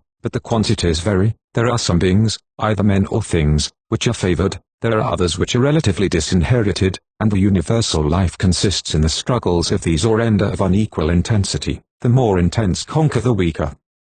Is one man more successful than his companions in the hunt or at war, it is because he has more orenda. If an animal escapes from a hunter who is pursuing it, it is because the orenda of the former was the more powerful. This same idea is found among the Shoshone under the name of Pocant, among the Algonquin under the name of Manitou, of Norla among the Kwakiutl, of Yek among the Tlingit and of Skauna among the Haida, but it is not peculiar to the Indians of North America. It is in Melanesia that it was studied for the first time. It is true that in certain of the islands of Melanesia, social organization is no longer on a totemic basis, but in all, totemism is still visible. 246 In spite of what Codrington has said about it. Now among these peoples, we find, under the name of mana, an idea which is the exact equivalent of the wakan of the Sioux and the orenda of the Iroquois. The definition given by Codrington is as follows: there is a belief in a force altogether distinct from physical power, which acts in all ways for good and evil, and which it is of the greatest advantage to possess or control.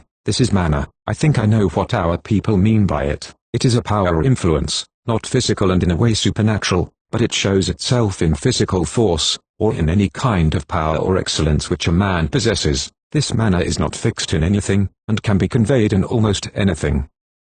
All Melanesian religion consists, in fact, in getting this mana for one's self, or getting it used for one's benefit. Is this not the same notion of an anonymous and diffused force, the germs of which we recently found in the totemism of Australia? Here is the same impersonality, for, as Codrington says, we must be careful not to regard it as a sort of supreme being. Any such idea is absolutely foreign to Melanesian thought. Here is the same ubiquity. The mana is located nowhere definitely and it is everywhere. All forms of life and all the effects of the action, either of men or of living beings or of simple minerals, are attributed to its influence. Therefore there is no undue temerity in attributing to the Australians an idea such as the one we have discovered in our analysis of totemic beliefs, for we find it again, but abstracted and generalized to a higher degree, at the basis of other religions whose roots go back into a system like the Australian one and which visibly bear the mark of this. The two conceptions are obviously related, they differ only in degree. While the mana is diffused into the whole universe, what we call the God, or, to speak more precisely, the totemic principle, is localized in the more limited circle of the beings and things of certain species. It is manner, but a little more specialized, yet as a matter of fact, this specialization is quite relative. Moreover, there is one case where this connection is made especially apparent. Among the Omaha, there are totems of all sorts, both individual and collective, but both are only particular forms of wakan. The foundation of the Indians' faith in the efficacy of the totem, says Miss Fletcher, rested upon his belief concerning nature and life. This conception was complex and involved two prominent ideas: first, that all things, animate and inanimate, were permeated by a common life, and second, that this life could not be broken, but was continuous. Now this common principle of life is the wakan. The totem is the means by which an individual is put into relations with this source of energy. If the totem had any powers, it is because it incarnates the wakan. If a man who has violated the interdictions protecting his totem is struck by sickness or death, it is because this mysterious force against which he has thus set himself, that is, the wakan, reacts against him with a force proportionate to the shock received. Also, just as the totem is wakan, so the wakan, in its turn, sometimes shows its totemic origin by the way in which it is conceived. In fact, Say says that among the Dakota the wakonda is manifested sometimes in the form of a gray bear, sometimes of a bison, a beaver or some other animal. Undoubtedly, this formula cannot be accepted without reserve. The wakan repels all personification, and consequently it is hardly probable that it has ever been thought of in its abstract generality with the aid of such definite symbols. But Say's remark is probably applicable to the particular forms which it takes in specializing itself in the concrete reality of life. Now if there is a possibility that there was a time when these specializations of the wakan bore witness to such an affinity for an animal form, that will be one more proof of the close bonds uniting this conception to the totemic beliefs. 247 It is possible to explain why this idea has been unable to reach the same degree of abstraction in Australia as in the more advanced societies. This is not merely due to the insufficient aptitude of the Australian for abstracting and generalizing. Before all, it is the nature of the social environment which has imposed this particularism. In fact, as long as totemism remains at the basis of the cultural organization, the clan keeps an autonomy in the religious society which, though not absolute, is always very marked. Of course we can say that in one sense each totemic group is only a chapel of the tribal church, but it is a chapel enjoying a large independence. The cult celebrated there, though not a self-sufficing whole, has only external relations with the others. They interchange without intermingling. The totem of the clan is fully sacred only for this clan. Consequently the groups of things attributed to each clan, which are a part of it in the same way the men are, have the same individuality and autonomy. Each of them is represented as irreducible into similar groups, as separated from them by a break of continuity, and as constituting a distinct realm. Under these circumstances, it would occur to no one that these heterogeneous worlds were different manifestations of one and the same fundamental force. On the contrary, one might suppose that each of them corresponded to an organically different manner whose action could not extend beyond the clan and the circle of things attributed to it. The idea of a single and universal manner could be born only at the moment when the tribal religion developed above that of the clans and absorbed them more or less completely. It is along with the feeling of the tribal unity that the feeling of the substantial unity of the world awakens. As we shall presently show, it is true that the Australian societies are already acquainted with a cult that is common to the tribe as a whole. But if this cult represents the highest form of the Australian religions, it has not succeeded in touching and modifying the principles upon which they repose. Totemism is essentially a federative religion which cannot go beyond a certain degree of centralization without ceasing to be itself. One characteristic fact clearly shows the fundamental reason which has kept the idea of the manor so specialized in Australia. The real religious forces, those thought of in the form of totems, are not the only ones with which the Australian feels himself obliged to reckon. There are also some over which magicians have particular control. While the former are theoretically considered healthful and beneficent, the second have it as their especial function to cause sickness and death, and at the same time that they differ so greatly in the nature of their effects, they are contrasted also by the relations which they sustain with the social organization. A totem is always a matter of the clan, but on the contrary, magic is a tribal and even an intertribal institution. Magic forces do not belong to any special portion of the tribe in particular. All that is needed to make use of them is the possession of efficient recipes. Likewise, everybody is liable to feel their effects and consequently should try to protect himself against them. These are vague forces, specially attached to no determined social division, and even able to spread their action beyond the tribe. Now it is a remarkable fact that among the Irunta and Larija, they are conceived as simple aspects and particular forms of a unique force, called in Irunta Irunquiltha or Irunculta. This is a term, say Spencer and Gillen, of somewhat fake import, but always associated at bottom with the possession of supernatural evil power.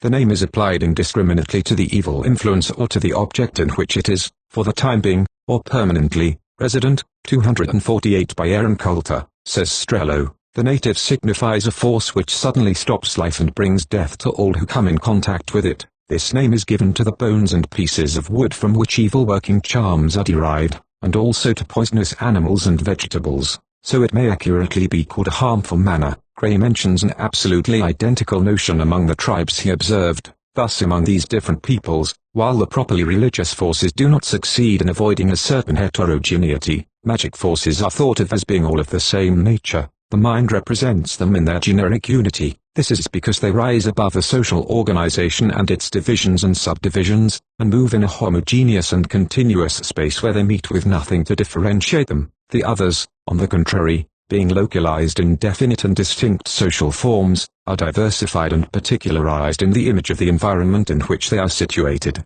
From this we can see how thoroughly the idea of an impersonal religious force enters into the meaning and spirit of Australian totemism, for it disengages itself with clarity as soon as no contrary cause opposes it. It is true that the Irunquiltha is purely a magic force, but between religious forces and magic forces there is no difference of kind. Sometimes they are even designated by the same name. In Melanesia, the magicians and charms have mana just like the agents and rites of the regular cult. The word Oranda is employed in the same way by the Iroquois, so we can legitimately infer the nature of the one from that of the other. 249.3 The results to which the above analysis has led us do not concern the history of totemism only, but also the genesis of religious thought in general. Under the pretext that in early times men were dominated by their senses and the representations of their senses, it has frequently been held that they commenced by representing the divine in the concrete form of definite and personal beings.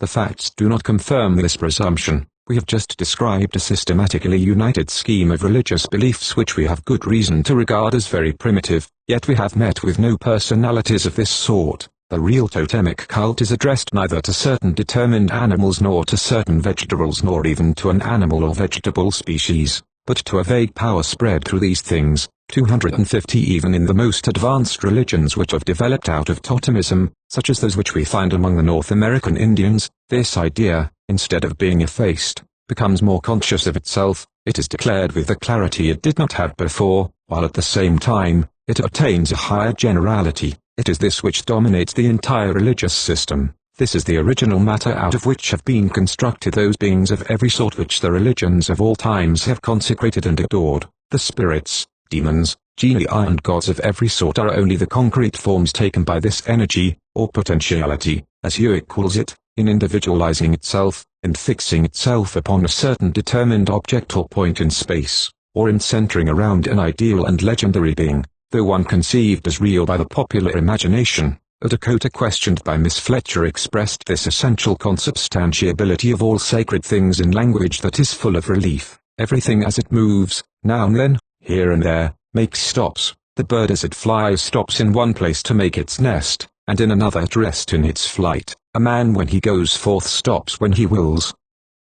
So the God has stopped. The sun, which is so bright and beautiful, is one place where he has stopped. The trees, the animals, are where he has stopped, and the Indian thinks of these places and sends his prayers to reach the place where the God has stopped and to win help and a blessing. In other words, the Wakan, for this is what he was talking about, comes and goes through the world, and sacred things are the points upon which it alights. Here we are, for once, just as far from naturism as from animism. If the sun, the moon and the stars have been adored, they have not owed this honor to their intrinsic nature or their distinctive properties, but to the fact that they are thought to participate in this force which alone is able to give things a sacred character, and which is also found in a multitude of other beings, even the smallest. If the souls of the dead have been the object of rites, it is not because they are believed to be made out of some fluid and impalpable substance, nor is it because they resemble a shadow cast by a body or its reflection on a surface of water. Lightness and fluidity are not enough to confer sanctity. They have been invested with this dignity only in so far as they contained within them something of this same force,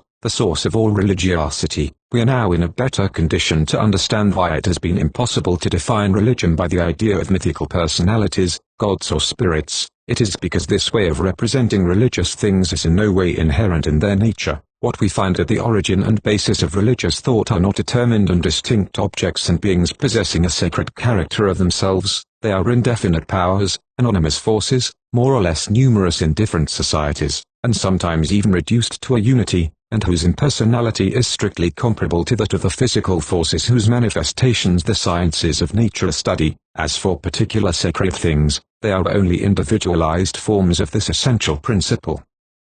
So it is not surprising that even in the religions where there are avowed divinities, there are rites having an efficient virtue in themselves, independently of all divine intervention. It is because this force may be attached to words that are pronounced or movements that are made just as well as to corporal substances. The voice or the movements may serve as its vehicle, and it may produce its effects through their intermediacy, without the aid of any god or spirit. Even should it happen to concentrate itself especially in a rite, this will become a creator of divinities from that very fact. This is why there is scarcely a divine personality who does not retain some impersonality. Those who represent it most clearly in a concrete and visible form, think of it, at the same time, as an abstract power which cannot be defined except by its own efficacy, or as a force spread out in space and which is contained, at least in part, in each of its effects. It is the power of producing rain or wind, crops or the light of day. Zeus is in each of the raindrops which falls, just as Ceres is in each of the sheaves of the harvest. 251 as a general rule. In fact, this efficacy is so imperfectly determined that the believer is able to form only a very vague notion of it. Moreover, it is this indecision which has made possible these syncretisms and duplications in the course of which gods are broken up, dismembered and confused in every way. Perhaps there is not a single religion in which the original manner, whether unique or multiform, has been resolved entirely into a clearly defined number of beings who are distinct and separate from each other. Each of them always retains a touch of impersonality, as it were, which enables it to enter into new combinations, not as the result of a simple survival but because it is the nature of religious forces to be unable to individualize themselves completely. This conception, to which we have been led by the study of totemism alone, has the additional recommendation that many scholars have recently adopted it quite independently of one another. As a conclusion from very different sorts of studies, there is a tendency towards a spontaneous agreement on this point which should be remarked, for it is a presumption of objectivity. As early as 1899, we pointed out the impossibility of making the idea of a mythical personality enter into the definition of religious phenomena. In 1900, Marat showed the existence of a religious phase which he called brain-mystic, in which the rites are addressed to impersonal forces like the Melanesian Mauna and the Wakan of the Omaha in Dakota. However, Marat did not go so far as to maintain that always and in every case the idea of a spirit is logically and chronologically posterior to that of manna and is derived from it. He even seemed disposed to admit that it has sometimes appeared independently and consequently, that religious thought flows from a double source. On the other hand, he conceived the manner as an inherent property of things, as an element of their appearance, for, according to him, this is simply the character which we attribute to everything out of the ordinary, and which inspires a sentiment of fear or admiration. This practically amounts to a return to the naturist theory. A little later, M.M. Hubert and Morse, while attempting to formulate a general theory of magic, established the fact that magic as a whole reposes on the notion of manner, the close kinship of the magic rite and the religious rite being known. It was even possible to foresee that the same theory should be applied to religion. This was sustained by Preuss in a series of articles in the Globus that same year. Relying chiefly upon facts taken from American civilizations, Preuss set out to prove that the ideas of the soul and spirit were not developed until after those of power and impersonal force, that the former are only a transformation of the latter, and that up to a relatively late date they retain the marks of their original impersonality. In fact, he shows that even in the advanced religions, they are represented in the form of vague emanations disengaging themselves automatically from the things in which they reside, and even tending to escape by all the ways that are open to them, the mouth, the nose and all the other openings of the body, the breath, the look, the word, etc. At the same time, Preuss pointed out their protean forms and their extreme plasticity which permits them to give themselves successively and almost concurrently to the most varied uses. It is true that if we stick to the letter of the terminology employed by this author, we may believe that for him the forces have a magic, not a religious nature. He calls them charms Zauber, Zauberkraft, but it is evident that in expressing himself thus, he does not intend to put them outside of religion, for it is in the essentially religious rites that he shows their action. For example, in the great Mexican ceremonies, if he uses these expressions, it is undoubtedly because he knows no others which mark better the impersonality of these forces and the sort of mechanism with which they operate. Thus this same idea tends to come to light on every side. 252 The impression becomes more and more prevalent that even the most elementary mythological constructions are secondary products. 253 Which cover over a system of beliefs, at once simpler and more obscure, vaguer and more essential, which form the solid foundations upon which the religious systems are built. It is this primitive foundation which our analysis of totemism has enabled us to reach. The various writers whose studies we have just mentioned arrived at this conclusion only through facts taken from very diverse religions, some of which even correspond to a civilization that is already far advanced. Such is the case, for example, with the Mexican religions, of which Preuss makes great use. So it might be asked if this theory is equally applicable to the most simple religions, but since it is impossible to go lower than totemism, we are not exposed to this risk of error, and at the same time, we have an opportunity of finding the initial notion from which the ideas of Wakan and Mana are derived. This is the notion of the totemic principle. 254 IV But this notion is not only of primary importance because of the role it has played in the development of religious ideas, it also has a lay aspect in which it is of interest for the history of scientific thought. It is the first form of the idea of force. In fact, the Wakan plays the same role in the world, as the Sioux conceives it, as the one played by the forces with which science explains the diverse phenomena of nature. This, however, does not mean that it is thought of as an exclusively physical energy. On the contrary, in the next chapter we shall see that the elements going to make up this idea are taken from the most diverse realms, but this very compositeness of its nature enables it to be utilized as a universal principle of explanation. It is from it that all life comes. All life is Wakan, and by this word life, we must understand everything that acts and reacts, that moves and is moved, in both the mineral and biological kingdoms. The Wakan is the cause of all the movements which take place in the universe. We have even seen that the Orenda of the Iroquois is the efficient cause of all the phenomena and all the activities which are manifested around men. It is a power inherent in all that is and all things. It is the Orenda which makes the wind blow, the sun lighten and heat the earth, or animals reproduce, and which makes men strong, clever and intelligent. When the Iroquois says that the life of all nature is the product of the conflicts aroused between the unequally intense orenda of the different beings, he only expresses, in his own language, this modern idea that the world is a system of forces limiting and containing each other and making an equilibrium. The Melanesian attributes the same general efficacy to his manner. It is owing to his manner that a man succeeds in hunting or fighting, that gardens give a good return or that flocks prosper. If an arrow strikes its mark, it is because it is charged with mana. It is the same cause which makes a net catch fish well, or a canoe ride well on the sea, etc. It is true that if certain phrases of Codrington are taken literally, mana should be the cause to which is attributed everything which is beyond the ordinary power of men, outside the common processes of nature. But from the very examples which he cites, it is quite evident that the sphere of the mana is really much more extended. In reality, it serves to explain usual and everyday phenomena. There is nothing superhuman or supernatural in the fact that a ship sails or a hunter catches game, etc. However, among these events of daily life, there are some so insignificant and familiar that they pass unperceived. They are not noticed and consequently no need is felt of explaining them. The concept of mana is applied only to those that are important enough to cause reflection, and to awaken a minimum of interest and curiosity, but they are not marvelous for all that. And what is true of the mana as well as the Orenda and Wakan, may be said equally well of the totemic principle. It is through this that the life of the men of the clan and the animals or plants of the totemic species, as well as all the things which are classified under the totem and partake of its nature, is manifested.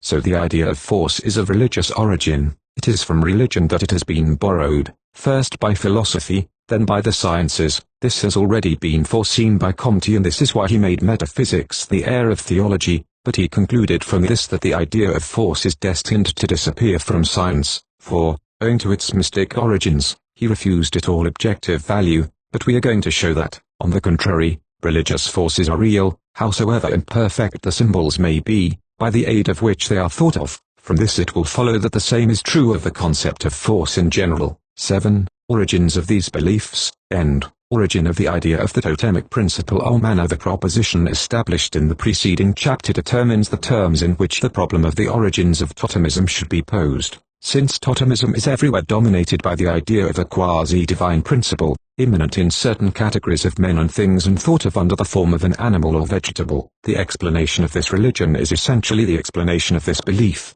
To arrive at this, we must seek to learn how men have been led to construct this idea and out of what materials they have constructed it.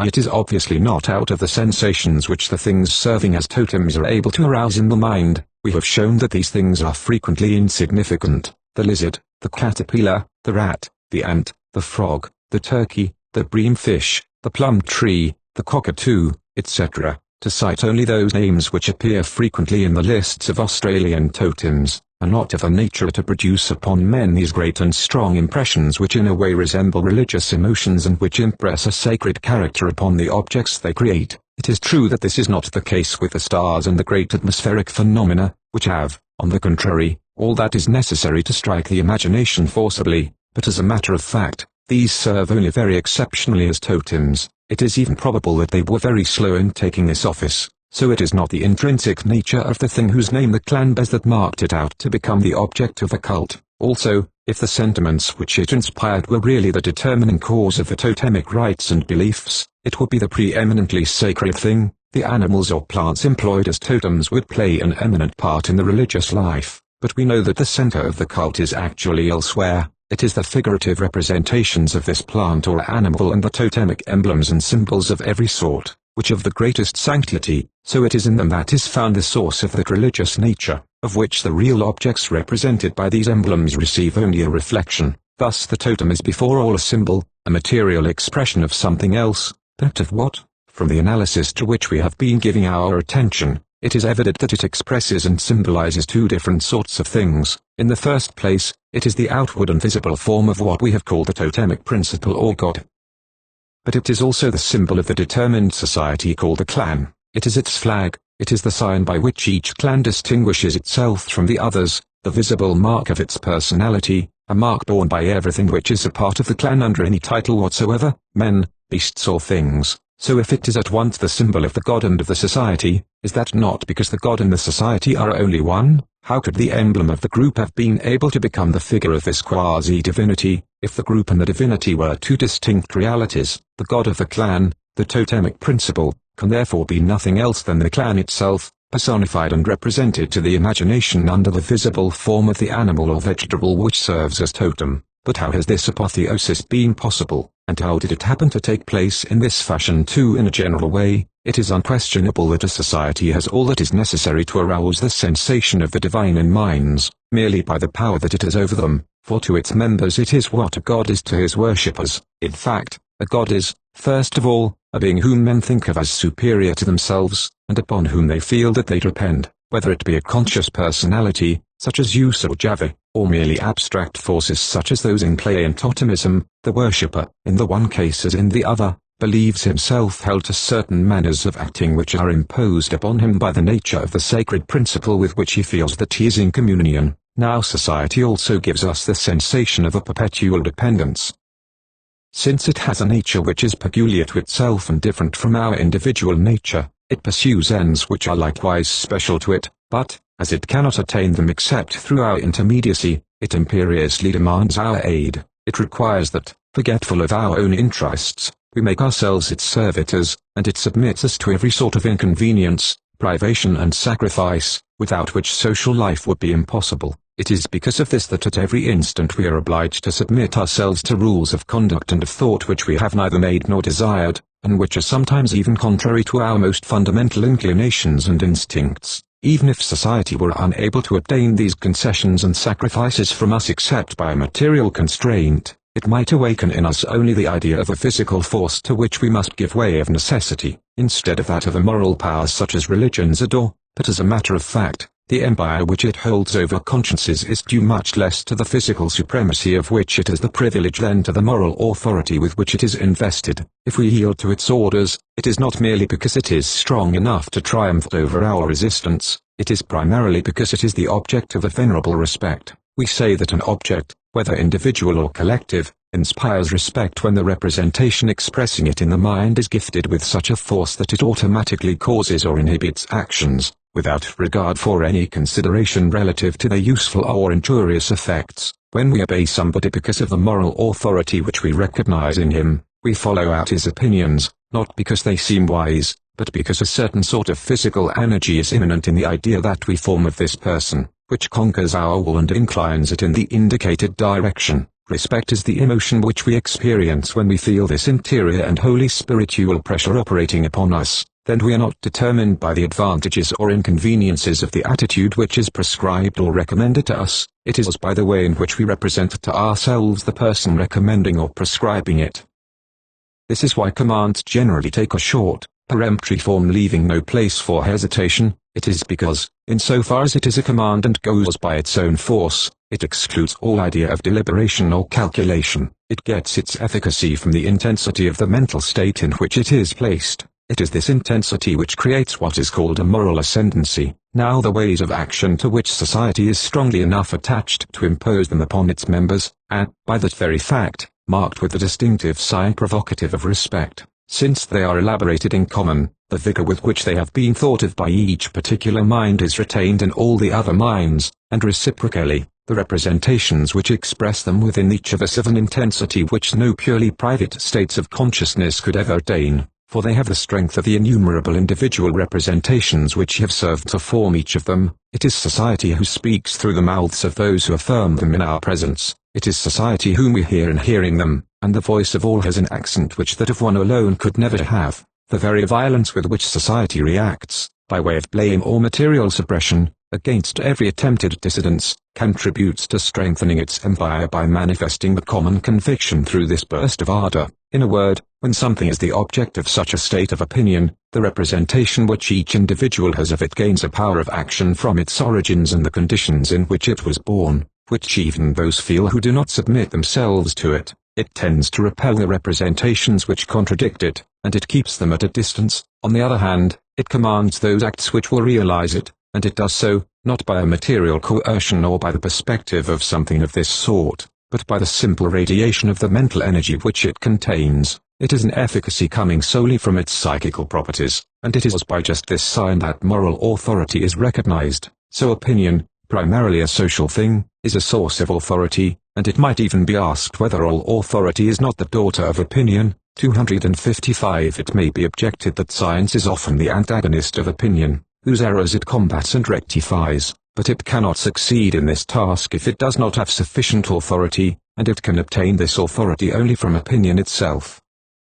If a people did not have faith in science, all the scientific demonstrations in the world would be without any influence whatsoever over their minds. Even today, if science happened to resist a very strong current of public opinion, it will risk losing its credit there. 256. Since it is in spiritual ways that social pressure exercises itself, it could not fail to give men the idea that outside themselves there exist one or several powers, both moral and, at the same time, efficacious, upon which they depend. They must think of these powers, at least in part, as outside themselves, for these address them in a tone of command and sometimes even order them to do violence to their most natural inclinations. It is undoubtedly true that if they were able to see that these influences which they feel emanate from society, then the mythological system of interpretations would never be born. But social action follows ways that are too circuitous and obscure, and employs psychical mechanisms that are too complex to allow the ordinary observer to see whence it comes. As long as scientific analysis does not come to teach it to them, men know well that they are acted upon,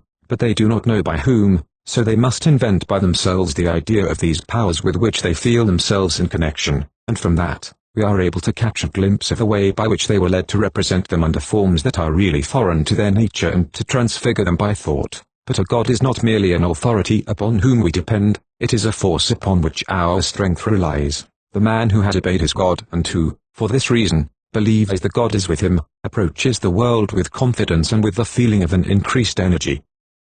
Likewise, social action does not confine itself to demanding sacrifices, privations and efforts from us, for the collective force is not entirely outside of us, it does not act upon us wholly from without, but rather, since society cannot exist except in and through individual consciousnesses, 257 This force must also penetrate us and organize itself within us. It thus becomes an integral part of our being, and by that very fact this is elevated and magnified. There are occasions when this strengthening and vivifying action of society is especially apparent. In the midst of an assembly animated by a common passion, we become susceptible of acts and sentiments of which we are incapable when reduced to our own forces, and when the assembly is dissolved and when, finding ourselves alone again, we fall back to our ordinary level, we are then able to measure the height to which we have been raised above ourselves. History abounds in examples of this sort. It is enough to think of the night of the 4th of August, 1789, when an assembly was suddenly led to an act of sacrifice and abnegation which each of its members had refused the day before, and at which they were all surprised the day after. 258 This is why all parties, political, economic or confessional, are careful to have periodical reunions where their members may revivify their common faith by manifesting it in common, to strengthen those sentiments which, if left to themselves, would soon weaken. It is sufficient to bring those who hold them together and to put them into closer and more active relations with one another. This is the explanation of the particular attitude of a man speaking to a crowd, at least if he has succeeded in entering into communion with it. His language has a grandiloquence that would be ridiculous in ordinary circumstances, his gestures show a certain domination, his very thought is impatient of all rules, and easily falls into all sorts of excesses. It is because he feels within him an abnormal oversupply of force which overflows and tries to burst out from him. Sometimes he even has the feeling that he is dominated by a moral force which is greater than he and of which he is only the interpreter. It is by this trait that we are able to recognize what has often been called the demon of rhetorical inspiration. Now this exceptional increase of force is something very real. It comes to him from the very group which he addresses. The sentiments provoked by his words come back to him, but enlarged and amplified, and to this degree they strengthen his own sentiment. The passionate energies he arouses re-echo within him and quicken his vital tone. It is no longer a simple individual who speaks, it is a group incarnate and personified. Beside these passing and intermittent states, there are other more durable ones, where this strengthening influence of society makes itself felt with greater consequences and frequently even with greater brilliancy. There are periods in history when, under the influence of some great collective shock, social interactions have become much more frequent and active. Men look for each other and assemble together more than ever. That general effervescence results which is characteristic of revolutionary or creative epochs. Now this greater activity results in a general stimulation of individual forces. Men see more and differently now than in normal times. Changes are not merely of shades and degrees, men become different. The passions moving them are of such an intensity that they cannot be satisfied except by violent and unrestrained actions of superhuman heroism or of bloody barbarism. This is what explains the Crusades, for example, or many of the scenes, either sublime or savage, of the French Revolution. Under the influence of the general exaltation, we see the most mediocre and inoffensive bourgeois become either a hero or a butcher, and so clearly are all these mental processes the ones that are also at the root of religion that the individuals themselves have often pictured the pressure before which they thus gave way in a distinctly religious form. The Crusaders believed that they felt God present in the midst of them, enjoining them to go to the conquest of the Holy Land. Joan of Arc believed that she obeyed celestial voices, 259 But it is not only in exceptional circumstances that this stimulating action of society makes itself felt. There is not, so to speak, a moment in our lives when some current of energy does not come to us from without. The man who has done his duty finds, in the manifestations of every sort expressing the sympathy, esteem or affection which his fellows have for him, a feeling of comfort, of which he does not ordinarily take account, but which sustains him. Nonetheless, the sentiments which society has for him raise the sentiments which he has for himself. Because he is in moral harmony with his comrades, he has more confidence, courage and boldness in action, just like the believer who thinks that he feels the regard of his God turned graciously towards him. It thus produces, as it were, a perpetual sustenance for our moral nature. Since this varies with a multitude of external circumstances, as our relations with the groups about us are more or less active and as these groups themselves vary, we cannot fail to feel that this moral support depends upon an external cause, but we do not perceive where this cause is nor what it is, so we ordinarily think of it under the form of a moral power which, though immanent in us, represents within us something not ourselves. This is the moral conscience, of which, by the way, men have never made even a slightly distinct representation except by the aid of religious symbols. In addition to these free forces which are constantly coming to renew our own, there are others which are fixed in the methods and traditions which we employ. We speak a language that we did not make, we use instruments that we did not invent, we invoke rights that we did not found, a treasury of knowledge is transmitted to each generation that it did not gather itself, etc. It is to society that we owe these varied benefits of civilization, and if we do not ordinarily see the source from which we get them, we at least know that they are not our own work. Now it is these things that give man his own place among things. A man is a man only because he is civilized, so he could not escape the feeling that outside of him there are active causes from which he gets the characteristic attributes of his nature and which, as benevolent powers, assist him, protect him and assure him of a privileged fate. And of course he must attribute to these powers a dignity corresponding to the great value of the good things he attributes to them. 260 Thus the environment in which we live seems to us to be peopled with forces that are at once imperious and helpful, august and gracious, and with which we have relations. Since they exercise over us a pressure of which we are conscious, we are forced to localize them outside ourselves, just as we do for the objective causes of our sensations.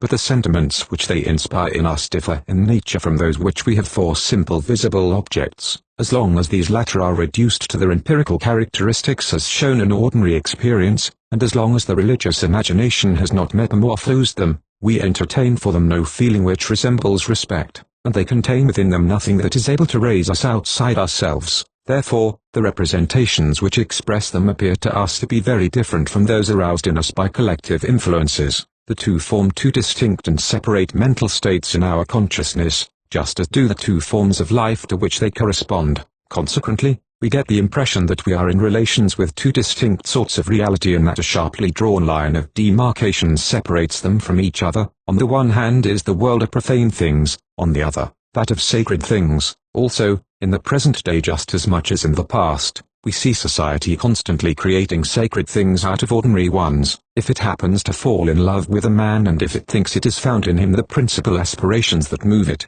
as well as the means of satisfying them, this man will be raised above the others and, as it were, deified. Opinion will invest him with a majesty exactly analogous to that protecting the gods. This is what has happened to so many sovereigns in whom there aged faith. If they were not made gods, they were at least regarded as direct representatives of the deity, and the fact that it is society alone which is the author of these varieties of apotheosis, is evident since it frequently chances to consecrate men thus who have no right to it from their own merit. The simple deference inspired by men invested with high social functions is not different in nature from religious respect. It is expressed by the same movements. A man keeps at a distance from a high personage. He approaches him only with precautions. In conversing with him, he uses other gestures and language than is used with ordinary mortals. The sentiment felt on these occasions is so closely related to the religious sentiment that many peoples have confounded the two. In order to explain the consideration accorded to princes, nobles and political chiefs, a sacred character has been attributed to them. In Melanesia and Polynesia, for example, it is said that an influential man has manner, and that his influence is due to this manner. 261 However, it is evident that his situation is due solely to the importance attributed to him by public opinion. Thus the moral power conferred by opinion and that with which sacred beings are invested are at bottom of a single origin and made up of the same elements. That is why a single word is able to designate the two. In addition to men, society also consecrates things, especially ideas. If a belief is unanimously shared by a people, then, for the reason which we pointed out above, it is forbidden to touch it, that is to say, to deny it or to contest it. Now the prohibition of criticism is an interdiction like the others and proves the presence of something sacred. Even today, howsoever great may be the liberty which we accord to others, a man who should totally deny progress or ridicule the human ideal to which modern societies are attached, would produce the effect of a sacrilege. There is at least one principle which those the most devoted to the free examination of everything turn to place above discussion and to regard as untouchable, that is to say, as sacred. This is the very principle of free examination. This aptitude of society for setting itself up as a god or for creating gods was never more apparent than during the first years of the French Revolution. At this time, in fact, under the influence of the general enthusiasm, things purely laical by nature were transformed by public opinion into sacred things. These were the fatherland, liberty, reason. A religion tended to become established which had its dogmas, symbols, altars and feasts. It was to these spontaneous aspirations that the cult of reason and the Supreme Being attempted to give a sort of official satisfaction. It is true that this religious renovation had only an ephemeral duration, but that was because the patriotic enthusiasm which at first transported the masses soon relaxed. The cause being gone, the effect could not remain, but this experiment, though short-lived, keeps all its sociological interest. It remains true that in one indeterminate case we have seen society and its essential ideas become, directly and with no transfiguration of any sort, the object of a veritable cult. All these facts allow us to catch glimpses of how the clan was able to awaken within its members the idea that outside of them there exist forces which dominate them and at the same time sustain them, that is to say in fine, religious forces. It is because there is no society with which the primitive is more directly and closely connected. The bonds uniting him to the tribe are much more lax and more feebly felt. Although this is not at all strange or foreign to him, it is with the people of his own clan that he has the greatest number of things in common. It is the action of this group that he feels the most directly, so it is this also which, in preference to all others, should express itself in religious symbols. But this first explanation has been too general, for it is applicable to every sort of society indifferently, and consequently to every sort of religion. Let us attempt to determine exactly what form this collective action takes in the clan and how it arouses the sensation of sacredness there, for there is no place where it is more easily observable or more apparent in its results. 3. The life of the Australian societies passes alternately through two distinct phases. Sometimes the population is broken up into little groups who wander about independently of one another, in their various occupations. Each family lives by itself, hunting and fishing, and in a word, trying to procure its indispensable food by all the means in its power. Sometimes, on the contrary, the population concentrates and gathers at determined points for a length of time varying from several days to several months. This concentration takes place when a clan or a part of the tribe 262 is summoned to the gathering, and on this occasion they celebrate a religious ceremony, or else hold what is called a corroboree 263 in the usual ethnological language. These two phases are contrasted with each other in the sharpest way. In the first, economic activity is the preponderating one, and it is generally of a very mediocre intensity. Gathering the grains or herbs that are necessary for food, or hunting and fishing are not occupations to awaken very lively passions. 264 The dispersed condition in which the society finds itself results in making its life uniform, languishing and dull. 265 But when a corroboree takes place, everything changes. Since the emotional and passional faculties of the primitive are only imperfectly placed under the control of his reason and will, he easily loses control of himself. Any event of some importance puts him quite outside himself. Does he receive good news? There are at once transports of enthusiasm. In the contrary conditions, he is to be seen running here and there like a madman, giving himself up to all sorts of immoderate movements, crying, shrieking, rolling in the dust, throwing it in every direction, biting himself, brandishing his arms in a furious manner, etc. 266 The very fact of the concentration acts as an exceptionally powerful stimulant. When they have once come together, a sort of electricity is formed by their collecting which quickly transports them to an extraordinary degree of exaltation. Every sentiment expressed finds a place without resistance in all the minds, which are very open to outside impressions. Each re-echoes the others, and is re-echoed by the others. The initial impulse thus recedes, growing as it goes, as an avalanche grows in its advance, and as such active passion so free from all control could not fail to burst out. On every side one sees nothing but violent gestures, cries, veritable howls, and deafening noises of every sort, which aid in intensifying still more the state of mind which they manifest. And since a collective sentiment cannot express itself collectively except on the condition of observing a certain order permitting cooperation and movements in unison, these gestures and cries naturally tend to become rhythmic and regular, hence come songs and dances.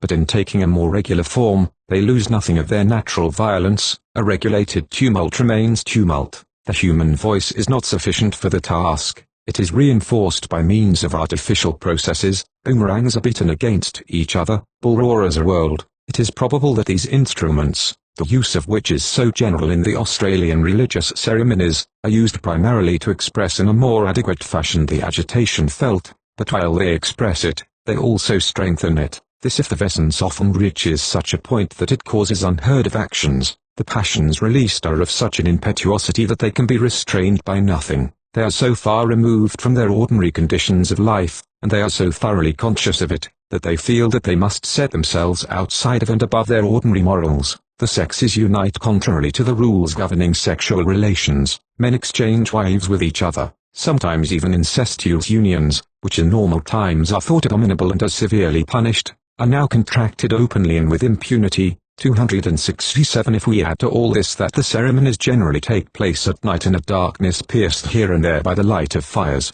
we can easily imagine what effect such scenes ought to produce on the minds of those who participate. They produce such a violent super-excitation of the whole physical and mental life that it cannot be supported very long. The actor taking the principal part finally falls exhausted on the ground. To illustrate and make specific this necessarily schematic picture, let us describe certain scenes taken from Spencer and Gillen. One of the most important religious ceremonies among the Warramunga is the one concerning the snake Wallanqua. It consists in a series of ceremonies lasting through several days. On the fourth day comes the following scene. According to the ceremonial used among the Warramunga, representatives of the two phratries take part, one as officiants, the other as preparers and assistants. Only the members of the Uluru phratry are qualified to celebrate the rite, but the members of the Kingili phratry must decorate the actors, make ready the place and the instruments, and play the part of an audience. In this capacity, they were charged with making a sort of mound in advance out of wet sand, upon which a design is marked with red down which represents the snake Wallanqua. The real ceremony only commenced after nightfall. Towards 10 or 11 o'clock, the Uluru and Kingili men arrived on the ground, sat down on the mound and commenced to sing. Everyone was evidently very excited. A little later in the evening, the Uluru brought up their wives and gave them over to the Kingili, 268 who had intercourse with them. Then the recently initiated young men were brought in and the whole ceremony was explained to them in detail, and until 3 o'clock in the morning singing went on without a pause. Then followed a scene of the wildest excitement, while fires were lighted on all sides, making the whiteness of the gum trees stand out sharply against the surrounding darkness. The Uluru knelt down one behind another beside the mound, then rising from the ground they went around it, with a movement in unison, their two hands resting upon their thighs. Then a little farther on they knelt down again, and so on. At the same time they swayed their bodies, now to the right and now to the left, while uttering at each movement a piercing cry, a veritable yell, ish, ish, ish. In the meantime the Kingili, in a state of great excitement, clanged their boomerangs and their chief was even more agitated than his companions. When the procession of the Uluru had twice gone around the mound, quitting the kneeling position, they sat down and commenced to sing again. At moments the singing died away, then suddenly took up again. When day commenced at dawn, all leaped to their feet. The fires that had gone out were relighted and the Uluru, urged on by the Kingili, attacked the mound furiously with boomerangs, lances and clubs. In a few minutes it was torn to pieces. The fires died away and profound silence reigned again. A still more violent scene at which these same observers assisted was in connection with the fire ceremonies among the Warramunga. Commencing at nightfall, all sorts of processions, dances and songs had taken place by torchlight. The general effervescence was constantly increasing. At a given moment, 12 assistants each took a great lighted torch in their hands, and one of them holding his like a bayonet, charged into a group of natives. Blows were warded off with clubs and spears. A general melee followed. The men leaped and pranced about, uttering savage yells all the time. The burning torches continually came crashing down on the heads and bodies of the men, scattering lighted sparks in every direction. The smoke, the blazing torches, the showers of sparks falling in all directions and the masses of dancing, yelling men, say Spencer and Gillen, formed altogether a genuinely wild and savage scene of which it is impossible to convey any adequate idea in words. One can readily conceive how, when arrived at this state of exaltation, a man does not recognize himself any longer, feeling himself dominated and carried away by some sort of an external power which makes him think and act differently than in normal times. He naturally has the impression of being himself no longer. It seems to him that he has become a new being. The decorations he puts on and the masks that cover his face figure materially in this interior transformation, and to a still greater extent, they aid in determining its nature. And as at the same time all his companions feel themselves transformed in the same way and express this sentiment by their cries, their gestures and their general attitude, everything is just as though he really were transported into a special world, entirely different from the one where he ordinarily lives, and into an environment filled with exceptionally intense forces that take hold of him and metamorphose him. How could such experiences as these, especially when they are repeated every day for weeks, fail to leave in him the conviction that there really exist two heterogeneous and mutually incomparable worlds? One is that where his daily life drags wearily along, but he cannot penetrate into the other without at once entering into relations with extraordinary powers that excite him to the point of frenzy. The first is the profane world, the second, that of sacred things. So it is in the midst of these effervescent social environments and out of this effervescence itself that the religious idea seems to be born. The theory that this is really its origin is confirmed by the fact that in Australia the really religious activity is almost entirely confined to the moments when these assemblies are held. To be sure, there is no people among whom the great solemnities of the cult are not more or less periodic, but in the more advanced societies, there is not, so to speak, a day when some prayer or offering is not addressed to the gods and some ritual act is not performed. But in Australia, on the contrary, apart from the celebrations of the clan and tribe, the time is nearly all filled with lay and profane occupations. Of course there are prohibitions that should be and are preserved even during these periods of temporal activity. It is never permissible to kill or eat freely of the totemic animal, at least in those parts where the interdiction has retained its original vigor, but almost no positive rites are then celebrated, and there are no ceremonies of any importance.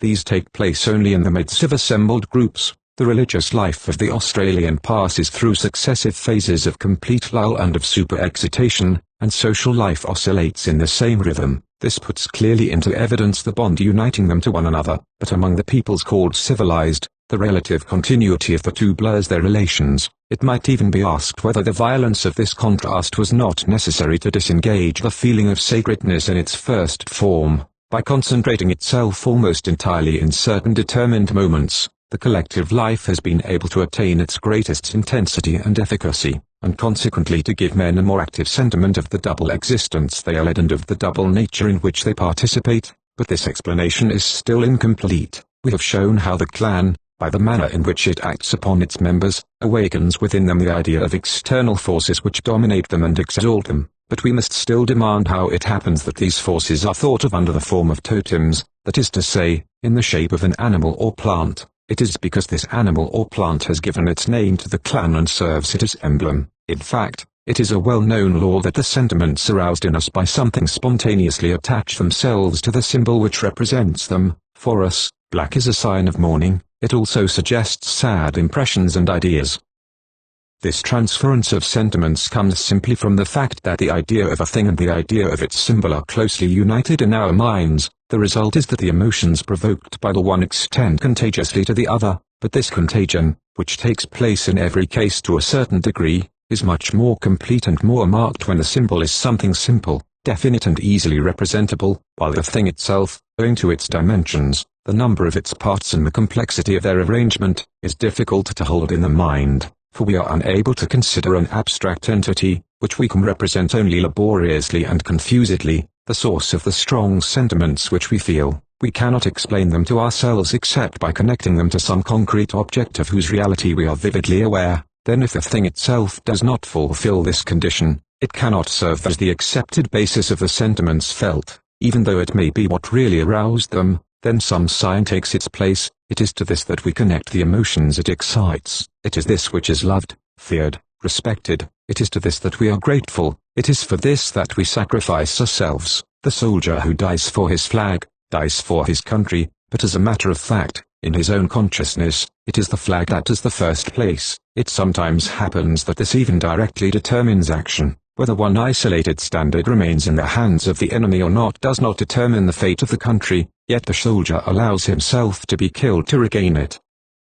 He loses sight of the fact that the flag is only a sign, and that it has no value in itself, but only brings to mind the reality that it represents. It is treated as if it were this reality itself. Now the totem is the flag of the clan. It is therefore natural that the impressions aroused by the clan in individual minds, impressions of dependence and of increased vitality, should fix themselves to the idea of the totem rather than that of the clan, for the clan is too complex a reality to be represented clearly in all its complex unity by such rudimentary intelligences. More than that, the primitive does not even see that these impressions come to him from the group. He does not know that the coming together of a number of men associated in the same life results in disengaging new energies, which transform each of them. All that he knows is that he is raised above himself and that he sees a different life from the one he ordinarily leads. However, he must connect these sensations to some external object as their cause. Now what does he see about him? On every side those things which appeal to his senses and strike his imagination are the numerous images of the totem. They are the Wininga and the Nuchunja, which are symbols of the sacred being. They are Chiringa and Bulroras, upon which are generally carved combinations of lines having the same significance. They are the decorations covering the different parts of his body, which are totemic marks. How could this image, repeated everywhere and in all sorts of forms, fail to stand out with exceptional relief in his mind? Placed thus in the center of the scene, it becomes representative. The sentiments experienced fix themselves upon it, for it is the only concrete object upon which they can fix themselves. It continues to bring them to mind and to evoke them even after the assembly has dissolved, for it survives the assembly, being carved upon the instruments of the cult, upon the sides of rocks, upon bucklers, etc. By it, the emotions experienced are perpetually sustained and revived. Everything happens just as if they inspired them directly. It is still more natural to attribute them to it for, since they are common to the group, they can be associated only with something that is equally common to all. Now the totemic emblem is the only thing satisfying this condition. By definition, it is common to all. During the ceremony, it is the center of all regards. While generations change, it remains the same. It is the permanent element of the social life. So it is from it that those mysterious forces seem to emanate with which men feel that they are related, and thus they have been led to represent these forces under the form of the animate or inanimate being whose name the clan bears. When this point is once established, we are in a position to understand all that is essential in the totemic beliefs. Since religious force is nothing other than the collective and anonymous force of the clan, and since this can be represented in the mind only in the form of the totem, the totemic emblem is like the visible body of the god. Therefore, it is from it that those kindly or dreadful actions seem to emanate, which the cult seeks to provoke or prevent. Consequently, it is to it that the cult is addressed. This is the explanation of why it holds the first place in the series of sacred things. But the clan, like every other sort of society, can live only in and through the individual consciousnesses that compose it. So if religious force, insofar as it is conceived as incorporated in the totemic emblem, appears to be outside of the individuals and to be endowed with a sort of transcendence over them, it, like the clan of which it is the symbol, can be realized only in and through them. In this sense, it is immanent in them and they necessarily represent it as such.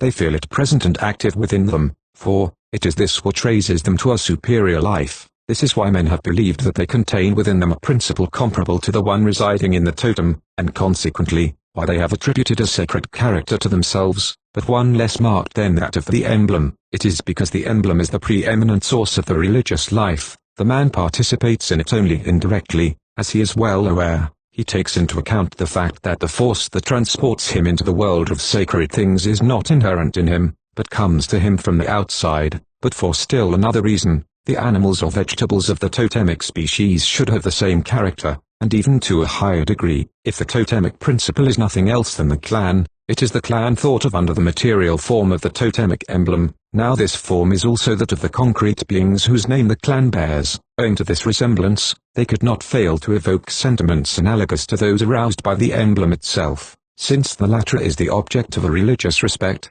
they too should inspire respect of the same sort and appear to be sacred. Having external forms so nearly identical, it would be impossible for the native not to attribute to them forces of the same nature. It is therefore forbidden to kill or eat the totemic animal, since its flesh is believed to have the positive virtues resulting from the rites. It is because it resembles the emblem of the clan, that is to say, it is in its own image, and since the animal naturally resembles the emblem more than the man does, it is placed on a superior rank in the hierarchy of sacred things. Between these two beings there is undoubtedly a close relationship, for they both partake of the same essence, both incarnate something of the totemic principle. However, since the principle itself is conceived under an animal form, the animal seems to incarnate it more fully than the man. Therefore, if men consider it and treat it as a brother, it is at least as an elder brother. 269 But even if the totemic principle has its preferred seat in a determined species of animal or vegetable, it cannot remain localized there. A sacred character is to a high degree contagious. It therefore spreads out from the totemic being to everything that is closely or remotely connected with it. The religious sentiments inspired by the animal are communicated to the substances upon which it is nourished and which serve to make or remake its flesh and blood, to the things that resemble it, and to the different beings with which it has constant relations. Thus, little by little, subtotems are attached to the totems, and from the cosmological systems expressed by the primitive classifications, at last, the whole world is divided up among the totemic principles of each tribe. We are now able to explain the origin of the ambiguity of religious forces as they appear in history, and how they are physical as well as human, moral as well as material. They are moral powers because they are made up entirely of the impressions this moral being, the group, arouses in those other moral beings, its individual members. They do not translate the manner in which physical things affect our senses, but the way in which the collective consciousness acts upon individual consciousnesses.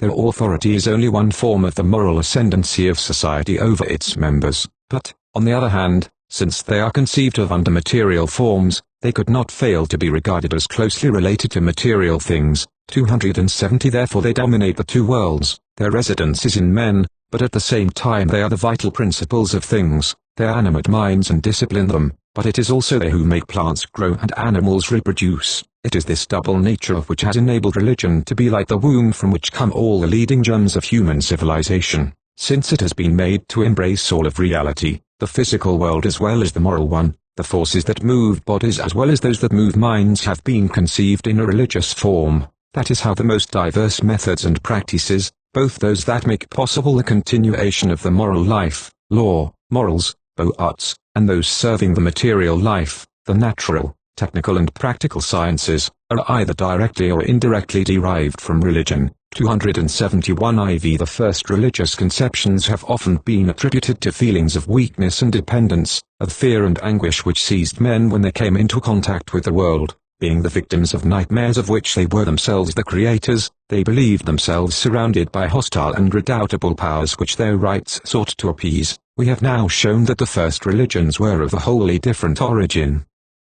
The famous formula primus in orbidius fecit timor is in no way justified by the facts. The primitive does not regard his gods as foreigners, enemies or thoroughly and necessarily malevolent beings whose favors he must acquire at any price. Quite on the contrary, they are rather friends, kindred or natural protectors for him. Are these not the names he gives to the beings of the totemic species? The power to which the cult is addressed is not represented as soaring high above him and overwhelming him by its superiority. On the contrary, it is very near to him and confers upon him very useful powers which he could never acquire by himself. Perhaps the deity has never been nearer to men than at this period of history, when it is present in the things filling their immediate environment and is, in part, immanent in himself. In fine, the sentiments at the root of totemism are those of happy confidence rather than of terror and compression. If we set aside the funeral rites, the sober side of every religion, we find the totemic cult celebrated in the midst of songs, dances and dramatic representations. As we shall see, cruel expiations are relatively rare. Even the painful and obligatory mutilations of the initiations are not of this character. The terrible and jealous gods appear but slowly in the religious evolution. This is because primitive societies are not those huge leviathans which overwhelm a man by the enormity of their power and place him under a severe discipline. 272 He gives himself up to them spontaneously and without resistance.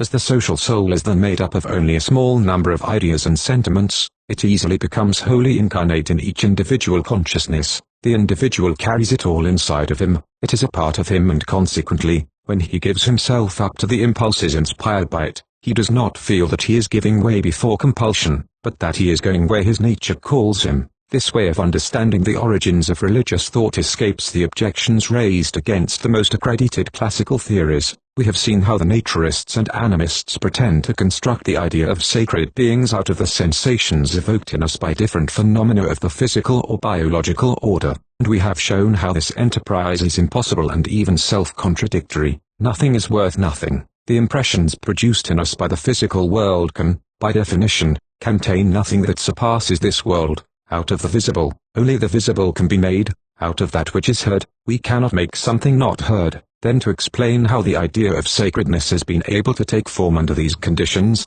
the majority of the theorists have been obliged to admit that men have superimposed upon reality, such as it is given by observation, an unreal world. constructed entirely out of the fantastic images which agitate his mind during a dream, or else out of the frequently monstrous aberrations produced by the mythological imagination under the bewitching but deceiving influence of language. But it remained incomprehensible that humanity should have remained obstinate in these errors through the ages, for experience should have very quickly proven them false. But from our point of view, these difficulties disappear.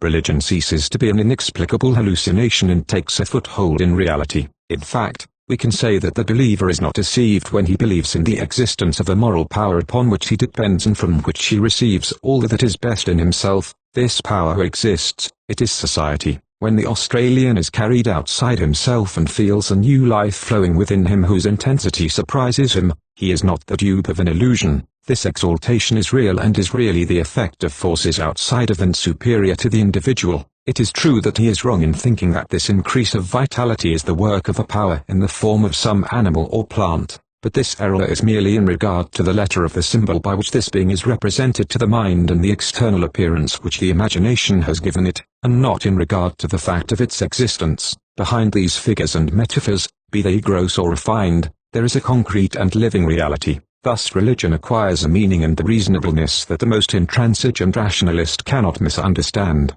Its primary object is not to give men a representation of the physical world, for if that were its essential task, we could not understand how it has been able to survive, for, on this side, it is scarcely more than a fabric of errors. Before all, it is a system of ideas with which the individuals represent to themselves the society of which they are members, and the obscure but intimate relations which they have with it. This is its primary function, and though metaphorical and symbolic, this representation is not unfaithful.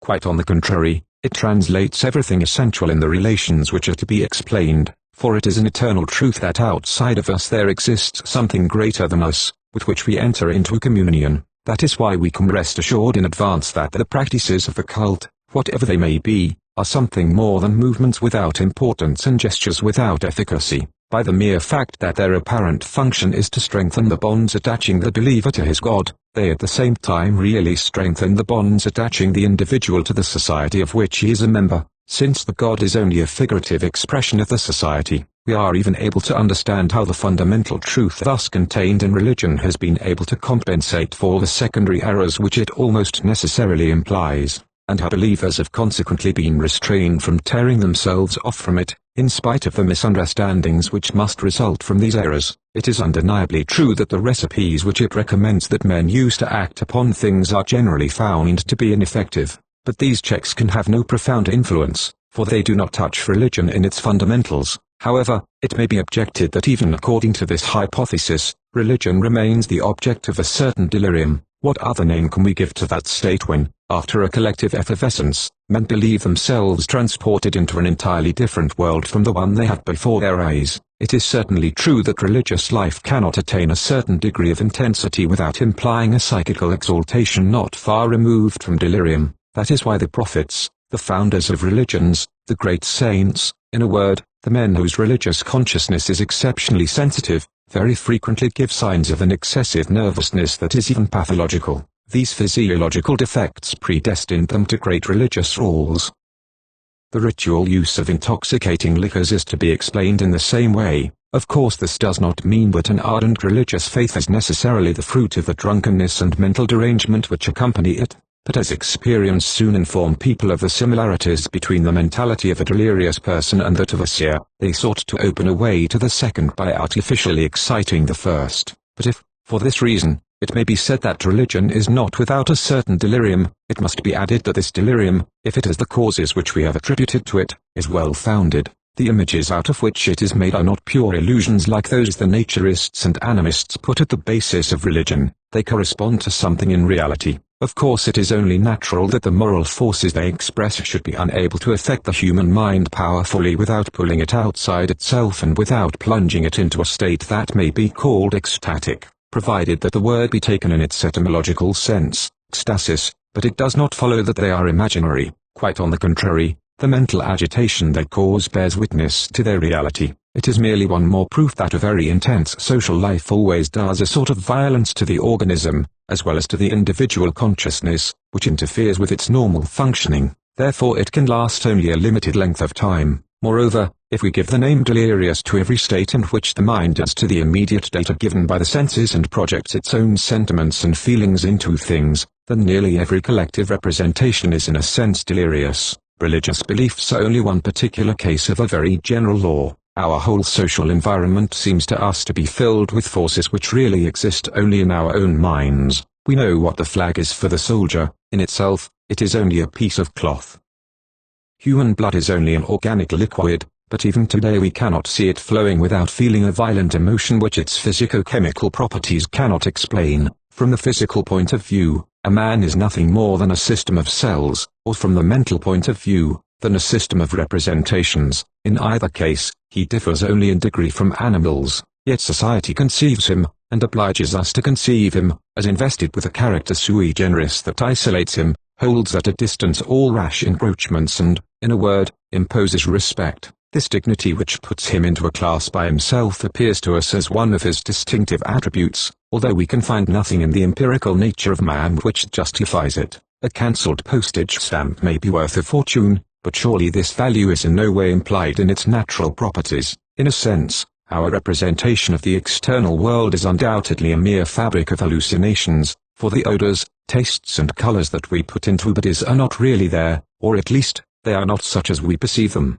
However, our olfactory, gustatory and visual sensations continue to correspond to certain objective states of the things represented. They express in their way the properties, either of material particles or of ether waves, which certainly have their origin in the bodies which we perceive as fragrant, sapid or colored. But collective representations very frequently attribute to the things to which they are attached qualities which do not exist under any form or to any degree. Out of the commonest object, they can make a most powerful sacred being, yet the powers which are thus conferred, though purely ideal, act as though they were real. They determine the conduct of men with the same degree of necessity as physical forces. The Irunta who has been rubbed with his Turinga feels himself stronger. He is stronger if he has eaten the flesh of an animal which, though perfectly healthy, is forbidden to him. He will feel himself sick, and made of it. Surely the soldier who falls while defending his flag does not believe that he sacrifices himself for a bit of cloth. This is all because social thought, owing to the imperative authority that is in it, has an efficacy that individual thought could never have. By the power which it has over our minds, it can make us see things in whatever light it pleases. It adds to reality or deducts from it according to the circumstances. Thus there is one division of nature where the formula of idealism is applicable almost to the letter. This is the social kingdom. Here more than anywhere else, the idea is the reality. Even in this case, of course, idealism is not true without modification. We can never escape the duality of our nature and free ourselves completely from physical necessities. In order to express our own ideas to ourselves, it is necessary, as has been shown above, that we fix them upon material things which symbolize them. But here the part of matter is reduced to a minimum. The object serving as support for the idea is not much in comparison with the ideal superstructure, beneath which it disappears, and also, it counts for nothing in the superstructure.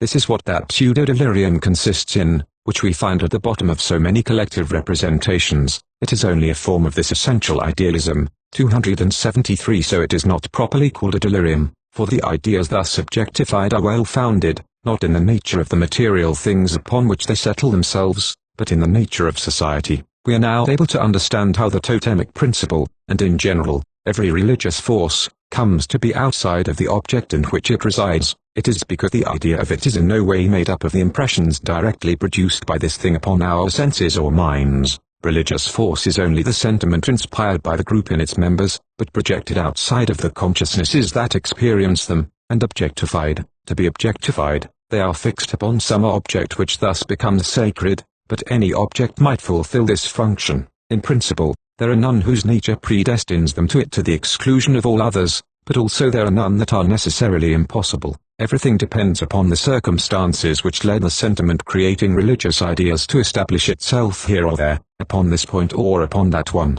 Therefore, the sacred character assumed by an object is not implied in the intrinsic properties of this latter, it is added to them. The world of religious things is not one particular aspect of empirical nature, it is superimposed upon it. This conception of the religious, finally, allows us to explain an important principle found at the bottom of a multitude of myths and rites, and which may be stated thus: when a sacred thing is subdivided, each of its parts remains equal to the thing itself. In other words, as far as religious thought is concerned, the part is equal to the whole, it has the same powers, the same efficacy, the debris of a relic has the same virtue as a relic in good condition.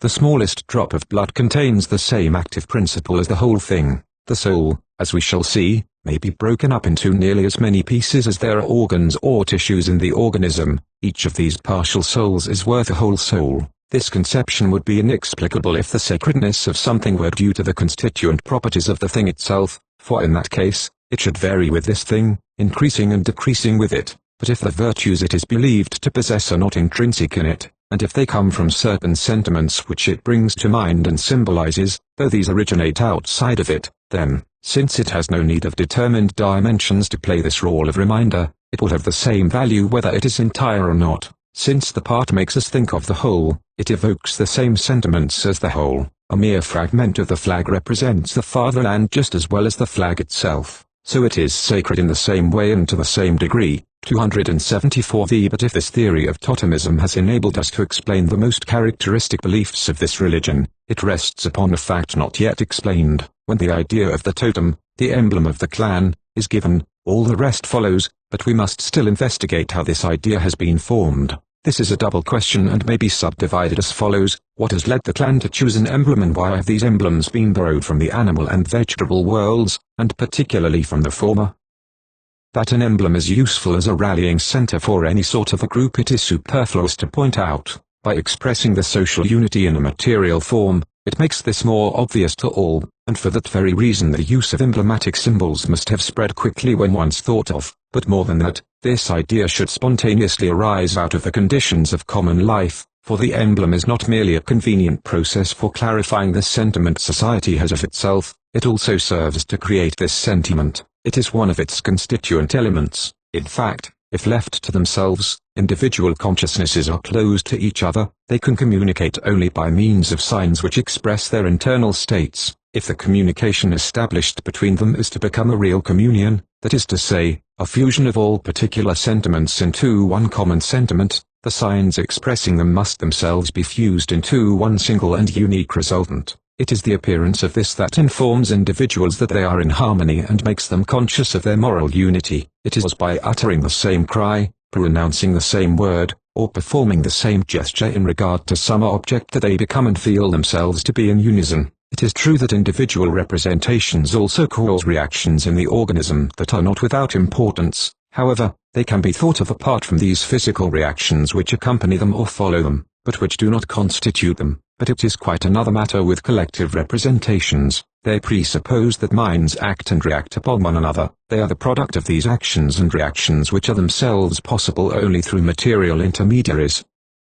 These latter do not confine themselves to revealing the mental state with which they are associated. They aid in creating it. Individual minds cannot come in contact and communicate with each other except by coming out of themselves, but they cannot do this except by movements. So it is the homogeneity of these movements that gives the group consciousness of itself and consequently makes it exist. When this homogeneity is once established and these movements have once taken a stereotyped form, they serve to symbolize the corresponding representations, but they symbolize them only because they have aided in forming them. Moreover, without symbols, social sentiments could have only a precarious existence. Though very strong as long as men are together and influence each other reciprocally, they exist only in the form of recollections after the assembly has ended, and when left to themselves, these become feebler and feebler, for since the group is now no longer present and active, individual temperaments easily regain the upper hand. The violent passions which may have been released in the heart of a crowd fall away and are extinguished when this is dissolved, and men ask themselves with astonishment how they could ever have been so carried away from their normal character. But if the movements by which these sentiments are expressed are connected with something that endures, the sentiments themselves become more durable. These other things are constantly bringing them to mind and arousing them. It is as though the cause which excited them in the first place continued to act.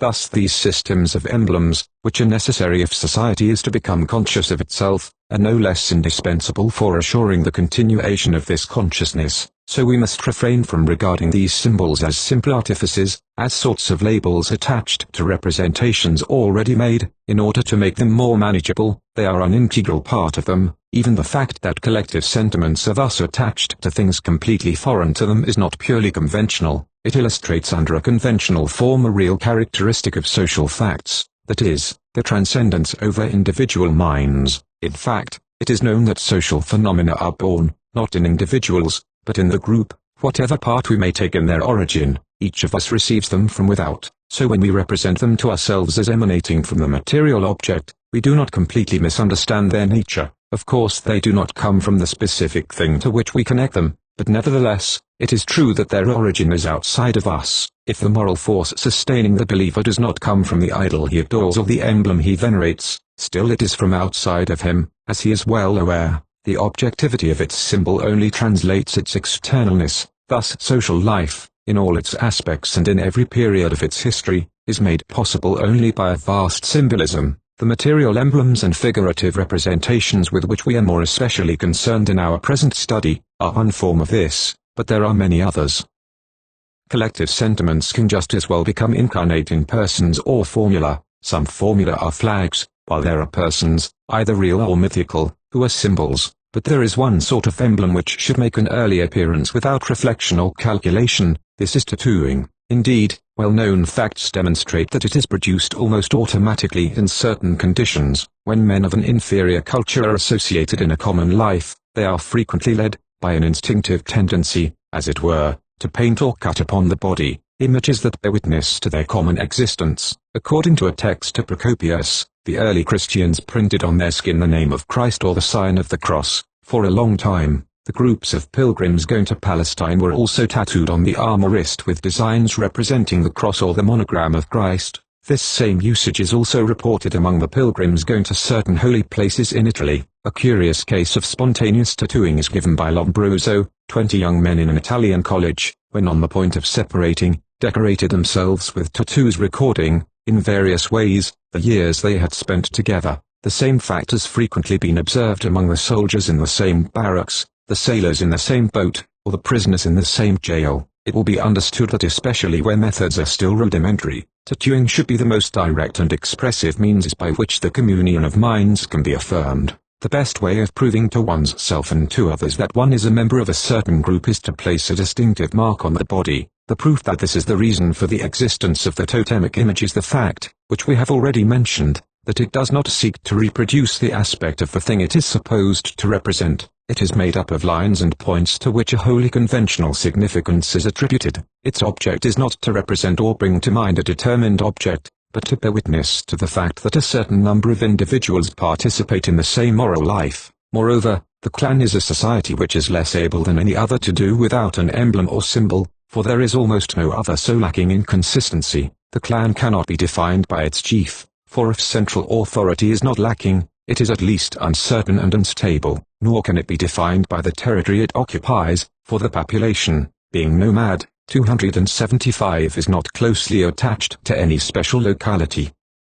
Also, owing to the exogamic law, husband and wife must be of different totems, so wherever the totem is transmitted in the maternal line, and this system of filiation is still the most general one, 276 the children are of a different clan from their father, though living near to him. Therefore we find representatives of a number of different clans in each family, and still more in each locality. The unity of the group is visible, therefore, only in the collective name borne by all the members, and in the equally collective emblem reproducing the object designated by this name. A clan is essentially a reunion of individuals who bear the same name and rally around the same sign. Take away the name and the sign which materializes it, and the clan is no longer representable. Since the group is possible only on this condition, both the institution of the emblem and the part it takes in the life of the group are thus explained. It remains to ask why these names and emblems were taken almost exclusively from the animal and vegetable kingdoms, but especially from the former. It seems probable to us that the emblem has played a more important part than the name. In any case, the written sign still holds a more central place in the life of the clan today than does the spoken sign. Now the basis of an emblematic image can be found only in something susceptible of being represented by a design. On the other hand, these things had to be those with which the men of the clan were the most immediately and habitually coming in contact. Animals fulfilled this condition to a preeminent degree. For these nations of hunters and fishers, the animal constituted an essential element of the economic environment. In this connection plants had only a secondary place, for they can hold only a secondary place as food as long as they are not cultivated. Moreover, the animal is more closely associated with the life of men than the plant is, if only because of the natural kinship uniting these two to each other. On the other hand, the sun, moon and stars are too far away, they give the effect of belonging to another world. 277 Also, as long as the constellations were not distinguished and classified, the starry vault did not offer a sufficient diversity of clearly differentiated things to be able to mark all the clans and sub-clans of a tribe, but, on the contrary, the variety of the flora, and especially of the fauna, was almost inexhaustible. Therefore celestial bodies, in spite of their brilliancy and the sharp impression they make upon the senses, were unfitted for the role of totems, while animals and plants seemed predestined to it. Our observation of Strello even allows us to state precisely the way in which these emblems were probably chosen. He says that he has noticed that the totemic centers are generally situated near a mountain, spring or gorge where the animals serving as totems to the group gather in abundance, and he cites a certain number of examples of this fact. Now these totemic centers are surely the consecrated places where the meetings of the clan are held, so it seems as though each group had taken as its insignia the animal or plant that was the commonest in the vicinity of the place where it had a habit of meeting. 278. 6. This conception of totemism will give us the explanation of a very curious trait of human mentality which, even though more marked formerly than today, has not yet disappeared and which, in any case, has been of considerable importance in the history of human thought. It will furnish still another occasion for showing how logical evolution is closely connected with religious evolution and how it, like this latter, depends upon social conditions. 279. If there is one truth which appears to be absolutely certain today, it is that beings differing not only in their outward appearance but also in their most essential properties, such as minerals, plants, animals and men, cannot be considered equivalent and interchangeable. Long usage, which scientific culture has still more firmly embedded in our minds, has taught us to establish barriers between the kingdoms, whose existence transformism itself does not deny, for though this admits that life may have arisen from non-living matter and men from animals, still, it does not fail to recognize the fact that living beings, once formed, are different from minerals, and men different from animals. Within each kingdom the same barriers separate the different classes. We cannot conceive of one mineral having the same distinctive characteristics as another, or of one animal species having those of another species, but these distinctions, which seem so natural to us, are in no way primitive. In the beginning, all the kingdoms are confounded with each other. Rocks have sects, they have the power of begetting. The sun, moon and stars are men or women who feel and express human sentiments, while men, on the contrary, are thought of as animals or plants. This state of confusion is found at the basis of all mythologies, hence comes the ambiguous character of the beings portrayed in the mythologies. They can be classified in no definite group, for they participate at the same time in the most opposed groups. It is also readily admitted that they can go from one into another, and for a long time men believed that they were able to explain the origin of things by these transmutations, that the anthropomorphic instinct, with which the animists have endowed primitive men, cannot explain their mental condition is shown by the nature of the confusions of which they are guilty. In fact, these do not come from the fact that men have immoderately extended the human kingdom to the point of making all the others enter into it, but from the fact that they confound the most disparate kingdoms. They have not conceived the world in their own image any more than they have conceived themselves in the world's image. They have done both at the same time. Into the idea they have formed of things, they have undoubtedly made human elements enter, but into the idea they have formed of themselves, they have made enter elements coming from things. Yet there is nothing in experience which could suggest these connections and confusions. As far as the observation of the senses is able to go, everything is different and disconnected. Nowhere do we really see beings mixing their natures and metamorphosing themselves into each other. It is therefore necessary that some exceptionally powerful cause should have intervened to transfigure reality in such a way as to make it appear under an aspect that is not really its own. It is religion that was the agent of this transfiguration. It is religious beliefs that have substituted for the world, as it is perceived by the senses, another different one. This is well shown by the case of totemism. The fundamental thing in this religion is that the men of the clan and the different beings whose form the totemic emblems reproduce pass as being made of the same essence. Now when this belief was once admitted, the bridge between the different kingdoms was already built. The man was represented as a sort of animal or plant. The plants and animals were thought of as the relatives of men, or rather, All these beings, so different for the senses, were thought of as participating in a single nature. So this remarkable aptitude for confusing things that seem to be obviously distinct comes from the fact that the first forces with which the human intellect has peopled the world were elaborated by religion. Since these were made up of elements taken from the different kingdoms, men conceived a principle common to the most heterogeneous things, which thus became endowed with a sole and single essence. But we also know that these religious conceptions are the result of determined social causes, since the clan cannot exist without a name and an emblem, and since this emblem is always before the eyes of men,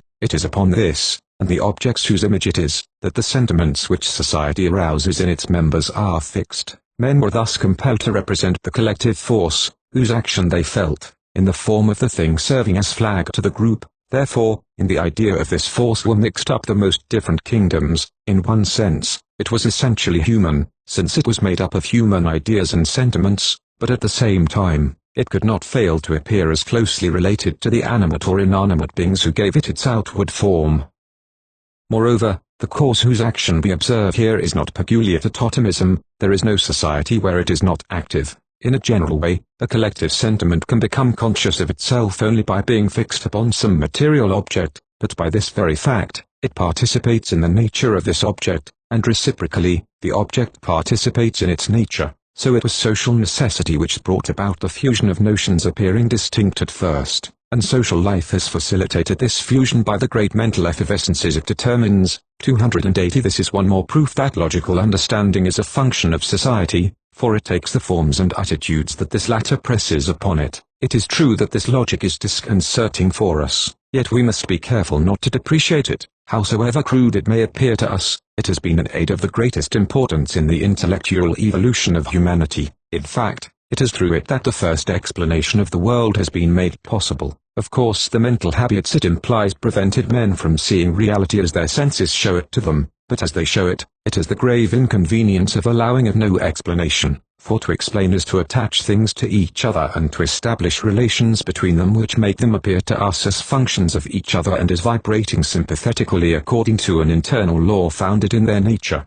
But sensations, which see nothing except from the outside, could never make them disclose these relations and the internal bonds. The intellect alone can create the notion of them. When I learn that A regularly precedes B, my knowledge is increased by a new fact, but my intelligence is not at all satisfied with a statement which does not show its reason. I commence to understand only if it is possible for me to conceive B in a way that makes it appear to me as something that is not foreign to A, and as united to A by some relation of kinship. The great service that religions have rendered to thought is that they have constructed a first representation of what these relations of kinship between things may be. In the circumstances under which it was attempted, the enterprise could obviously attain only precarious results. But then, does it ever attain any that are definite, and is it not always necessary to reconsider them? And also, it is less important to succeed than to try. The essential thing was not to leave the mind enslaved to visible appearances, but to teach it to dominate them and to connect what the senses separated. For from the moment when men have an idea that there are internal connections between things, science and philosophy become possible. Religion opened up the way for them, but if it has been able to play this part, it is only because it is a social affair. In order to make a law for the impressions of the senses and to substitute a new way of representing reality for them, thought of a new sort to be founded. This is collective thought.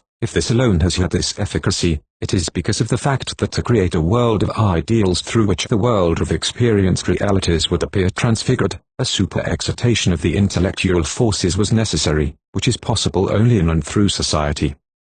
So it is far from true that this mentality has no connection with ours. Our logic was born of this logic. The explanations of contemporary science are surer of being objective because they are more methodical and because they rest on more carefully controlled observations, but they do not differ in nature from those which satisfy primitive thought. Today, as formerly, to explain is to show how one thing participates in one or several others. It has been said that the participations of this sort implied by the mythologies violate the principle of contradiction and that they are by that opposed to those implied by scientific explanations. Is not the statement that a man is a kangaroo or the sun a bird, equal to identifying the two with each other? But our manner of thought is not different when we say of heat that it is a movement, or of light that it is a vibration of the ether, etc. Every time that we unite heterogeneous terms by an internal bond, we forcibly identify contraries. Of course the terms we unite are not those which the Australian brings together, we choose them according to different criteria and for different reasons, but the processes by which the mind puts them in connection do not differ essentially. It is true that if primitive thought had that sort of general and systematic indifference to contradictions which has been attributed to it, it would be an open contradiction on this point with modern thought, which is always careful to remain consistent with itself. But we do not believe that it is possible to characterize the mentality of inferior societies by a single and exclusive inclination for indistinction. If the primitive confounds things which we distinguish, he also distinguishes things which we connect together, and he even conceives these distinctions in the form of sharp and clear-cut oppositions. Between two things which are classified in two different phrases, there is not only separation, but even antagonism. For this reason, the same Australian who confounds the sun and the white cockatoo, opposes this latter to the black cockatoo as to its contrary. The two seem to him to belong to two separate classes between which there is nothing in common. A still more marked opposition is that existing between sacred things and profane things. They repel and contradict each other with so much force that the mind refuses to think of them at the same time. They mutually expel each other from the consciousness. Thus between the logic of religious thought and that of scientific thought there is no abyss. The two are made up of the same elements, though neckily and differently developed. The special characteristic of the former seems to be its natural taste for immoderate confusions as well as sharp contrasts. It is voluntarily excessive in each direction. When it connects, it confounds. When it distinguishes, it opposes. It knows no shades and measures. It seeks extremes. It consequently employs logical mechanisms with a certain awkwardness, but it ignores none of them. 8. The idea of the soul. In the preceding chapters we have been studying the fundamental principles of the totemic religion. We have seen that no idea of soul or spirit or mythical personality is to be found among these. Yet, even if the idea of spiritual beings is not at the foundation of totemism or, consequently, of religious thought in general, still, there is no religion where this notion is not met with, so it is important to see how it is formed. To make sure that it is the product of a secondary formation, we must discover the way in which it is derived from the more essential conceptions which we have just described and explained. Among the various spiritual beings, there is one which should receive our attention first of all because it is the prototype after which the others have been constructed. This is the soul. Just as there is no known society without a religion, so there exist none, howsoever crudely organized they may be, where we do not find a whole system of collective representations concerning the soul, its origin and its destiny. So far as we are able to judge from the data of ethnology, the idea of the soul seems to have been contemporaneous with humanity itself, and it seems to have had all of its essential characteristics so well formulated at the very outset that the work of the more advanced religions and philosophy has been practically confined to refining it, while adding nothing that is really fundamental. In fact, all the Australian societies admit that every human body shelters an interior being, the principle of the life which animates it. This is the soul. It sometimes happens, it is true, that women form an exception to this general rule. There are tribes where they are believed to have no souls. If Dawson is to be believed, it is the same with young children in the tribes that he had observed, but these are exceptional and probably late cases. 281. The last one even seems to be suspect and may well be due to an erroneous interpretation of the facts. 282. It is not easy to determine the idea which the Australian makes of the soul, because it is so obscure and floating, but we should not be surprised at this. If someone asked our own contemporaries, or even those of them who believe most firmly in the existence of the soul, how they represented it, the replies that he would receive would not have much more coherence and precision. This is because we are dealing with a very complex notion, into which a multitude of badly analyzed impressions enter, whose elaboration has been carried on for centuries, though men have had no clear consciousness of it. Yet from this come the most essential, though frequently contradictory, characteristics by which it is defined. In some cases they tell us that it has the external appearance of the body, but sometimes it is also represented as having the size of a grain of sand. Its dimensions are so reduced that it can pass through the smallest crevices or the finest tissues. We shall also see that it is represented in the appearance of animals. This shows that its form is essentially inconsistent and undetermined. It varies from one moment to another with the demands of circumstances or according to the exigencies of the myth and the rite. The substance out of which it is made is no less indefinable. It is not without matter, for it is a form, howsoever vague this may be, and in fact, even during this life, it has physical needs. it eats, and inversely, it may be eaten. Sometimes it leaves the body, and in the course of its travels it occasionally nourishes itself on foreign souls. After it has once been completely freed from the organism, it is thought to lead a life absolutely analogous to the one it led in this world. It eats, drinks, hunts, etc. When it flutters among the branches of trees, it causes rustlings and crackings which even profane ears hear, but at the same time, it is believed to be invisible to the vulgar. It is true that magicians or old men have the faculty of seeing souls, but it is in virtue of special powers which they owe either to age or to a special training that they perceive things which escape our senses. According to Dawson, ordinary individuals enjoy the same privilege at only one moment of their existence, when they are on the eve of a premature death. Therefore this quasi-miraculous vision is considered a sinister omen. Now, invisibility is generally considered one of the signs of spirituality, so the soul is conceived as being immaterial to a certain degree, for it does not affect the senses in the way bodies do. It has no bones, as the tribes of the Tali River say. In order to conciliate all these opposed characteristics, they represent it as made of some infinitely rare and subtle matter, like something ethereal, and comparable to a shadow or breath. It is distinct and independent of the body, for during this life it can leave it at any moment. It does leave it during sleep, fainting spells, etc. It may even remain absent for some time without entailing death. However, during these absences life is weakened and even stops if the soul does not return home, but it is especially at death that this distinction and independence manifest themselves with the greatest clarity. While the body no longer exists and no visible traces of it remain, the soul continues to live. It leads an autonomous existence in another world, but howsoever real this duality may be, it is in no way absolute. It would show a grave misunderstanding to represent the body as a sort of habitat in which the soul resides, but with which it has only external relations. Quite on the contrary, it is united to it by the closest bonds. It is separable from it only imperfectly and with difficulty. We have already seen that it is, or at least is able to have, its external aspect. Consequently, everything that hurts the one hurts the other. Every wound of the body spreads to the soul. It is so intimately associated with the life of the organism that it grows with it and decays with it. This is why a man who has attained a certain age enjoys privileges refused to young men. It is because the religious principle within him has acquired greater force and efficacy as he has advanced in life. But when senility sets in, and the old man is no longer able to take a useful part in the great religious ceremonies in which the vital interests of the tribe are concerned, this respect is no longer accorded to him. It is thought that weakness of the body is communicated to the soul. Having the same powers no longer, he no longer has a right to the same prestige.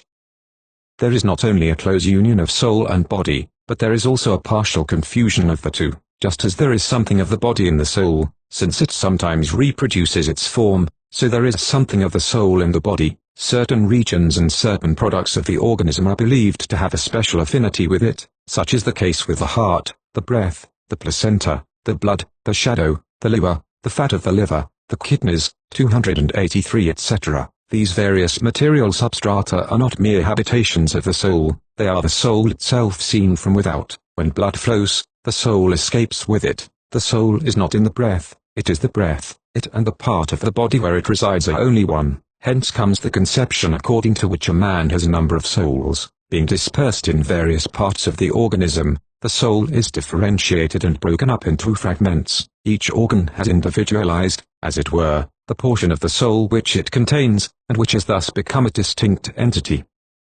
The soul of the heart could not be that of the breath or the shadow or the placenta. While they are all related, still they are to be distinguished, and even have different names. 284 Moreover, even if the soul is localized especially in certain parts of the organism, it is not absent from the others. In varying degrees, it is diffused through the whole body, as is well shown by the funeral rites. After the last breath has been expired and the soul is believed to be gone, it seems as though it should profit by the liberty thus regained, to move about at will and to return as quickly as possible to its real home, which is elsewhere. Nevertheless, it remains near to the corpse. The bond uniting them has been loosened, but not broken. A whole series of special rites are necessary to induce it to depart definitely. It is invited to go by gestures and significant movements. The way is laid open for it, and outlets are arranged so that it can go more easily. This is because it has not left the body entirely. It was too closely united to it to break away all at once. Hence comes the very frequent rite of funeral anthropophagy. The flesh of the dead is eaten because it is thought to contain a sacred principle, which is really nothing more than the soul. In order to drive it out definitely, the flesh is melted, either by submitting it to the heat of the sun, or to that of an artificial fire. The soul departs with the liquids which result, but even the dry bones still retain some part of it.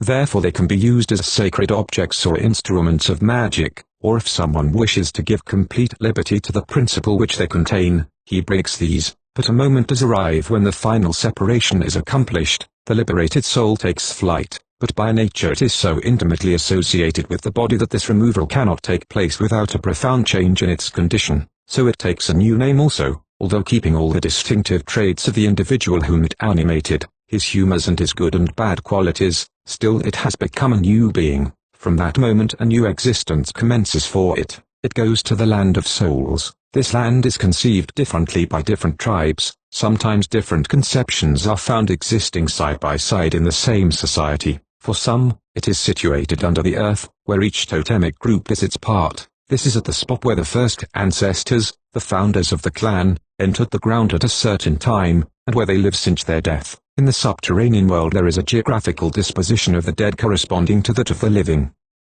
There, the sun always shines and rivers flow which never run dry. Such is the conception which Spencer and Gillen attribute to the central tribes, Arunta, Warramunga, etc. It is found again among the Wotjobaluk. In other places, all the dead, no matter what their totems may have been, are believed to live together in the same place, which is more or less vaguely localized as beyond the sea, in an island, 285 or on the shores of a lake. Sometimes, finally, it is into the sky, beyond the clouds, that the souls are thought to go. There, says Dawson, there is a delectable land, abounding in kangaroos and game of every sort, where men led a happy life. Souls meet again there and recognize one another. It is probable that certain of the features of this picture have been taken from the paradise of the Christian missionaries, 286, but the idea that souls, or at least some souls, enter the skies after death appears to be quite indigenous, for it is found again in other parts of the continent. In general, all the souls meet the same fate and lead the same life.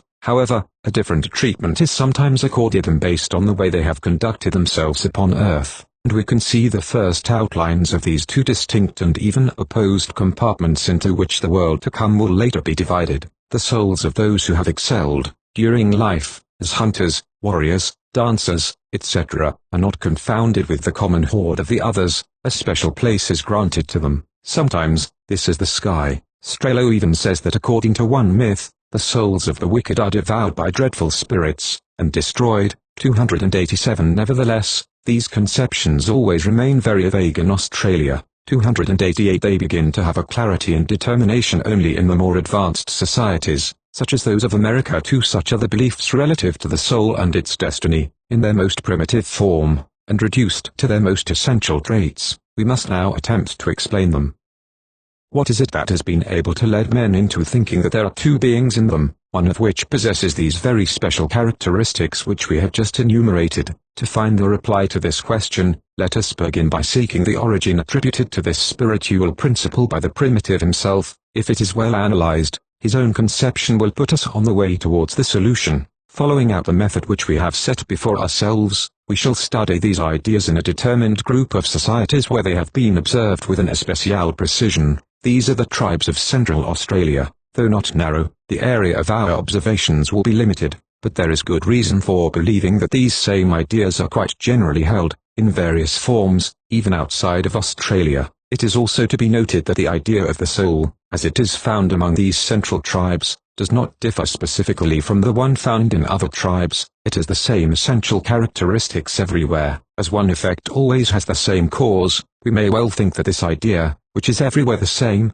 does not result from one cause here and another there. So the origin which we shall be led to attribute to it as a result of our study of these particular tribes with which we are going to deal, ought to be equally true for the others. These tribes will give us a chance to make an experiment, as it were, whose results, like those of every well-made experiment, are susceptible of generalization. The homogeneity of the Australian civilization would of itself be enough to justify this generalization, but we shall be careful to verify it afterwards with facts taken from other peoples, both in Australia and America.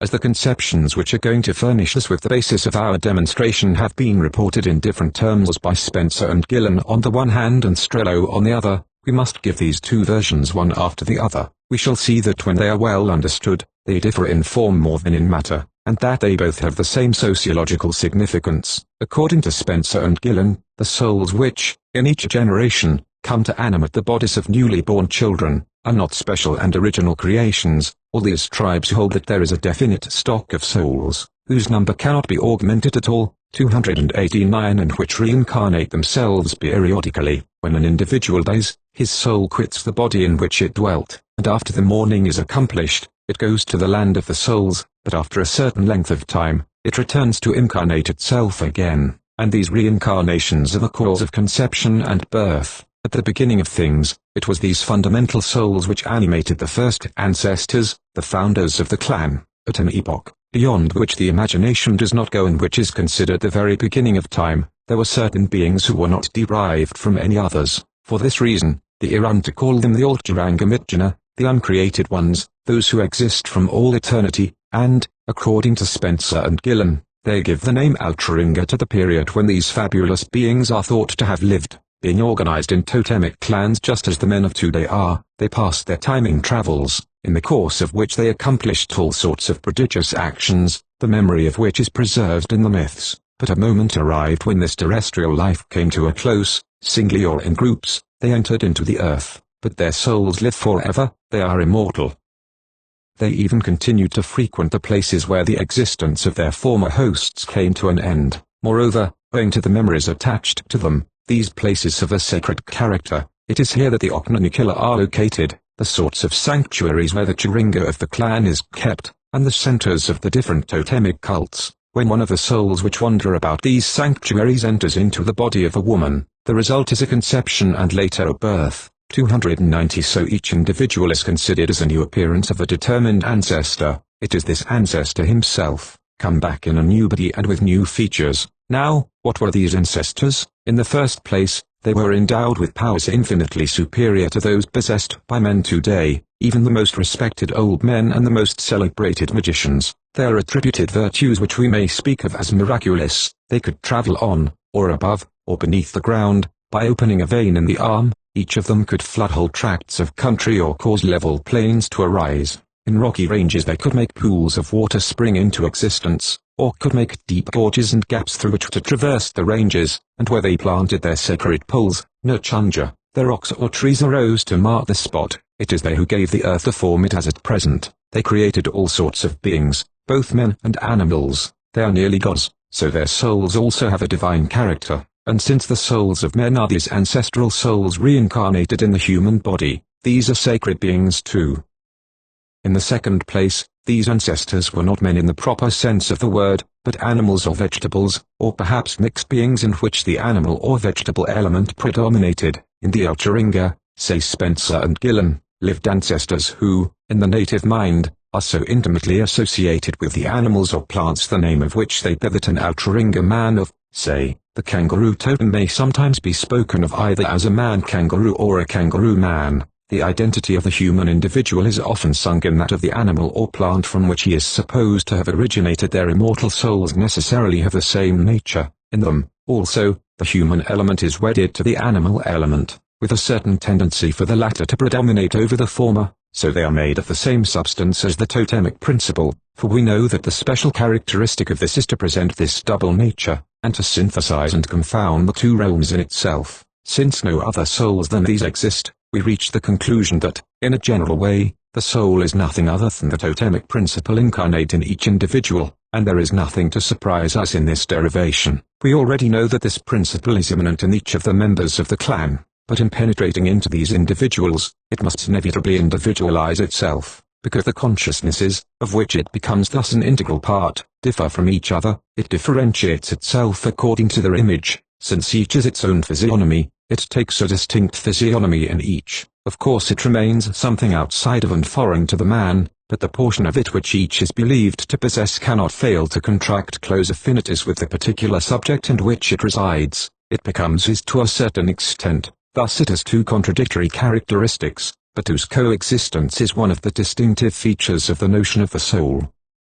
Today, as formerly, the soul is what is best and most profound in ourselves, and the preeminent part of our being. yet it is also a passing guest which comes from the outside, which leads in us an existence distinct from that of the body, and which should one day regain its entire independence. In a word, just as society exists only in and through individuals, the totemic principle exists only in and through the individual consciousnesses whose association forms the clan. If they did not feel it in them, it would not exist. It is they who put it into things, so it must of necessity be divided and distributed among them. Each of these fragments is a soul, a myth which is found in a rather large number of the societies of the centre, and which, moreover, is only a particular form of the preceding ones, shows even better that this is really the matter out of which the idea of the soul is made. In these tribes, tradition puts the origin of each clan, not in a number of ancestors, but in only two, or even in one. This unique being, as long as he remained single, contained the totemic principle within him integrally, for at this moment there was nothing to which this principle could be communicated.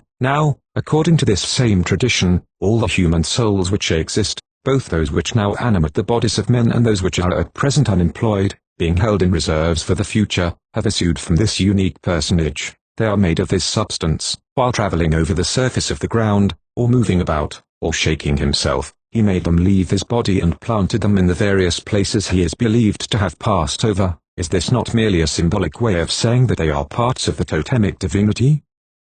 But this conclusion presupposes that the tribes of which we have just been speaking admit the doctrine of reincarnation. Now, according to Strello, this doctrine is unknown to the Irunta, the society which Spencer and Gillen have studied the longest and the best. If, in this particular case, these two observers have misunderstood things to such an extent, their whole testimony would become suspect. So it is important to determine the actual extent of this divergence. According to Strello, after the soul has once been definitely freed from the body by the rites of mourning, it never reincarnates itself again. It goes off to the Isles of the Dead, where it passes its days in sleeping and its nights in dancing, until it returns again to earth. Then it comes back into the midst of the living and plays the role of protecting genius to the young sons, or if such are lacking, to the grandsons whom the dead man left behind him. It enters their body and aids their growth. It remains thus in the midst of its former family for a year or two, after which it goes back to the land of the souls. But after a certain length of time it goes away once more to make another sojourn upon earth, which is to be the last.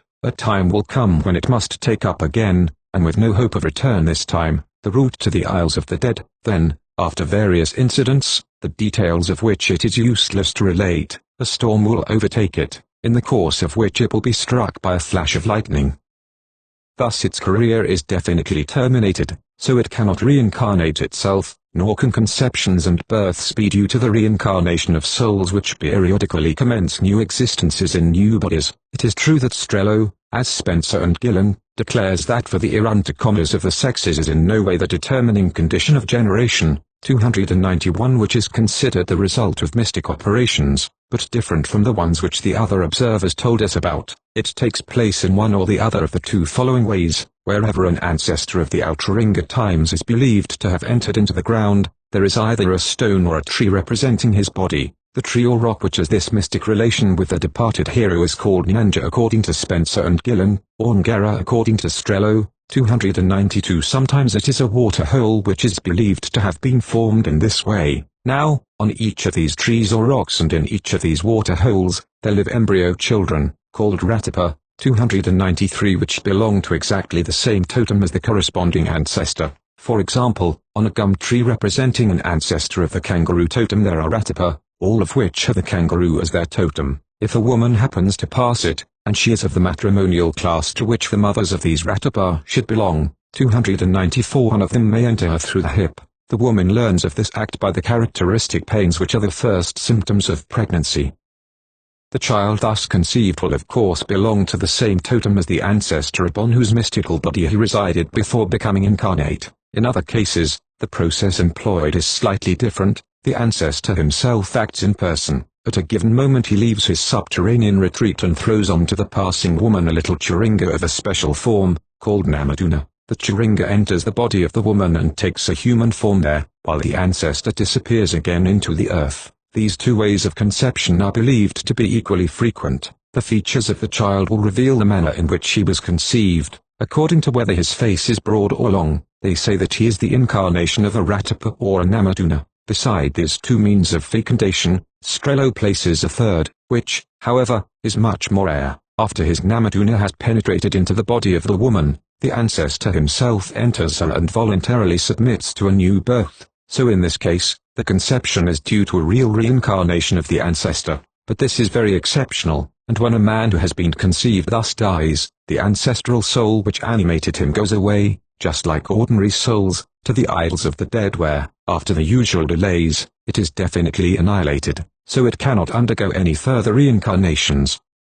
Such is the version of Strello. In the opinion of this author it is radically opposed to that of Spencer and Gillen, but in reality it differs only in the letter of the formula and symbols, while in both cases we find the same mythical theme in slightly different forms. In the first place, all the observers agree that every conception is the result of an incarnation. Only according to Strello, that which is incarnated is not a soul but a Ratapa or a Namaduna. But what is a Ratapa? Strello says that it is a complete embryo, made up of a soul and a body, but the soul is always represented in material forms. It sleeps, dances, hunts, eats, etc. So it, too, has a corporal element. Inversely, the Ratapa is invisible to ordinary men. No one sees it as it enters the body of the woman. 295. This is equivalent to saying that it is made of a matter quite similar to that of the soul, so it hardly seems possible to differentiate the two clearly in this regard.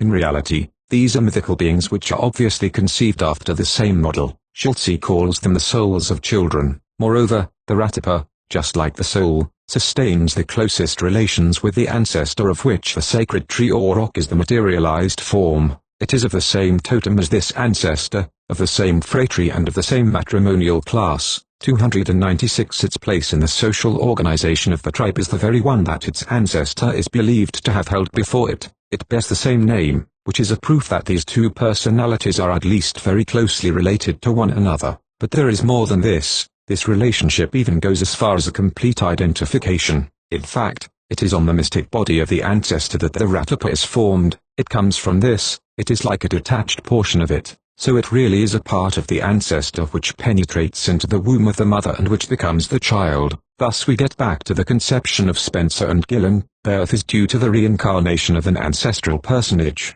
Of course it is not the entire person that is reincarnated, it is only an emanation from him. But this difference is only a secondary interest, for when a sacred being divides and duplicates itself, all of its essential characteristics are to be found again in each of the fragments into which it is broken up. So really the Altringo ancestor is entire in each part of himself which becomes a Ratapa. 297. The second mode of conception distinguished by Strello has the same significance. In fact, the Churinga, and more especially the particular Churinga that is called the Namaduna, is considered the transformation of the ancestor. According to Strello, 298, it is his body, just as the Nanja tree is. In other words, the personality of the ancestor, his Churinga and his Nanja tree, are sacred things, inspiring the same sentiments and to which the same religious value is attributed, so they transmute themselves into one another. In the spot where an ancestor lost his Churinga, a sacred tree or rock has come out of the soil, just the same as in those places where he entered the ground himself. So there is a mythological equivalence of a person of the Altringa and his Churinga. Consequently, when the former throws an Namaduna into the body of a woman, it is as if he entered into it himself. In fact, we have seen that sometimes he does enter in person after the Namaduna. According to other stories he precedes it. It might be said that he opens up the way for it. 299. The fact that these two themes exist side by side in the same myth completes the proof that one is only a doublet of the other. Moreover, in what other way the conception may have taken place, there can be no doubt that each individual is united to some determined ancestor of the Altringa by especially close bonds. In the first place, each man has his appointed ancestor. Two persons cannot have the same one simultaneously. In other words, a being of the Altringa never has more than one